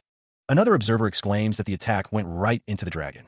The red-haired elf watches with a knowing expression. Zephyr's companion states that the second reason he is weak is because he lacks real fighting experience. The companion continues, saying that all of them have yet to fight an opponent that would awaken their true strength. Dariel's companion remarks on how Zephyr is a ridiculous human, even though he's way younger than Dariel. Dariel wonders what Zephyr said would change from fighting a dragon, sighing at the thought of an opponent that would awaken his strength. The green-haired elf recalls that the blue dragon already drove them away after taking everything from them 3 years ago. The elf wonders what point there is to fight it now, but they'll soon find out what he means. He wonders what the other elf is referring to, admitting he doesn't understand either. The words hang in the air, speaking of a distant future and a feeling of connection. A radiant light pulses, accompanied by the declaration of a life's mission. A monstrous figure, wreathed in red energy, looms menacingly. An archer, bathed in golden light, prepares to loose an arrow. The text speaks of a stepping stone to be surpassed, a duty to protect the village and mother. Dariel seems to have finally gotten a grip of himself, like he did in the past. A question hangs in the air. Did Zephyr's passion infect Dariel, or is it something else? A young archer declares he won't become king, questioning prophecies again unknowingly. The words echo, speaking of back then, a time that resonates with the present. Lightning crackles, a visual representation of raw power and energy. An explosion of energy erupts, a cataclysmic display of force. Thanks to Dariel's arrow piercing its scales, a glimmer of hope appears. The creature's hide began to show weakness in multiple places. But its fatal weakness remains elusive, its location unknown. This won't do, the creature thinks, desperation creeping in. If it tries to rip its way through its insides, what then? A surge of energy crackles around the creature's claw, a desperate gamble. Its hand won't move, paralyzed by an unseen force. It's as if something is gripping it tightly, preventing any movement. TSK. So, the creature clicks its tongue, its red eyes burning with frustration. Quickly, a woman shouts, standing atop a structure, staff in hand. A man's eyes widen in alarm, sweat beading on his brow. Stop the attacks. Get on the defensive. The mana road is changing directions. He considered what was most important, dealing a ton of damage in a single go. The strategy required changing the mana road direction to a one-way flow. Skill effects were minimal while using all four sides for skills to pass through in both directions, risking the enemy's attack passing through too. The knights knew that this would be the end of dealing explosive amounts of damage. A barrier of light appeared, but the west side of the magic circle wasn't active, making it dangerous from this point on. Even though the loss of power was imminent, the time to act was approaching. The Tombstone Golem, which increased the range of skills by using the mana road, released mana wavelengths from the four magic circles on its four sides. The time to do that would be now, as the golem prepared to be thrown back. When the water surface starts to suddenly splash around for no reason, the golem was thrown back suddenly. And when the golem got thrown back suddenly, the mana road shifted violently. That would mean that from that point on, the dragon will use its unique attribute. Swirls of purple energy pulse with unseen power. Dark, viscous energy writhes and flows, a tangible force. The blue dragon's unique attribute is telekinesis, a power that allows it to move objects without touching them. A figure stands amidst a torrent of blue energy, seemingly untouched by its force. When a dragon that has close to infinite mana possesses such a power, that would mean destruction, screams. The blue dragon's face looms, a majestic and terrifying visage. He grits his teeth, his red eyes burning with intensity as the dragonification progresses. He thinks, I only have 20 more minutes of dragonification. He sat in the chair, contemplating the question posed before him. The poison, they knew, was potent enough to affect even a blue dragon. But why hadn't it instantly killed the humans and elves exposed at the poison lake? The poison began to spread again, but the water of life was recovering the damage caused in the poison victim's body. That's why they wouldn't die quickly, though they would lose consciousness from the pain. That also applied to the blue dragon. He would be dazed because of the pain, but for how long? There was a good chance it wouldn't be able to use its unique attribute at first. They had raided it 3 times after the dragon made the lake its den. The elf agreed, adding that the dragon's attack patterns had become monotonous. It wasn't because it underestimated them, but because they had fewer elves in the raid. This was their opportunity to attack. But that window of time wouldn't last long. If it suddenly experienced a great amount of pain, it would actually sober up. That would be when the true battle starts. The blue dragon will unleash its power. The blue dragon's eyes glowed with immense power. The dragon stood amidst a fiery aura, ready to fight. A sword, radiating intense energy, appeared. That sword, poised to strike, was their only hope. He faces the blue dragon once more, the beast's eyes burning with rage. The rear squad quickly got back into formation. Fortunately, no one suffered any injuries. And the mana roads. The direction was changed to unidirectional successfully, creating a mana road that connects mana wavelengths. With this, the rear squad became safe from the dragon's skills, but the rear squad could die with even just a scratch of the dragon's skill. Zephyr's ally can't believe he looked down on them like that. It's even more infuriating that he was correct. Their skills effects will be reduced even further from now on, excluding Daryl, who's the only one who can perform long-range attacks himself. They all need to pull themselves together so they can support him as efficiently as possible. The problem is that if the arrow flies over 1.5 kilometers, it'd still take 4 seconds to reach the dragon, even if he used his fastest skill, Crimson Meteor. Zephyr needs to stop the dragon from moving for at least 4.5 seconds for his arrow to hit. The dragon raid gate that was opened. The gate, a shimmering construct of light, started to close. He watched the gate, his expression unreadable, but his eyes burned with resolve. A voice echoed, stating that it was waiting for someone to open the gate again. A swirling vortex of purple and gold energy began to coalesce. The energy intensified, revealing the silhouette of a dragon within the chaotic swirl. The dragon's power surged, crackling with destructive force as it prepared to break free. The swirling energy continued to compress, the dragon's form becoming more defined within the storm. The dragon mused that a branch that could take its weight was turned to dust, and there was no need to tank that power with its own body. Zephyr's red eyes narrowed, his expression hardening as he faced the impending threat. The remnants of a destroyed branch scattered as the dragon's power continued to build. The dragon's silhouette became clearer, its form now almost fully materialized within the swirling energy. The dragon's eyes glowed with malevolent intent, its power ready to be unleashed. The energy crackled, a tangible sign of the impending emergence. The massive form of the dragon began to materialize, wreathed in lightning. The dragon fully emerged, its dark silhouette dominating the landscape. His eyes narrowed, a grim determination hardening his features. The dragon's power radiated outwards, shattering the ground around it. The air crackled with anticipation as the dragon prepared to unleash its might. The dragon loomed, a monstrous figure against the swirling energy as he prepared to strike. Pure energy exploded outwards, a blinding flash of raw power. Electric acceleration. The words echoed in his mind. The dragon surged forward, its form now wreathed in crackling electricity. He braced himself, ready to meet the dragon's attack head-on. Muscles coiled, he launched himself forward, a blur of motion against the monstrous foe. The massive dragon, scales gleaming, prepares to dive into the depths. With a powerful thrust of its wings, it plunges into the murky water below. The water explodes upwards as the dragon descends, creating a swirling vortex. The strange, purple water ripples across the landscape, distorting the trees and ground. A beam of light pierces the water's surface, illuminating the depths below. The figure observes, noting that the dragon went underwater, questioning if it's trying to recover from the damage it's taken. It'll experience great pain once the water touches its wound, so it'll come up right away. The bigger problem is the strange water continues to spread, its touch corrupting the surrounding environment. The plants that produce byproducts would use the water of life as materials, and the quality of the byproducts would be decided by the amount of water of life that's provided to them. What the plant would produce after absorbing all the raging waves of the poison lake would be strong enemies. Deep within the corrupted forest, strange figures begin to emerge from the shadows. A monstrous claw emerges, dripping with a viscous, purple fluid. A hulking, armored figure rises from the depths, its form vaguely humanoid. A reptilian head, with glowing red eyes and rows of sharp teeth, snaps into view. The air crackles with unseen energy as more creatures materialize. Strange, mechanical constructs litter the landscape, their purpose yet unknown. The monsters swarm, a chaotic mix of organic and artificial horrors, surrounding the towering golems. A voice echoes, ordering a change of attack targets. Support the golems and eliminate the monsters.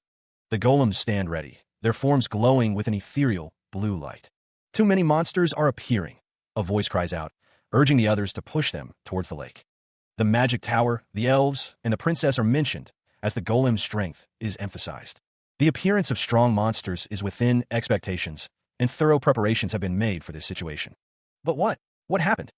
Half of the golems broke formation, fleeing from the battlefield. Their remote controls were unresponsive. Where are they going? A deep voice rumbled, observing that it had begun. The speaker's expression was grim, his eyes narrowed in anticipation. Zephyr's gaze snapped towards a distant point. That direction. Could it be? His eyes widened with a sudden realization. A surge of blue energy erupted in the distance. Zephyr's eyes widened further, a sense of alarm washing over him. Zephyr shouted a warning, urging everyone to get down. He braced himself, preparing for the imminent impact. A beam of green energy streaked through the air, intercepting the incoming attack. The force of the collision reverberated outwards. The impact detonated in a cataclysmic explosion, sending shockwaves and debris in all directions. A monstrous roar echoed through the chaos. Daryl realized their location had been discovered. She wondered if it was chasing the direction of their skills.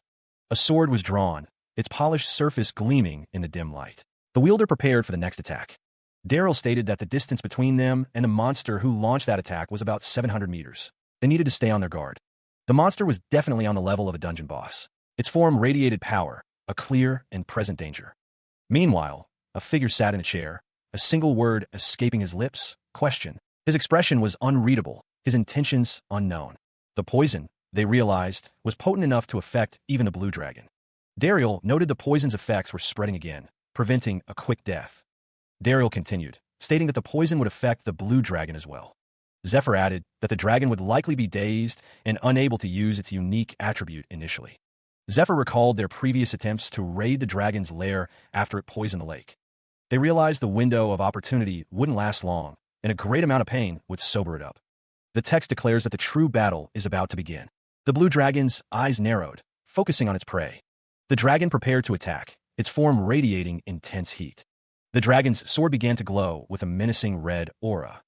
The dragon gripped its sword tightly, ready to unleash its power. The blue dragon recognized them, its voice echoing with a familiar threat. You again. A staff glows with power. Daryl stands ready, the fate of the raid hanging in the balance.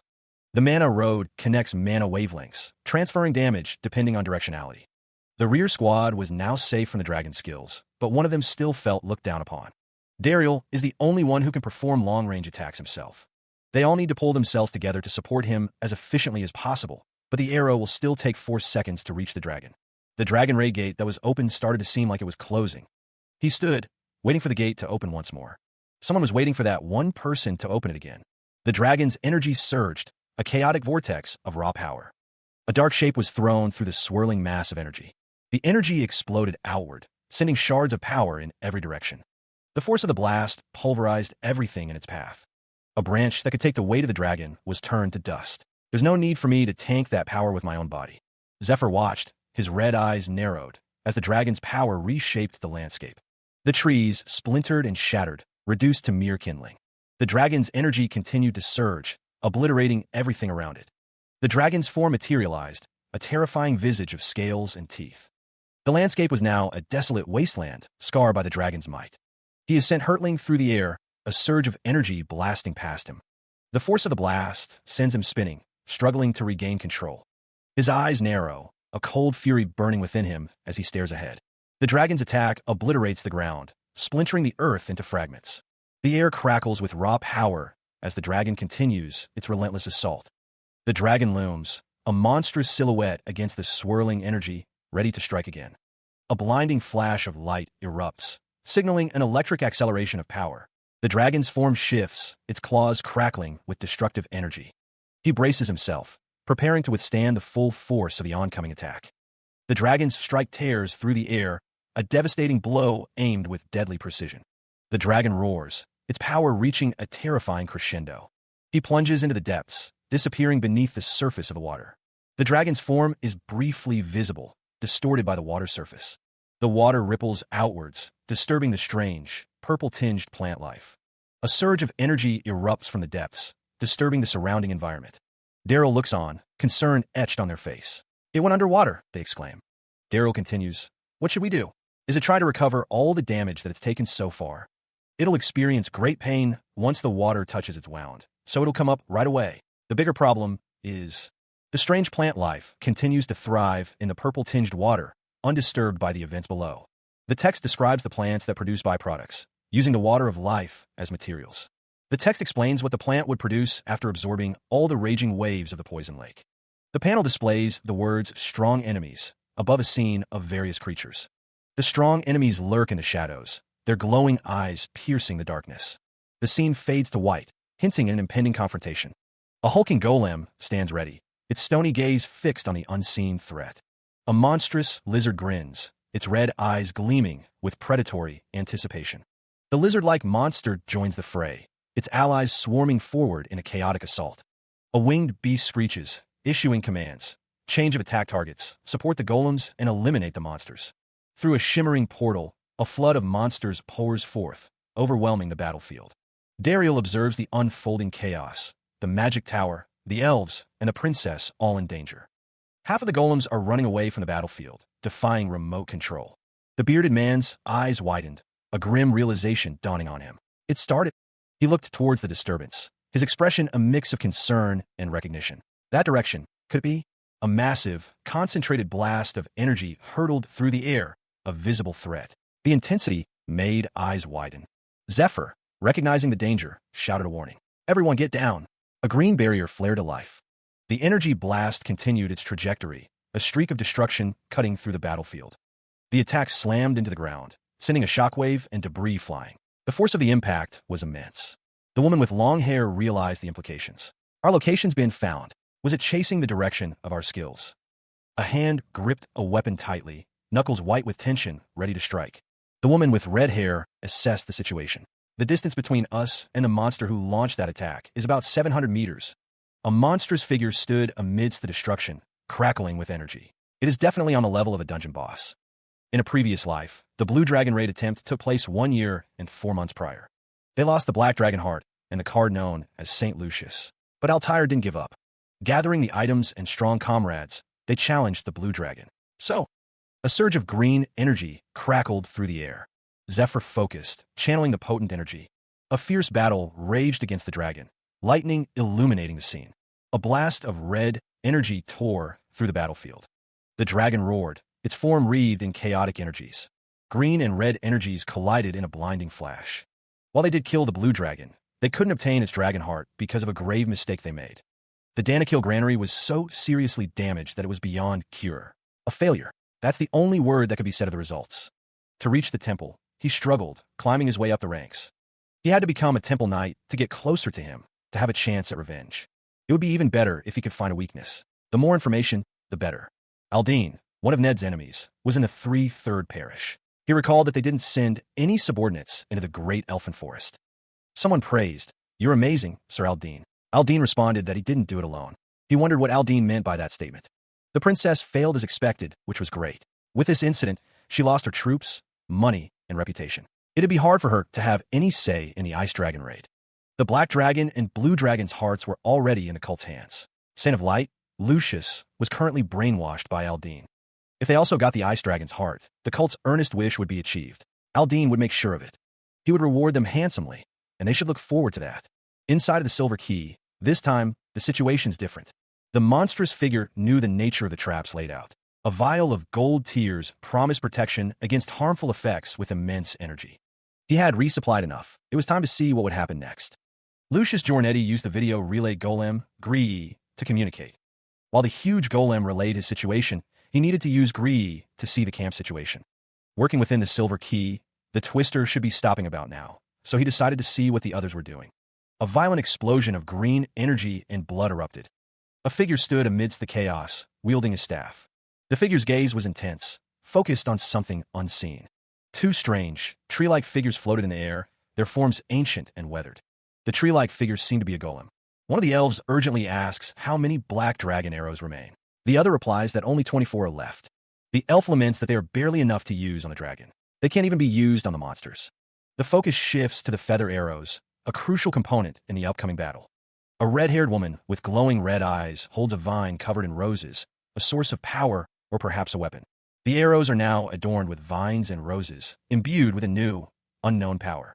A figure unleashes a powerful attack, streaks of blue energy tearing through the air. The blue energy intensifies, a concentrated blast aimed at an unseen target. A sword is now entwined with the same vines and roses, ready to strike with newfound strength. A blue storm rages, a vortex of energy consuming everything in its path. In contrast, a flame dance erupts, a fiery inferno engulfing the battlefield. Daryl observes that the teamwork between himself and Kiera is impeccable, a testament to their combined power. It is said that the rest of the party members are also pulling their own weight, contributing to the overall effort. They knew the situation was dire. The problem, as they saw it, was the sheer number of enemies. Monsters swarmed, blotting out the sky. Their numbers seemed endless, a dark tide rising against the land. A monstrous beast, ridden by a shadowy figure, led the charge. Its gaping maw promised destruction. A figure, wreathed in glowing energy, stood defiant. "Bring it on," they declared, ready to face any number of foes. The figure prepared their arrows, energy crackling around them. "I'll take you all down with my arrows."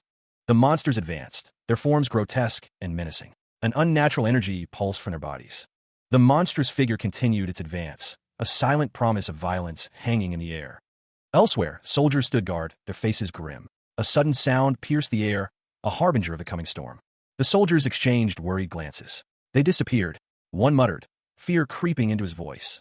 A towering monster crashed through the defenses, its massive form dwarfing the soldiers before it.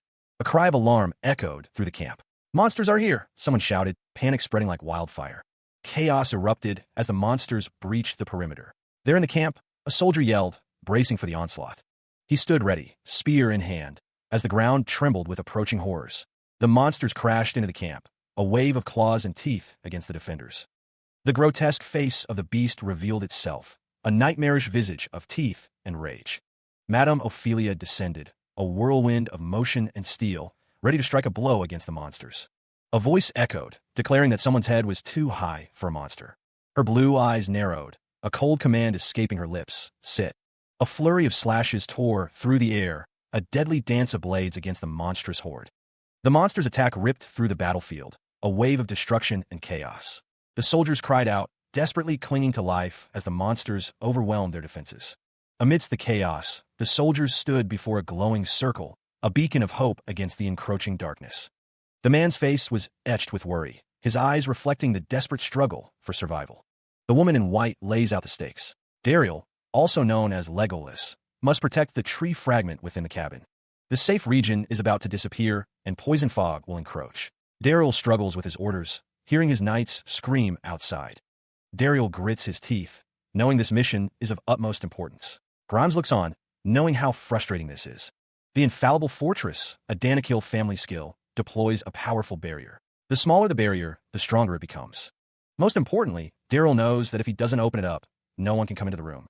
The sounds of battle intensify outside, screams and clangs echoing against the barrier. Daryl steels himself, resolving to endure the situation no matter how frustrating it becomes. Pounding on the door intensifies the wood splintering under the assault. A voice pleads from the other side. It's the princess, injured and begging to be let in.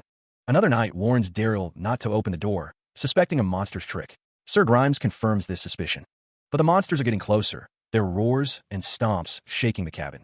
The pounding continues, and the princess's voice rises in desperation, ordering Daryl to open the door immediately. He cursed, torn between his orders and the princess's desperate plea. The elf elder appeared, seemingly catching Daryl off guard with his sudden arrival. It was a trick. The princess's voice had been imitated using a magical item. The scroll described an imp acorn, capable of memorizing and replicating voices. The elf elder raised his staff, preparing to unleash its power. A blinding flash erupted, momentarily obscuring Daryl's vision. The elf elder knew the flash would only blind them for a few seconds. A glowing hand remained steady, its target unmoving despite the chaos. The sound of a horn echoed as a green magical energy enveloped Daryl. The core of the magic circle had. They had succeeded in escaping the camp, increasing their speed as they moved forward. 10 minutes remained until the safe region would be dispelled. Ophelia smiled, knowing they were about to be in deep trouble. She was going to restore the... Zephyr questioned if Ophelia wanted him to kill it within 10 minutes. She had kept a spare core for the magic circle, but it would be safer if the dragon died soon. Things might be different if there was a reward, she mused, considering the possibilities. Her eyes narrowed, a glint of determination shining within them.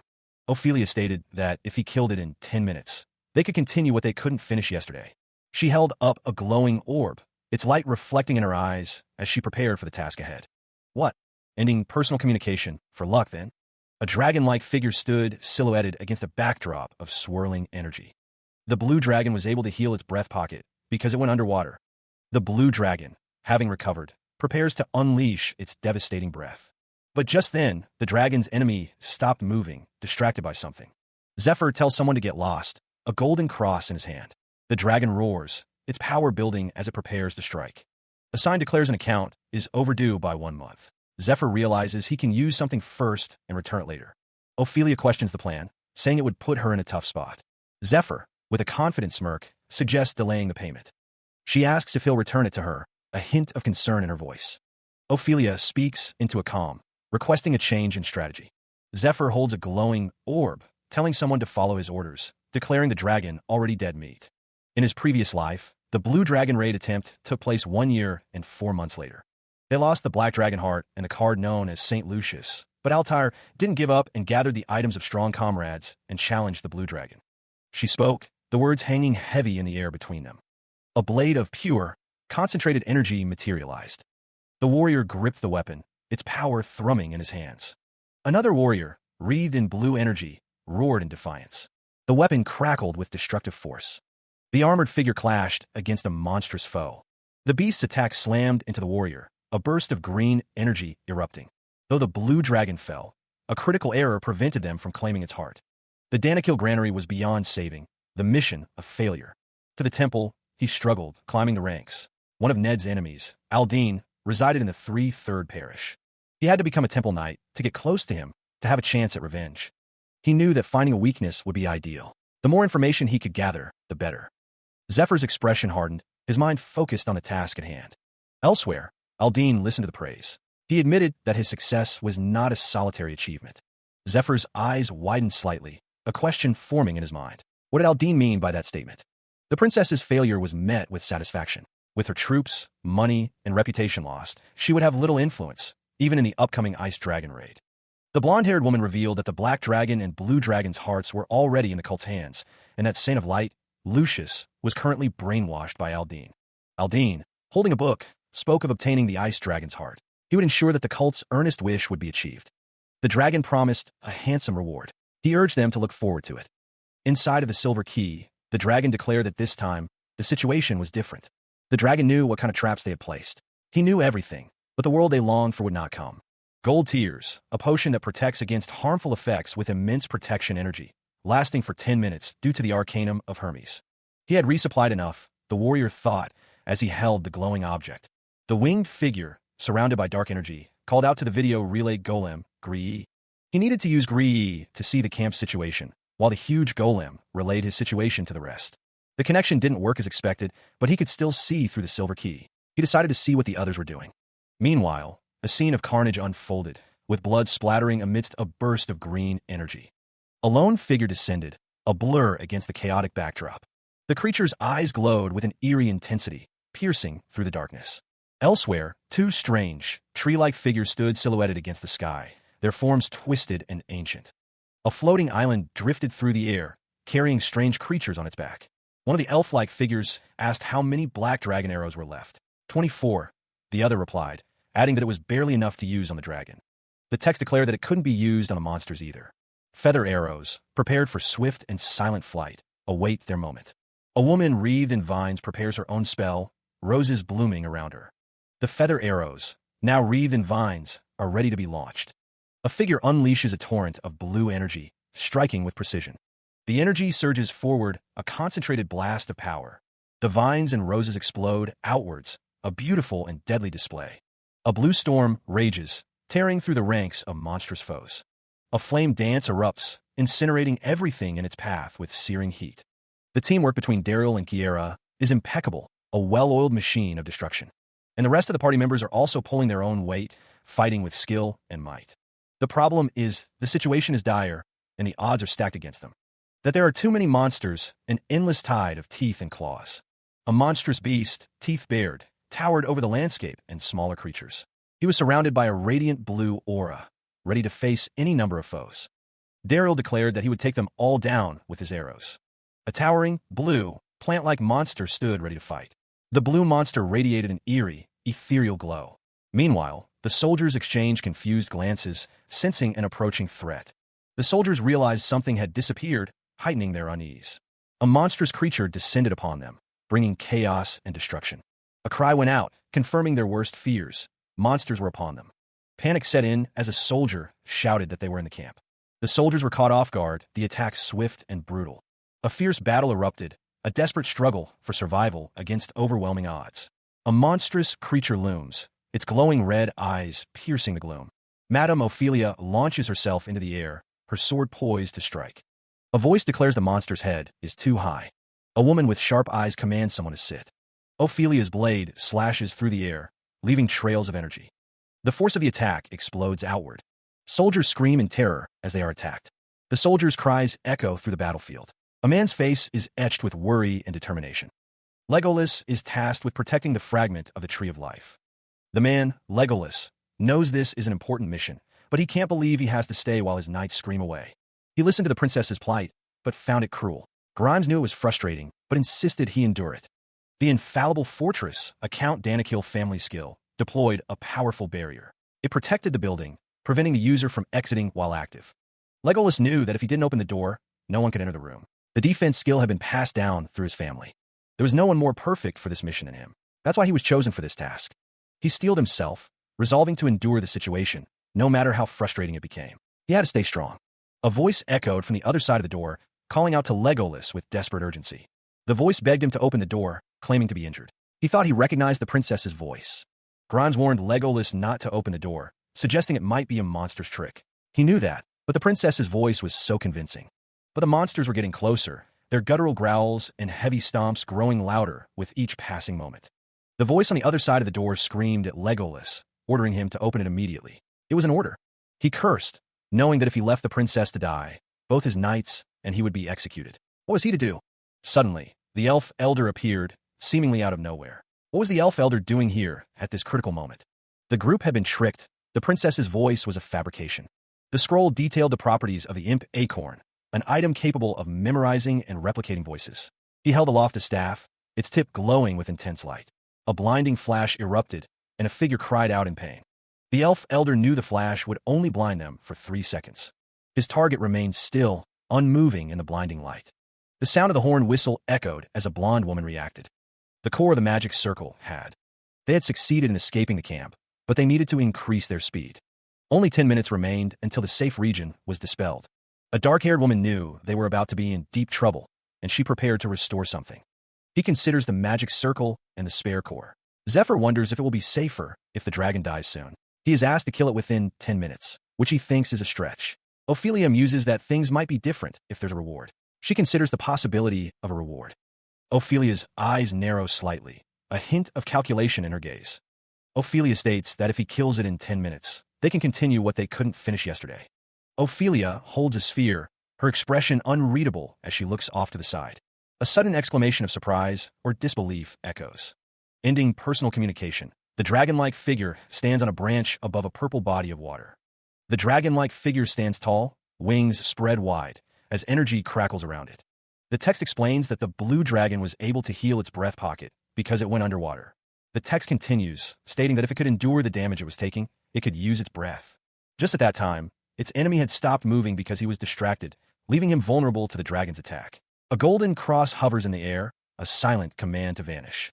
The dragon writhes, energy crackling around its massive form as it heals. Zephyr considers the terms. He could use it first, then return it later. Ophelia counters that he can just use the deposit money to pay off what's overdue. Ophelia's suggestion puts her in a tough spot, she admits, but Zephyr is not swayed. Zephyr states that they will delay the payment, his expression firm. Ophelia seeks assurance. She asks if he will return it to her. Rear squad, can they hear her? Ophelia wonders if there's a change in strategy. 10 minutes remain, and there's no reason that can't be done. Ophelia orders Zephyr to follow exactly what she is about to order him to do. That dragon's already dead meat, she thinks. A figure, barely visible, stomps on the ground, a maniacal laugh echoing. The group perched atop the strange, egg-shaped structure expresses relief at their narrow escape. One admits their heart is still racing. The elf with purple hair demands silence, struggling to maintain the magic circle. The others look on with concern. The elf explains the activation requirements for her skill, the mockboard, requiring use within 2 meters. Thanks to their participation in setting up the camp's magic circle, she was able to copy the magic circle of purification, though its effects are halved. The elf with purple hair states she needs to keep infusing mana into the copied magic circle to maintain it, urging them to hurry. Their only chance remains. The last sealed box contained the Tree of Life seed, obtained in an instant for the sake of building a new kingdom solely for them. The elf elder stands in front of tree. The elf with blonde hair says that it's to be expected, and the elf with black hair agrees. The bearded elf says they are honored that he has asked them to come along with him. The elf elder is shown right after escaping. The elf soldiers' lines were beginning to crumble, their morale shaken. The elf elder peered through his binoculars. They had done their best in preparing, and so far, no one had starved. The group had one of the strongest among their 10 warriors. A warrior leaps into the fray, ready to strike. A reliable healer stood ready to mend any wounds. It was said that Sir Zephyr possessed a dragon heart. Zephyr stood, radiating power. Even the princess, who possessed powerful authority, was protecting the battlefield with them. They could take on even the heavens. Compared to that, the elf elder had already escaped, so it was inevitable that their soldiers' morale had taken a hit. He didn't understand it very well, but was it that? It was a big shock because the elder ran away. Wasn't Daryl hanging in there quite well? He was still lacking when it came to observational skills. Daryl stood ready, bow drawn. Daryl was definitely strong. It's no wonder he's ranked higher than Madame Ophelia among the strongest 10. He's also the son of the queen, but he observes through binoculars as the words float in the air. The center of the elf kingdom isn't Daryl. The king of elves is the chief priest and partner of the Tree of Life, which chooses who that king will be. The king is connected to all elves within the forest through the Tree of Life, ruling over their minds and forcing their loyalty. This maintains the elf kingdom. The current queen is Sylvestia, also known as Broken Moon. Sylvestia was born blind and unable to walk, yet she was a loving and wise queen. Only high elves trained to receive the Tree of Life's power can become candidates, but Sylvestia was paralyzed after giving birth to Kiera. Daryl and another elf discuss rumors that Kiera is a half-elf, born from an affair the queen had. They wonder how Sylvestia gave birth to Daryl if she was paralyzed after Kiera. Compared to Sylvestia, Daryl was born talented and loved by everyone, but he declares he'll become the queen's bow. Becoming a king is only meant for someone fated to be one. The elves desired a new ruler to correct the situation, as their kingdom was fraught with dangers due to several disasters. Despite this, Daryl didn't prepare to ascend the throne or even perform the role of a village chief, stating that wasn't his role. After the other high elves left, the only thing that the elves that remained had, he had been a leader who was as reliable as a village chief. The forest stirred with unseen movement, a prelude to darker times. The elf knew there was no way they could really win against the dragon. They did what they could, while Sir Dariel looked away from them. When Crimson Moon and Black Moon charged into the humans' land 4 years ago, it started a war, a conflict that would reshape their world. When they lost a precious item, the territory of the forest was taken away. When the blue dragon made the lake its den, a new era of fear began. The strongest high elves, those with Moon in their nicknames, would leave this place and create a new kingdom. Goodbye, you fools who have decided to stay in a place without a future. And when our fellow elves left because they could no longer stand the pollution that was getting worse. This is how things turned out in the end, as the army of the humans barged into the forest. Daryl simply did nothing and neglected the situation. Whether they defeat the dragon or end up retreating, their kingdom is already done for. He has abandoned them, and they were foolish to place their hopes on him until the very end. He never knew reality for what it truly is from the start. Queen Sylvestra is given an apology, but they can't do this anymore. They need a new hope, too. A group of figures stand atop a large rock formation, their destination still unknown. A lone tower stands amidst the trees, vines creeping up its ancient stone walls. The figures continue their journey, the tower visible in the distance through the dense forest. One of the elves declares that they found it, the Tree of Life seed, atop that tower. A place that's fake from this place. Only High Elf, the new tree, can choose. Someone believes they can finally become king. One of the elves is confused, wondering what that is, while the other seems to be thinking about something. Deep within the forest, a mysterious presence makes itself known. A red hand claws at a stone wall, its intentions unknown. The creature attached to the hand is revealed, its form obscured by shadows. A long, red tail slithers through the undergrowth, hinting at the creature's true nature. A monstrous entity, wreathed in red energy, makes its presence known. A group of elves stares in stunned disbelief. What is that? One asks. The elves stand ready, weapons drawn, as they prepare for the unknown threat. Daryl remarks that something is really strange. He recalls the high elves taking the Tree of Life seed to build a new kingdom. Sylvestra states that no merchantry like theirs wouldn't know about them, but they never heard anything about those new. The elves wonder where they went. The red monster looms, its form radiating intense heat and power. An elf with a beard declares that he will take care of that. The elf commands his golems to go forth. One will attract the monster's attention, the other will bring him the sealed box. The red monster is distracted by the approaching golem. The monster growls, its eyes fixed on the golem. The elf observes that it was a standard tactic. The monster reacted violently to one of the golems. The seed was used to break the tower's seal. The golem floated serenely. It was able to recover the sealed box leisurely. The elves held the sealed box. What they miscalculated was that the elves continued to hold the box. The box that they held in their hands pulsed with energy. It was an item that the demonic monster wanted for 3 whole years. The sealed box glowed intensely. Crimson Moon, Masha, a queen candidate 60 years ago, and the elf that caused the war with Danakil 4 years ago. Because she went through demonification and lost her rationality, all she remembers now is her hostility towards elves. Throne, usurp, revenge, seed, and the few words that she doesn't know the meaning of. 3 years prior, the scene is set with an ornate chandelier. 2 figures stand before a cloaked individual, bathed in a crimson light. The cloaked figure, shrouded in shadow, expresses disappointment. What a pity. The cloaked figure scoffs at the sight of a group assembled before them. Do those pathetic appearances? A figure with a staff declares that they belong to the high elves. These elves cause humans to tremble in war. Masha kneels before another figure, the words black and crimson moons hanging in the air. The cloaked figure addresses the 2 before them. You 2, do you know why I invited you here? The figure on the left is identified as High Elf Black Moon, Ramiel. A scroll describes the Stone of Revelation. It resonates with branded worms that turn individuals into demons. The scroll details the duty of the elf queen and king. They're different from other elves and don't get married. A scene of destruction is shown, with tombstones scattered across the ground. A sinister laugh echoes, ha ha ha. A group stands atop a large, egg-shaped object. One exclaims, to think we got out so easily. Another says, ah, my heart's still racing. I really almost died. An elf with purple hair urges the group to be quiet. Be quiet. It's hard for me to maintain the magic circle. She observes the skill activation, noting the precise requirements for its use. Thanks to her participation in setting up the camp's magic circle, she was able to copy the magic circle of purification, though its effects are halved. She knows that she needs to keep infusing mana into the copied magic circle to maintain it, so they need to hurry. This is their only chance, and the pressure mounts. Within the last sealed box, they were able to get the Tree of Life seed in an instant, for the sake of building a new kingdom that's solely theirs. The elf elder looks on, his expression unreadable. Elder Heron states that this outcome is to be expected, and another elf agrees with him. The bearded elf expresses honor that they've been asked to come along with them. The elf elder is shown right after escaping, his face contorted in a cry. The elf soldiers seem to be breaking down, with no way to help them, as they are protected by divine power. One elf states that they did their best in preparing, and so far, no one starved. They have one of the strongest 10 on their side, a glimmer of hope in the darkness. An elf warrior stands ready, prepared to defend her people. The elves also have a reliable healer among their ranks, tending to the wounded. It is said that Sir Zephyr possesses a dragon heart, a source of immense power. Zephyr's power is a beacon of hope amidst the chaos of war. Even the princess, wielding powerful authority, is protecting the battlefield with them, capable of taking on even the heavens. Compared to that, the soldiers' morale has taken a hit since the elf elder escaped. One elf questions if Daryl is still holding on, while another remarks on the lack of observational skills. Daryl remains a key figure in the defense of the elf kingdom. Daryl is definitely strong, ranked higher than Madame Ophelia among the strongest 10, and also the son of the queen. One of the elves notes that the center of the elf kingdom isn't Daryl right now.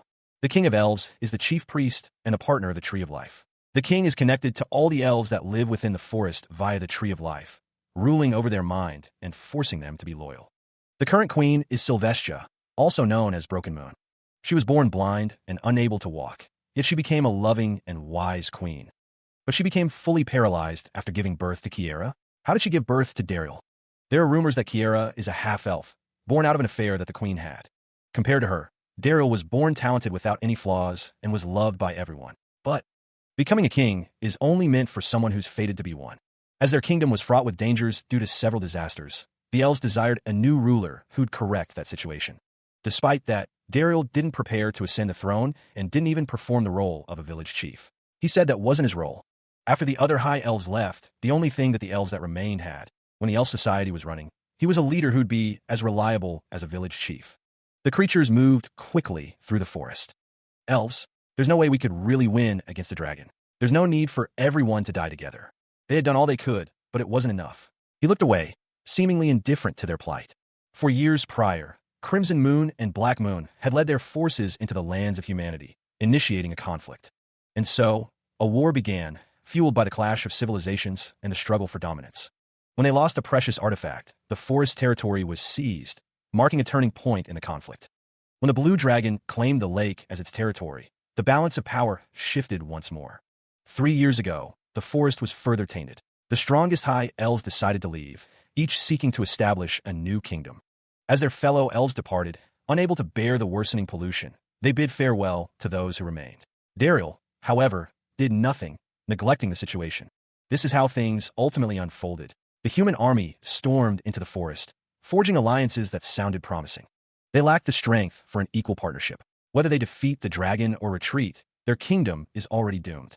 Daryl abandoned them. He has never known reality for what it truly is from the start. They were foolish to place their hopes on him until the very end.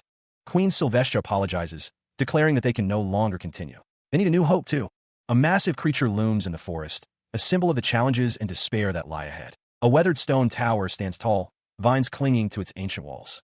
Figures, small in the distance, approach the tower through the gnarled trees. Daryl squints, recognizing the structure. He realizes the Tree of Life seed is on top of that tower. A radiant image of the Tree of Life appears, accompanied by a declaration, "I can finally become king." Daryl looks on, confused. Zephyr, standing beside him, wonders what they are looking at.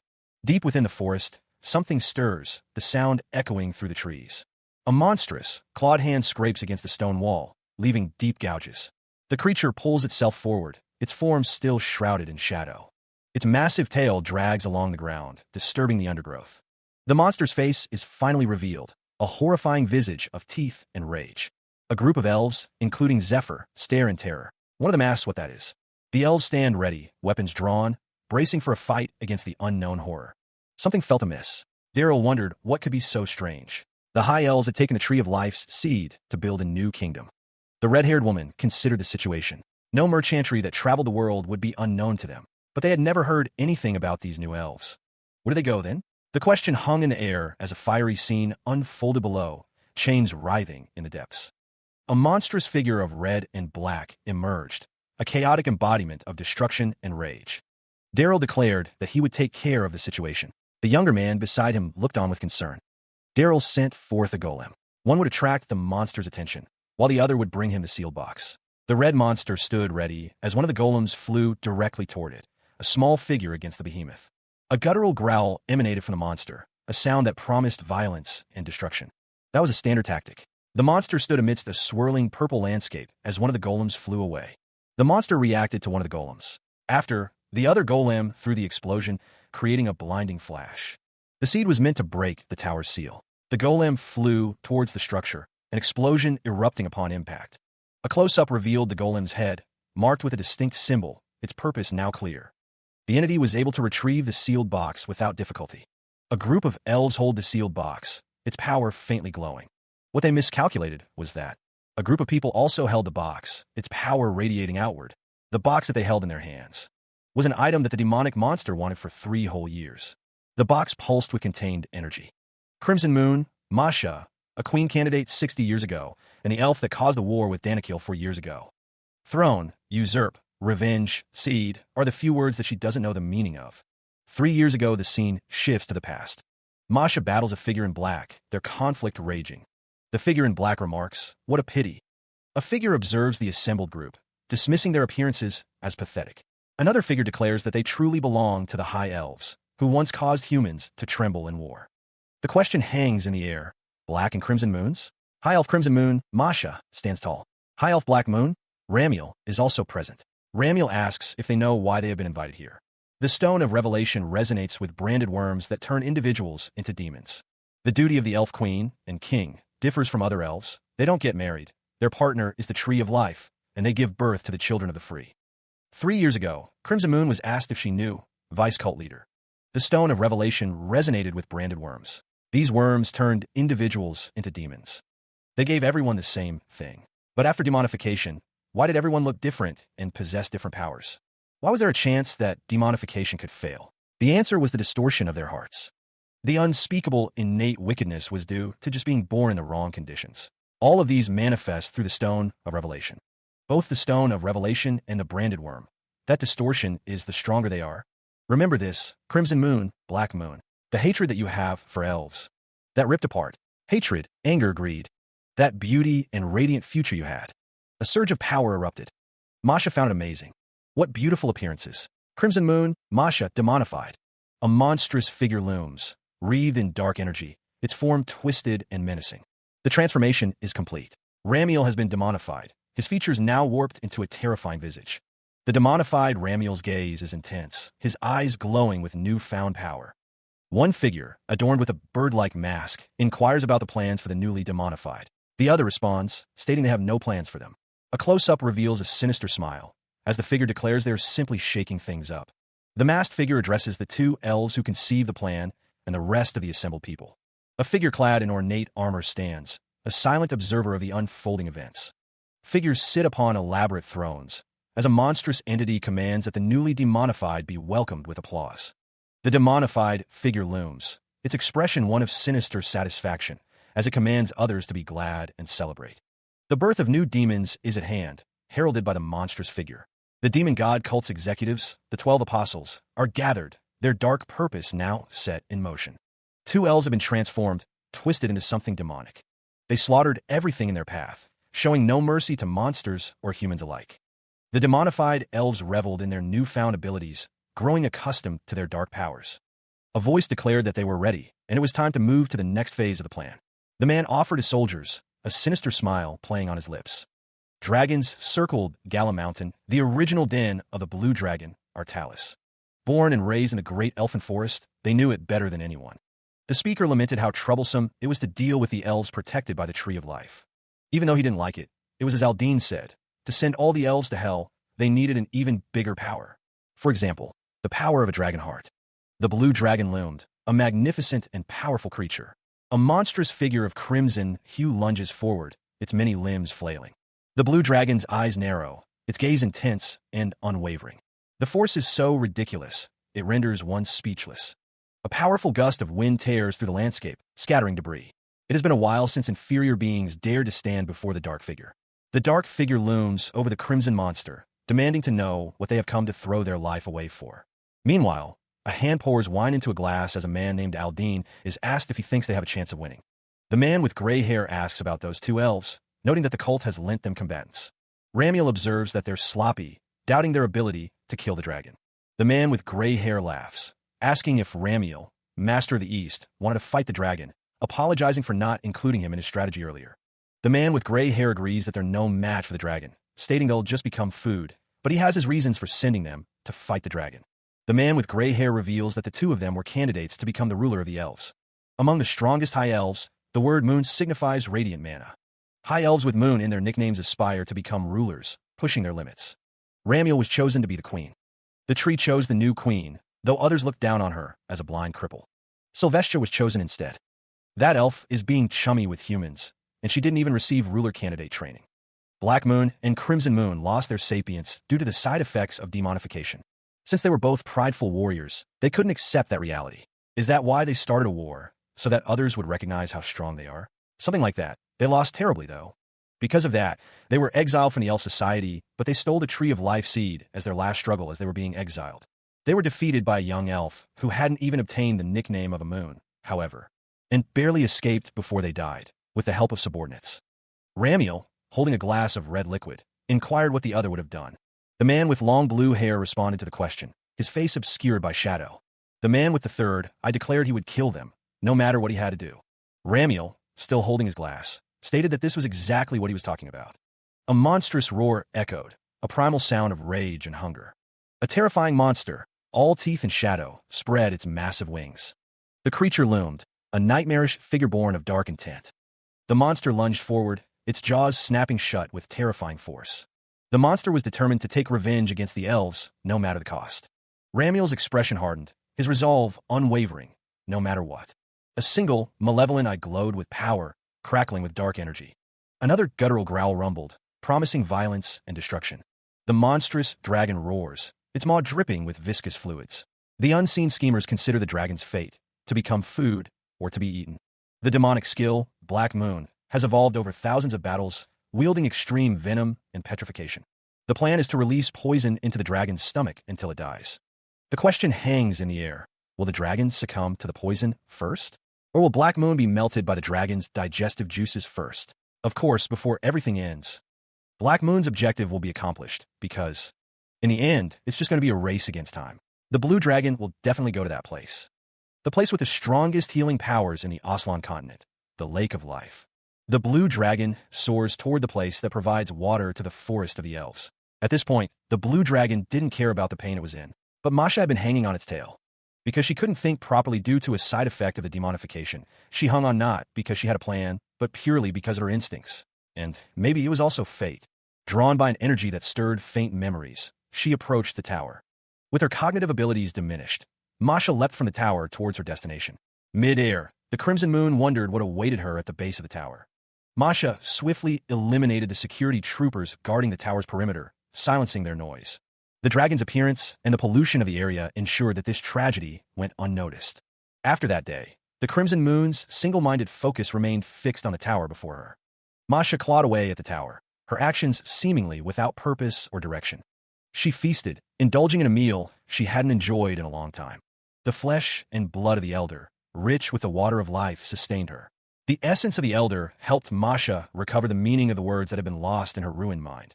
The feasting continued, the Crimson Moon's expression unreadable.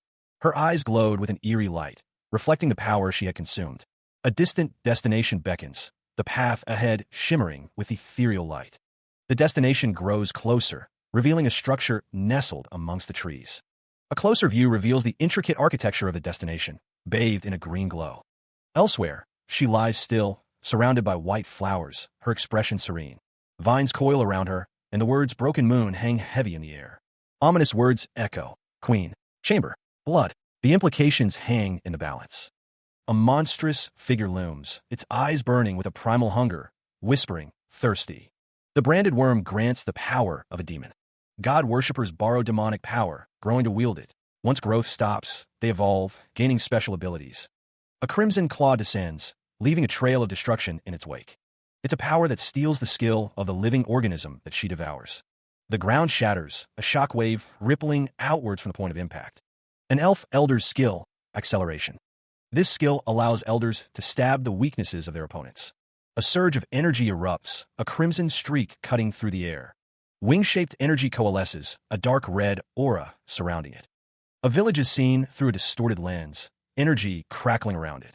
A flash of red energy illuminates the stark white background. A winged figure stands silhouetted against a backdrop of mountains and swirling energy. The elves' outskirt village stood silent, the air thick with unseen tension. Elsewhere, a massive clawed foot stepped forward, its purpose unknown. The scene shifted to the queen's bedchambers, sunlight streaming through the window.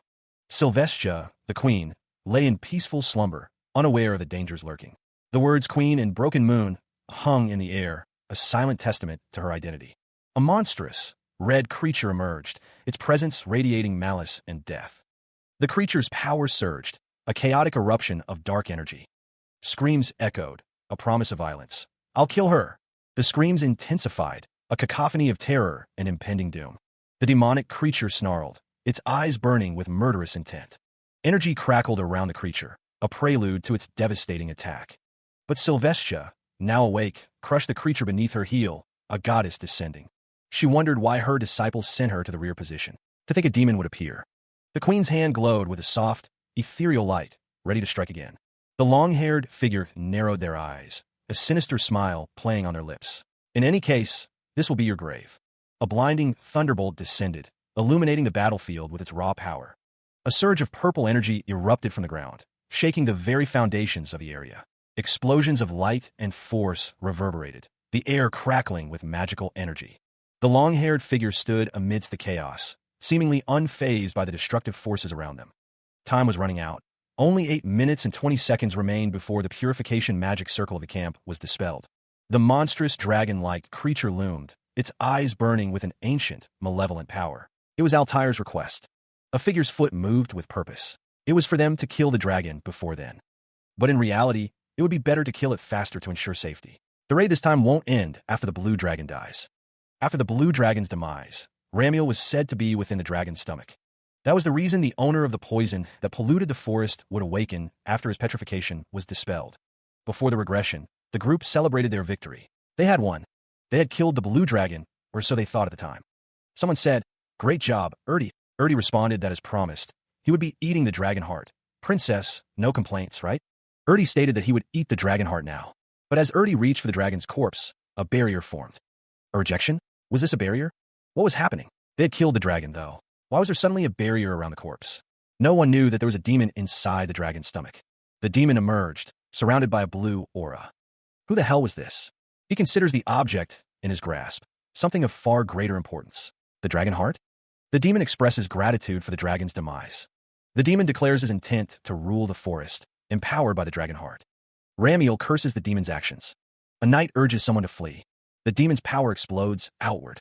The surge of power intensifies. The Black Moon's poison grows stronger as Ramiel comes into contact with the dragon heart. His poison bursts forth. The explosion covers the forest. A woman orders everyone to retreat. While Altair got the party to retreat immediately and managed to avoid total annihilation, Ramiel realizes they didn't get the dragon heart. The great elfin forest, along with the Danakil granary, becomes even more polluted. It had become a hell, a place where no one could live. A swift kick impacted the tree with brutal force. The dragon roared, its form crackling with energy as it was struck. The reason for their previous life's failure was a lack of information. A blade plunged downward, cleaving through the earth. If they excluded that, the strategy, level of party, and countermeasures to defend against poison weren't all that bad. There were also 2 vanguards that could fight freely within the poison fog. Ramiel revealed that the blue dragon had a weakness, a long-time wound it couldn't recover from. Ramiel wondered how one could find that weakness, recalling that at first, it wasn't exposed to the outside. But Ramiel saw it while fighting the dragon. It seemed to move awkwardly, as if trying to protect a part of its body. It couldn't be helped then. Since the raid in Ramiel's previous life only takes place a year and 4 months later, the poison's erosion probably got worse over time and affected the old wound. They felt that they hadn't inflicted enough pain yet. The blue dragon prepared another attack. The scale was smeared with poison. A shoddy handle was attached, so it could be used safely. The poison was one of Poison King Fade's 12 deadly poisons. Belial, number 68, of extreme pain. A hand, clad in a dark glove, firmly gripped the poison-smeared scale, ready to deliver a devastating blow. The scale exploded with immense power. The blue dragon unleashed its dragon tongue attack. The dragon roared, its attack tearing through the air. A surge of blue energy erupted, attempting to halt the dragon's advance. The blue energy screamed, "Stop!" as it pushed back against the dragon's immense power. The blue dragon's dragon tongue attack was being suppressed by the opposing force. Ramiel watched, his expression unreadable as the battle raged. The dragon's power faltered. My body can't move. No, it's not just me. Even the water droplets seemed affected. Even the leaves were affected. The narration explained that the dragon heart possessed a whole different level of power compared to a dragonoid, who was fundamentally human. He stared up at the dragon, realizing the silver key wasn't opening it. With such a wide range of control, the dragon tongue's effect would only last around 7 seconds, even if used by a dragon. The blue dragon loomed, its power immense. But something was about to change. Dariel fired 2 rounds of arrows, hoping to create an opening. The arrows struck the blue dragon, a burst of light and energy erupting on impact. Ramiel had a new plan. He would create an opening, so Dariel could fire as he pleased. It actually worked. The branded worm allows demons. God worshippers borrow the powers of a demon, and the user would grow so that they could use that power. Once their growth stops and evolves, they'd gain special abilities. The special ability of the branded worm that Masha raised was gluttony. The dragon's foot came down with immense force. It's a power that steals the skill of the living organism that she devours. The ground shatters as something crashes down with immense force. An elf elder's skill, known as acceleration, is about to be unleashed. This skill allows the elf elders to strike at the weaknesses of their opponents. A surge of energy erupts, tearing through the very air itself. The crimson energy coalesces into a destructive, focus beam. The landscape warps and distorts under the immense power being unleashed. The air crackles with residual energy, a silent testament to the devastation. A winged figure stands amidst the chaos, surveying the destruction wrought by the attack. The elves' outskirt village lies in ruins, a testament to the raw power of the elf elder's skill. A massive clawed foot rests on the ground, a sign of the immense creature responsible for the destruction. Elsewhere, light streams into the queen's bedchambers, illuminating the scene. The queen rests peacefully in her bedchambers, unaware of the destruction that has transpired. The words hang in the air, queen and broken moon. A monstrous entity roars, the word die echoing around it. The creature's form becomes more defined, its presence a looming threat. Hatred boils as the monster declares, "I'll kill her." A cacophony of screams fills the air, a prelude to violence. The monster's maw gapes open, revealing rows of razor-sharp teeth. Energy crackles around the monstrous figure, a sign of its immense power. A figure descends, foot poised to strike the monstrous creature. The queen wonders why her disciples sent her to the rear, asking her to protect the queen. The figure prepares to strike, energy coalescing around their weapon. The figure declares, "In any case, this will be your grave." A thunderbolt descends, a devastating attack about to be unleashed. A magical circle pulsed with energy, its power building to an unknown purpose. Bolts of energy erupted, arcing towards a distant target with furious speed. A figure unleashed a devastating thunderbolt, poised to strike the monstrous dragon. Time was running out. Only 8 minutes and 20 seconds remained before the purification magic circle would be dispelled. The massive dragon loomed, its form a terrifying testament to Altair's request. The figure resolved to kill the dragon before the purification magic was dispelled. But in reality, it would be better to kill it faster to ensure safety, as the raid wouldn't end after the blue dragon died. After the blue dragon dies, Ramiel, the Black Moon, remains trapped in the dragon's stomach.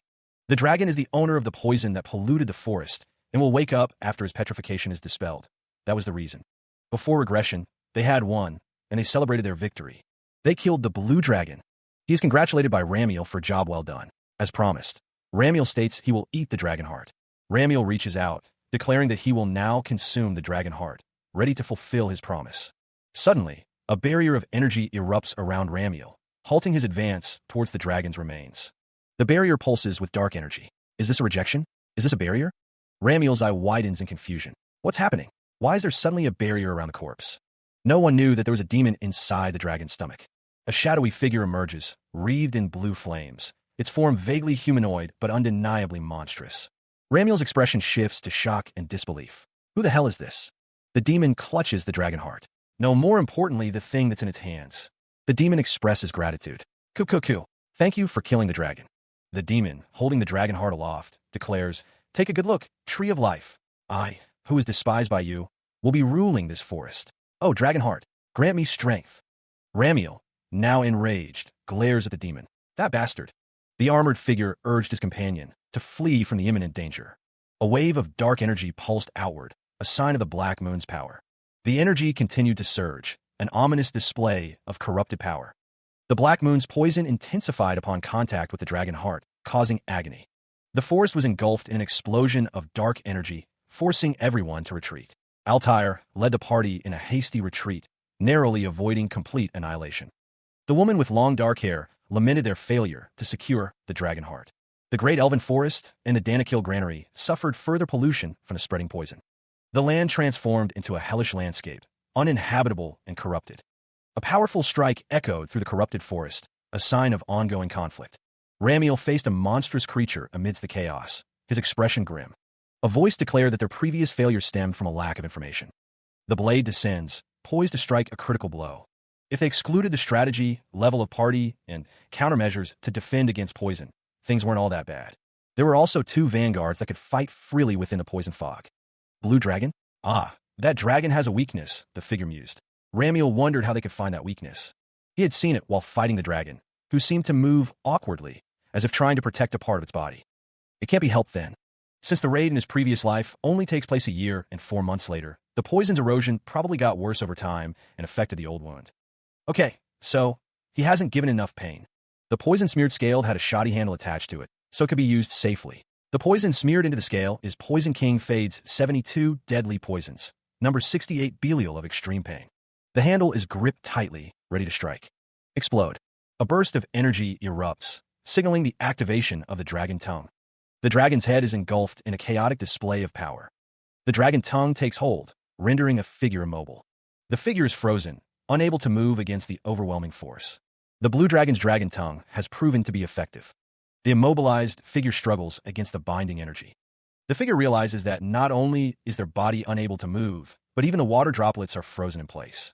The power of commanding is on a different level compared to a dragonoid, who is fundamentally a human but has a dragon heart. Even the silver key isn't opening up, despite the effort. With such a wide range of control, the dragon tongue's effect would only last around 7 seconds, even if it were used by a dragon. The dragon's power radiates, a blinding display of energy. But a different energy begins to manifest. Darrow loosed 2 volleys of arrows.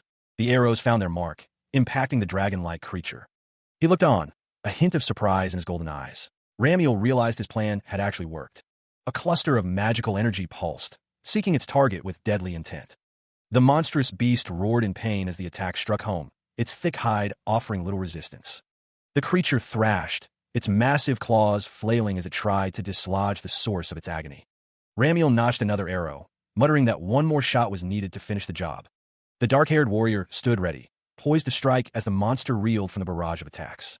The air crackled with energy as the battle reached its climax, the fate of the combatants hanging in the balance. The monster's form was silhouetted against the light, a terrifying figure of immense power and rage. The beast writhed, its jaws agape as it struggled against the onslaught, its roars echoing through the battlefield. A wave of relief washed over them as they realized their coordinated assault had finally paid off. They had succeeded. The monster's breath pocket had been destroyed, a critical blow that turned the tide of the fight.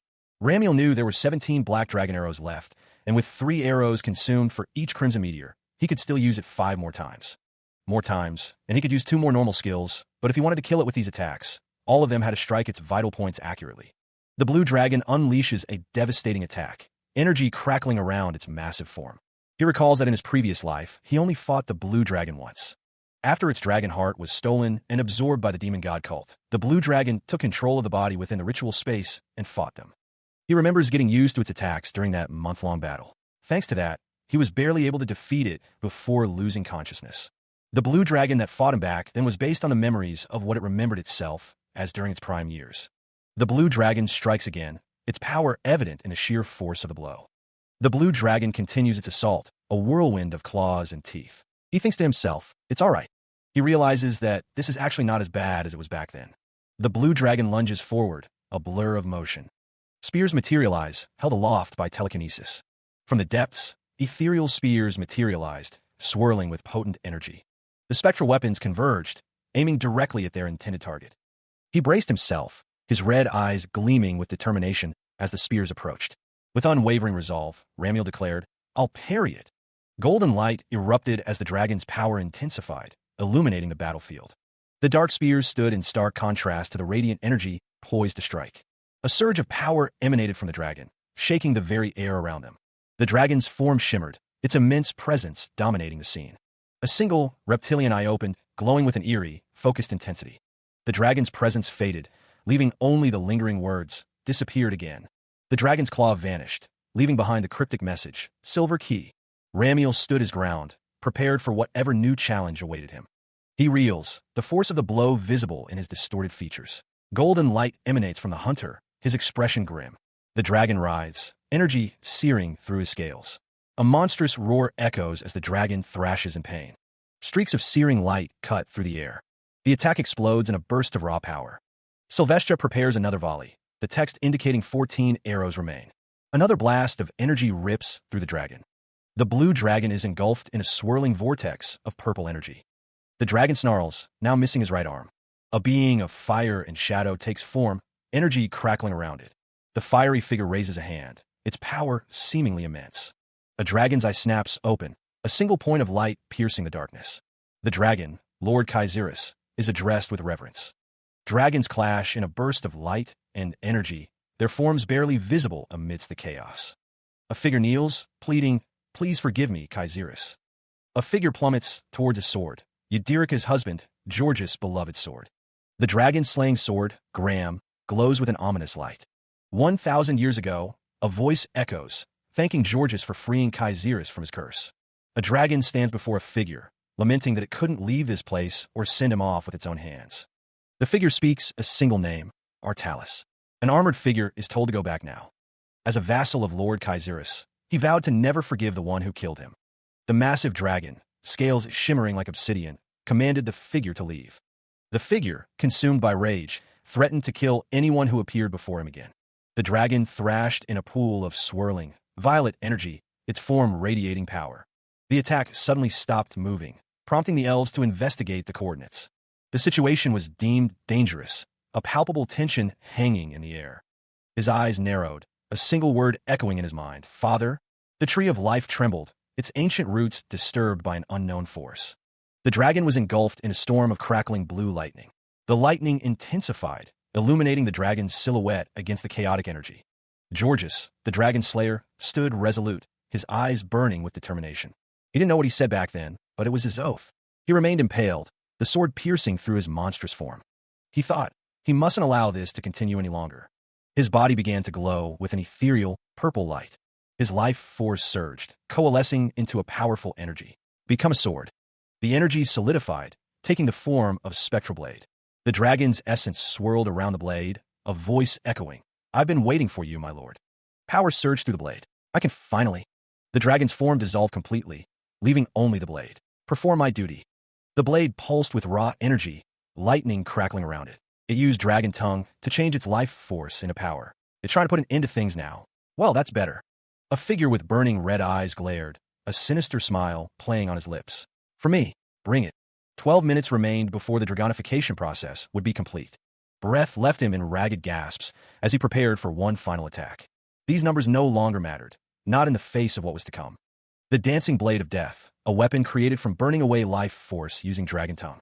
He focused, the energy crackling around him as he prepared to unleash the skill. It was concentration and a decision, a final act of defiance. All other plans for other situations would be thrown away. Focusing only on immense power, he activated the Berserk Dragon Mode skill. Current remaining time of dragonification, 15 minutes - 3 minutes. The energy surged, crackling with raw power as the blade began to form. He swung the blade, the dancing blade of death ready to strike. Blasts of blue energy erupt, tearing through the landscape.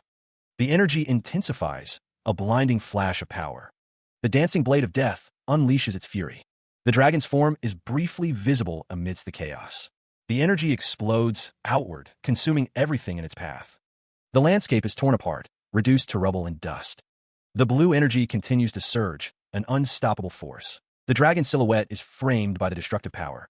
The energy coalesces, forming a vortex of destruction. The elves watch in horror as the tree of life is destroyed. "Father," one cries out. A figure, bathed in shadow, speaks of bearing something in mind. The objective of the Dragon King style isn't refined moves, but understanding the flow. A voice instructs, strength must dominate. Engrave it into your body. A surge of power crackles, energy coalescing into a focus point. The voice continues, explaining how a small amount of strength can defeat a greater foe. The dragon-like creature is struck by a concentrated blast of energy. The principle is stated. Just as everything moves, strength also flows from one place to another, the voice explains. The hooded figure elaborates, describing strength that flows like rushing river water. If you can understand that, then even a leaf can become a weapon. A single leaf, empowered, streaks through the air like a blade. That can easily defeat a dragon, the text declares, as the creature roars.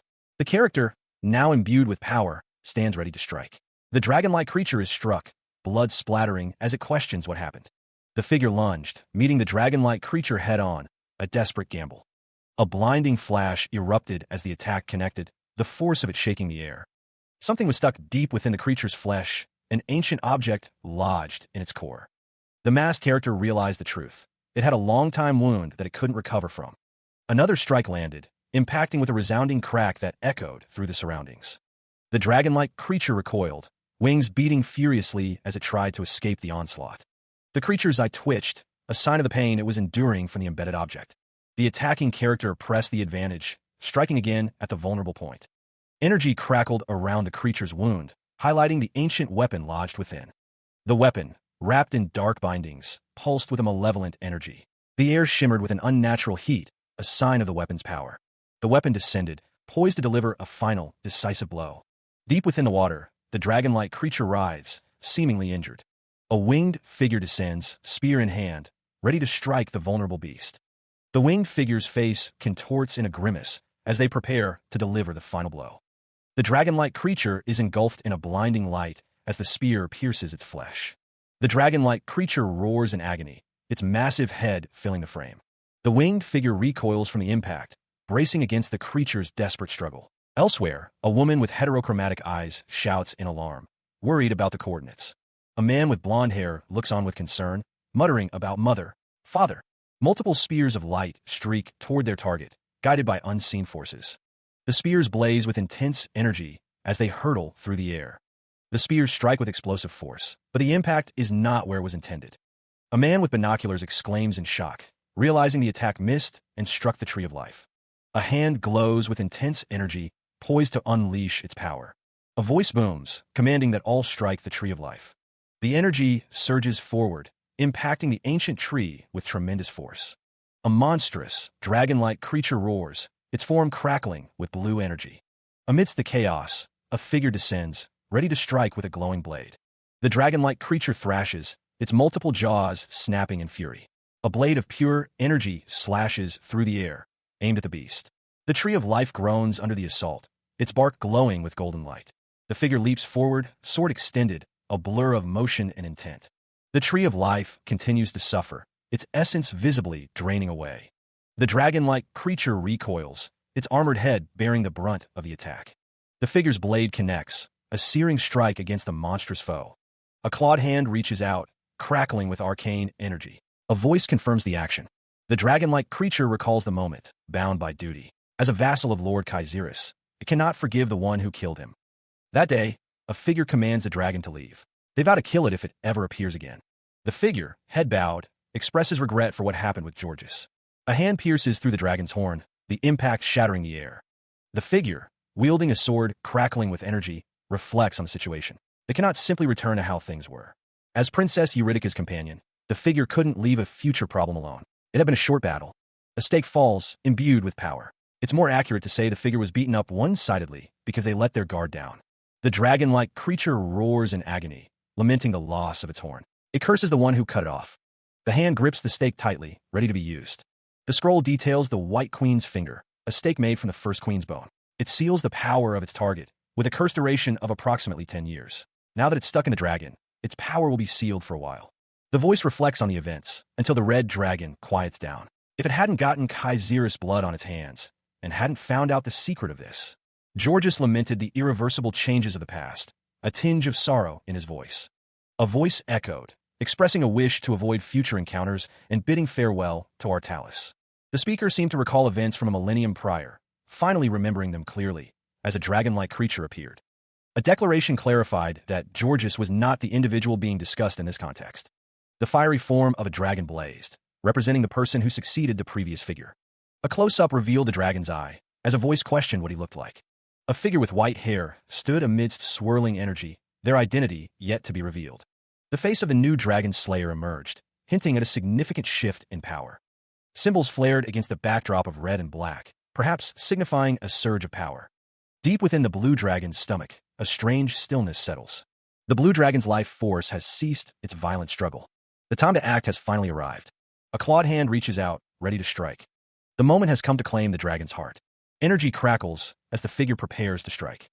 A sudden, violent impact throws the figure back. A figure grits their teeth, enduring the pain. A blade of energy cuts through the air. The attack intensifies, a desperate struggle. The energy explodes outward, a blinding flash.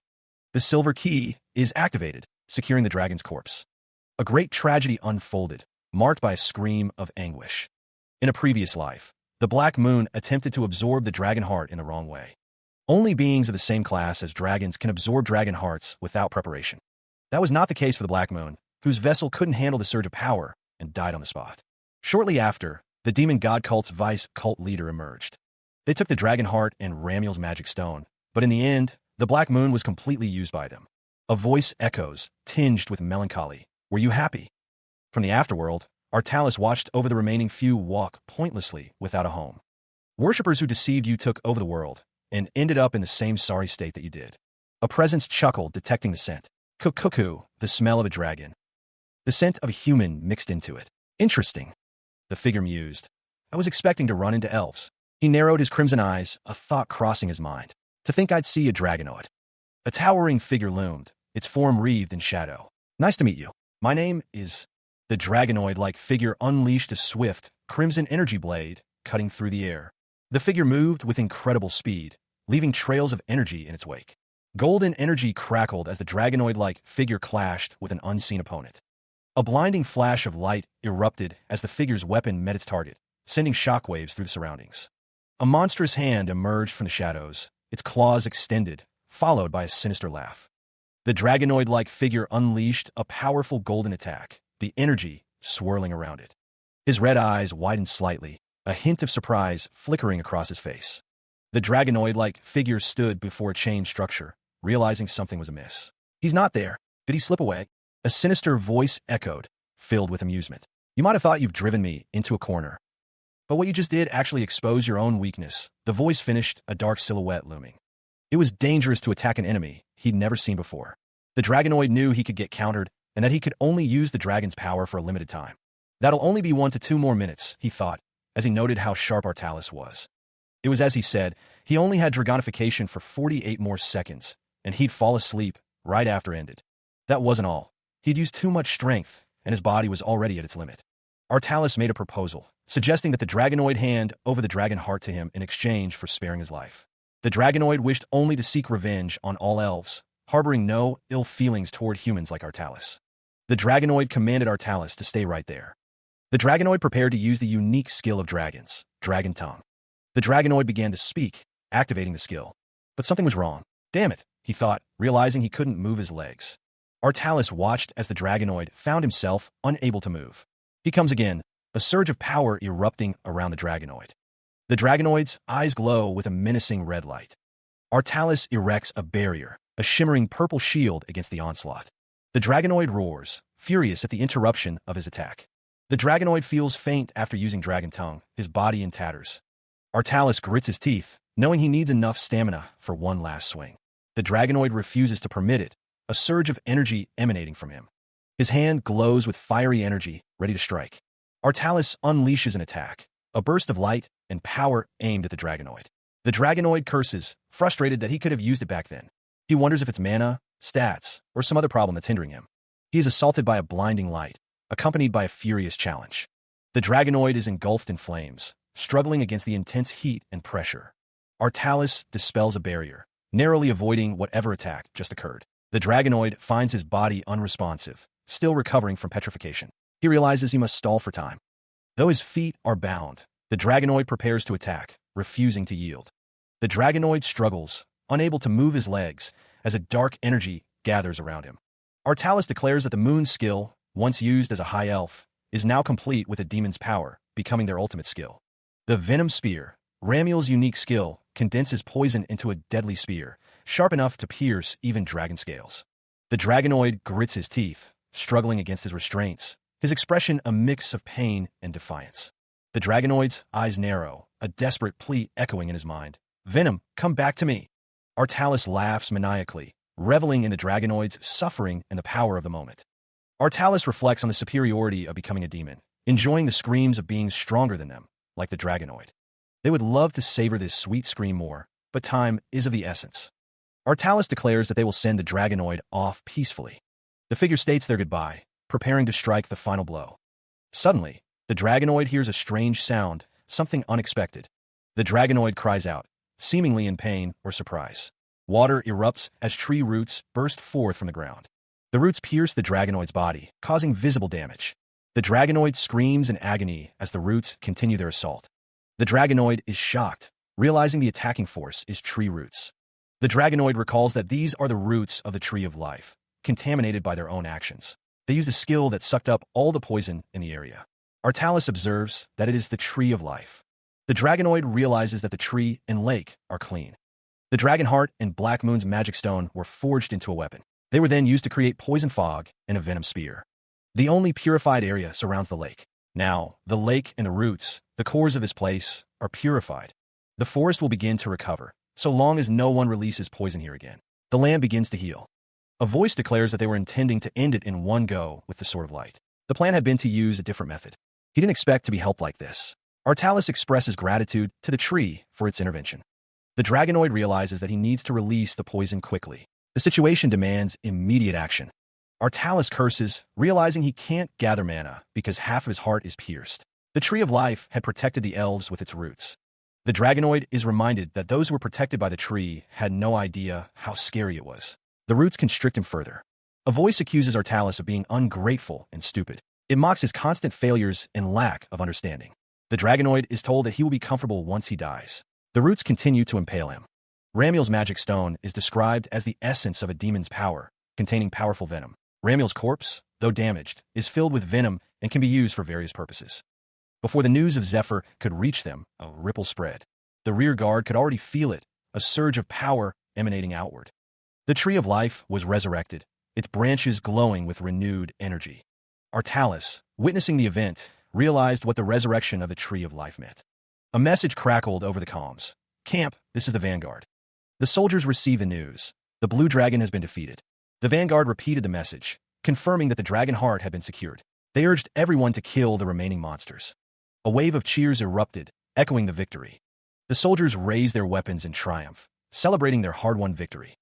Overwhelmed, some asked if they had really defeated the dragon, exclaiming in disbelief. Artalis smiled, stating that they had won and that she could hear their cheers. The victory was absolute, the dragon's essence fading away. They plummeted downwards, surrounded by strange, twisting branches. Falling further, he heard his name called out in the distance. Zephyr? The ground rushed up to meet him, a swirling pool of energy awaiting his arrival. The branches enveloped him, pulling him deeper into the unknown. A voice echoed, thanking the young dragonoid for their help. The voice continued, acknowledging Zephyr's assistance. Energy pulsed outwards, revitalizing the area around him. The revitalized energy surged, filling the space with light and warmth. Elsewhere, a structure stood amidst a forest, bathed in the revitalizing light. A message declared that the roots of the Tree of Life had been revived. Zephyr, bloodied but alive, heard the words and wondered if he had truly pulled his weight. Figures stood silhouetted against the light, their forms indistinct but powerful. He felt as though he had been struck by his own martial art. A mage elf, an elder from the party, had absorbed it, but he had lost too much blood. He looked down at his bloodied hands, realizing he had no potions left. If he didn't restore his body with spiritual cadence, a vine? He wondered. A voice spoke, telling him not to be surprised, and that the vine acted as her hands and feet. She was unable to move, but grateful that he had protected her. She would express her gratitude. The vines pulsed with power. The light grew brighter. Sylvestia, the queen of the elves, introduced herself. She could smell blood. She offered a solution to his ailment, a safe place to recover. Artalis held a glowing orb, its light promising solace and healing. A voice echoed, remarking, "That's a cool name, Zephyr." The disembodied voice continued, explaining that Zephyr's father had left for a faraway place, never to return. Artalis extended an invitation, wanting to raise him normally in a safe place. A memory surfaced, a mother's embrace, a lament that it would have been better to leave him in his father's care.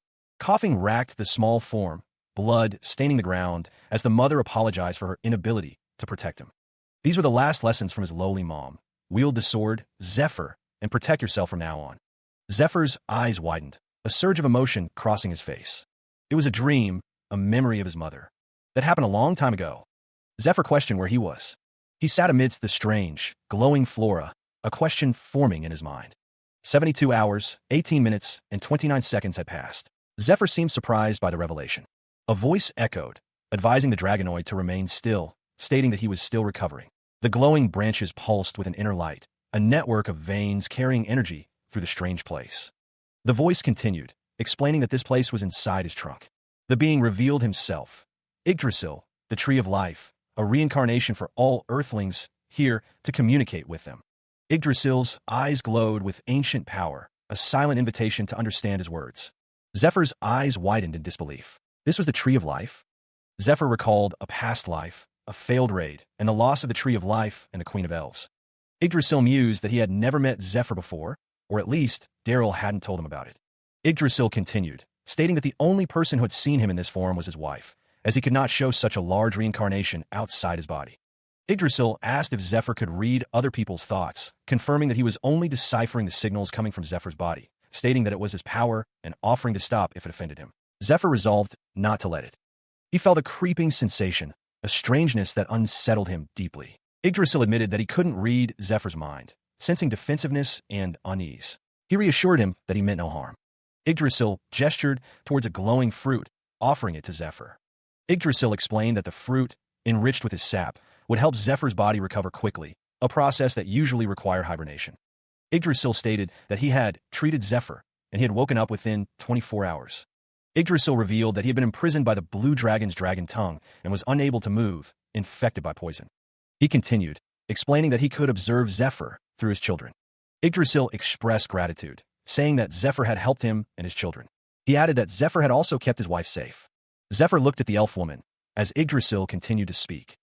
Yggdrasil explained the concept of a bilateral contract, an agreement where both parties fulfill their sides of the bargain, a foundation created when something is received in return. Yggdrasil declared that he was the one who spreads order. He chewed on something, a look of utter confusion on his face. Zephyr had no idea what he was talking about. Yggdrasil stated that he helped him, so he should be thanking him. He asked if he spreads order. Zephyr looked off to the side, his expression unreadable. The silence stretched, thick with unspoken questions. Yggdrasil recalled what the Daryl of his past life said. He spoke of his father, though the context remained unclear. Yggdrasil considered himself that type of person, a demigod. His words carried a weight of ancient power. He stated that he can certainly be someone who's akin to a god, but hasn't reached that state. Light emanated from him. Zephyr listened, his gaze fixed on Yggdrasil. Even though his head's up in the clouds, he can't be swayed by the words of someone like him. Yggdrasil stated that he doesn't think him treating him is enough to call even. His expression was unreadable. Zephyr was told to wake up from his hibernation. The dragon heart inside him was mentioned. Yggdrasil asked if there's not a side effect, since he has transplanted it into such a fragile body. Zephyr thought that he's seeing right through him. Yggdrasil stated that is also his power. Every time the output increases by 10%, something happens. Yggdrasil stated that it seems like he needs to readjust his body. His words were laced with a subtle threat. He states that after destroying the demon race, 23% has been reached. He continues, explaining that within 72 hours, he had readjusted the body. He is now strong enough to transplant the blue dragon's heart as well. Instead, he proposes making a new contract with the young dragonoid. He states that he will transplant the blue dragon's heart into him. He asks, in return, will he fulfill his request? 9,990 years, 8 months, 27 days prior, a seed sprouted. The day the first seed broke through its shell, a voice echoed. Prepared, the world awaited the seed's influence. The meaning of why that was said was soon understood, and a mission began. To prepare for the day of promise, that was the reason it was born. Manna spread, and the original water, filled with ill, was sucked up and purified.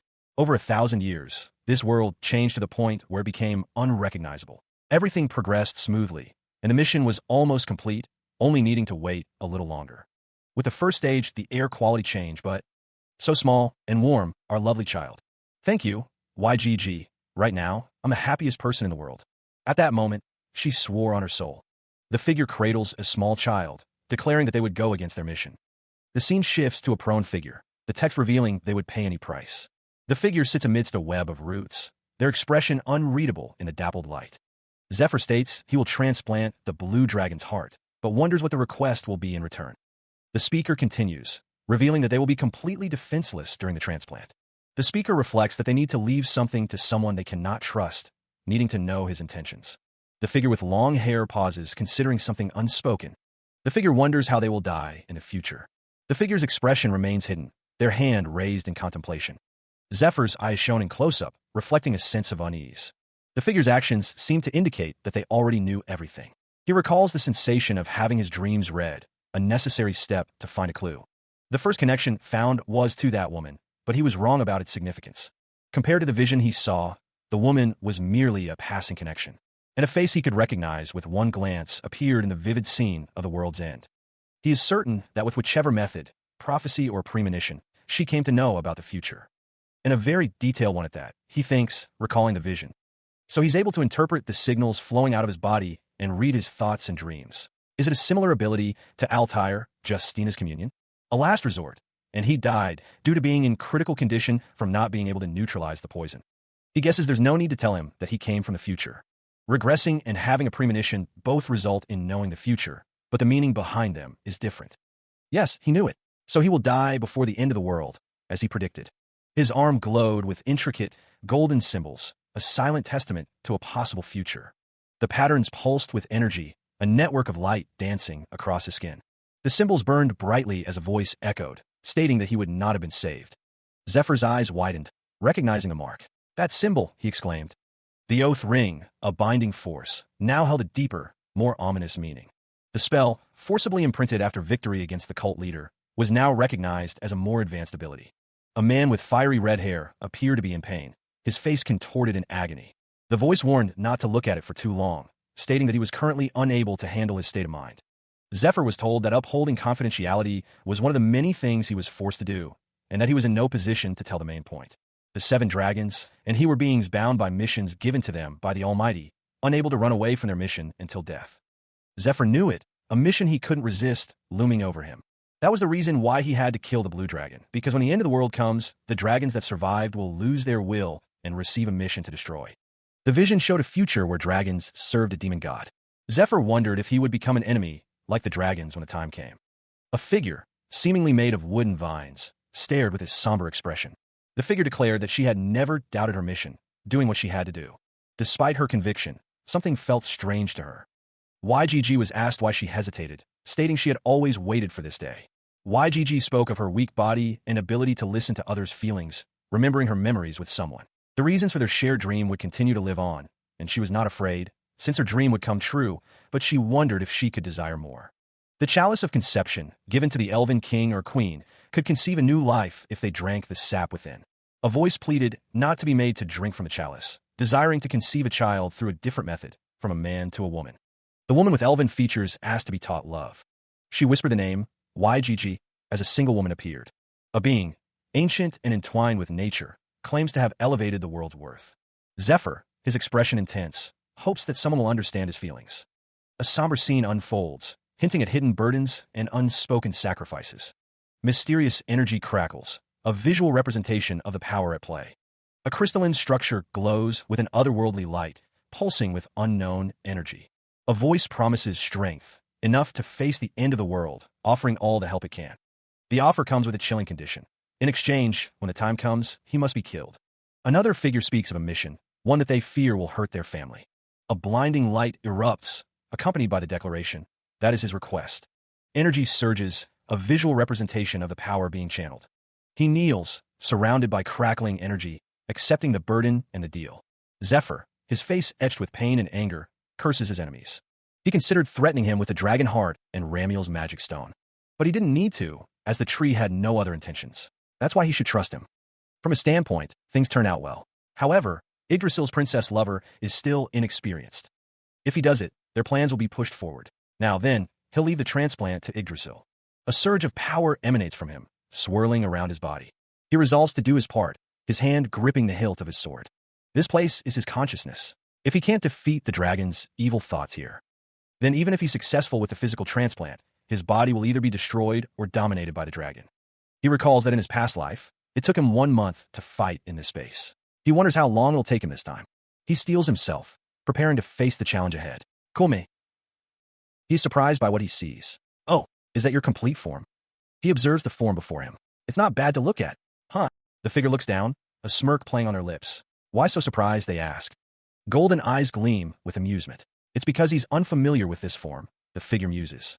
The dragon slayer is beckoned to come closer. The figure awaits, arms crossed, a serene expression on their face.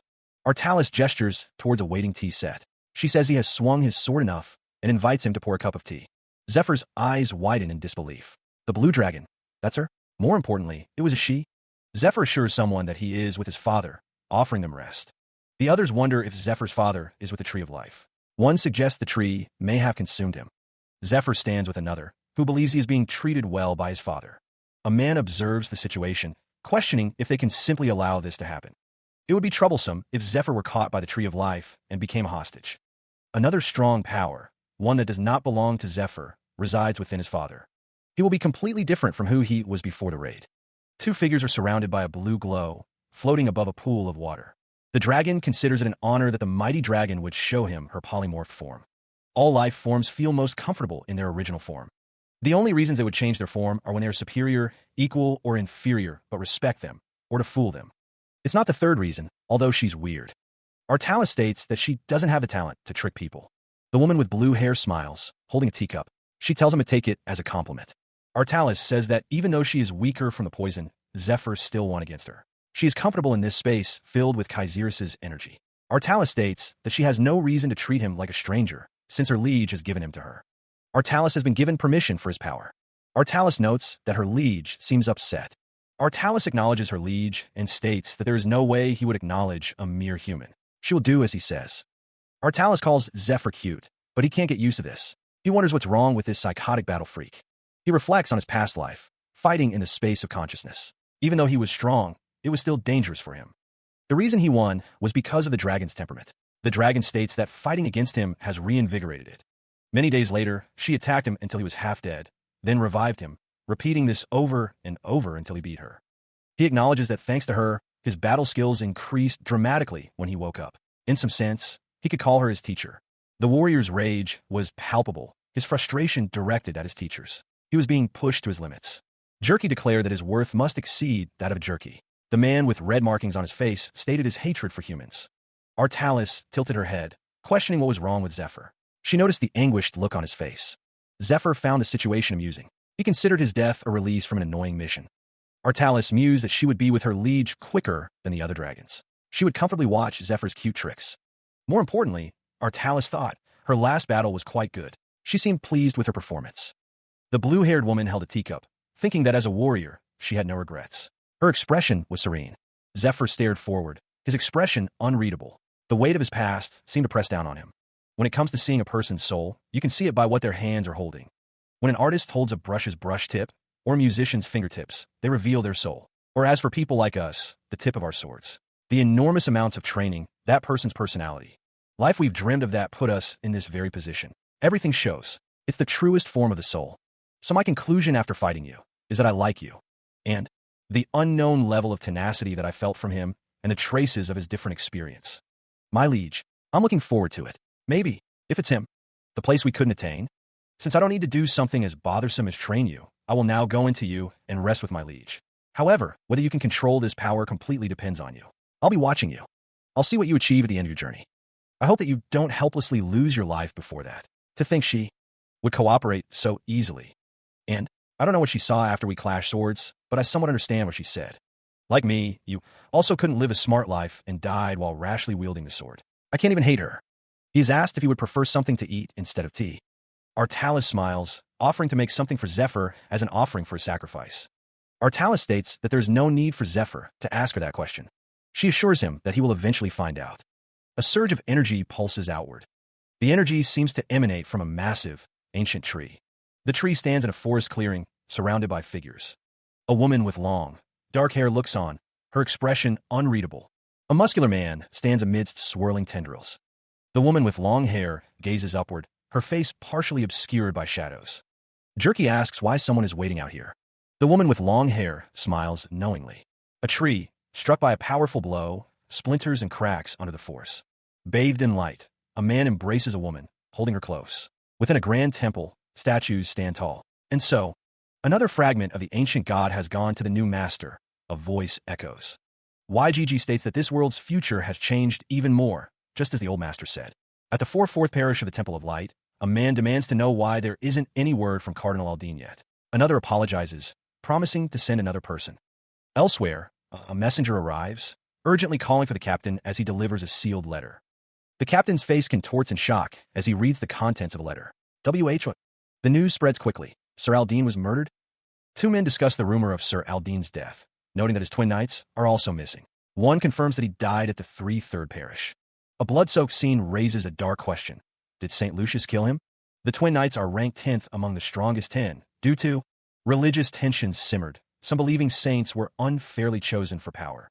A call to action echoed. The group resolved to head towards the 3/3 parish.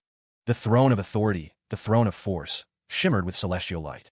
The throne of the Almighty, looking down on everything, awaited a claimant, a clash of blades, a river of blood. Prophecy foretold that he would appear at the end of the last 1,000 years. The winged figure stood, bathed in light, a beacon of hope or a harbinger of change. A lone figure sat amidst the overgrown forest, awaiting the one who would free them from their pathetic end. The destroyer of fate, a blade of immense power, rested in a gauntlet hand. The sword, now claimed, signified victory. The victor declared it boring, stating that he had won. Having won, the figure demanded the right to meet the princess. While inside the Tree of Life, a transformation had begun. Everyone had been quite busy. Now that Yggdrasil was rid of the poison, it sent out a code for the mana flowers to start functioning, quickly purifying its surroundings. The remaining people rid the area of the remaining monsters. The Tree of Life started to get better. Two elves gazed upon the landscape. One wondered aloud, this place is... The elf kingdom's capital, Elvenheim, stood restored. A rainbow arced across the sky, a symbol of hope. The elves wept with joy. To think we'd come back here again. One sobbed, thank you, everyone. One elf cautioned another, it's still too early for you to be touched. A rustling sound echoed through the capital.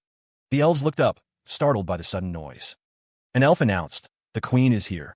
The news spread quickly. Their queen had finally awoken. YGG's eyes widened, a gasp escaping her lips. Mother! The woman with red hair embraced YGG, Zephyr joining the heartfelt reunion. Meanwhile, the search continued for those lost during the march and the battle, hope dwindling with each passing moment. Mournful prayers were offered for the fallen, small flowers placed upon makeshift graves. The survivors also cleared away the waste and debris, a grim reminder of the conflict. Moving around helped them overcome the sadness in their hearts, but the pain lingered. YGEG could scarcely believe it. This was where their house used to be.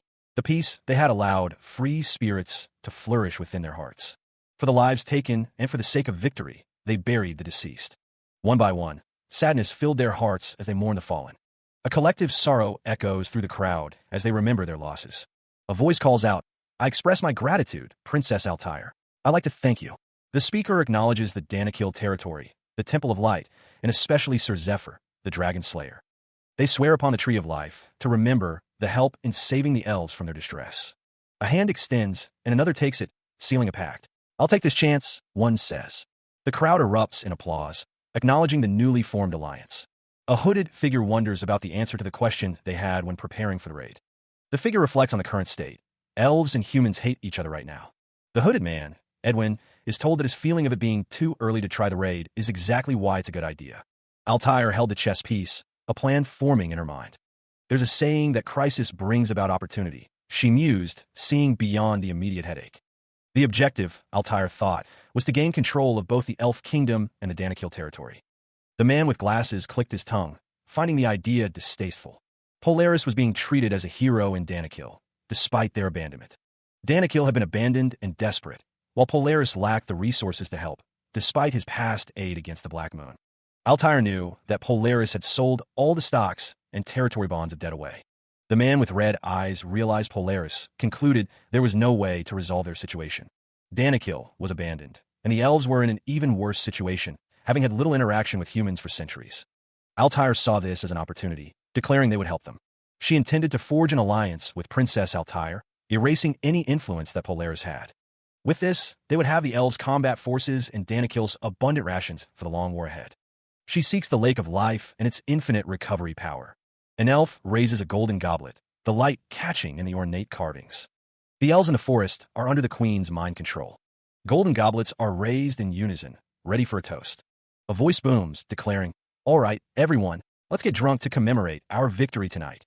A lavish table overflows with food and drink, lit by flickering candlelight. Support YGG is embraced by another elf, a bottle of golden liquid in hand. Elsewhere, an elf with red hair stands alone, blindfolded, her expression unreadable. Another elf chews thoughtfully, his gaze distant. A sound effect indicates someone is sobbing. The red-haired elf sits on a staircase, her posture conveying deep sadness. Another elf approaches, asking, "What are you doing? You look so miserable." She sits alone, her expression troubled. Someone approaches, asking why she isn't enjoying the celebration.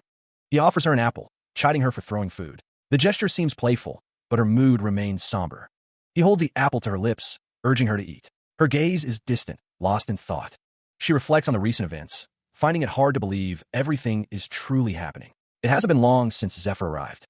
She thinks of the dragon's death and their return to Elvenheim. Despite the victory, a sense of unease lingers. She can't believe a day like this has come, expressing her relief at the outcome. He recalls that the mother and the tree of life have both recovered. He is now free to fulfill his destiny. He questions her sudden change in demeanor, finding her behavior cringy and unsettling. He expresses his unease, but she insists it's okay for her to do this since it's the last time. Zephyr's expression is serious, his eyes narrowed with concern. YGG declares that she is going to leave the forest now, her face partially obscured. YGG stands alone, holding an apple, her back turned as she gazes into the distance. The hour was late. Beneath a sky full of stars, the castle stood silent. He walked down the hall, his footsteps echoing in the stillness. At the end of the hall, a set of ornate doors awaited. YGG sat, her head resting on her arms. She thought to herself, there was still one more important thing left to do. She rose, her white dress shimmering in the dim light. A knock echoed through the halls. Her expression was unreadable. Everyone desired her, drawn to the beauty and talent she possessed. Ambitious eyes followed her every move, no matter where she went. A knight pledged to protect the princess with his very life. Everyone made such promises, but what she truly wanted was protection. She realized something before adulthood. Almost no one would walk her path. Though her comrades were good people, nothing drew them together romantically. She would walk a lonely path forever, but it was okay. It didn't matter. She needed someone good with a sword, not just someone who would love her. A figure writhed in agony, consumed by a dark energy. She gasped, a name escaping her lips, Paul. That's not him, she thought, as dark energy swirled around her. Any form of normal life ceased to exist from that day on. As long as a crazy objective has been chosen, emotions are a luxury. She needed to choose a man who could lead her to victory someday. Someone shouts from a window, questioning who the hell someone thinks they are. The white-haired man stands victorious over fallen opponents. The woman's gaze softens as she remembers a past encounter. The memory crystallizes, I met you. She thinks to herself, calling someone pathetic. Someone questions what she means by pathetic, suggesting she'll say something strange too. It is noted that the princess has changed after Sir Zephyr appeared. YGG thinks to herself that it's not like she stayed with the princess just because of the mission. Ophelia's POV shows that the two of them are always together, even in a remote village. She assures everyone that the Tree of Life will keep her safe today. Someone laments being abandoned, feeling pathetic for drinking after being left behind. The figure apologizes, stating they need to help their disciple, but they should drink more first. She wonders how Zephyr is doing, confident that he should be doing well this second time around. The figure states that they're not really worried. Meanwhile, Zephyr appears unexpectedly nervous as he arrives at Altair's accommodation. YGG states that if he kills it in 10 minutes, they can continue what they couldn't finish yesterday, though she was quite excited about it. He thinks about it, feeling a little uneasy because he doesn't know what kind of tricks Altair might have up her sleeve. There was more than one thing that they didn't manage to finish yesterday. Altair cast her skill on him and interrogated him, using the Kiss of Darkness, a Medea ancient magic. That's why he told her about his previous life, and kissed her so many times, to the point where he can't remember how many times he did so. He had then went with the flow, but something stopped in the middle. The moment was tender, but incomplete. It was not yet the right time. He thought that although he was certain Altair had feelings for him too, from her point of view, they've only met for slightly more than a month. It was impossible for her to be as passionate as him, who possesses the memories of their past life. He'll just treat her playing hot and cold with him as just a cute thing she's doing. He would pay for it in the future. The strategy meeting that they're about to conduct now and the inspection of the Dragon Heart are quite important. So for now, he stood in the hallway, a determined look on his face. His gaze was intense, focused on the task ahead, a slight bead of sweat forming. Warning. The next scene is not for the faint of heart. The memory of their embrace lingered, a potent mix of desire and longing. The closeness they shared was palpable, a silent promise hanging in the air. Altair's expression was soft, a hint of vulnerability in her eyes.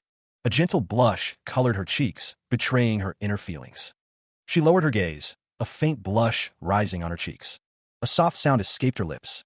He thought he might have set his expectations too low. He had considered what he should say in this moment. Her fingers tightened on his shirt, a sign of her own nervousness. Their faces drew closer, anticipation hanging in the air between them. Bathed in golden light, they embraced near the doorway. Their lips met in a tender kiss. A voice whispered how sweet it was. Her hand gently caressed his face. The soft click of a closing door echoed in the room. He held her close, their bodies intertwined in a tender embrace, lost in the moment. They lay together, the soft fabric of her dress pooling around them on the bed. Their faces drew closer, a silent promise exchanged as their lips met once more. A voice echoed in the darkness. I thought there would be no love in my life. That's what I believed so far. Their hands clasped tightly, a silent vow exchanged between them, a bond forged in shared experience. The voice continued, reflecting on past affections.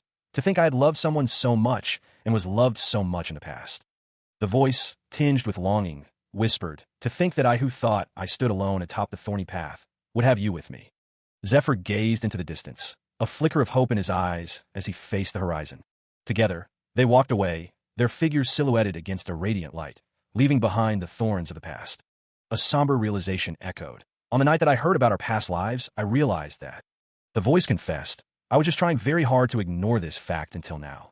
But the truth is, I had a very hard time enduring the loneliness. If that's the case, the voice lamented, how hard must it have been for you to have had everyone around you die, while you were the only one who survived?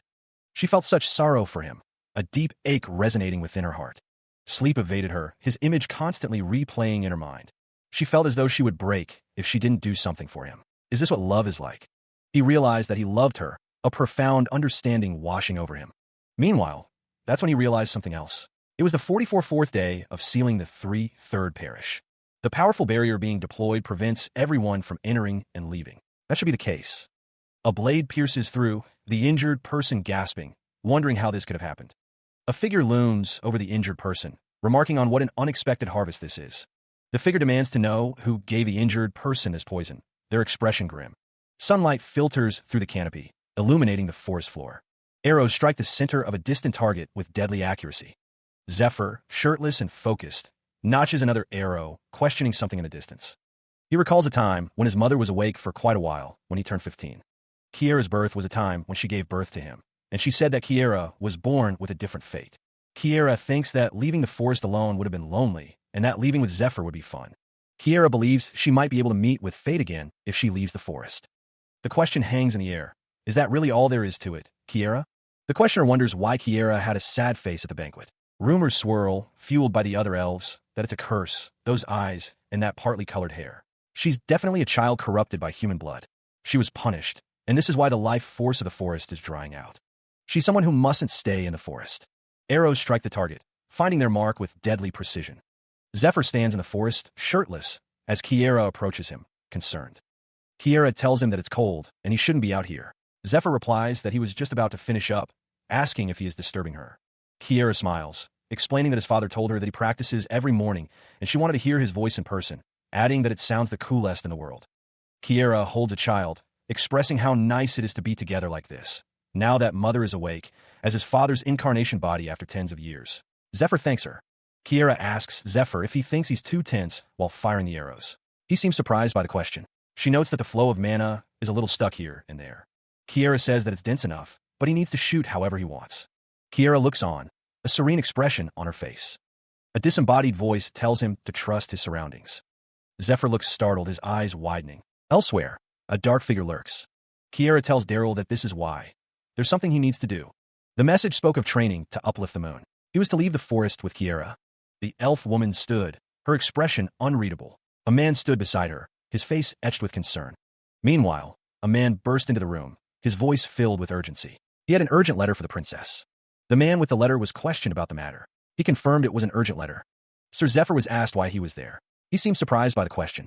The man with the letter seemed to congratulate someone. He quickly realized that wasn't important.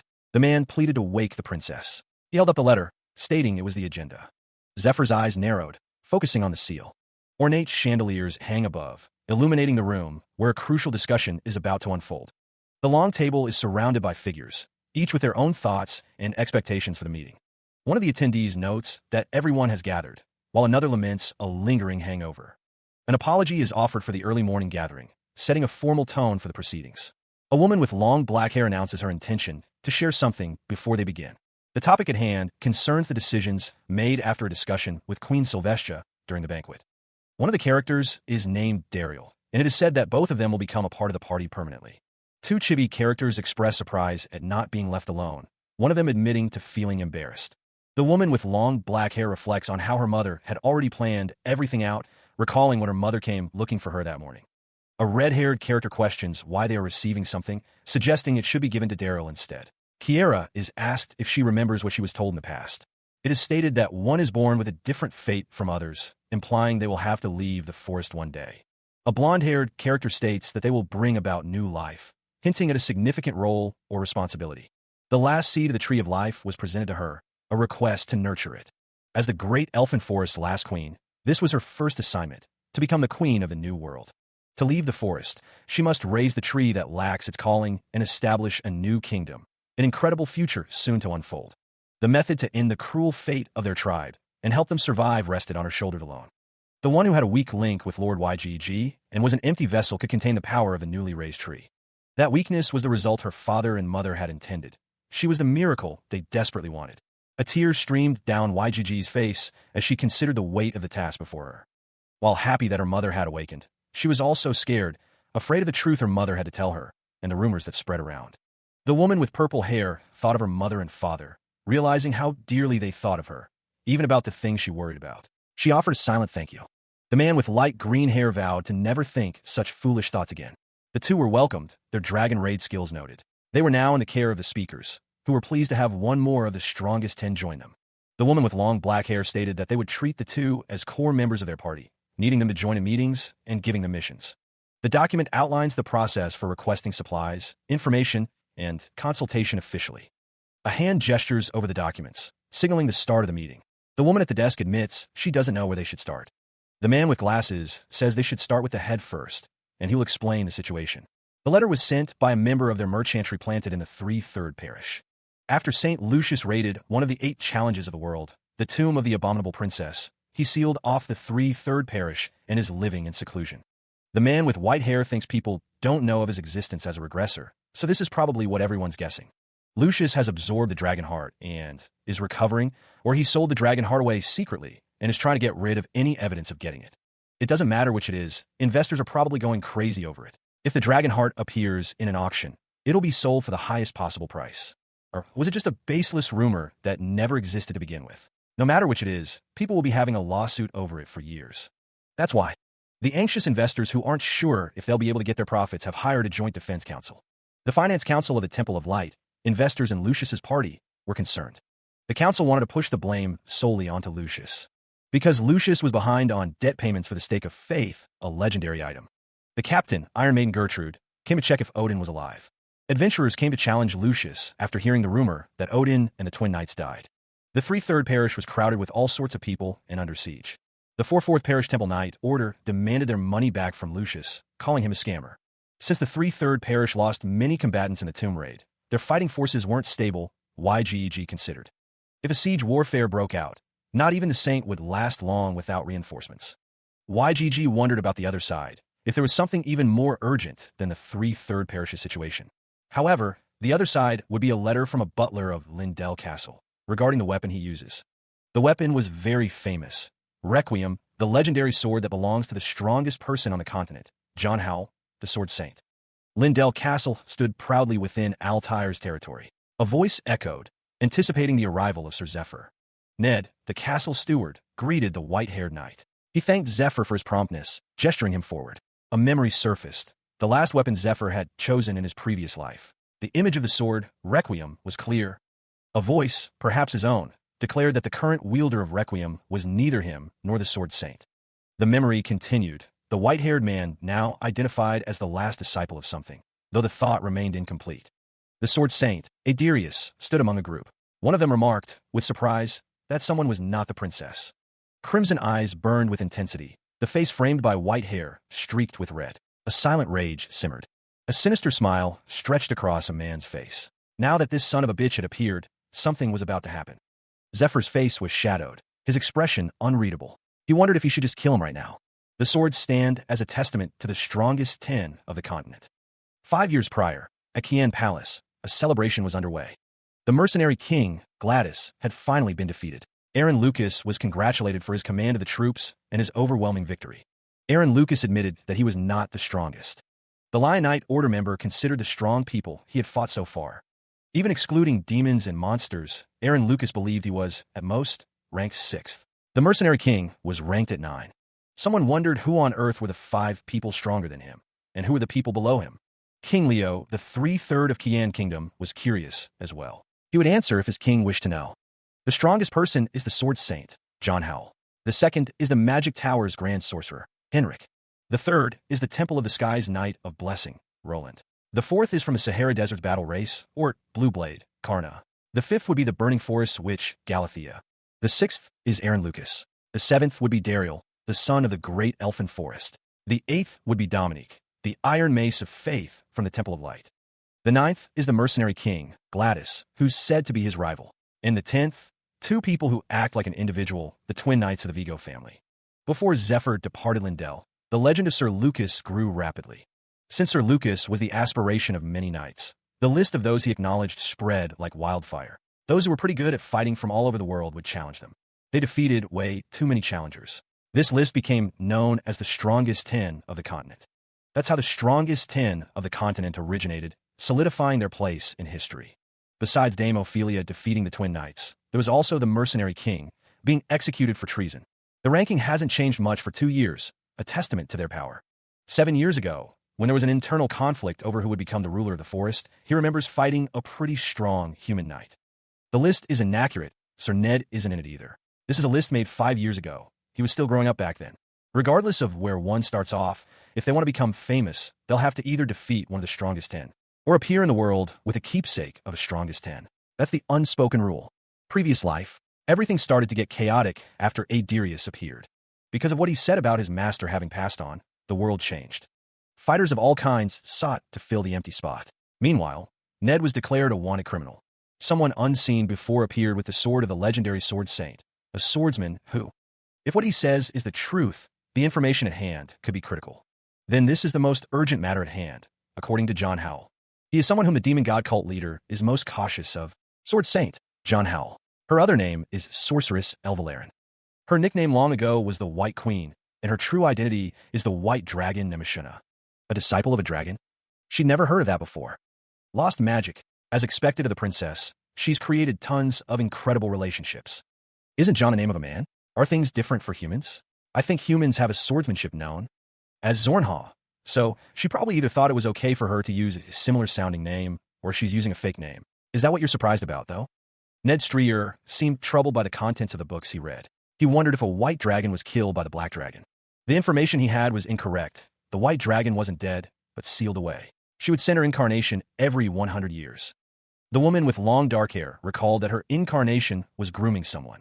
She returned to her original body 6 years ago because the time limit was up. She questioned if this person was saying that he was taught by the Sword Saint 6 years ago. The elf-like woman wondered if the person in question was an impersonator.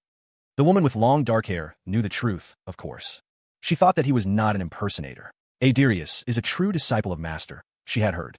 The woman with long dark hair thought it would be unnatural if she didn't suspect Aedirius in this conversation based on her personality. The woman with white hair stated that they already knew who her master was. She thought it would be dangerous if more people came to know of the future. So, she'll need to give a natural response and lead them toward a conclusion that they want to get them to. The man with glasses stated that the problem is the sword. If the sword is real, then it's fine, but what if it's a fake? They must not let the demon god cult leader steal it. The group considers the implications of the sword's use and its potential authenticity. Rumors continue to spread about the incident. Zephyr's expression hardens as he contemplates the gravity of the situation and the information being discussed. A woman with long dark hair urges Sir Zephyr to elaborate, her expression a mix of concern and anticipation. The discussion shifts to analyzing the demon god cult's perspective and understanding their plans. A gloved hand clenches tightly, a sign of the immense pressure and frustration building within the group. The demon god cult had recruited Matthias, the saint's friend, gaining direct access to information about the Three-Third Parish. The group has set up bait, hoping to make the demon god worshippers suspect each other, sowing discord among their ranks. They've managed to direct suspicion towards someone within the cult, noting traces of demonification and a deadly poison. Aldine's assassination was executed as planned, a shocking act of insanity that jeopardizes the cult's future. A figure is bound by chains, the green energy swirling around them, hinting at a powerful force at play. The demon god cult will likely believe that Ned couldn't have acted alone, suggesting a larger conspiracy. The suspected person is Lucius, but some believe that other possibilities should be explored as well. They wonder if anyone's influence rivals the demon god cult's executives. They also wonder if someone is working behind the scenes. The woman states that she understands and will look suspicious. The woman leans back, a slight smile playing on her lips. Ned is asked what he wants to say. He considers the authenticity of the sword and the sword saint's disciple. The hooded figures speculate that this could be a trap to lure the princess. The woman is told it's too suspicious for him to appear now. She is warned that it's dangerous to go to Lindell right now. She asks if there is a way to confirm the sword's authenticity. The woman is told to go to the Dragon Hearts. If she gets close, she'll be able to determine its authenticity. The woman states that they have their conclusion. Then, she'll fly to Lindell right away. The man with white hair states that if the sword is true, he'll retrieve it. If it's a trap, he'll clean it up. Meanwhile, with this, he arrived at Lindell before sunset. The table was set with chilled drinks and various delicacies. A figure with striking red eyes demanded, "Who are you?" Whispers spread, discussing the rumors surrounding this individual. The cult leader believed the Sword Saint, also known as the White Dragon, wouldn't be a problem. For some reason, he only monitored her 2 years later without making any moves. He had a separate reason for rushing here to meet him. The woman with pink hair stated that she could fight and asked if there were any complaints. 2 armored figures stood face to face, the tension palpable. Zephyr faced his opponent, the air thick with anticipation. A gloved hand tightened its grip, ready for action. The figure with white and red hair grinned, revealing sharp teeth. He thought to himself that he had actually hooked a huge fish. The figure with white and red hair asked if they should change locations, stating he was fine with fighting there too. He smirks, seemingly confident in the face of the unknown. A figure stands, energy crackling around their hands, ready to strike. The skill, Dragon Tongue, is described as a unique ability of dragons, where power dwells within their words. The figure is struck by an unseen force, thrown off balance. The figure's eyes widen in shock, exclaiming that their body moved on its own. The figure falls to the ground, questioning what is happening to them.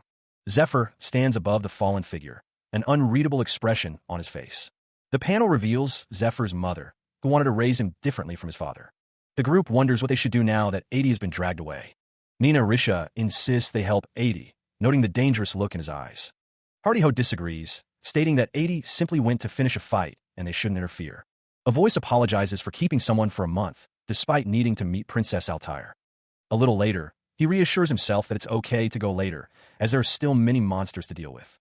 Hardyho explains that 80 saved the Risha estate from being obliterated by the monster wave, noting he's a good person at heart. The stronger the monsters that appeared, the more excited 80 became, fighting without sleeping or eating. He eventually charged into the boss monster's den, the source of the disaster, by himself, and killed the boss 1 week later. That air of madness he had at that time was terrifying but effective. While it's true he'd be a good lover, looking at those battle-crazed eyes is really scary. After that, he annihilated all the monsters of the 3 territories nearby in half a year, prompting Baron Risha to thank him for protecting their barony. Someone states that they know his goal is to meet Princess Altair, but they'll make sure he won't regret marrying her, causing him to remember the princess. He grits his teeth, knowing he needs to leave, but wants them to stay safe. 80 is called after, as Hardy and Nina follow behind. Hardy and Nina walk away from the building, following 80. Nina and Hardy discuss 80, with Nina saying he is just an idiot who knows nothing but fighting. Hardy says that if you dare get involved in his fights, he'll get really angry like a mad dog. Nina agrees that following 80 is a good idea, and they should observe him secretly. 80 receives water that has been cooled down by ice magic from an unknown person. Magic circles begin to appear around 80's feet. 80 groans as the magic circles glow. Meanwhile, Zephyr breaks free, declaring that he is free. He recalls that using Dragon Tongue, the command, "I want you to crawl like a dog while following me," would have usually lasted 30 minutes on an ordinary night.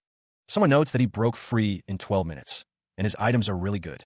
Someone is surprised that a human used Dragon Tongue on them, and they have missed this sensation in their master.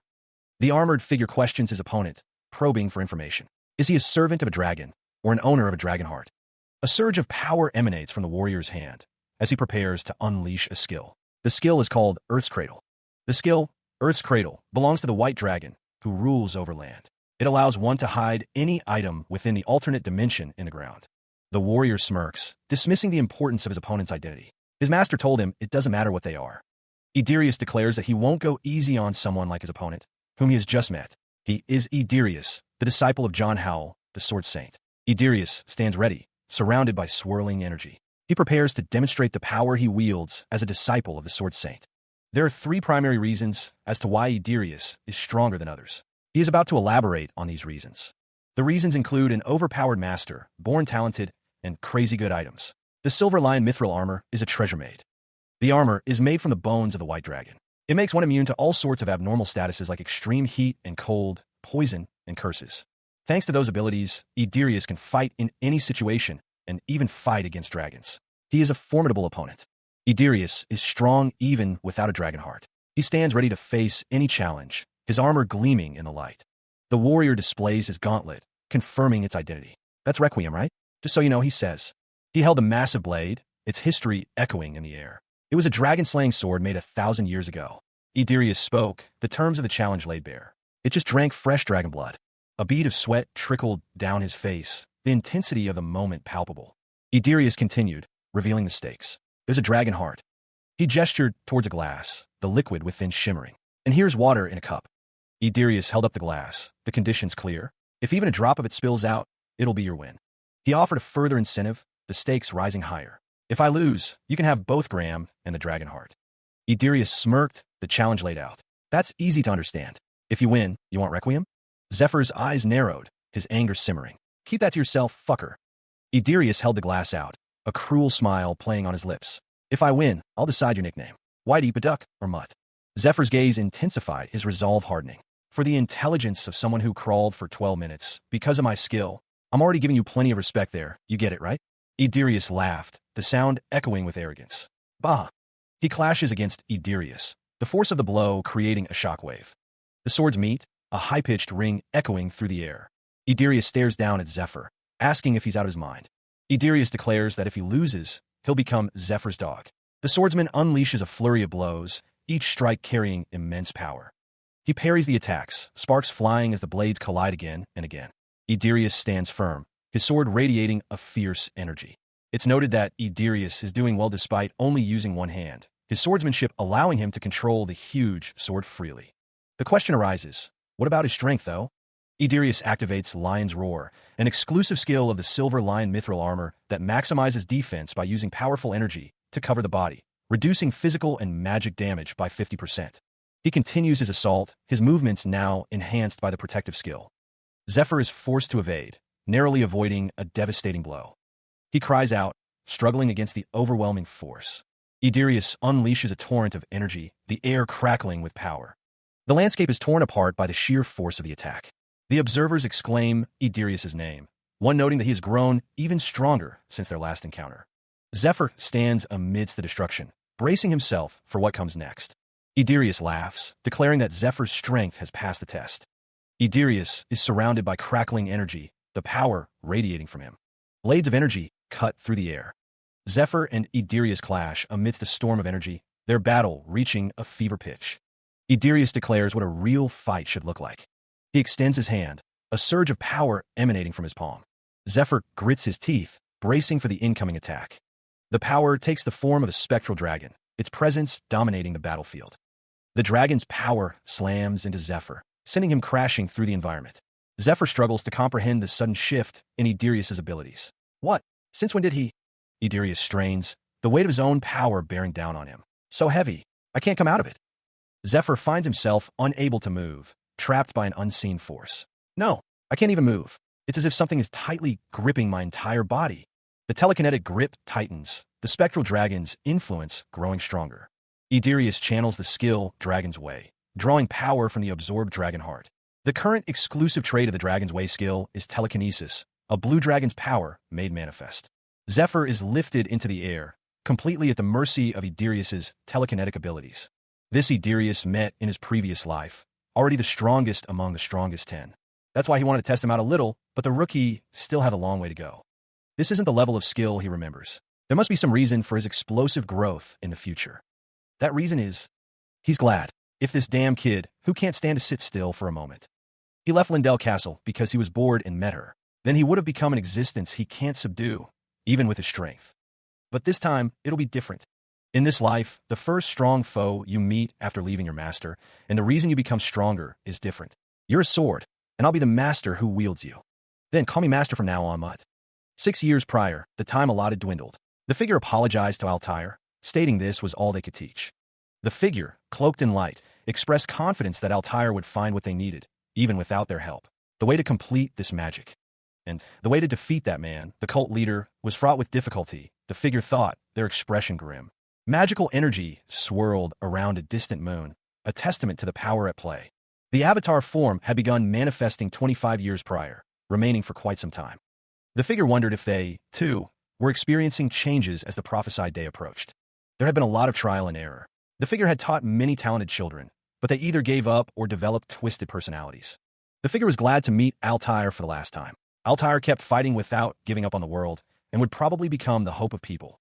But, unfortunately, the figure hadn't been able to heal that wound of Altair's. The figure hoped that by the time Altair reached their main body, Altair wouldn't be alone. The figure hoped that there would be someone by Altair's side to share their sadness. A surge of magical energy pulsed through the landscape. Someone wondered what was happening. He wondered what was happening, and where his soul was being pulled. It felt like a trap, but the soul could not resist the pull. No, a surge of energy erupted from the soul's forced destination. The soul found itself in a forest, the trees whispering in the breeze.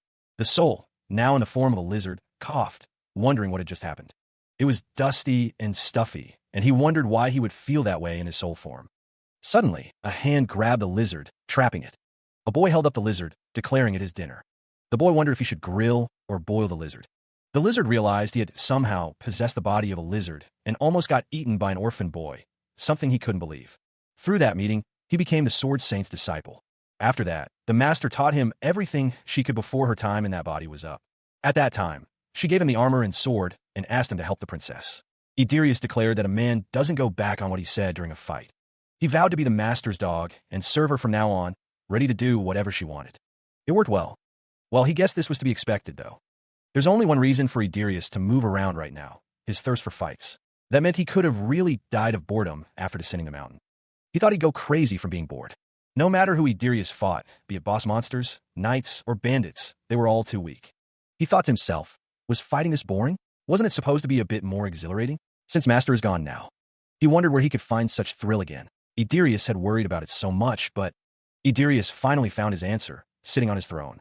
The armored figure thought that Idirius was only fooling around just now. He didn't show him what he was truly capable of, and he wanted to know.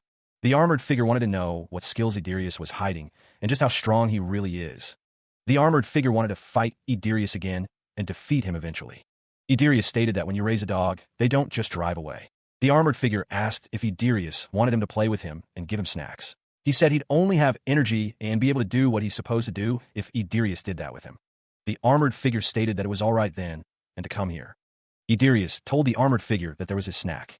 Idirius' attack connected with the armored figure. The force of the blow sent the armored figure flying backwards. He questions why the other acts as if they're close. If it's really as he says, then so be it. The memory surfaces, the Sword Saint, the white dragon unable to send its avatar. What he heard is no different from his master's last words. He recalls being told that as someone who's supposed to carry out the last words of his master, how can he risk his life in fights so recklessly? The armored figure is injured, but he bet his own dragon heart. He doesn't like the armored figure's personality, but he has the right to choose whether to take him in or not. He doesn't have the right to chase away the winner of the competition for marriage. The armored figure thanks him. Idirius states that they'll need a safety device. The armored figure is surprised. 2 days later, armored feet march forward, the sound echoing with each step as they approach their destination. The Temple of Light loomed in the distance, its spires piercing the sky at the 3/3 parish. A forest of polearms bristled, held by silent figures guarding the sacred grounds. One of the figures remarked on the site, noting the presence of many Templars despite not being part of the same group. A scroll detailed the potion of scrutiny, capable of revealing branded worms in the bodies of demon god worshippers when applied to the eye. The text suggested that demon worshippers had infiltrated the group, blending in amongst the faithful. It was believed that the demon god cult supported them from behind, providing aid and guidance. Another voice speculated that the Temple of Light had become a den for demon worshippers. One figure explained that the demons, disguised in undercover identities, were limited in what they could do, with the current situation only at the level of armed protest. The armored woman scoffed, questioning why they couldn't even create fake evidence. She emphasized the importance of timing when planting fake evidence, finding relief in their current situation. The advance party had traveled far to scout the situation. They were among the strongest, specializing in speed and stealth. The two prepared to activate their stealth ability. There was one problem. How long would they have to keep holding hands? The pair had to activate the bracelets before leaving the great elfin forest. A magical circle formed around the pair. The bracelets glowed brightly. It was done. The ability of the bracelet had been strengthened. When the two held hands, the same stealth effect as wearing a pair was activated, according to the Tree of Life. Idirius questioned if they had to do it like this.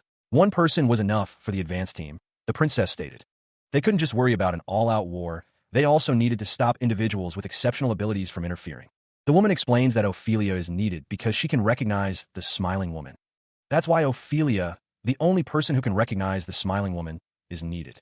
The woman continues, stating that the 3/3 parish is preparing for an invasion right now. They're using a magic item from the tomb of Eurydica and have likely set up all sorts of traps. A man asks who helped Lucius set it up like a dungeon, and then answers his own question, himself. The woman with short white hair says that he is selected as well, and that she looks forward to them both working on this. The woman with long black hair tells them to hold hands until they get into the temple, at least. Two figures holding hands are surprised by what is happening to them. Elsewhere, 6 years ago, a figure apologizes to Altair, stating that this is all they can teach them.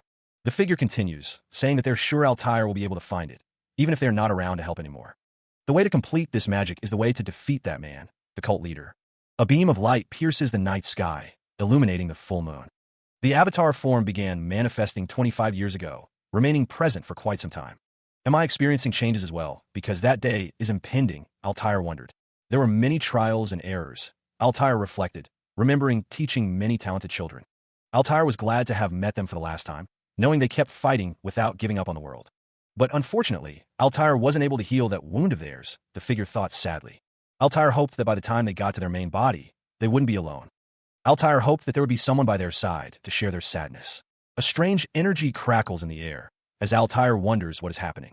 What's happening? Altair wonders, feeling their soul being pulled towards something. Is this a trap? Altair thinks, realizing they can't resist it. No, Altair cries out as they are consumed by the light. The soul drifted through a misty forest, a faint blue glow emanating from within. This is what happened to the soul of the white dragon, who was trying to return to its main body after its avatar. The form ended. Altair coughed, wondering what had just happened to them. So dusty, so stuffy. They wondered why they would feel stuffy in their soul form, before realizing something had them. A large hand seized the small, white lizard, its tiny form wriggling in protest. The orphan boy declared the lizard his dinner. Altair was shocked by the turn of events. Altair somehow possessed the body of a lizard. Should they grill it or boil it? They had almost been eaten by an orphan boy. Altair couldn't believe this. Yes, through that meeting they became the Sword Saint's disciple. After that, the master taught them everything she could before her time in that body was up and returned to her body about half a year ago. At that time, she gave Altair the armor and sword and asked them to help the princess. He wouldn't go back on his word, not during a fight. He had been willing to be someone's dog, to serve them from now on. That had worked well, he thought, a smirk playing on his lips. Well, he supposed this was to be expected, though. There was only one reason for Idirius to move around right now, his thirst for fights. That meant he could have really died of boredom after descending the mountain. He thought he'd go crazy from being bored. No matter who he fought, be it boss monsters, knights, or bandits, they were all too weak. He thought to himself, was fighting this boring? Wasn't it supposed to be a bit more exhilarating? Where can I find such thrill again? He finally found his answer. He thought back, recalling that the man had only been fooling around. He hadn't shown his true capabilities. Idirius wanted to know what skills Zephyr was hiding, and just how strong he really was. He wanted to fight him again, and eventually defeat him. Zephyr spoke, but you know when you raise a dog, they don't just drive away. The man asked if Idirius wanted him to play with him and give him snacks. Idirius replied that he would only have energy and be able to do what he was supposed to do if Zephyr did that with him. Idirius told him to come here. Zephyr offered there, your snack. The attack landed, and Idirius coughed up blood. A massive explosion of energy erupted. Zephyr asked why he was acting like they were close, and told him to maintain a certain distance. If it was really as he said, then the Sword Saint, the white dragon, can no longer send out its avatar. That means what he heard is no different from the last words of your master. A magical inscription glows with an ethereal blue light, declaring its purpose. Zephyr, as someone who's supposed to carry out the last words of your master, questions Idirius's recklessness. Idirius grits his teeth, blood trickling from his face as he is being confronted. The old man states that Idirius bet his own dragon heart. A voice declares that they don't like his personality, but they have the right to choose whether to take him in or not. The voice continues, stating that they don't have the right to chase away the winner of the competition for marriage, and that they will watch him for now. Idirius, battered and bruised, manages to stammer out a thank you. Zephyr, eyes glowing with power, declares that they'll need a safety device. A surge of blue energy erupts, enveloping Idirius in its glow. 2 days later, footsteps echo as armored figures march forward, their destination unknown. The 3/3 parish of the Temple of Light looms in the distance, its spires piercing the sky. They were surrounded by armed figures, their silhouettes ominous against the dim light. Idirius surveyed the scene. He noted the presence of several Templars among them, despite their differing affiliations. A scroll detailed the potion of scrutiny, capable of revealing branded worms in demon god worshippers' bodies with a single drop in the eye. The text indicated that demon worshippers had infiltrated the group, blending seamlessly into their ranks. Idirius considered that the demon god cult had been supporting them from behind. After all, perhaps this place had become a den for the demon worshippers, a hidden sanctuary for their dark practices. Zephyr observed that the demons had taken on undercover identities, limiting their freedom to act openly. Idirius scoffed, questioning their ability to even create convincing fake evidence. Zephyr noted that timing was crucial when planting false evidence, but this was a relief for them. The text explained that both of them had come as the advance party, tasked with scouting the situation. They were among the strongest 10, specializing in speed and stealth, making them ideal candidates for the task. Zephyr and Idirius exchanged a look, a silent understanding passing between them as they prepared for what was to come. There was a significant problem looming over their current mission. The bracelets glowed as two figures maintained their connection. How much longer would they need to hold hands? The scroll spoke of events right before leaving the great elfin forest. The bracelets each had their own purpose. A small, winged creature floated amidst swirling magical energy, its purpose yet unknown. A surge of power emanated from the winged creature, bathing the area in light. The bracelet power was now fully active. The ability of the bracelet had been strengthened, even if only one was worn. When two people held hands, the same stealth effect as wearing a pair was activated, according to the Tree of Life. The princess questioned if they truly needed to do things this way. One person was enough for the advance team, she argued. They couldn't just worry about an all-out war. They also needed to stop individuals that possessed exceptional abilities from interfering. For example, there was the smiling woman to consider a dangerous foe. That's why Ophelia, the only person who could recognize the smiling woman, was needed for this mission.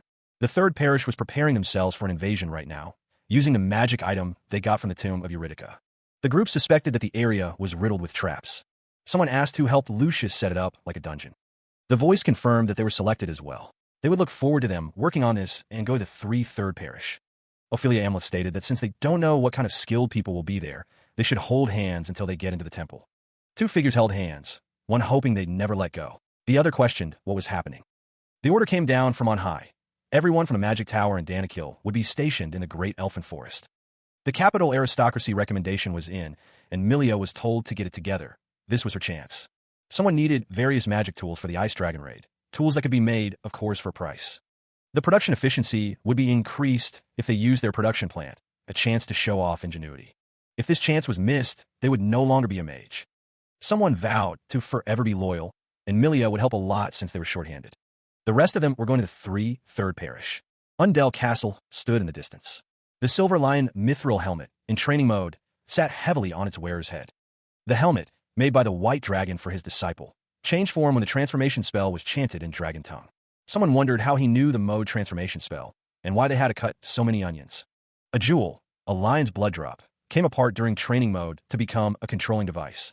Red energy crackled around Zephyr's head, his face contorted in pain as sweat poured down. A guttural scream tore from his throat, a raw expression of agony. Idirius, his expression cold, declared he could control 80's actions with this, ensuring he wouldn't act on his own. His eyes narrowed, a glint of ruthless calculation within their depths, like animals that. A blade descended, surrounded by a torrent of blue energy and streaks of red. Panting heavily, Zephyr felt as though they were done for, his breath coming in ragged gasps. Despite the pain, he vowed to take care of this, his resolve hardening. But he could not take care of anything. The crystal pulsed with an ominous light. If he tries... Idirius lamented that Zephyr was about to ruin things again by being a dumbass. He resolved to kill him before it was too late, a grim determination settling over him. That was the duty he had, as someone who remembers it all. A bottle of Kaneki Budshow is poured into a cauldron filled with other ingredients. He thought they should be arriving at the 3/3 parish by now. Zephyr would have to hurry for the new guests. There was also a problem he needed to resolve before going to the 3/3 parish. Why couldn't he use the Sword of Light? Zephyr wondered what had changed since then. If it was because of the stats limits, then he shouldn't have been able to use it when he met the cult leader. Also, that voice he heard back then, I forbid you. He needed to know the reason. Zephyr couldn't enter the Temple of Light without knowing the reason. Zephyr held a large hammer, lightning crackling around it. A red-haired man looked at the hammer in Zephyr's hand. Whoa, look at those weapons. The red-haired man asked, Hey Mutt, do you know how to use any weapons other than the sword? Zephyr responded, Yes, sir. The red-haired man smiled. Good, then a gift. The man lay prone, blood pooling around his head. Zephyr held out a large axe. He told the other to play with it, calling it an axe toy. The protagonist gestured towards a distant tree. He instructed the other to use the axe he gave him to carve something. The injured man's eyes widened, spotting a squirrel. He wondered if he was supposed to carve something. The man questioned why he had to use an axe. He wondered why he couldn't do it, and why the other party members could. Zephyr watched, telling the other that he would check on him in a few hours. He told him to make sure it was adorable, or else he'd be dead. The protagonist warned him not to go outside the castle site. The injured man struggled, a command flashing before his eyes. The man wondered how the protagonist knew that. He was told to sprint out there, and he agreed, calling a master. A bubbling pot sat nearby. Zephyr prepared to leave as well, holding a silver key. A blue light enveloped the doorway. The 3/3 parish of the Temple of Light's underground waterway stretched into the distance. The great temple of the 3/3 parish stood as a testament to grand design. It was built on a very large scale, fitting its imposing name. Its sturdy castle walls and holy security devices were complemented by a surplus in food storage. The pigeons were ordered to prevent the demon god worshippers and especially the smiling woman's invasion. Even with such defenses, the sewage system could not be completely closed. Idirius explained that it's the best method of entrance for invaders. So, Idirius gestured, preparing to demonstrate the method. Idirius's hand glowed as he prepared to activate the mechanism. His hand pressed against the surface, activating the device. Idirius stated he had a magic tool called the Labyrinth Maker, which distorts space. If you don't go in the chosen way, you're forced out. Idirius concluded that the method to enter is as he told Ophelia earlier. He strikes a pose, ready to begin the dance, as musical notes fill the air. They move in sync, following the rhythm, each step precise and deliberate. Ophelia demands to know who chose these conditions, blaming Zephyr. Idirius states that the entrance method is fulfilled. The sign indicates that walking in the right position has fulfilled the entrance requirement. Ophelia says she will stop him for sure. Idirius, pinned by Ophelia, threatens to kill her if she doesn't succeed, revealing it was his idea. The sign details the entrance method for even numbers of members, ballroom dancing. Idirius's foot comes down hard on Ophelia's, a misstep that spells disaster. Ophelia's eyes widen in shock and frustration as the entrance fails. Idirius exclaims in disbelief, realizing this is the entrance, and explains they were ejected because Ophelia stepped on his foot, forcing them to start over. Ophelia cries out in anguish, lamenting that they have to do it all again. The temple entrance glows, mocking their failure. She stood in the hallway, the only sound the echo of her footsteps. A blade pierced through the intricate security system, sparks flying as the mechanism failed. Idirius observed the damage. Not bad, he mused, acknowledging the effort it took to bypass his security. Many have attempted to break in, but you're the first to make it all the way here. Idirius's expression hardened, his eyes narrowing. So what do you want from me? Sunlight streamed through the doorway as the blonde woman advanced. Her target stood silently, back turned, awaiting whatever was to come. With a flick of her wrist, Ophelia produced a gleaming knife. Ophelia smirked, boasting of the security system she had designed. She declared that her target was the first to make it this far. Ophelia leaned in, her eyes narrowed, asking what the other wanted from her. Ophelia announced that this was a robbery, demanding everything the other possessed. The knife pressed against the metallic arm, a threat delivered with a touch. The other person gasped, surprised by the sudden advance. The brown-haired woman was pulled close as Ophelia declared she had nothing but her body to offer her wife. Ophelia embraced the woman, her intentions now clear. Ophelia kissed the woman's cheek, inviting her to dinner. The food had grown cold, and Ophelia wondered if it was due to the weather. A plate of food sat untouched, the silverware gleaming in the dim light. Ophelia sat at the table with a child and another woman, enjoying a rare moment of peace. How long had it been since they were all able to be together like this? It felt like a holiday. The truth was, she had been pretty busy, After purging out the demon god worshippers, the number of the parish's high-ranking priests went down by half. They also lost quite a lot of temple knights in the raid. Just choosing the right people for work now is a huge problem. Even so, being able to spend time with her family was a blessing in itself. In the near future, an arduous fight will break out again.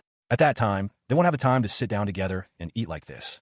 The man in robes asked Ophelia what about clearing the tomb of the abominable princess and presenting it to the temple. They would release the woman brought from the Twilight Mansion of designated isolation. Until then, she'd be locked up in the 3/3 parish under direct supervision. The man in robes reminded them not to forget that this was the best generosity they had shown her. Originally, she was supposed to spend the rest of her life imprisoned in the temple's underground prison. How can anyone be certain of someone who has lived in such a place for a century? Age and bizarre powers. Is she truly human, or something else entirely? Someone under designated isolation must live in a designated location under the supervision of the priest in charge. In order to gain freedom, one must get the agreement of the priest in charge and a majority vote in the Inquisition trial. He'll give me the vote if I clear the tomb of the abominable princess. That's what the Pope promised. Now that I've found out that the upper ranks of the Temple of Light belong to the demon god cult, there's no way they'll vote to release her. She'd be lucky if she just continued to remain in designated isolation. But if things go wrong, she might even be taken hostage and face a terrible fate. What's more important is ensuring her safety over her freedom. The temple won't make my wife a free person. Claudia, I'm sorry. Please wait a while longer. A sudden commotion breaks out. A figure is taken away. Claudia. She detected a strange odor. It smelled like sleeping gas. Was there an intruder lurking nearby? She wondered. The rosary glowed, imbued with dimension magic. Golden energy crackled around Ophelia. Ophelia scoffed. Harmful drugs would not work against her. Where was the intruder hiding? Meanwhile, a man gestured, inviting someone to take a seat. Ophelia's eyes narrowed, searching for any sign of the uninvited guest. The man exhaled smoke from a pipe, seemingly unconcerned. She wondered how he had gotten there without her sensing his presence, noting how comfortably he sat. He wasn't showing any openings, and she realized he was no ordinary man. The saint noticed the tattoo on his arm, a design she had heard of before. She recognized the legendary assassin guild with a snake tattoo, Persephone. Ophelia considered who might have sent him, realizing there were too many possibilities. She wondered why they used sleeping gas.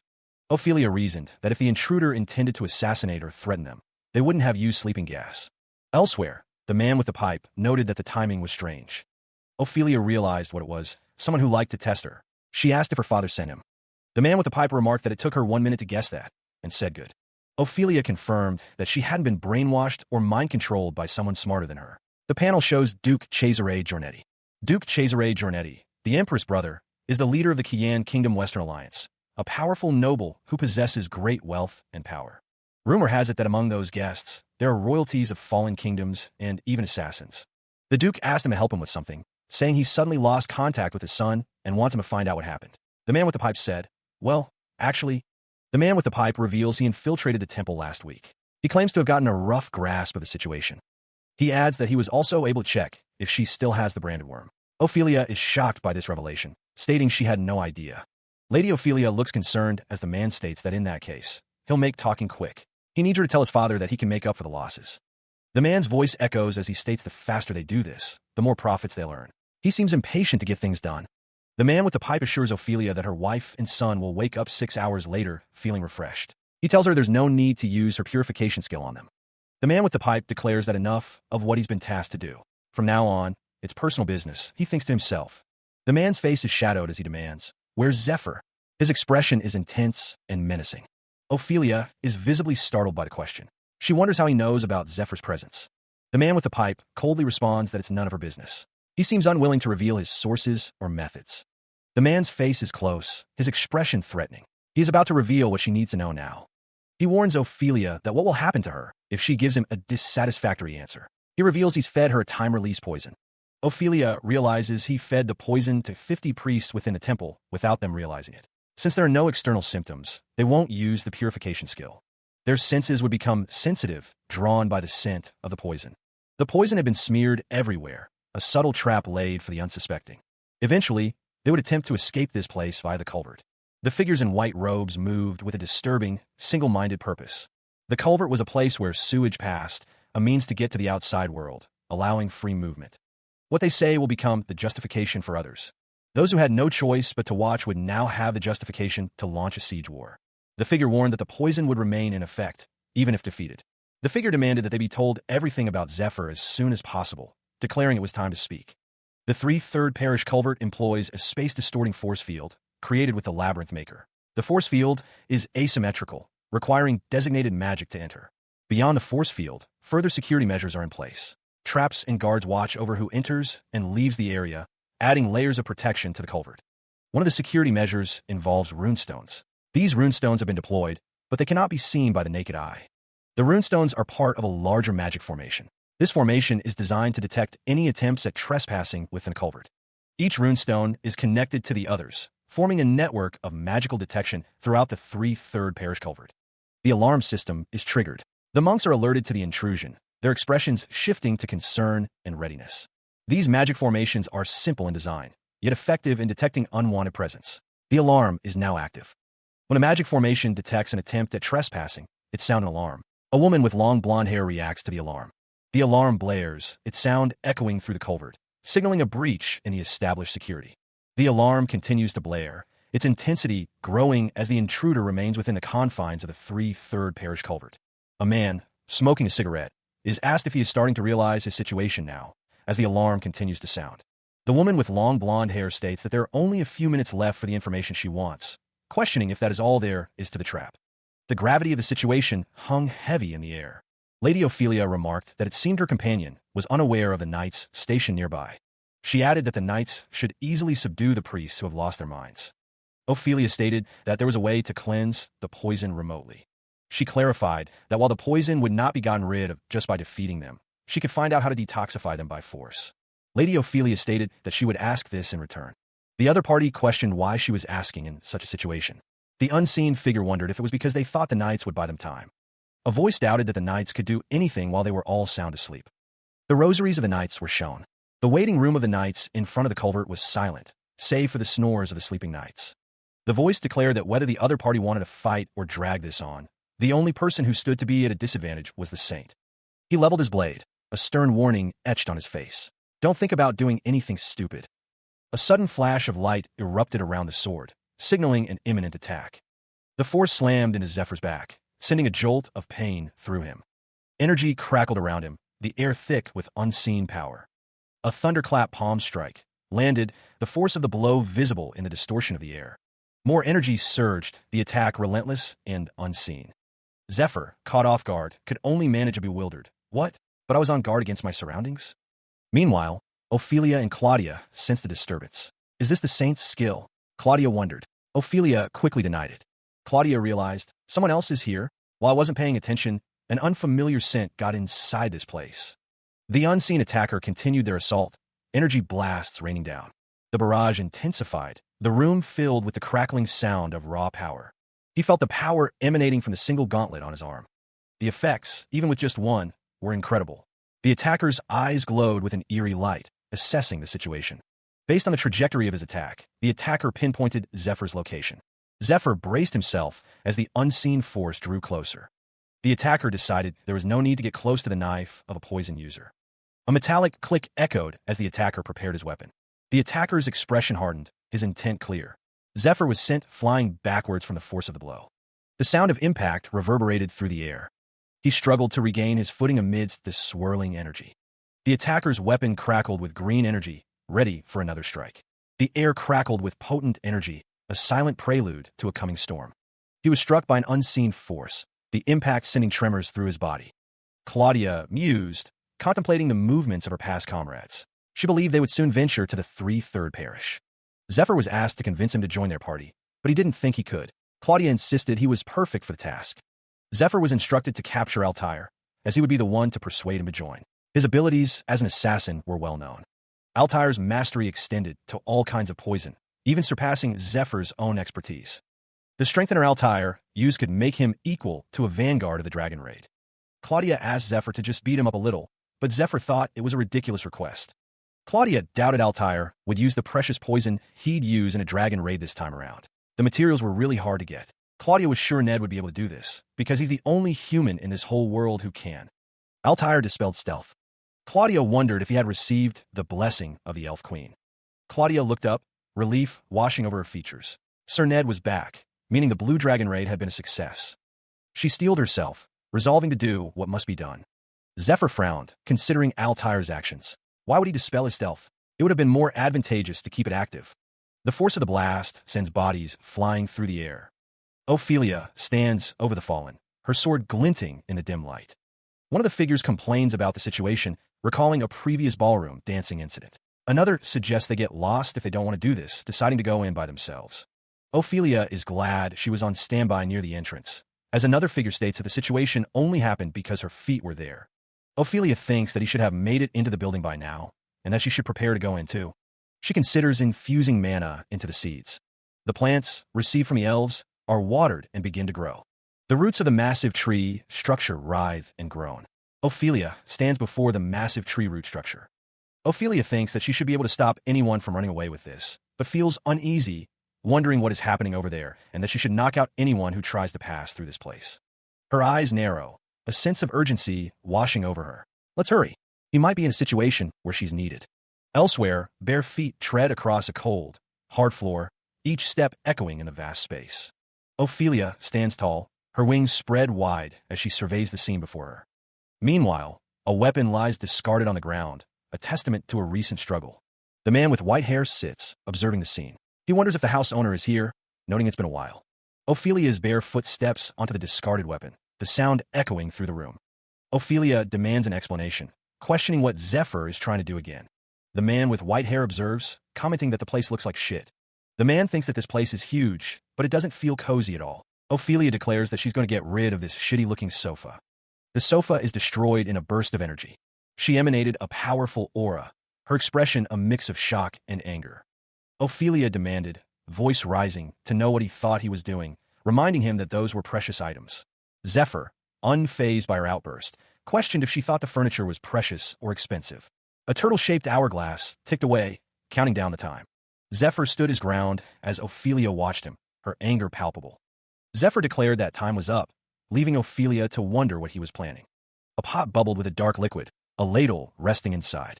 Zephyr explained that he was using a southern marination sauce learned from his grandfather to marinate something. He prepared to marinate the meat. Zephyr presented the blue dragon ribs, ready to be marinated. The ribs were usually so tough that most knives couldn't make a dent, but thanks to Ramiel's poison breaking down the protein, it had been perfectly tenderized. Zephyr had used Ramiel's magic stone to get rid of just the poison, utilizing Ramiel's unique skill, Venom Spear, to condense the poison and turn it into a spear of venom. He focuses, using telekinesis to manipulate the ingredients with precision. The purple liquid pours into a large pot, ready to be stored. The meat is placed in a jar, ready for the next step. I'll use weak flames. From Dragon Breath, he prepared this meat with so much effort. He'll use one slice to test it out. He slowly cooks the meat, turning it into the perfect delicacy. The aroma wafts through the air. It smells good. Ophelia thinks to herself, this isn't the time for this. I almost got caught in this man's trap.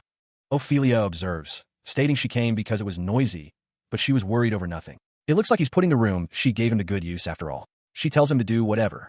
Ophelia says he can cook here and destroy the room. He can do whatever he wants as long as he holds the key to this room. Ophelia warns, you're gravely mistaken if you think you'll gain something every time you cause a commotion. Ophelia continues, you can keep up with those meaningless actions of yours all you want. Meaningless? Zephyr asks, slicing into the cooked meat. He offered her the dragon meat, commenting on its exquisite marbling. Ophelia struggled, unable to resist the taste, questioning how dragon meat could taste so perfect. She could feel trust and honesty emanating from the meat itself. Zephyr questioned why she didn't find them trustworthy, wondering what had happened. He was told that just when he was about to use it. Ophelia questioned his audacity to stab her in the back like this. She accused him of stabbing her in the back, claiming there seemed to be a misunderstanding. The sound of a slap echoed, accompanied by Ophelia's cry of disbelief. Zephyr stated he must have been an idiot to believe her nonsense. He declared he would be changing what he does from today onwards, wanting something. Meanwhile, the figure on the throne stated that the gods would now see him chilling and stuffing himself with food in this room. Time's up for watching the fights. A voice declared that those who want to continue watching should pay 5 times the original amount. The winged figure seethed, fury radiating from their very being. How dare a mere mortal be so insolent? Blasts of energy erupted from the winged figure, a display of raw, celestial power. With a resounding crash, the winged figure plummeted downwards, impacting the ground with tremendous force. Zephyr, witnessing the event, could only wonder what had just occurred. What was that? He questioned. The winged figure, seemingly disoriented, stared at 2 envelopes that had appeared. This is, Why is this happening again? Confusion clouded the winged figure's face. I really don't understand. To think the gods would give in to your tantrums. Zephyr sat, a mixture of confusion and disbelief etched on his face. Congratulations, Zephyr. You've gotten what you want, a voice echoed. What? He responded. The winged figure declared. These are sealed letters sent personally by the gods. Holding the envelopes, the winged figure explained. Explanations and rewards. What do you want to be found in its contents? The blonde woman held out 2 radiant letters, her expression unreadable. Once a letter is chosen, the other will disappear, she warned. The silver-haired man looked up, his brow furrowed in thought. Was this the god of light, or the god of sky? Which letter should he choose? Blades clash, energy crackling between Zephyr and his unseen opponent. The silver-haired warrior presses his attack, a determined look etched on his face. His opponent's fighting style is strange, and he applied poison to a long needle. He even poked his own body with it to dope himself. Yes, his name is Zephyr. Someone admits they don't know much, only that Zephyr followed the Saints' Ray party. Zephyr is the one with silver hair. Seeing as how he's fighting here himself, there's no mistake about who they are. Zephyr holds his blade high, the green energy swirling around it. The clash of steel echoes as the battle intensifies. Zephyr parries a blow, the force of the impact visible in his stance. A man with red hair observes, noting that these skills can't be achieved in just a year or two. The red-haired man wonders what Zephyr was doing 4 years ago. The man with red hair questions if Zephyr was also using Eastern martial arts to assassinate others back then. He leaps through the air, his sword crackling with bright energy. His foe declares that they will find out about him after they defeat him. The enemy unleashes a barrage of green energy attacks. A hand holds a skull-shaped object, a pink energy emanating from it. Poison smoke begins to spread. The poison smoke billows around a figure as Zephyr continues his assault. He is surrounded by a swirling vortex of red energy. The energy intensifies, forming a powerful barrier. Zephyr stands amidst the chaos, seemingly unharmed. Someone remarks that a shockwave was created by clapping hands. A figure stands with a determined expression, having created the shockwave. Elsewhere, the saint has escaped. He mused over the fact that the saint revealed himself only to help the saint get away. The man with long red hair acknowledged that the saint did great, despite his strength being less useful in a fight against him. The man considered Zephyr, thinking that if they took his wife and kids' presence into consideration, he'd actually be helping by getting out of here. He thought that Zephyr was better at fighting than he initially believed, and that if he wanted to defeat him for sure, he'd need to use that. The man's eyes narrowed as he thought that it was hard to meet the activation requirements during a one-on-one fight. He needed to buy time until reinforcements arrived, and then asked if revenge was Zephyr's goal. Zephyr paused, considering the person who uses the Dragon King style, or the Master of the East. For years ago, Zephyr reflected on being punished and undergoing isolation training, prohibited from doing anything outside. The man with long red hair stated that he had been betrayed, so he joined the saint with a fellow disciple. He proposed that if their goal was the same, they should share information with each other instead of fighting. Zephyr, smoking from his pipe, asked if the man was serious in wanting him to believe that. He stated that if he went with what the man said, then he was probably deceived as well. The whispers spoke of the man who lived by the name of Zephyr. Everything meant nothing to him, the rain washing over his face. That's why he could throw anything away, be it promised position or guild members. He stood amidst the ruins, a silent figure surveying the devastation. For years ago, his betrayal and alliance with the Eastern martial artists had consequences. The Persephone Guild ceased to exist in this world. After that, he roamed the world to find him, grasping at straws, chasing rumors of poison or the Master of the East. The clue that he finally found, a burning spectral hand. I will not let it go, no matter what, he vowed, his resolve hardening. The burning hand pulsed with ominous energy. You're probably trying to buy time until reinforcements arrive, a voice echoed. But it's futile. I'll lock you in a secluded place, torturing and interrogating you for information until you beg for death. He would execute the traitor. It was his last duty as part of Persephone. No, that strange energy had been hidden in his arm. For some reason, it's suffocating him and making him dizzy. A surge of energy crackles around him. The energy intensifies, becoming a blinding red. His eyes widen, pupils dilating as the power surges. All right, in the past, he's felt something similar to this before. A monster that pollutes one's mind. The Shoggoth, a living weapon of the demonic god cult. This fear he's feeling, it's as if he's seeing it in front of his eyes again. A familiar pattern of energy pulses before him. He was struck by a blinding light, the force of it immense. The man felt an unbearable pain, a searing agony, tearing through him. The woman's eyes narrowed. This woman can use stealth too? Her gaze intensified, a fiery determination burning within her eyes. He screamed in agony, his face contorted in unimaginable pain. His eyes widened in shock, the pain almost too much to bear. He realized he couldn't move his left arm. The entire left part of his body had been affected. The woman wondered what had just happened. Was it because of that sound just now? Don't tell me, is she like me? Her expression was unreadable, her eyes glowing with an eerie light. Chains rattled, a sign of impending doom. Skillstone paralysis. A wave of energy surged through the air. Skill. Chain jail. He was trapped, bound by the mystical chains. The captain's display of power draws praise from the assembled elves. Sir Ned declares that now is the time to take him down, as chains bind a figure. Queen Sylvestia is asked if it is all right for someone to receive the blessings. Zephyr accepts the blessing, seeing it as a great gift. The Elf Queen explains that Sir Zephyr asked her to give him the blessings as thanks for protecting her life. The activation requirement for the Elf Queen's blessing is to maintain contact with the opponent for at least 30 seconds, and to be looking directly at them. While the power is peaceful, it is also dangerous. About 60 years ago, humans came into this forest looking for this power. The Elf Queen says she didn't give the power to any of them, and asked Zephyr to promise he won't abuse it. Sir Zephyr told her that this power will be used to persuade and recruit a comrade who will help in the survival of mankind. The Elf Queen's blessing allows the user to use the authority of the Queen, mind control, on a single target. The target will lose all will to fight against the user. About a month prior, Zephyr's party prepared for the dragon raid, unaware of the events that would soon unfold. This hut served as one of Aldine's many contact points, a hub where subordinates infested with insects would relay collected information or receive orders. Though weak in combat compared to the other 12 apostles, Aldine excelled in gathering intelligence through his contact points, using it to manipulate politics across the country. Aldine had attained a high rank within the demon god cult, but that is a story of the past now. A man's pained cries echoed through the room, a desperate plea against an unseen tormentor. Barely clinging to life, the man muttered a name, a final, desperate invocation, Lord Aldine. His body was riddled with grotesque parasites, a testament to a horrifying fate. Elsewhere, a woman stood silhouetted in a doorway, the scene of carnage behind her. The insects went berserk after Aldine died, eliminating the need to check the other contact points. Could the nobles who started to live an isolated life because they suddenly became will be due to this? The woman, Leah, was told that she was the only one who could resolve this situation right now. She listened intently as the masked figure spoke of deceit and execution within their sect. The masked figure declared that she was no longer a shadow disciple, but his succeeding one. He offered her a hairpin, stating it would be a token of proof, ensuring the disciples would follow her. Leah vowed to not sully the name of the Dragon King style. So, for her first task, as the succeeding disciple, she prepared. Leah gripped the hilt of her sword, resolving to save her master, who had been imprisoned unfairly. The masked figure's hairpin was now in her possession, a symbol of her new role. The masked figure stated that he would look pathetic if he escaped prison without proving his innocence. Oh right, he had a present for her. The masked figure explained that when she finished her mission and was on her way back, the rest of the disciples who had gone up to look for her lost younger brother should be on their way back as well. Leah questioned if he did not consider her pride so that she would get good news.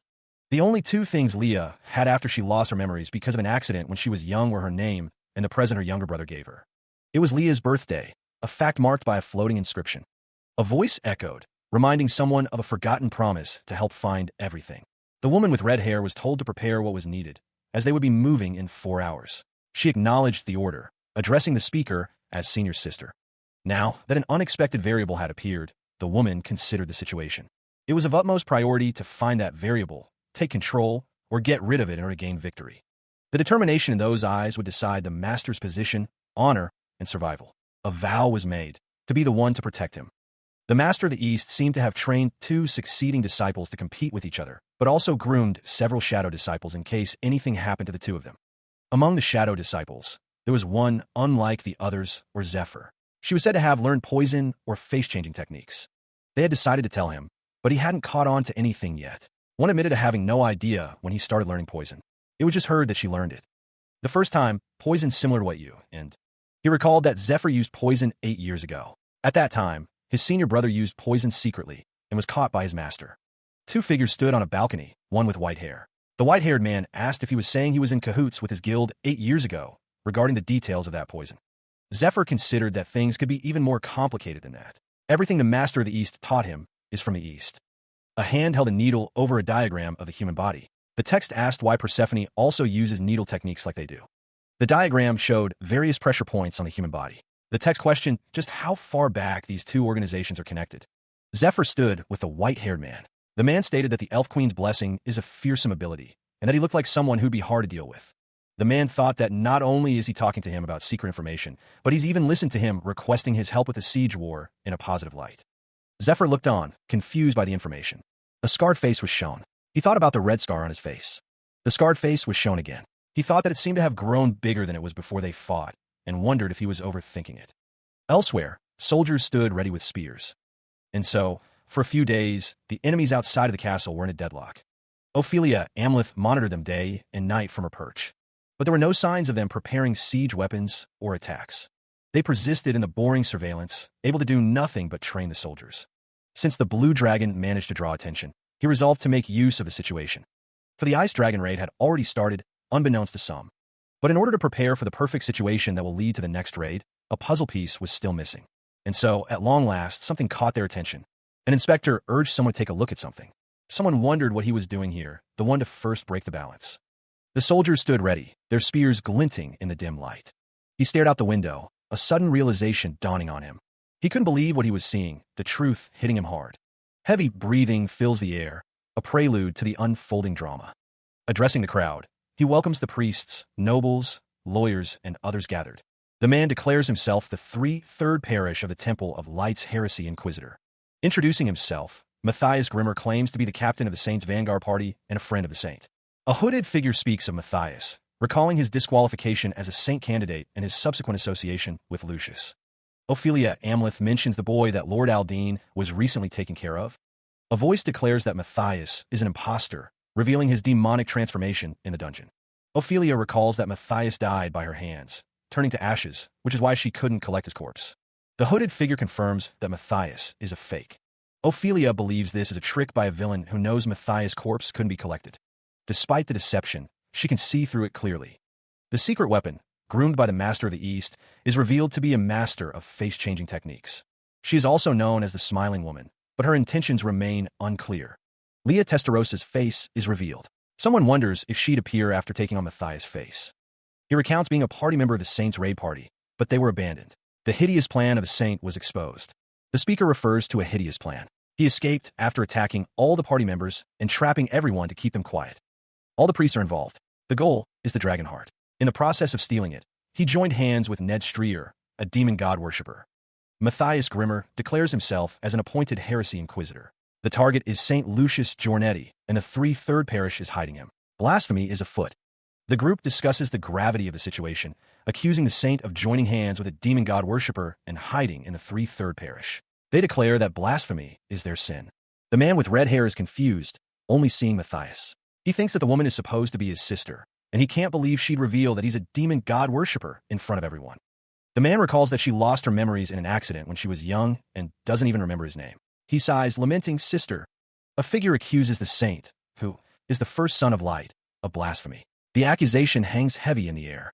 Matthias Grimmer's declaration is deemed interesting. It is stated that a heresy inquisitor possesses the right to arrest and interrogate, and can do so immediately.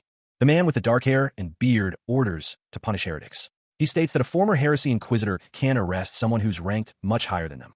It is declared that all you can do is report him. The implications of this statement hang in the air. The man with white hair states that if 3 or more high-ranked priests approve your report, then action can be taken. It is reiterated that while a heresy inquisitor possesses the right to arrest and interrogate, you can arrest and interrogate the person immediately. It is added that they just happen to have 3 priests that possess such rights to do so. The panel introduces Benjamin, a Vatican Relic Management Squad 1 first-grade member, Cornwall, Finance Council of the Temple of Light 1 first-grade investigator, and Gertrude, Temple Knight Captain of the 4/4 Parish and interim bishop. The man with white hair warns that if what you're accusing him of is false, you'll be executed immediately for the sin of accusing the saint. He holds up a dimension ring. A golden, winged object crackles with energy, poised and ready. The object is identified as Themis Judgment, a heroic rank holy relic. A voice booms out, declaring that the angel is watching. The disembodied voice commands all to get on their knees and testify. Matthias Grimmer is accused of heresy. The question is posed: is it true that the saint has joined hands with a demon god worshipper? The text explains that the item's original owner, Heresy Inquisitor Themis, stabbed her own eye to avoid unfair trials, gaining an extreme sense of hearing for trials in return. Themis' judgment detects sound, including heartbeats, breathing, and tremors. It detects uneasiness and fires an arrow when it detects a lie. Matthias Grimmer claims he is an expert in controlling his muscles and emotions, acting out certain emotions at a subconscious level. The holy relic remains poised, ready to strike. Themis' judgment fires. The armored figures murmur in disbelief. The arrow has vanished without a trace. They confirm that he speaks the truth. A colossal foot descends, the impact sending tremors through the ground. The armored figure with the spear expresses his disappointment. He notes that corrupt saints do appear occasionally throughout history. The armored figure laments that they would see a corrupt saint in their generation, as the small figure looks on. Cornwall, a first-grade investigator of the Temple of Light's Finance Council, approves the report with a stern expression. Benjamin, a first-grade member of the Vatican Relic Management Squad, shouts his approval. The red-haired woman looks up, a sound of shock escaping her lips. The red-haired woman's golden eyes narrow as she contemplates the situation. The text suggests that if reporting the saint could be considered blasphemy, then threatening the saint by surrounding him should also be considered blasphemy. They have forsaken their respect for the saint and their faith in the face of money, waiting for someone else to violently open these gates on their behalf. A group of cowardly beasts. That's what they are, silhouetted figures with glowing eyes. A disembodied voice echoes, taunting with a question of satisfaction. A figure declares their intent to sacrifice Matthias and ignite the saint, awaiting Gertrude's decision. An indifferent voice proclaims a lack of concern for whoever loses out because of the saint. A man stammers, revealing his only concern is for Sir Aldine's safety. Crimson lightning crackles, a raw display of untamed power. A figure is engulfed in falling lightning, a devastating attack descending. A lone figure traverses a desolate ridge, their purpose unknown. A voice expresses growing frustration, deeming the situation ridiculous. A figure questions the seriousness of the surrounding nonsense, standing before a crowd. Ophelia is revealed, her presence eliciting a surprised exclamation. Whispers spread, identifying Ophelia as one of the strongest 10. Benjamin wonders aloud what the princess's bodyguard is doing here. A man wonders aloud who stands beside Ophelia, his expression skeptical. Priest Benjamin is identified, as Ophelia asks how accurate Themis' judgment is. Someone declares that the truth is obvious and 100% certain. Ophelia wonders if the target has been hypnotized and believes false information. Benjamin questions if the judgment catches the target with 100% accuracy. Someone claims that another man is obviously lying about something. Sir Ned Strier is presented, his expression unreadable as he extends a hand. It's revealed that the man is a reinforcement Princess Altair sent to the saint. Ophelia exclaims that Sir Ned Strier was originally her servant, and questions if he is a demon god worshipper. Someone says that Sir Ned Strier slept with their horses in the stables for 12 years, and that it's obvious what he is up to. Someone tells everyone to take a good look at Sir Ned Strier. Someone claims that Sir Ned Strier is not Sir Matthias at all. A knight stands ready, sword in hand, prepared for battle. His clothes were burned, but that was not all that had changed. The flow of mana had dispersed because of the lightning, and his body reverted to its original state. He was identified as a woman, but one of the hooded figures insisted that he was not Sir Matthias. A cloaked figure stood silhouetted against a swirling, ethereal background, prompting the question of their identity. A soft sound escaped, a mere breath of acknowledgement or perhaps surprise. A maniacal laugh echoed, filled with a disturbing sense of triumph and madness. The speaker found the situation amusing, declaring it a good one with dark satisfaction. Frustration mounted as the character lamented having their plans foiled not once, but twice. A figure with long hair looked on, their expression unreadable. The figure with long hair paused, then asked if they were recognized. The response was immediate and damning. Of course. Traitor. He heard the declaration, a promise to end a life hanging in the air. The key to controlling the Shoggoth, the Hypnos Ocarina, was said to protect its user from mind corruption. A guttural sound erupted as the Shoggoth began to materialize, its form coalescing from the shadows. The creature fully formed, a nightmarish entity of shifting shapes and malevolent energy. A voice, deep and resonant, echoed as the Shoggoth announced its presence. The air crackled with energy as the Shoggoth's power intensified. Sir Ned Strier's eyes widened in realization. He knew the control code for the Shoggoth.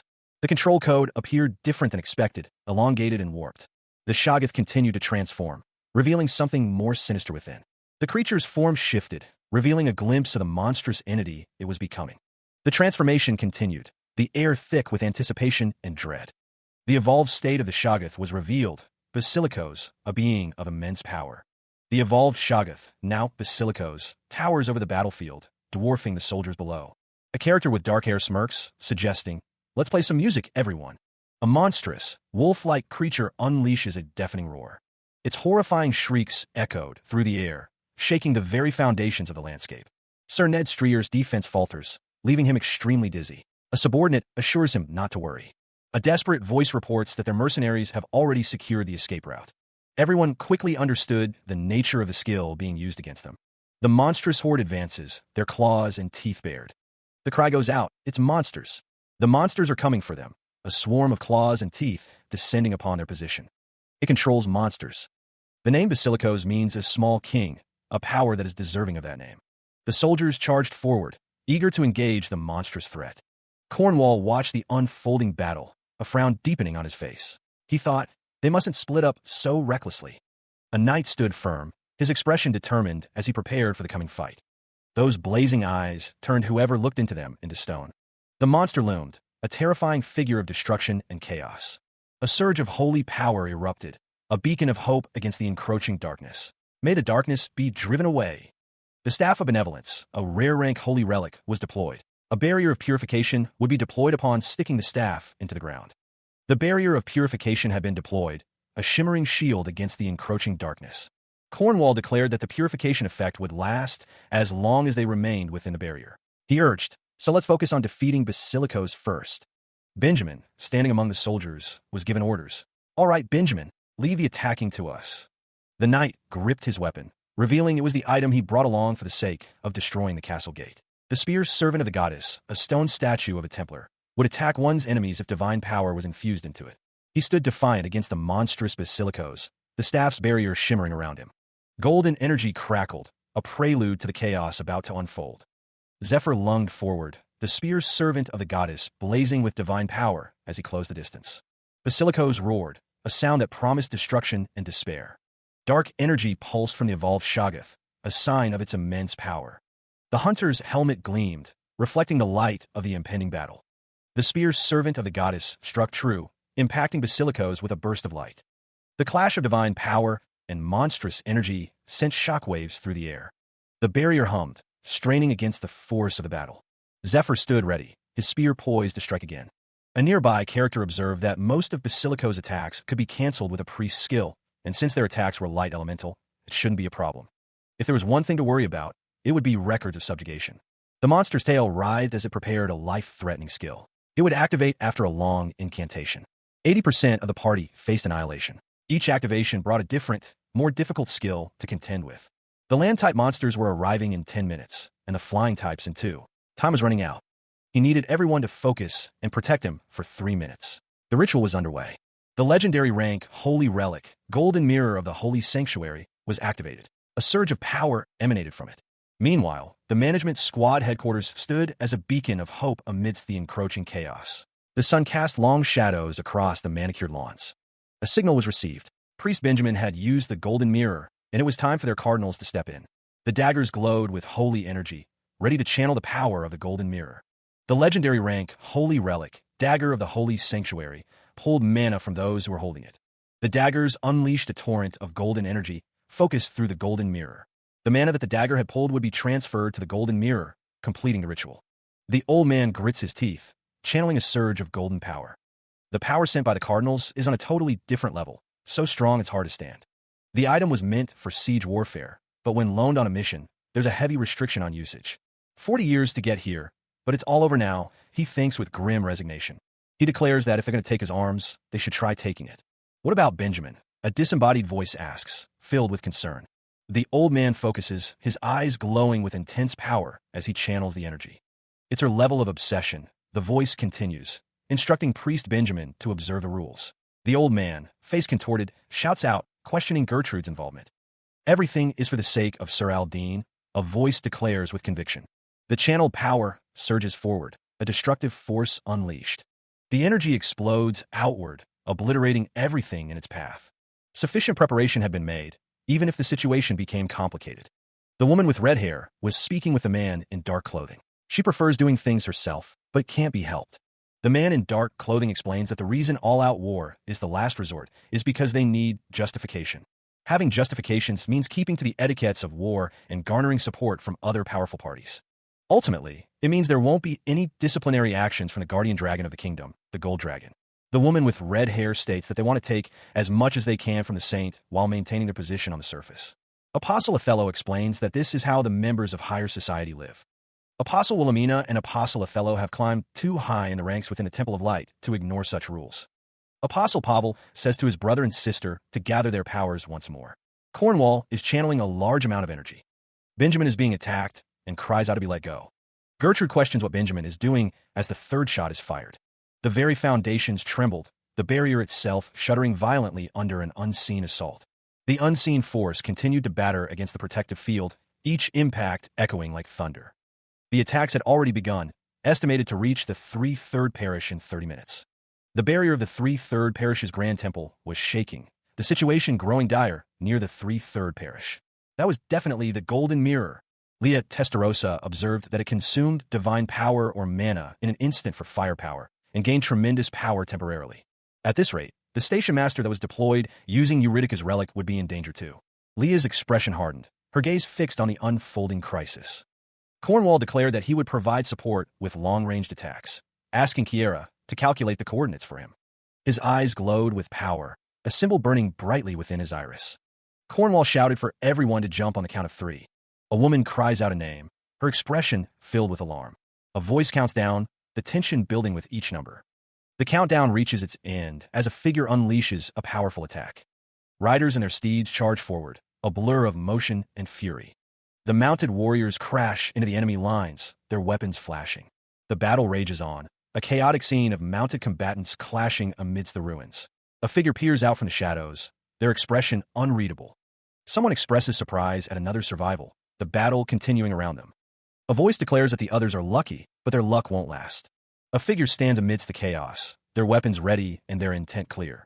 The figure unleashes another attack, the force of it evident in the air. The figure declares their name and fighting style, promising to send their opponents to the afterworld. A blade flashes, cutting through the air with deadly precision. Steel meets steel as the two figures engage in a furious exchange of blows. Ned cries out, desperate for recognition.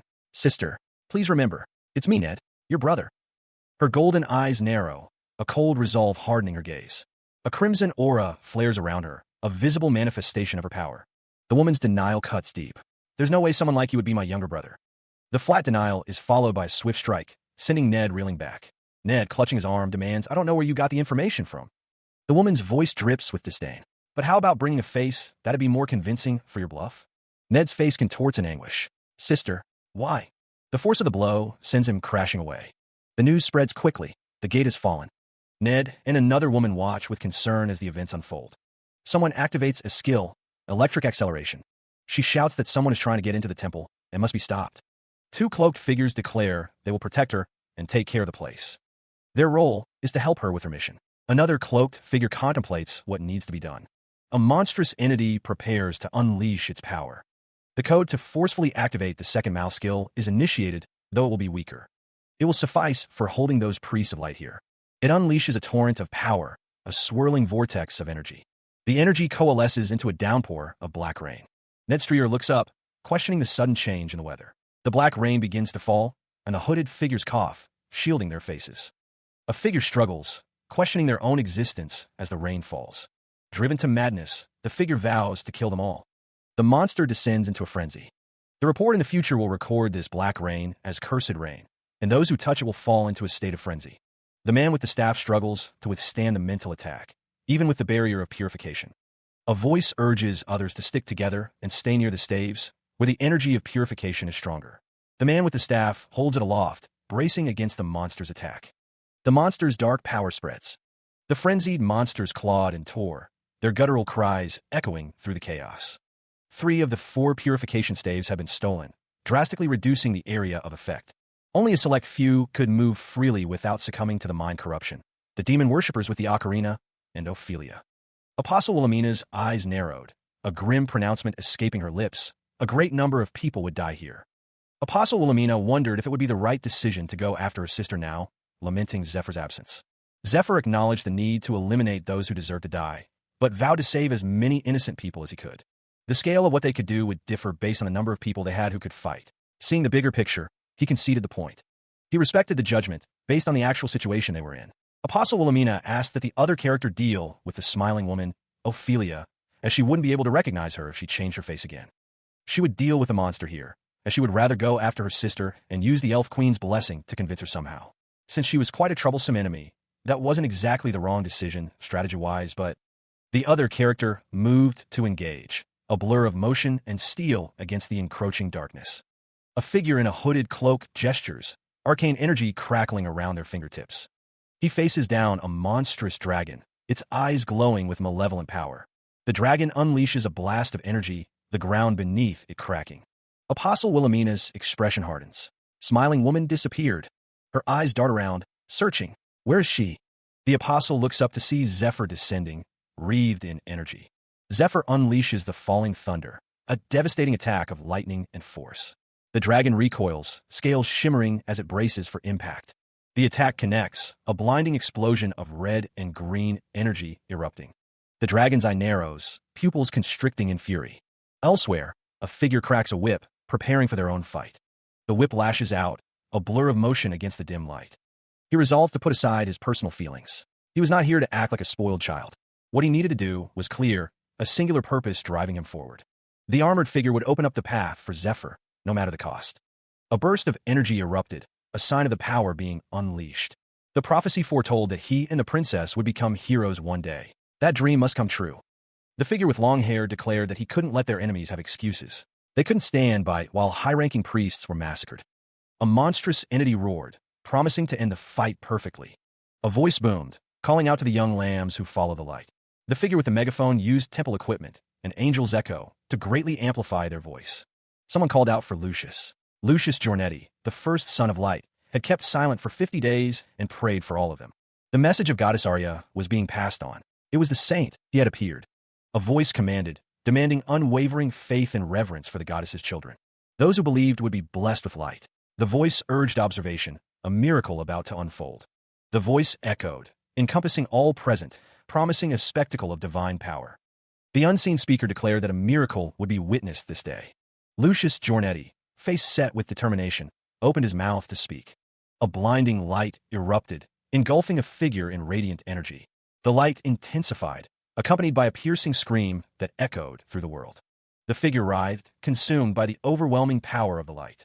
The voice declared the presence of the omnipotent goddess above the world of darkness. The goddess spoke to the world of darkness, commanding, "Let there be light." A figure emerged, wings spread wide, wielding a sword that radiated pure light.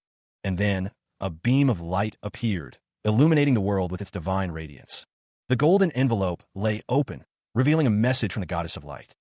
The sword of light emanated a blinding aura. The ancient light was a phenomenon brought upon by that weapon. It was not only powerful, but also a legendary divine item that could dispel the highest rank. The sword only appeared once every few hundred years, wielded by a special priest chosen by the goddess. Who on earth was he? Not only did he have the sword of light, but he also had the features of a dragon. The pressure coming from him reminded one of the kingdom's guardian dragon, the gold dragon. In his past life, he went unnoticed at this point in time for the next few years. Because the spotlight was elsewhere, the sword was stolen by Adirius, who appeared like a comet. That actually gave him an opportunity. They didn't care about him because they were busy going after Adirius. While their guard was down, he was able to take advantage of a few really good opportunities and become stronger. This time, too, he was going to hide in Lucius or Dariel's shadow until he had grown strong enough, but there's no need to do that anymore. He recalls the time he was meant to show himself to the world. The voice that stopped him when he held the sword of light replays in his mind. Since he isn't the saint, he can't hear the voices of the gods directly. Now that Zephyr thinks about it, back then, he was told to entertain the speaker a little more.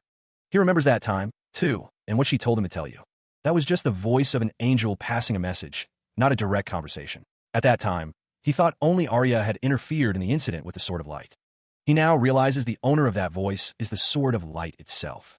He recalls being told that he had already fulfilled the prerequisites of the Sword of Light, but the Sword of Light had rejected him. Arya feels sorry for the inconvenience he has experienced. Therefore, she wishes to give him a reward as well as a second quest. He is tasked to protect the target for 10 months.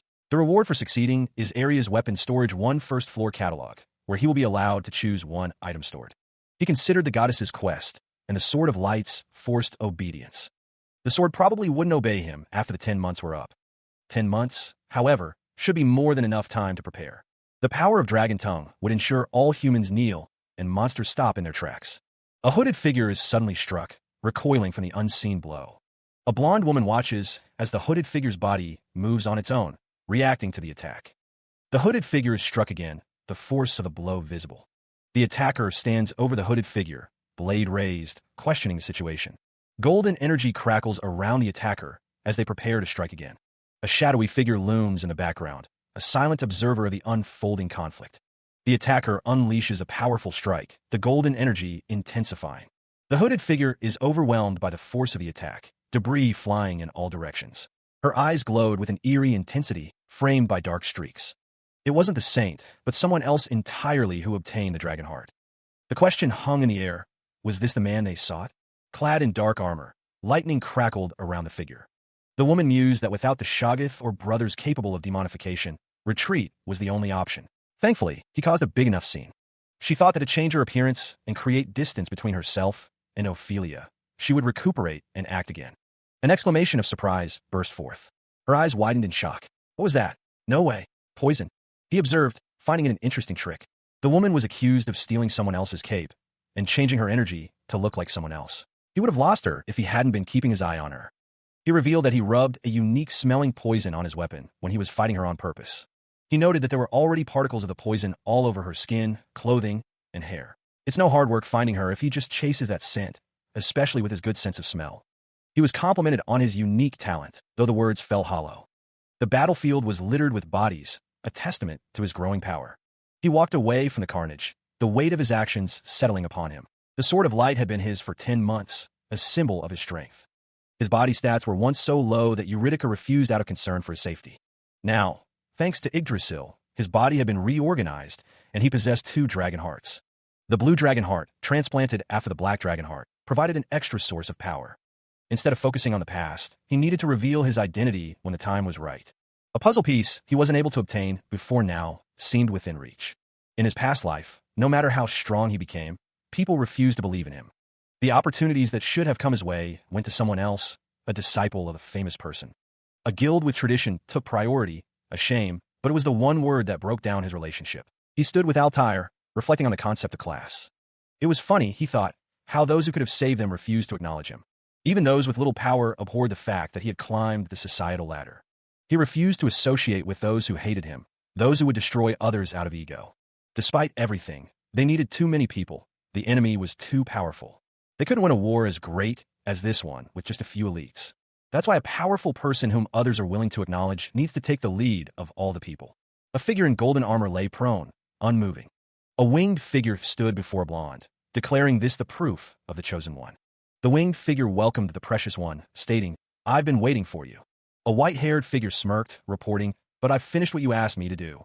A clawed hand crackled with blue energy, promising, "Not worry." He battled against Danikil's corruption, striving to end the problem once and for all. The man with the mustache exclaimed, his face contorted in disbelief, "The blue dragon's head." That day, the prayer began, echoing through the halls and across the land. Lucius spoke before the countless priests and defenders, his voice carrying with divine authority. From the goddess's hand, light spread throughout the entire continent in a flash. Lucius continued, stating that the goddess had sent this man for a great undertaking, to save the people from distress. Offering the dragon heart to the goddess's mercenary was akin to offering it to the goddess herself. But if the saint brought the goddess into this, it would be much more difficult to deal with. Too many priests had witnessed the miracle with their own eyes, and the moment anyone complained about the loss of the dragon heart, they would be labeled a disbeliever. As expected of Duke Giornetti's son, it was wholly the saint's victory, and there was nothing the defenders could do now. And congratulations, silver-haired young man, for your victory. The voice declared that he would now be the main character of this world, as all things are intended by the goddess, and all that she does is out of mercy. He considered himself the best amongst all of the Dragon King-style disciples. He believed he was born with the best bone physique for martial arts, just like his father. He was able to quickly grasp the principles of martial arts techniques, even after taking in the branded worm. He was able to grow it inside him with incredible speed for greater powers. Jin, meaning dragon, and Gang, meaning strong, is the perfect name for him. He declared that he is stronger and more right than anyone else. He was saying that he'll go back to the East one day to regain his throne, and Ned, the Western idiot. He thought that those who were stubborn and refused the branded worm were all wrong, and he was right. He believed this world is coming to an end soon. So what will be the point in being a royal? What is the point in having an ego too stubborn to use the branded worm as if you're too good for it? Once the era of demons comes upon us, what we need is a power that transcends human limits. We need to attain a mind and body trained using demonic energy in order to adjust to a new world that is beyond the fragile human limits. The words hung in the air, a stark declaration of past disgrace. That is why father was kicked out of the East. The statement echoed, extending to others. It was the same with Ned. The speaker's expression hardened, deeming the other hopeless. A voice boomed, filled with conviction. It's me. I'm the only one who can become the dragon. Power surged, coalescing into a draconic form. The energy crackled, a visual testament to the speaker's claim. Energy exploded outward, a display of raw force. The air crackled with unseen power. The force intensified, the unseen energy reaching a crescendo. The speaker's conviction only grew stronger. But the sound faded, leaving a lingering question in the air. A voice echoed in the darkness, filled with regret. Why things turned out like this? The dragon figure stood amidst a group, a silent guardian or a looming threat. The scene was heavy with unspoken tension. A voice, tinged with frustration, broke the silence. Why am I bound here? The narration revealed a connection. This person is Sir Ned's senior brother, Jean Gang. The speaker continued, establishing a hierarchy. He's definitely stronger than Sir Ned and the smiling woman. Plus, there were dozens of the Dragon King-style disciples hidden in the forest. So it would have been dangerous had he been alone. The woman with the staff chides the down man. He should have put more thought into his party. Dark Hand absorbs the opponent's health and mana. Ghost sticks to the opponent to slow down their movements and confuse their senses. Steel Vines absorbs the mana of the opponent it ties itself around, becoming harder. Pollen Rush blows poisonous pollen into the opponent's respiratory systems. A normal soldier will find it hard to breathe, rendering them incapable of fighting. Elise is a healer and support. Angel's Trumpet Song increases attack power, attack speed, and movement speed. It can be stacked up to 3 times. The bow is drawn, ready to fire. On top of that, Daryl's bow is a dragon weapon that can fire arrows that fly 1.5 kilometers within 12 seconds. Thanks to Elise's buff skill, Daryl's reload time and aiming speed is greatly reduced, helping him catch up to Jean Gang, who is slowed down by various skills. The woman with the staff says they should have just attacked before the buff skills were activated. They believe their ambush had been rendered pointless by someone's actions. Daryl seethed, convinced someone would pay for their stupidity. The man's rage was palpable, a single word escaping his lips, a venomous curse. An arrow found its mark, piercing through flesh and bone with brutal force. An archer stood poised, ready to loose another shaft, while a figure with a staff watched intently. Daryl considered the situation with the demon divine cult. She concluded that the individual in question held no value as a hostage and would only be a burden. The group discussed the smiling woman and someone like him. They decided it was better to eliminate him while they had the opportunity. The woman with the staff declared that if the Son of the East was present, it meant the smiling woman had gone to Lucius. The woman's gaze narrowed, recalling the ray of light that had flashed across the sky earlier. Daryl realized it was definitely Zephyr. She felt relieved, knowing she didn't need to worry. A disembodied voice echoed, promising, "I'll meet you soon." The surrounding inspection, using detection skill, was complete. There were no enemies on standby. The priests were instructed to proceed with healing, and plans were made to leave for the 3/3 parish right away once they were done recuperating. After the sun went down, Altair's group arrived in the 3/3 parish. A woman in a flowing gown extends her hand to a kneeling figure. Whispers spread through the crowd. An elf. A real elf. How many centuries has it been since an elf came out of the great elfin forest? Princess Altair is mentioned. It's already surprising enough that she came back with an elf, but she also seems to be close with a nobleman. This could be, so that's Zephyr. Indeed, he's not who I'm looking for. Have you cleared up your misunderstanding then? That's good. I can introduce you to him now. It's my first time seeing him, but I don't like him. Did he also come in by dancing? Zephyr holds a pipe with a skull on it. A rustling sound can be heard. Princess Altair is being embraced. She blushed, her expression a mix of embarrassment and happiness.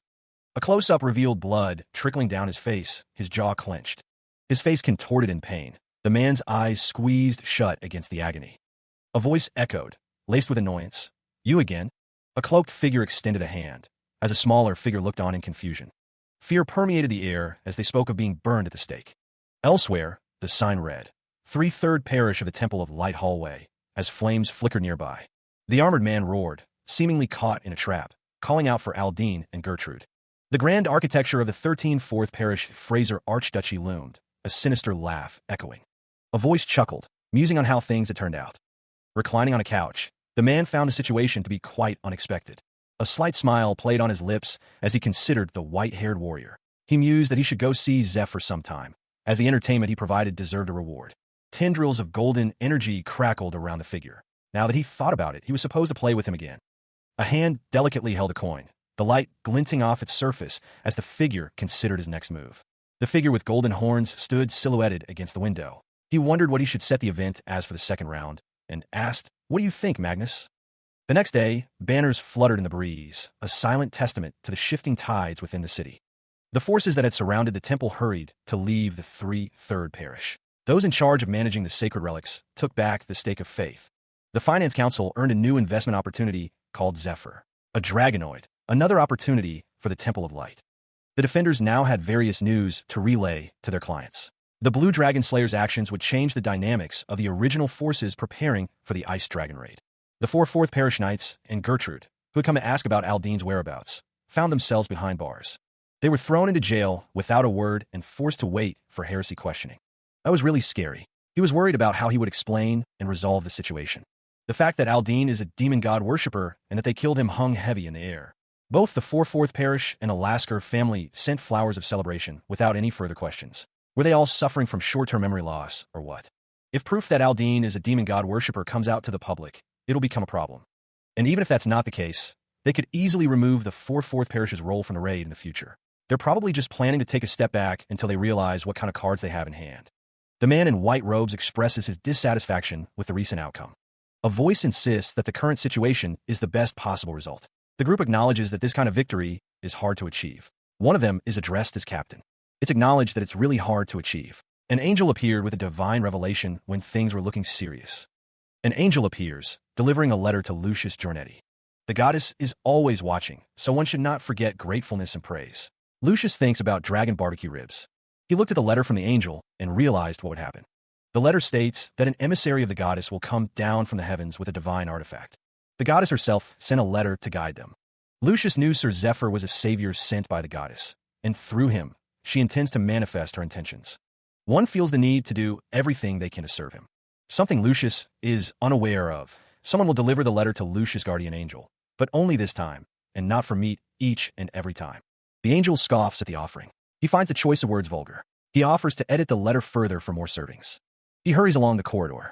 Lucius convinces himself that the letter given to him by the angel was genuine. A voice echoes in his mind, promising a reward for his loyalty. The important thing is to decide what they will do from now on. A reply arrives from the Duke, delivered by a train bird. Someone asks if their father will assist. The man confirms, adding that he was asked if he could help. The man with blonde hair wonders if he will. He is told that he would be of great help in the Ice Dragon raid. A voice reminds someone that they are not the Duke's subordinate. The Duke's reply states that he will visit on the 3/3. The man thinks to himself that his own goal is his first priority. He is reminded that he is part of dangerous activities. He is asked if the smiling woman gave him any useful information. The man with blonde hair doesn't think so. He believes that if he had earned information about the tarantula, he would have left without a word in the middle of the night.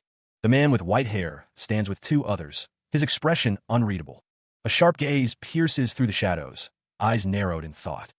The man with red hair states that it's just as Zephyr says. There was a problem. For some reason, the Elf Queen's blessing did not work. Although it was not a curse-type skill that caused her condition, they had no choice but to use the truth serum on her. They were unable to find out where the tarantula is. What Fade managed to get was the origin location of the Dragon King style. Other than that, it was all just information about the dragon. The man with red hair also doesn't remember the tarantula. If it's a secret force, it'd be hard to track down, and with Jean Gang dead, the only person with information about him might be the Master of the East and Zephyr. The man with blue hair proposes a deal. If you help in this raid, we will help you get your revenge. The man with blue hair is sure Zephyr wants to reject it, but he recommends that he doesn't. Zephyr remains silent, his expression unreadable. His eyes widen, a flicker of something unreadable within their depths. He appeared troubled, sweat beading on his brow as he considered the offer. A voice cuts through the silence. "All right, I'll listen to what you have to say first." Then, before the meeting could truly begin, a new presence made itself known. The voice declared, "I'm Adirius, the disciple of the Sword Saint, John Howell, the first of the strongest 10, and the white dragon Nimishina."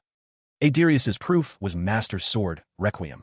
Before leaving, Master told him to help Princess Altair in her great undertaking. He had heeded those words. Adirius, with a cheerful wink, announces that he has come to the meeting today, and that it is nice to meet everyone. A voice welcomes Adirius, stating that they share the same master. The woman with long black hair explains that Sir Adirius doesn't know much since it's his first time with them. She asks that he learn from Sir Zephyr for now. Adirius confirms that it is fine with him, and that he will do as they say. Adirius thinks to himself that she wants him to get a grasp of the situation for now.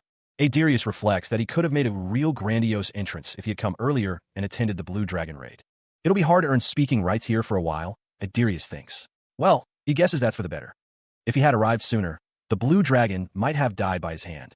Adirius was told to listen closely. The day the demon god descends, the dragons will become servants and destroy the world. He must kill them all before that day. That's what Master said. But if he obeys those words, he would have to kill Master's original form, which is sleeping somewhere. Adirius doesn't want to do that. The goal is to prevent the descent of the demon god, not to kill dragons. Plus, if they fight with the dragons, it'd be a lot more efficient. Demon god worshippers would be a piece of cake. The princess herself has spent her days with Master, so why can't she think of that? It's obvious. Fear. All these humans that are gathered here talking about fighting the demon god, killing dragons, killing demon god worshippers, they're all actually enveloped in fear and unable to think straight. Adirius doesn't like it. He resolved to observe for now, hoping to persuade the other party members. Adirius's thoughts turned darker, a simmering rage directed at someone he considered a bastard. The Elf Queen announces that the checkup is complete and everyone is healthy. The Elf Queen thinks to herself that she really feels that she did well choosing this field. She gets to look at such rare samples like elves, dragonoids, a warrior raised by a dragon, and that she made a great decision entering this party. The Elf Queen laments that it is too bad she couldn't inspect Sir Fade. Someone yells at her to screw off, stating that they are not an official member of this party. Elise Brenta asks if they have investigated the smiling woman, addressing someone as Your Highness. Someone thinks that they need to look into it a bit deeper. But the text describes the Elf Queen's blessing that Sir Ned received. It's a mind-controlling authority of the Queen that can be used on one person at once. The conditions to activate it are to keep physical contact with the target for more than 30 seconds and to make eye contact with the target. Despite fulfilling the conditions, it wasn't activated against the smiling woman. The Elf Queen wonders if the blessing on Ned didn't change or lost its power. She was wondering if she already had a blessing or a curse, but that wasn't it either. She explained that even taking away the smiling woman's equipment, the only remaining cause could be something of the body. It seemed like she had a problem with her brain. Altair listened intently, a bead of sweat trickling down her face as she considered the implications of Elise's words. Elise continued, explaining that a healing skill that's high in level can revert even a serious disease or injury. She gave an example. Even a finger that's been cut off can be easily put back together, but a finger that's been cut off years ago can't be put back together. The smiling woman had been through a ship accident when she was young. If something in her brain broke back then she might have a wholly different way of perceiving the world. She looked into Sir Ned's eyes without knowing who she was looking at, and therefore the conditions weren't actually fulfilled. If that theory is correct, then to her, she doesn't see humans as humans. The smiling woman, bound and imprisoned, sat across from another captive. The man stared intently. A face emerges from the darkness, lips pursed in a thin line. The man's gaze is intense, his expression unreadable as he stares forward. 13 years ago, a ship is tossed about in a violent storm. A body floats lifelessly in the churning water, lost to the waves. Swept into the waves, he opened his eyes again, but could see nothing. His entire body felt like it was burning, surrounded by darkness. Screaming, the ringing in his ears was unceasing. He did not know who he was, his head throbbing with pain. Wanting only to die and escape the pain, he suddenly smelled incense. The ringing in his ears stopped, and a voice urged him to open his eyes. A figure stands silhouetted against a backdrop of swirling red energy. A soothing voice spoke. Can you only decipher shapes? I guess we need a bit more refining. The voice continued. Don't worry, we'll fix you. The memory was of his mentor. He always smelled the incense at a certain time of day, spending his days learning the language of the East and meditating. He felt at peace, finding solace in the quiet moments of reflection. That is how he met his mentor when he was meditating. His vision slightly recovered, but he saw them all as dark monsters. The only person he saw as a person was in the mirror. He wanted to see his younger brother, though he didn't even remember his name or face. He thought, but I'm sure he looks like me. Since we look alike, I'm sure I'll see him as a person. Then one day, amidst the traditional architecture, a sense of change began to stir. He was sick of living. I did as I was told every day. I wrote all the characters correctly. Why? So why did this happen? A voice echoed. Will you? The situation has become even stranger, prompting questions about recent events. That is an operation most young guild members of Persephone receive. Whether it's by poison or physical trauma, they break the brain and then use poisonous incense. The goal is to make them learn mnemonics that help the flow of mana. 9 out of 10 end up dying, a grim statistic of the process. The face is shown in detail, perhaps a subject of the operation. This develops an alteration of the brain that gives them a special sense. Cheekbones from outside to inside, 5 centimeters at 8 o'clock, a precise measurement. The eyes reflect the intensity of the process, perhaps showing the strain. The special sense can be an extraordinary sense of smell, taste, sight, or an improvement in general senses. Ah, I see. Realization dawns as the process is understood. The arrows are guides, indicating the path or direction to follow. If she could shape her face and body according to the arrows, she imagined transforming into someone else, a younger version of herself. Her mentor had taken care of her when she was going insane from the darkness. He told her she wasn't useless despite being broken, praising her and teaching her martial arts. He even promised to look for her younger brother. A figure stood before a woman chained within a stone cell, the air thick with unspoken tension. That's why she needed to repay him. Though she failed to retrieve the dragon heart, she had to save her mentor. She would somehow get out of here. There had to be a way. The woman spoke to the figure, asking if he wasn't bored of just sitting there. She revealed that even if he let her go, she would die. She had revealed all of her secrets. She asked if he could let her take a bath. The woman felt so gross. If he let her do that, she'd tell him anything and do anything. The chained woman pleaded with the figure, asking please? No. Her eyes glistened with unshed tears as she looked upward, pleading for help. The disembodied voice echoed, demanding she cleanse herself. A soft hiss escaped her lips as a figure approached from the shadows. A gauntlet hand tilted her chin upward, forcing her to meet his gaze. A sinister smile crept across her face. She had anticipated this all along. He knelt before her, the light from behind casting long shadows. The air crackled with unspoken tension, a silent plea hanging in the balance. Her eyes glistened, reflecting a complex mix of defiance and resignation. She declared that she would become his unforgettable war trophy. A gloved hand gently caressed her cheek, the touch both possessive and strangely tender. The gesture spoke volumes where words failed. Her thoughts were focused on escape, even if only for a little while. That was the only thing that mattered.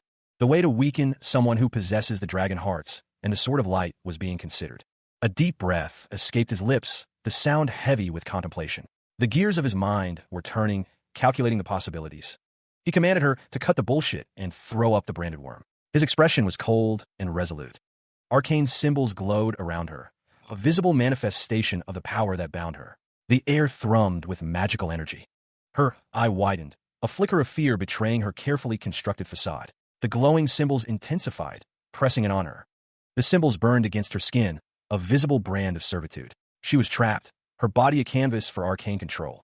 Agonized sounds filled the air, a symphony of pain and suffering. He stood, a silent observer amidst the torment, his expression unreadable. Bound tightly, the woman hung limp, blood trickling from her brow as she was suspended. Zephyr smirked, a cruel amusement dancing in his eyes as he watched her struggle. Her thoughts echoed with bitterness. Even after returning to the past, nothing had changed. She thought he was still the same. Even back then, time was running out. A memory flickered, a promise of togetherness once this was all over, a shared moment with Zephyr. The glint of steel reflected the coldness in his heart as he drew his sword. Her inner voice dripped with sarcasm, questioning if he truly expected her trust and obedience. Even then, she recalled, he only thought about using her and then throwing her away. With a defiant stomp, she crushed the worm-like creature beneath her foot, a small act of rebellion. Zephyr offered her one more chance for her brother's sake, though he admitted he'd love to kill her right now. He declared that whether he kills her or not depends on her behavior. The woman listened to Zephyr's words, her expression unreadable. She was told to open her eyes, the light around her intensifying. Zephyr ascended the stairs, his cape billowing behind him as he moved. A woman with dark hair asked if it was over, her expression unreadable. The woman was assured that she would slowly return to normal, but there were risks of side effects if her brain's neural pathways were changed too quickly. It would take a while for her senses and memories to come back. The dark-haired woman noted that it was going to take longer than anticipated. It was decided that they needed to take their time to decrease the risk of side effects, despite the initial opposition to fixing the smiling woman. The woman with dark hair was reminded that she and Ophelia wanted to kill the smiling woman, to which she simply responded, well. The woman expressed her desire to torture her, but acknowledged it wasn't a bad idea to use someone talented like her to their own benefit, as she was a family member that Sir Ned had been desperately searching for. She had passed out, leaving him to his own thoughts. He had made a safety device while she was unconscious. For now, he could focus on the next matter at hand. In all honesty, he hadn't wanted to meet her. He had only planned to kill her in the beginning. He was anxious about what she might try if they met. He wished he wouldn't have to meet her. Seeing her in real life made it hard to repress his feelings. His rage and hatred burned within him, even until his death and even after. Going back to life, he couldn't understand her. He couldn't understand why she would choose to stay in the demon god cult. As expected, seeing her in real life again, and what he meant to you. Now he couldn't even ask. That future exists solely in his memories. He looked on, a question forming in his mind. He descended the stone steps, torches casting long shadows around him. The ornate, golden hairpin lay discarded on the cold stone. A question formed in his mind, a silent why, echoing in the stillness. He continued down the staircase, his gaze fixed ahead. Bathed in golden light, Elise Brenta's expression was unreadable, a slight smile playing on her lips. Her bare foot rested on the cold floor, the discarded shoe nearby. Her eyes narrowed slightly, a flicker of something unreadable within them. The situation felt unrealistic, as if a crucial piece had broken off completely. Elise Brenta reached for the shoe, her fingers tracing its delicate design. I can't wear this anymore, she thought. In the dark stairway, Elise's expression was a mix of sadness and resignation. A chill atmosphere permeated the space, yet her skin seemed to glow in the dim light. Elise's fingers tightened around the shoe, her knuckles barely visible in the gloom. He held her close, their lips meeting in a tender kiss. You're cute when you're jealous, she teased. A smirk played on his lips as he gazed at her. Me? Jealous? She asked, tilting her head. Her golden necklace sparkled against her dark dress. Their faces were close, a soft glow illuminating their features. He reflected on his past, filled with both good and bad people. He had been hurt so badly that he vowed never to trust again, believing the world was full of lies. In that dark world, he found a glimmer of hope. Altair was the only woman who showed him honesty through her actions. Altair smiled softly, her eyes filled with warmth. She is the reason he was willing to start over, even multiple times. He declared that Altair was the person he would choose. A large-scale service was announced to mark the end of the raid. At the banquet that followed, Altair announced her planned participation in the Ice Dragon raid. There was excitement about the treasure brought from Eurydica's grave. The reassurance of having a dragon slayer, a high elf, the strongest 10, and even the saint in their party was palpable. The setup was perfect to excite the investors, and the atmosphere was great. At this rate, they'd collect more than enough money. It was amazing, Altair. He was told that he had accomplished a great task, and they were proud of him. The saint was told that he had done a great thing too, and most importantly, he stood in the hall, the object of everyone's praise. Sir Zephyr, let me take a look at that face of yours. Polaris Albert Kian, the first prince of Kian Kingdom and the Temple of Light's youngest cardinal, stands bathed in golden light. Unlike the second prince, who rarely appeared in the public due to frequent sickness, Polaris is the precious star of Aslan. The man with silver hair thinks to himself that the act Polaris puts on is disgusting garbage. He wonders what the demon god cult leader is here for. A voice echoes, offering a simple welcome. Cardinal Polaris thanks someone for visiting all the way here, acknowledging they must be busy. The man with long blonde hair thinks he doesn't know what Polaris is thinking, but he can't be here for good reasons. The man thinks that Sir Zephyr doesn't have a lot of connections yet, and he can't let him be a victim of Polaris. He needs to somehow neutralize him. Polaris tells someone they don't need to be so wary of him, stating he's just a priest. Someone is clearly displeased. The man with red eyes asks what someone thinks about this. A large door opens, revealing a bright light. He strides forward, the sound of his footsteps echoing through the hall. A chorus of delighted gasps rises as the children look up in awe. The children gather, their small feet padding softly on the floor. Someone wonders if they are children. A man instructs the children to perform as they practiced. The children sing, their voices blending in a sweet harmony. Musical notes float in the air, surrounding the children with a gentle melody. Polaris Albert Kian stands among the children, a serene expression on his face as they sing. Someone watches the scene, wondering what Polaris is planning. It's revealed that one of the children is a refugee from Danakil, having lost his family. Two sisters are among the children, the only survivors of their village after an attack by undead monsters. Polaris reflects on his powerlessness, stating that all he can do is rescue and care for these orphans. But someone notes that he stopped the tragedy. Someone is sure they speak for the children when they thank Sir Zephyr. A message echoes, seemingly directed towards someone named Arya. The woman believes Zephyr is lying, questioning his motives for being there. Polaris brings up the dungeon bubble break from 12 years ago. That event triggered an economic crisis, shaking the entire continent. New laws were created regarding dungeons to prevent a repeat of the economic disaster. Dungeon Law, Article 4, Section 1, dictates that all valuable objects found during a raid must be evaluated and reported. Article 4, Section 2, requires evaluations to consider the current economy and market, with false evaluations punishable by jail time or fines, Polaris explains. The crowd murmurs, absorbing the information. Objects obtained in the dungeon are not the party's possession until Section 1 has been carried out. The Dragonheart's price was 0 gold. Therefore, the price paid for using it was also 0 gold. Polaris states that he checked the reported value of the Black Dragonheart, declaring it a clear false report. Another man exclaims, addressing someone as Cardinal. He erupted in laughter, seemingly mocking what had just been said. It was not him, he clarified, but the people he meant. Those with significance, hear this. The pronouncement echoed. How could gold be valued higher than the intentions of the goddess? How could the dragon heart, used to carry out the goddess's intentions, be measured in value using human currency? Sir Zephyr, the goddess missionary, was trying to carry out the goddess' intentions. What the hell was he trying to do? She realized he wasn't going after gold, a rock of no value. Something was amiss, she thought, her brow furrowed. He did that without receiving a single coin in return, all to save them from chaos, the narration declared. He questioned who dared to suggest that they should put a value on the dragon heart, his expression hardening. On the dragon heart? The thought echoed, a silent exclamation of disbelief and outrage. You son of a bitch. The curse word exploded from shadows. He had never been happier to be born as the prince and a cardinal of the Temple of Light. As soon as he heard the news, he ran to the palace and requested to his father, his majesty. Since this was not a matter of humans, but of the heavens, he reserved the arrest of Sir Zephyr. Next, the decision was made to seek out the bishops of each parish. A bishop receives a document, awaiting signatures of approval and support. The bishop states that there are 9 parishes, listing the 5th, 6th, 7th, 8th, 9th, 10th, 12th, 14th, and 13th. The bishop has received all 10 signatures, including that of the substitute of the 4th parish's bishop. The document acknowledges that Zephyr's actions were a miracle from the goddess, and therefore a special occasion that cannot be judged by human laws. The bishops express their respect and support for Sir Zephyr, solidifying their stance. The bishop's statement emphasizes helping and sacrificing for humanity at no cost at all. The bishops promise support with military and goods, offering tangible aid. The bishops will create a foundation to help, using all of the raid's profits for the people in need because of the chaos. One man curses, realizing that Zephyr was going to try and mess things up, but never like this. The man reflects that they were able to avoid a lot of legal responsibilities with religion, but now religion is the very thing that will hold them down.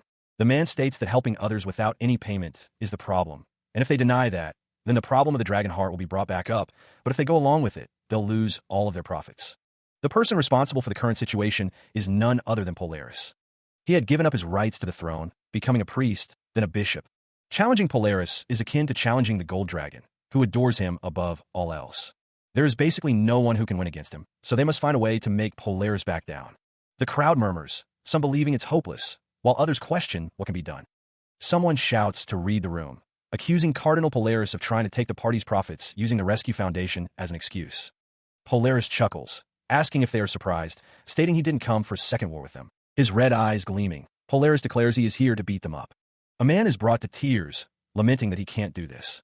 Polaris looks down on someone, a sinister smile on his face. He can't laugh yet, thinking this stupid bishop is retarded. It was a common pattern, a method used by temples, large guilds, and nobles alike. They made all kinds of excuses to cut others off from funding, making them dependent on them. They promised a hefty amount of support, but then only kept their end of the bargain the first couple of times. To receive funding, one must contact the raid planning branch instead of the funding branch. After months of submitting documents, the request was still being processed. The financial situation of the parish only allowed for partial funding, leaving soldiers in horrible conditions. They were basically just trying to ruin your raid. In order to prevent your strongest party members from being scouted by other parties, you needed to pay them thousands, even tens of thousands, of gold each year in just contract fees. Equipment fees for difficult dungeons easily surpassed tens of thousands of gold. Recently auctioned for 2 million gold, if it was anything like the Lance of Brilliant Light, the auction price jumped up ridiculously. An enchantment that was appropriate for the monster you were trying to defeat, the material cost and custom cost for special equipment. Labor, food, potions, and even horse feed contribute to adventuring's high costs. Even purchasing the rights to raid a dungeon requires a significant investment. Therefore, zero profits and no support from above is essentially a death sentence. The man with dark hair smirked. How long would they endure? He wondered, or did they have a hidden trump card? Did you know? The man with dark hair began, advising him to watch how he acted. The man with dark hair continued, sure that he didn't know what it was like to be in a high position in society. There was nothing more he could do as a petty thief, the man with dark hair stated.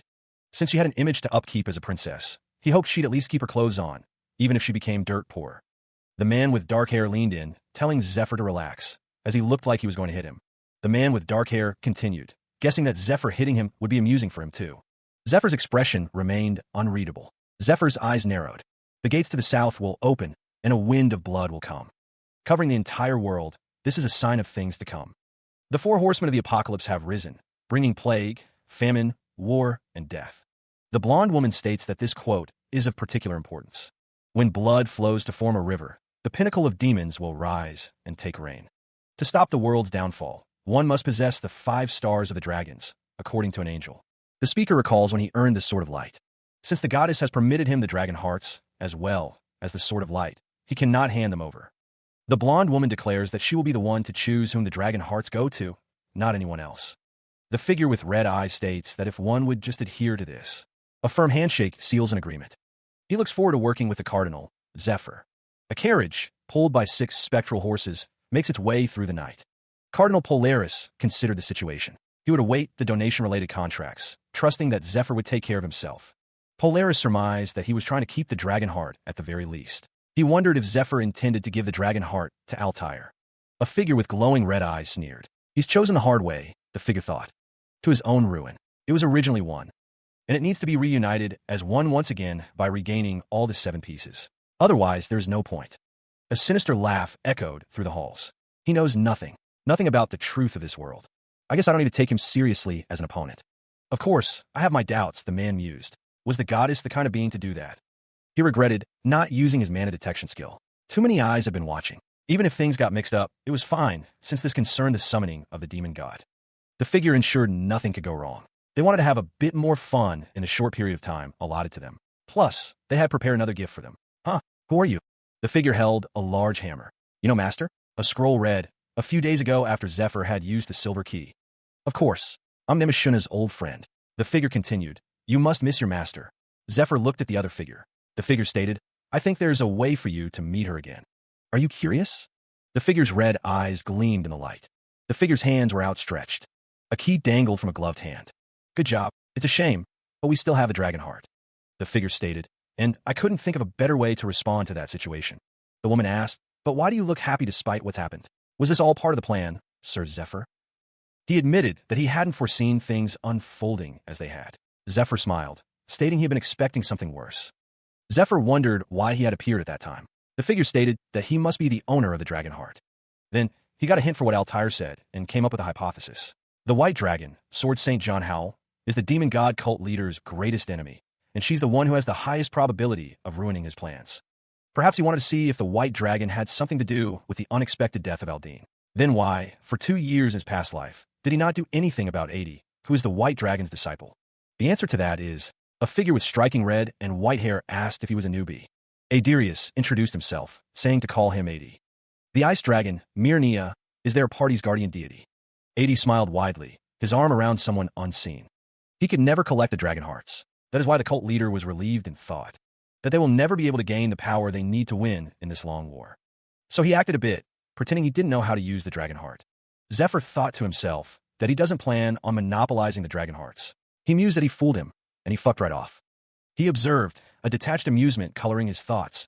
That's how humans fight. They must think he's human, he mused, a silent chuckle escaping him. Had the cult leader shown his real powers, he knew he'd be dead by now. Their survival was more important than money, even then. He had been left alone, despite them knowing about his existence, and they also did not reveal his identity to the demon god worshippers. Because those are the rules of the game, even now, as someone important to the Temple of Light. Their party would have to worry about all he has to do is claim that he's a threat to the kingdom. Even then, he's not just underestimating him. He's gotten drunk on the taste of authority after years of playing human. It was so hard to hold his laughter in. That was his perfect opportunity to bring him down. The cult leader will only find out about his mistakes far into the future. He'll forever regret having missed his chance. He backed down. A single step, but one that promises a journey further than before.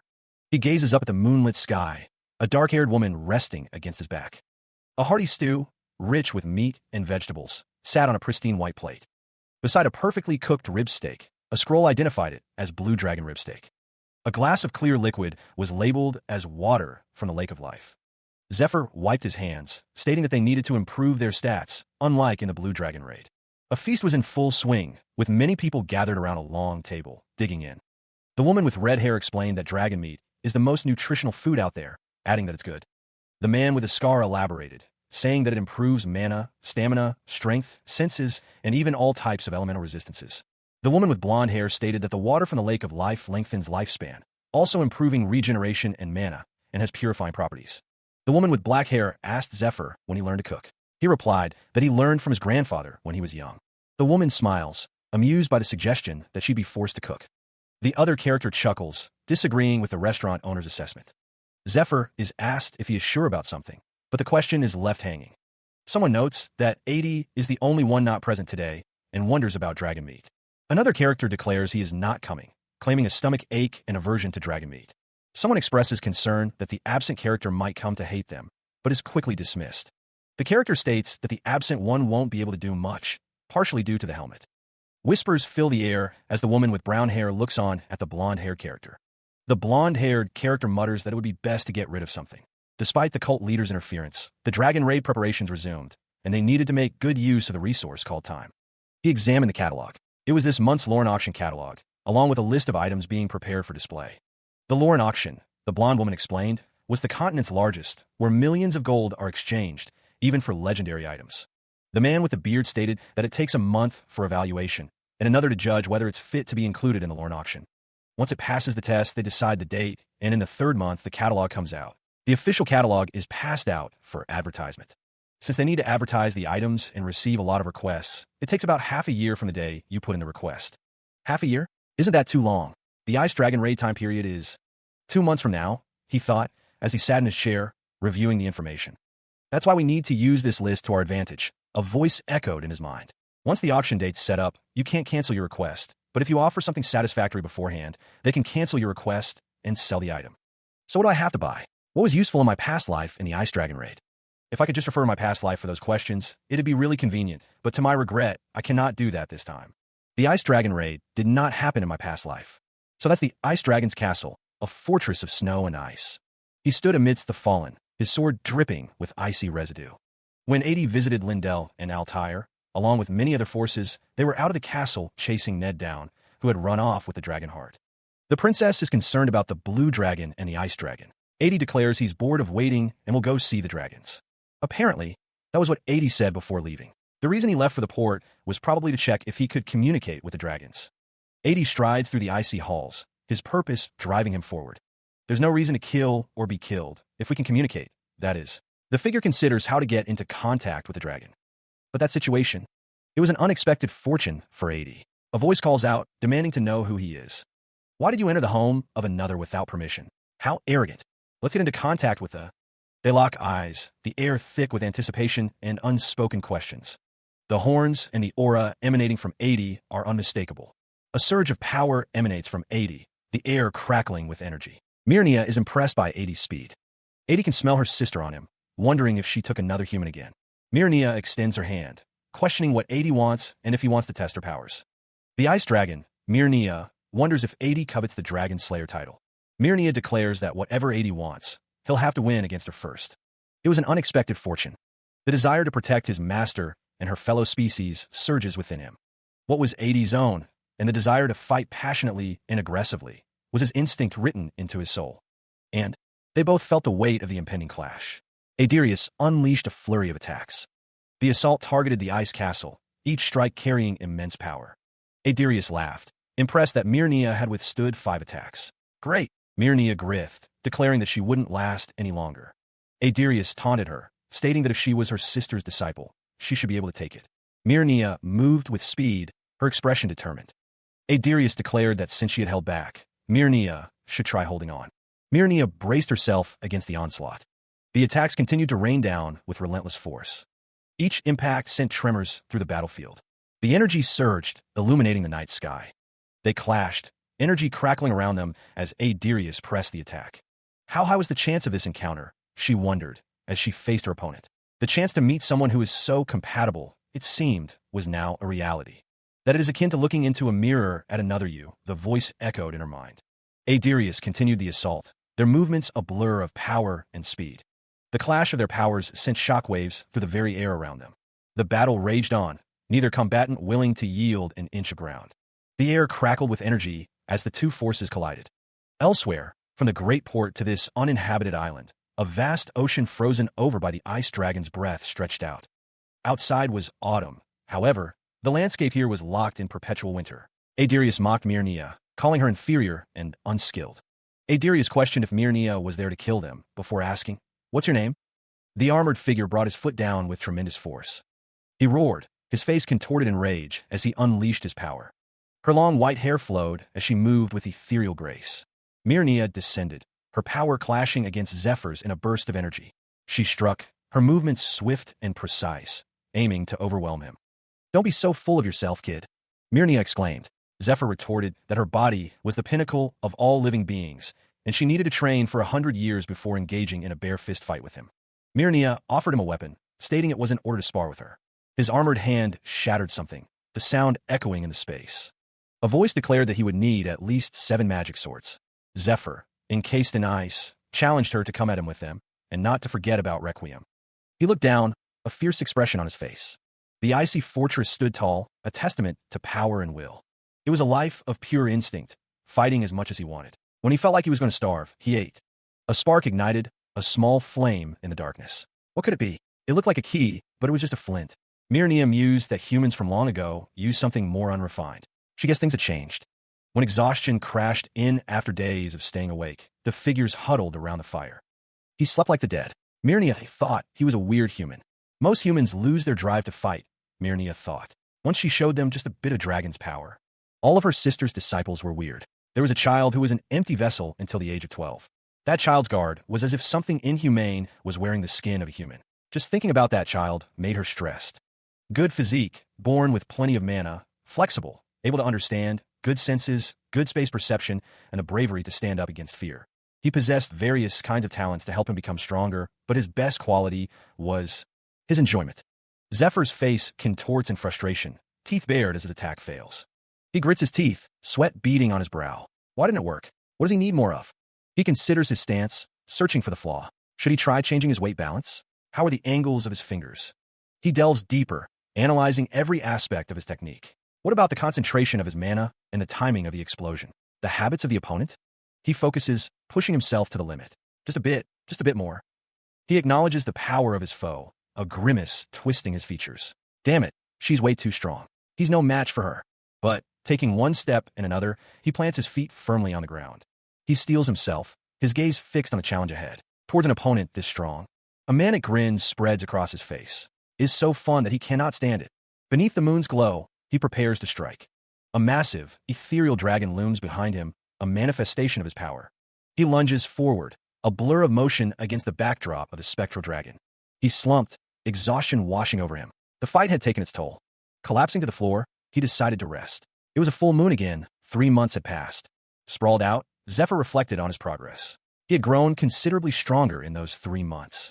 Clenching his fist, he realized he could now strike Myrnia even in her dragon form. He recalled the Lindell Castle's butler and realized he had completely forgotten about his promise to visit in 2 months. He wondered if the princess was back. Elsewhere, Adie called out, her voice echoing in the cavern. She beckoned, her expression hopeful as she awaited a response. Zephyr stirred in his sleep, unaware of Adie's call. Her red eye widened, a sense of urgency filling her. Adie marveled at the northern lights, asking if they weren't pretty. She wondered what the other person thought, assuming it was their first time seeing them. Adie gestured for someone to come sit with her, her expression inviting. The crimson eye reflects a distant, ancient memory. The master spoke of this time long ago. She saw that connection and wishes to see them again. A dragon of white and blue soars through the ether. The dragon's eye, a window to a forgotten past. Very long ago, the whole dragon heart broke into pieces. They were born one after the other, over hundreds of years. When it opened its eyes, a new existence began. The dragon greets a new arrival, stating it has been waiting. Was it because they shared a white piece of the heart? But my sister and I were different, the dragon muses. She was very strong and affectionate, though it couldn't call itself the white. He listened as Adirius explained that he was the ice dragon because she already existed. Adirius continued, explaining that his sister went to sleep 1,000 years ago. The other dragons became strange after Kaiserus died, all busy with some grand mission. The dragon admitted that it had been a while since he had talked to someone else like Zephyr, especially someone whom he could share the memories of his sister with. Adirius's expression softened as he spoke of his sister. Zephyr remained silent, his face shadowed. Zephyr apologized to his master, his expression pained as Adirius asked what was wrong. Adirius's face was partially obscured by shadow as he declared his mission, to kill all dragons.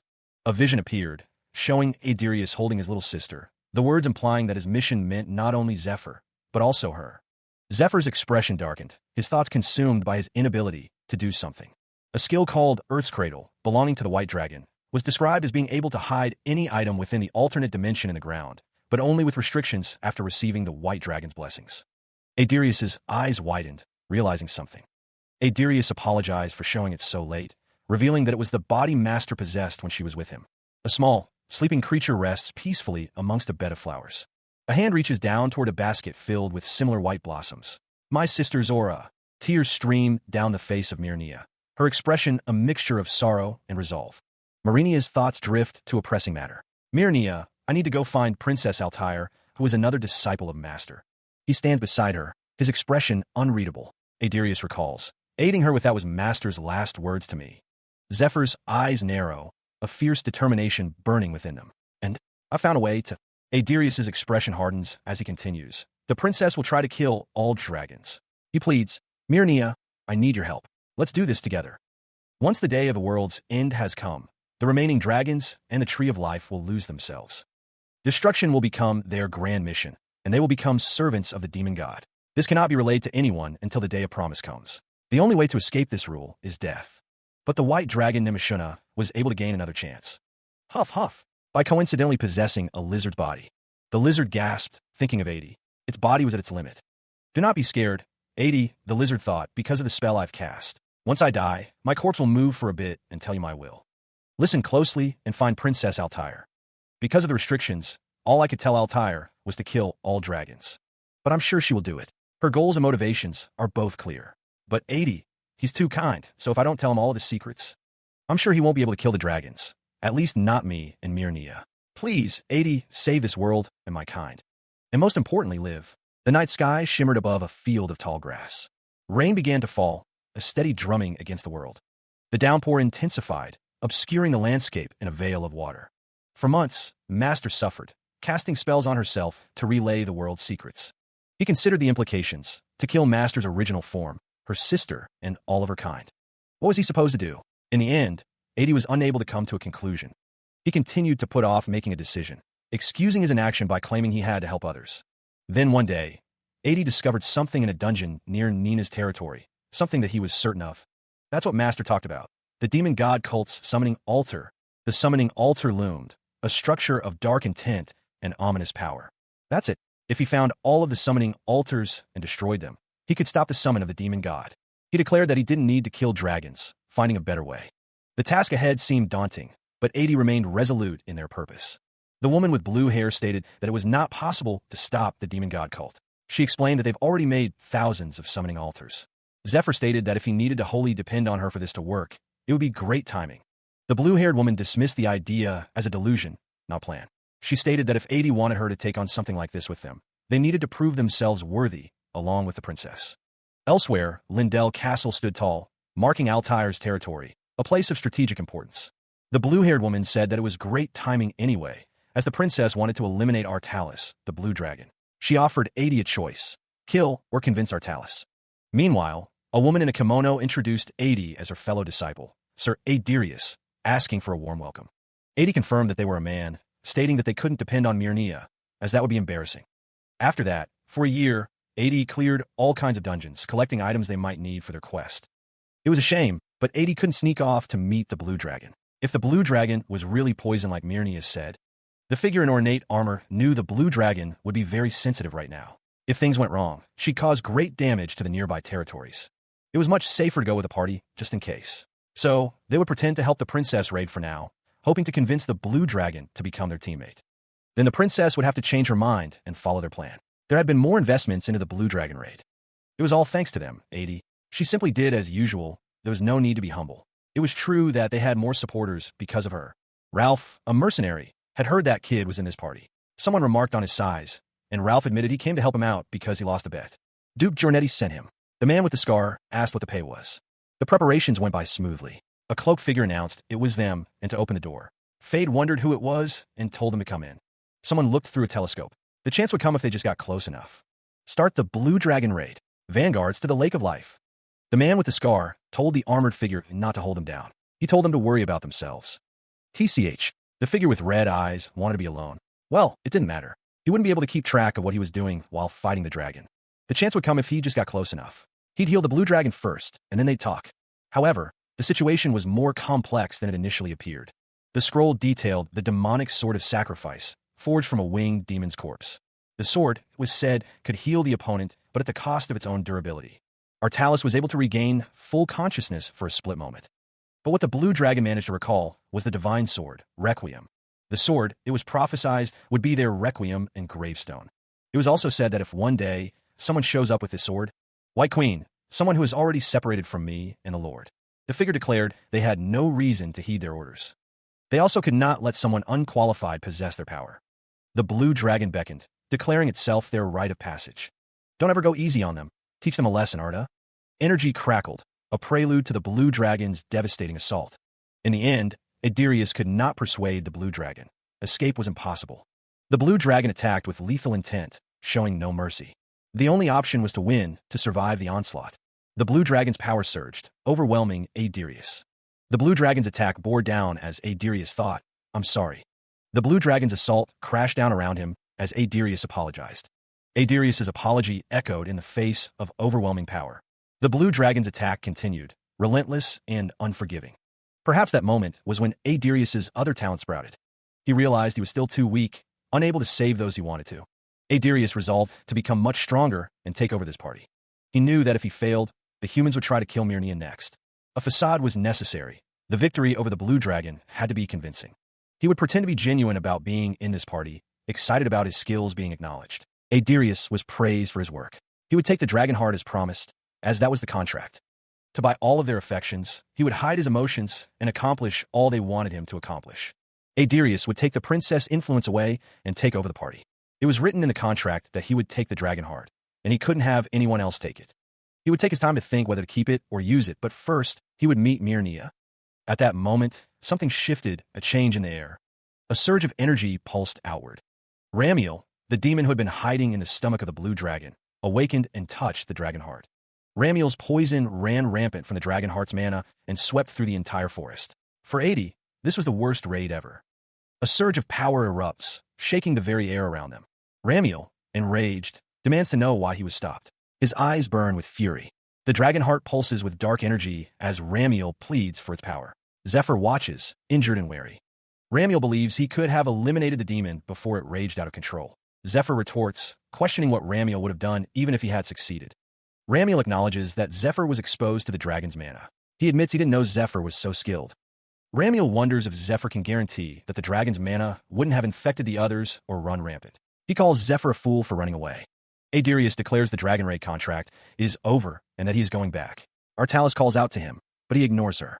Zephyr is warned that employing him again depends on the stupid kid remaining in the party. He is also given a warning for the princess. Adirius is warned not to give that bastard any kind of authority. Artalis considers Adirius's words, believing he didn't say that out of anger. Altair kept an eye on Adi because of what Fate said, but sometime later, something happened that made her forget his words. A dragon soars through the sky, its silhouette stark against the bright sun. The dragon's eye, a piercing blue, reflects an ancient wisdom. It seems she believes Adi has proven himself worthy. Marinia's form shimmers with power as she offers her aid. A surge of energy emanates from the ice dragon, a promise of assistance. The great elfin forest and Danikil's farmlands were frozen over by Marinia's ice breath. Danikil lost its role as a resource for grains. The rivers froze, preventing the spread of poison across the continent. Myrnia then entered Altair's party, and Adirius roamed the battlefields with her. A figure stands tall, having taken on the title Dragon Knight. That was when the party began moving in the wrong direction. The removal of the summoning altars became Altair's party's first priority. Money and manpower were spent searching for and destroying the altars. The merchantry's leader was lost during the fight for the Black Dragon Heart. Fade left because of the conflict with Adi. In the process of bringing Myrnia into the party, Dariel and Kiera, the Ice Dragon as a party member. Why? Are we having it let its guard down so we can kill it? Of course, we have to kill the dragons. Between the two arose, you know about Dariel? He didn't even act as a leader. When he's the son of the Elf King because he wanted the kingdom to fall. Are you sure he's putting out actual resources? Who knows if they're just made up? The price doesn't matter since the princess is paying. What's important is to earn the trust of the people like what I'm doing. And like that, the elves left the party because of the conflict with Adi. Eventually, the party became full of people who had become friends with Adi after conflict, or people who were helped by him. Master wouldn't have told me to kill the dragons for no reason. Why did she want me to take the harder path? The question hung in the air. What would happen if they failed? A blade pressed against the throat, a silent threat made real. A pained gasp escaped his lips. The man recognized him, recalling a past life as a guard. The scarred man was urged to speak, to reveal what he knew. The question hung heavy. Who had been his teacher? He was now Fade's new ally, and the owner of the Blue Dragon Heart. A need arose to build a powerful force of allies. Preparations were underway, just in case 80 was wrong. A woman stood before him, wrapped in a towel. Her gaze met his, intense and unwavering. She offered a proposition, to work together. He considered the situation, calculating the shares before proceeding any further. Artalis accused him, stating that his party members stole all the credit on the prey they put on the brink of death. She demanded he give it to her. Zephyr thought about the demon god worshipper corpse and his items. The man with white hair offered to make the interest fee free, just for her. A flashback revealed there was a bit of trouble in their first meeting, but Altair needed soldiers. Fade and he were having a hard time, as they had met the limitations of being only 2 people. They decided to work together, since their needs matched up. 80 did not like that, of course. Neither the fact that Fade and Daryl had come back after almost a year, nor that the person who had absorbed the dragon heart he had lost appeared. Why do you possess a dragon heart of a dragon you did not kill? She called him a cowardly thief. Not only was 80 wary of him, the armored figures discussed the battle, one noting that humans can't kill dragons. Another expressed relief that the ice dragon was on their side. The man was described as naive on the outside, but actually cunning. He was also well aware of what others were thinking. He would try to accomplish more things to earn more influence. The man was aiming for that one moment of freedom. The Silver Lion Helm reduced his stats in training mode. It also forced him to listen to that bastard's orders. He wouldn't have any choice but to undo training mode during the dragon raid. He would be patient until then. Now that they had a rough outline of the plan, they would divide into teams for the operation. The auction team would go to the capital and buy what they needed for the raid from the auction, the woman explained. The farming team would hunt monsters to collect needed items. They were instructed to take the Lindell Knights and forces from the 3/3 parish. Lastly, the scout team was instructed to go and offer party entry to individuals who qualified to be in their party. The man with white hair and a black outfit remarked that it reminded him of the old days. He was accompanied by a woman with red hair. She wondered if the Duke was visiting and if it was all right to leave the parish. Artalis smiled, stating that she would see her firstborn and secondborn, expressing her happiness. Artalis mentioned another matter to handle in the capital, then asked if the other woman knew someone called Eugenio Vittel. Elsewhere, Zephyr considered that he would like to study, thinking of a human scholar who visited the great elfin forest 61 years ago. The dark-haired woman was relieved to hear that Professor Vittel was still alive. Artalis recalled being taught by him when she attended the academy, and that she received the Elf Queen's letter to relay to the dean. The text described Eugenio Vittel as a mentor to countless noble students and someone from the Duke Vittel family, with considerable influence among the nobles. It suggested meeting him for help with the raid. The dark-haired woman wondered what to do, recalling that Vittel didn't like her because her attendance was all over the place when she used to attend the academy. Zephyr was asked what they should take, horses or a carriage, but he stated it was faster to run and told the other person not to come if they couldn't keep up. The text stated it was a shame they were short on time and important to look for party members, but there was another thing to do. The Goddess of Light's quest was described as the protection of a key figure for 10 months, with rewards including access to areas weapon storage and the free use of the Sword of Light. However, it was also stated that if the target dies, the Sword of Light might reject the user again. He laments that he doesn't know who the target is supposed to be. The Sword of Light was meant to guide him. The rookie realizes that he didn't find a target in the 3/3 parish. Zephyr decides he has no choice but to hurry with the team mission and find them. The Sword of Light glows intensely, reacting to something in the distance. The blade pulses with energy. A pair of eyes widen in surprise, a bead of sweat trickling down their face. Something unexpected is happening. The Sword of Light continues to react, its golden light piercing through the clouds. The energy intensifies. It's pointing toward the direction of the target. Zephyr can feel them. They're close, he thinks. A sudden realization dawns. No, that's not it, he thinks, his expression shifting. A voice declares that they're approaching. A swirling vortex of energy appears in the sky. Strange, winged creatures descend from the sky, their forms sleek and menacing. The winged creatures soar closer, their metallic bodies glinting in the light. They are fast approaching. The creatures descend rapidly, their forms now clearly visible against the blue sky. They're almost upon them. Lucia's father, Duke Cesare Giornetti, is revealed. He is a man of noble bearing, with a stern yet weary expression. The man's brow furrows, his eyes reflecting a deep-seated worry. The sign declares him to be Academy Dean Eugenio Vittel. Dragons soared through the sky, their massive wings carrying them over the city. One of the dragons descended, its clawed feet kicking up dust as it landed. Pilgrim Merchantry leader Philip Pilgrim greeted those below. He exclaimed, "Long time no see. How have you all been?" Meanwhile, Zephyr stated, I left it behind at the great elfin forest for his safety. He added that he would send a message once the situation was taken care of. Someone complained about being left alone in this boring-ass place. Philip Pilgrim was welcome back. He mentioned capturing the smiling woman and leaving the forest as soon as he got the letter, relieved to be out of there. A man with glasses looked on, his expression unreadable. Someone explained that they brought someone from the capital. Duke Cesare Giornetti stood tall, his presence commanding attention. It was revealed that Professor Eugenio Vittel was the Academy's dean. Someone realized that he was Duke Giornetti. A character stared intently, their expression serious. One of the causes of the world's current state was the dungeon bubble break. If not for his devilish investment idea, the financial crisis wouldn't have been so bad. Although the direct cause of the downfall of my family was Aldine's fraud. The dungeon bubble made it possible for frauds like him to be active. Therefore, there is no reason to think nicely of the Duke. Who could have predicted at this point in time? That villain, who has tunnel vision for the benefit of his own family, would one day give away everything for the sake of supporting the human resistance force? This is difficult. I was going to ask the Duke for help anyway. But I didn't expect him to come to us. We're not ready for him yet. In the story of the past life that Zephyr told me, the reason the Duke helped us is because Lucius was brainwashed by Aldine. His merchandise, equipment, his son was taken away, and because his beloved grandchildren were taken hostage. In the first place, the reason the Duke let Aldine head toward the 3/3 parish and did not remove Matthias from hanging around Lucius, who was close to Aldine, was because the Duke underestimated Aldine. He wasn't aware that Aldine was hiding his claws. For brainwashing a saint and stealing the Black Dragon heart, Aldine received a powerful item. He had taken in the Master of the East as his subordinate, growing a force the Duke could not stop. In this life, Zephyr intervened to prevent such a future from ever coming to pass. But the problem, she mused, is that none of that actually happened as it was meant to. The Duke would not know how great a contribution getting rid of Aldine was for him.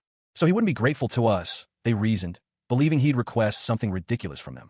Merchantry leader, you were so passionate about this, a man observed, his expression unreadable. That's why I made the time. I don't have to come here, the man with glasses stated, adding, but a noble? He's more like. The Duke's expression remained unchanged as he listened to the man's assessment of his character.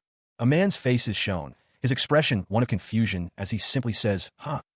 Ha ha, your grace, the man with glasses said. He may be young, but you'll be surprised by his skills. And at the tomb of the abominable princess, the text bubble ominously declared. He recalled the report. Zephyr and Cernet alone defeated the boss. Then, Cesare considered, there were those two who entered the boss room. They were the ones who witnessed that phenomenon's clues. The clues were found in the boss room. Cesare wanted to ask them about it right away. But if he was rash about this, his true goal might be exposed. That's enough for the meaningless introductions. Let's get straight to the point. Cesare stated he didn't intend on giving them any money. Second, they should actually be the ones paying him. That's if they wanted to utilize his wisdom and connections. A woman with dark hair exclaimed, calling him father. Another man stated that Cesare had saved his life and was the only one who could help them succeed in the Ice Dragon raid. Cesare told him to shut his mouth. He only ever calls him that in these kinds of situations, which is somehow really annoying. He listened as the woman with long blonde hair expressed her anger. Cesare stated that she should be the one paying off the debt. His eyes narrowed as he considered the situation. The Guild Union had been preparing for the Ice Dragon raid for 2 years, meaning Cesare had options. Cesare continued to list his conditions. The Duke's expression remained calm and calculating. Cesare acknowledged that having 3 conditions might be rude, even crossing the line. Cesari's expression hardened as he awaited a response. Whatever the person's condition might have been, the benefit Cesare offered was much better. A surge of power crackled in the air. The figure declared that they were no ordinary person, and anyone who thought so must be blind. The figure swore on the sword of light that they were sent by the goddess of light. He declared that he didn't know why she cared about human scum like him. Even so, she had ordered him to protect the man before him. The armored figure warned that if he valued his life, he should cut the bullshit. He was to stay within a 10-meter radius of the armored figure. Meanwhile, a group of people rode on the back of a large dragon, heading towards their destination. Elsewhere, the farming team rode on horseback, ready to provide support. Someone shouted a greeting as they approached the group. Master Harvey of the Galliano Guild introduced himself, stating he was ordered by the princess to join them. Another man, Ned, a head temple knight of the 3/3 parish, also greeted them. The auction team headed toward the capital with the merchantry leader, preparing for the upcoming event. And the scout team, ever vigilant, moved forward to gather information. The chibi figure wondered why they didn't have Zephyr in their team anymore. The conversation continued, the topic of discussion a familiar name. The elf-like character wondered why Eugenio Vittel, rumored to be her biological father, was joining them. She recalled the trouble he had caused her. The old man laughed, dismissing Eugenio Vidal as just some old man now, but the elf-like character seemed unconvinced.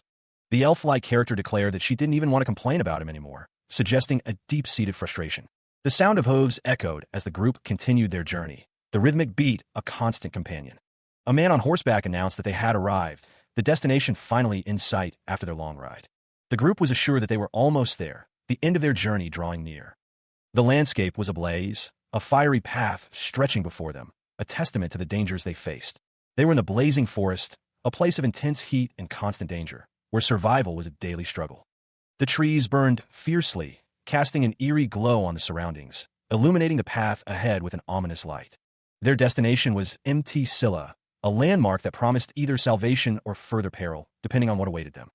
Elsewhere, far off from the great port, the journey's end remained a distant hope, a beacon in the face of adversity. The location sits in the continent's heart, its tremendous height perpetually capped with snow. A figure stood in the snow, the crunch of their boots echoing in the silence. Master Harvey wondered aloud why it was just the two of them in such a place. Zephyr explained that they were tight on time and had something to retrieve. Zephyr added that if it was just the two of them, it didn't matter what. He thought it would be easier for them to get a sense of what the other person was like. He was sure Harvey was trying to figure him out. Master Harvey recalled that in his past life, about 3 years from this point in time, when they were using the tomb of the abominable princess as shelter, fate liked to play pranks. In the place that he so wished to enter, he finally arrived. Master Harvey revealed to Zephyr that he had wasted millions of gold on this dungeon for more than a decade. Not just money, but his son's life was wasted as well, just to check what was in this. The dungeon's boss room, Master Harvey clarified, wasn't what he was after. He wasn't looking for a dragon heart, but something much more important. He then trailed off, saying it was pointless to talk about it, and pretended he didn't say anything. Considering his reaction from before, it was certain that Master Harvey had yet to give up on his original purpose. That purpose was related to the tomb's boss room, and at the tomb of the abominable princess, he and Sir Ned alone defeated the boss. He considered his options, thinking that helping him achieve his goal would make him an unequivocal ally.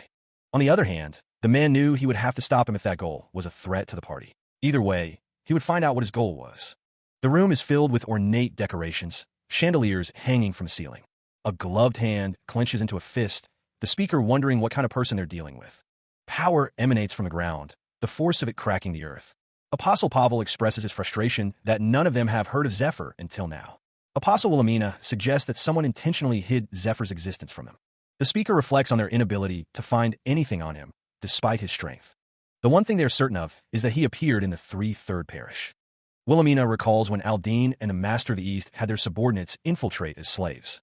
The speaker questions if Aldine and the Master of the East worked together to fight the saint and steal the Black Dragon Heart. Apostle Othello asks who checked for the corpses. Othello's expression is one of suspicion and anger. It was the same for the Master of the East disciple, Apostle Wilhelmina mused. That would explain the current situation perfectly, she thought. Apostle Wilhelmina considered the implications of their subordinates' actions. Apostle Othello scoffed, suggesting that if that were true, their informants had given them false information. Just say that Aldine got defeated because he was weak, Apostle Wilhelmina suggested. Okay, that's what happened, Apostle Othello conceded. Apostle Othello stated that they should take any more of the dragon hearts. Apostle Wilhelmina told him to leave it to her, knowing the princess party's weakness. Apostle Othello vowed to make sure they don't get anywhere near the ice dragon. Meanwhile, Her Royal Highness Altair, the first princess, and the Grand Duchess of Lindell, and Sir Lucius Giornetti, the first son of light, have arrived at the Qian Kingdom Palace. The pair stood before the thrones, bathed in golden light. Qian Kingdom's King Leo III acknowledged the elimination of the blue dragon and the clearing of the tomb of the abominable princess, praising their efforts. She thought her daughter would always be her little girl. But Queen Lucretia was very proud of what Altair had accomplished. Lucretia had prepared a gift for the two of them. It was the blue dragon's horn. A horn. The king was proud of Altair, praising her for saving countless citizens. The princess had given them the greatest gift of all, coming back alive and well. She was honored. Her inherent talent, the ability to distinguish allies from enemies. Father, mother, a flashback began.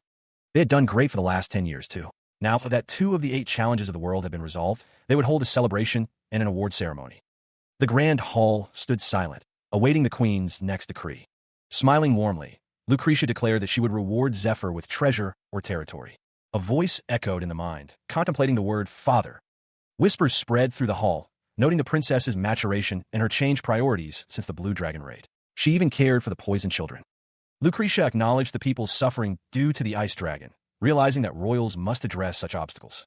She ordered the awards ceremony postponed until after the Ice Dragon raid, directing banquet funds to provide food and homes for the poor. Her golden eyes narrowed. Lucretia had one more thing to say about the Ice Dragon raid.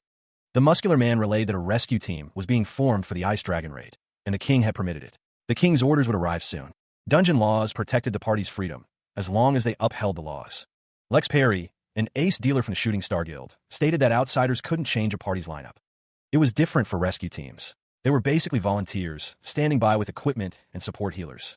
Rescue teams didn't get much money even if the dungeon raid was successful. They weren't allowed to participate in the battle. But if the raid party was in great danger, they would send a signal to call for backup. If more than half the raid party's members were dead, then they were allowed to participate in the battle. The woman with blonde hair stated that it didn't matter. Considering how good their party was, they'd just do nothing and then go home. Well, even if they did end up having to fight. The woman continued, saying that meant they got the Dragon Slayer fighting for them at the cost of basically nothing. Kylie, the Thief Guild's vice guild master, thought that didn't sound bad. But the man with brown hair yelled, saying no, and that meant Zephyr was coming. The scroll revealed the name of the best guild's guild master, Kevin Reuter. The man with brown hair asked what if he had to fight, then the Temple of Light was going to demand the Dragon Heart. The man with pink hair asked if he had shit for brains, and Kylie asked why he was scared. Kylie said there were plenty of people who begged to be in his position, so if he wasn't confident, then fuck off. She added that this was the damn issue with this party, and that Kylie and Kevin were both great in combat, but they had no patience at all. Kevin Reuter stated that this party barely existed because of him. Kevin Reuter said that was enough, and that they should set up a plan. The man with pink hair said there were plans, and that they needed a plan. The man with pink hair declares their homework is done, as the others listen. The woman wonders about the guild union, noting they won't be able to stop the princess because it's the king's orders. She worries their sponsors won't want the princess involved so much. The group decides to take action. The pink-haired man tells Kylie that there's something they need to steal from the princess group's residence. Kylie confirms she can handle it. Elsewhere, a horse-drawn carriage travels along the road. The women discuss their participation in the dragon raid, noting that almost no one knows about the secret of the island where the ice dragon resides. They realize there is a 100% chance that they have to step in, but the remaining problem is... The king tells Altair she'll be getting busy then. According to his informants, the ice dragon raid is only 2 years away from now. He asks how to make that happen within 2 months. The guild union doesn't have rights over the ice dragon raid yet, only a provisional contract with the port area. That is why they were going to have Zephyr and Lucius instigate the investors to buy the raid rights. If the investors are heavily on their side, they'd have no choice but to break the provisional contract and take their side. She listens as the woman with dark hair curses a cult leader bastard. A delicate shoe taps lightly against the cushion, as the woman thinks she has no choice for now. Before leaving the 3/3 parish, the man with blonde hair asks to be a bit nosy before she leaves, addressing her as Your Highness. The man holding a baby reminds her that her weakness is that there is a limit to how much dirty play she can engage in since she's a princess. The man states that there is no need for her to do that anyway. The man orders someone to get in there as a rescue team, and after that, something else will happen. The plan is to waste the national funds at the auction, then things will resolve themselves. The Lauren auction, the continent's greatest scale auction, is the key to their plans. One of them believes he was scammed. Daryl asks what he means, and another asks what he is talking about. The elf-like man says it has already been 2 years since he said he would introduce him to a girlfriend. He complains that Zephyr was the only one to get a girlfriend. Zephyr is asked what he is going to do about it, and the elf-like man demands to be told how to get a girlfriend. Someone suggests that this should help raise his morale. Lucretia states that a rich man is what she wants, no matter what. She needs to know how to rake in cash. The knight asks what the point is in being skilled like Zephyr when he is basically sucking their soul out of them. Lucretia says that she is not even dating Zephyr, who is already with the princess. The man with white hair asks if he even wants to pay off his debt. Lucretia says that she never said she liked him either, and that he doesn't even pay her back. Lucretia exclaims that she hates that bastard. Someone asks what she is talking about. Lucretia is shown with an angry expression. The knight is standing behind her. Lucretia says that he should just die if he doesn't understand. One of the knights remarks that she is so happy and that she likes bad boys. A woman with dark hair and a sword thinks that a knight has no time for love. She only has time to train to become stronger and protect her master. She was abandoned again, and now this? Lucretia stares at the gift, a gown, with utter disbelief. Lucretia fumes, her entire back exposed in this ridiculous gown. She thinks this kind of clothing doesn't look good on her. Ned, ever the pragmatist, points out that she's causing a scene. Lucretia retorts that she doesn't need a dance instructor, especially not him. Ned sighs, reminding Lucretia that it's Princess Altair's orders. He asks if she intends to disappoint her master, Dame Ophelia. She continued to step on his foot. Lucretia thinks that's it for Ophelia. Lucretia thinks to herself that she hates weak men. She wants a man who is strong and skilled in all areas. My taste. A man's hand. It's big. She didn't know she liked big hands. Kylie is surprised by Zephyr's touch. She thinks it's touchy out of nowhere. Kylie woke up earlier, but can't escape. She can't breathe. Zephyr is waking up. Kylie thinks don't leave me behind. Zephyr is talking in his sleep. Kylie thinks it's okay. He is right here. Is he dreaming of his last life? The fact that only one of them can see him vulnerable is something they like. One of the elf-like characters is feeling shy. Someone is thinking about someone who's nice. Another character states that they don't want to know their sister's taste in men. An elf-like character yells that they are not a kid and that they are older than the other person, calling them an idiot. The characters discuss what types of women there are now. They mention that they either have a boyfriend, someone they're already talking to, or they're their sister. One character states that they don't want to know their sister's taste in men because it gives them the creeps just thinking about it. Another character says it's okay and cheers for 2025.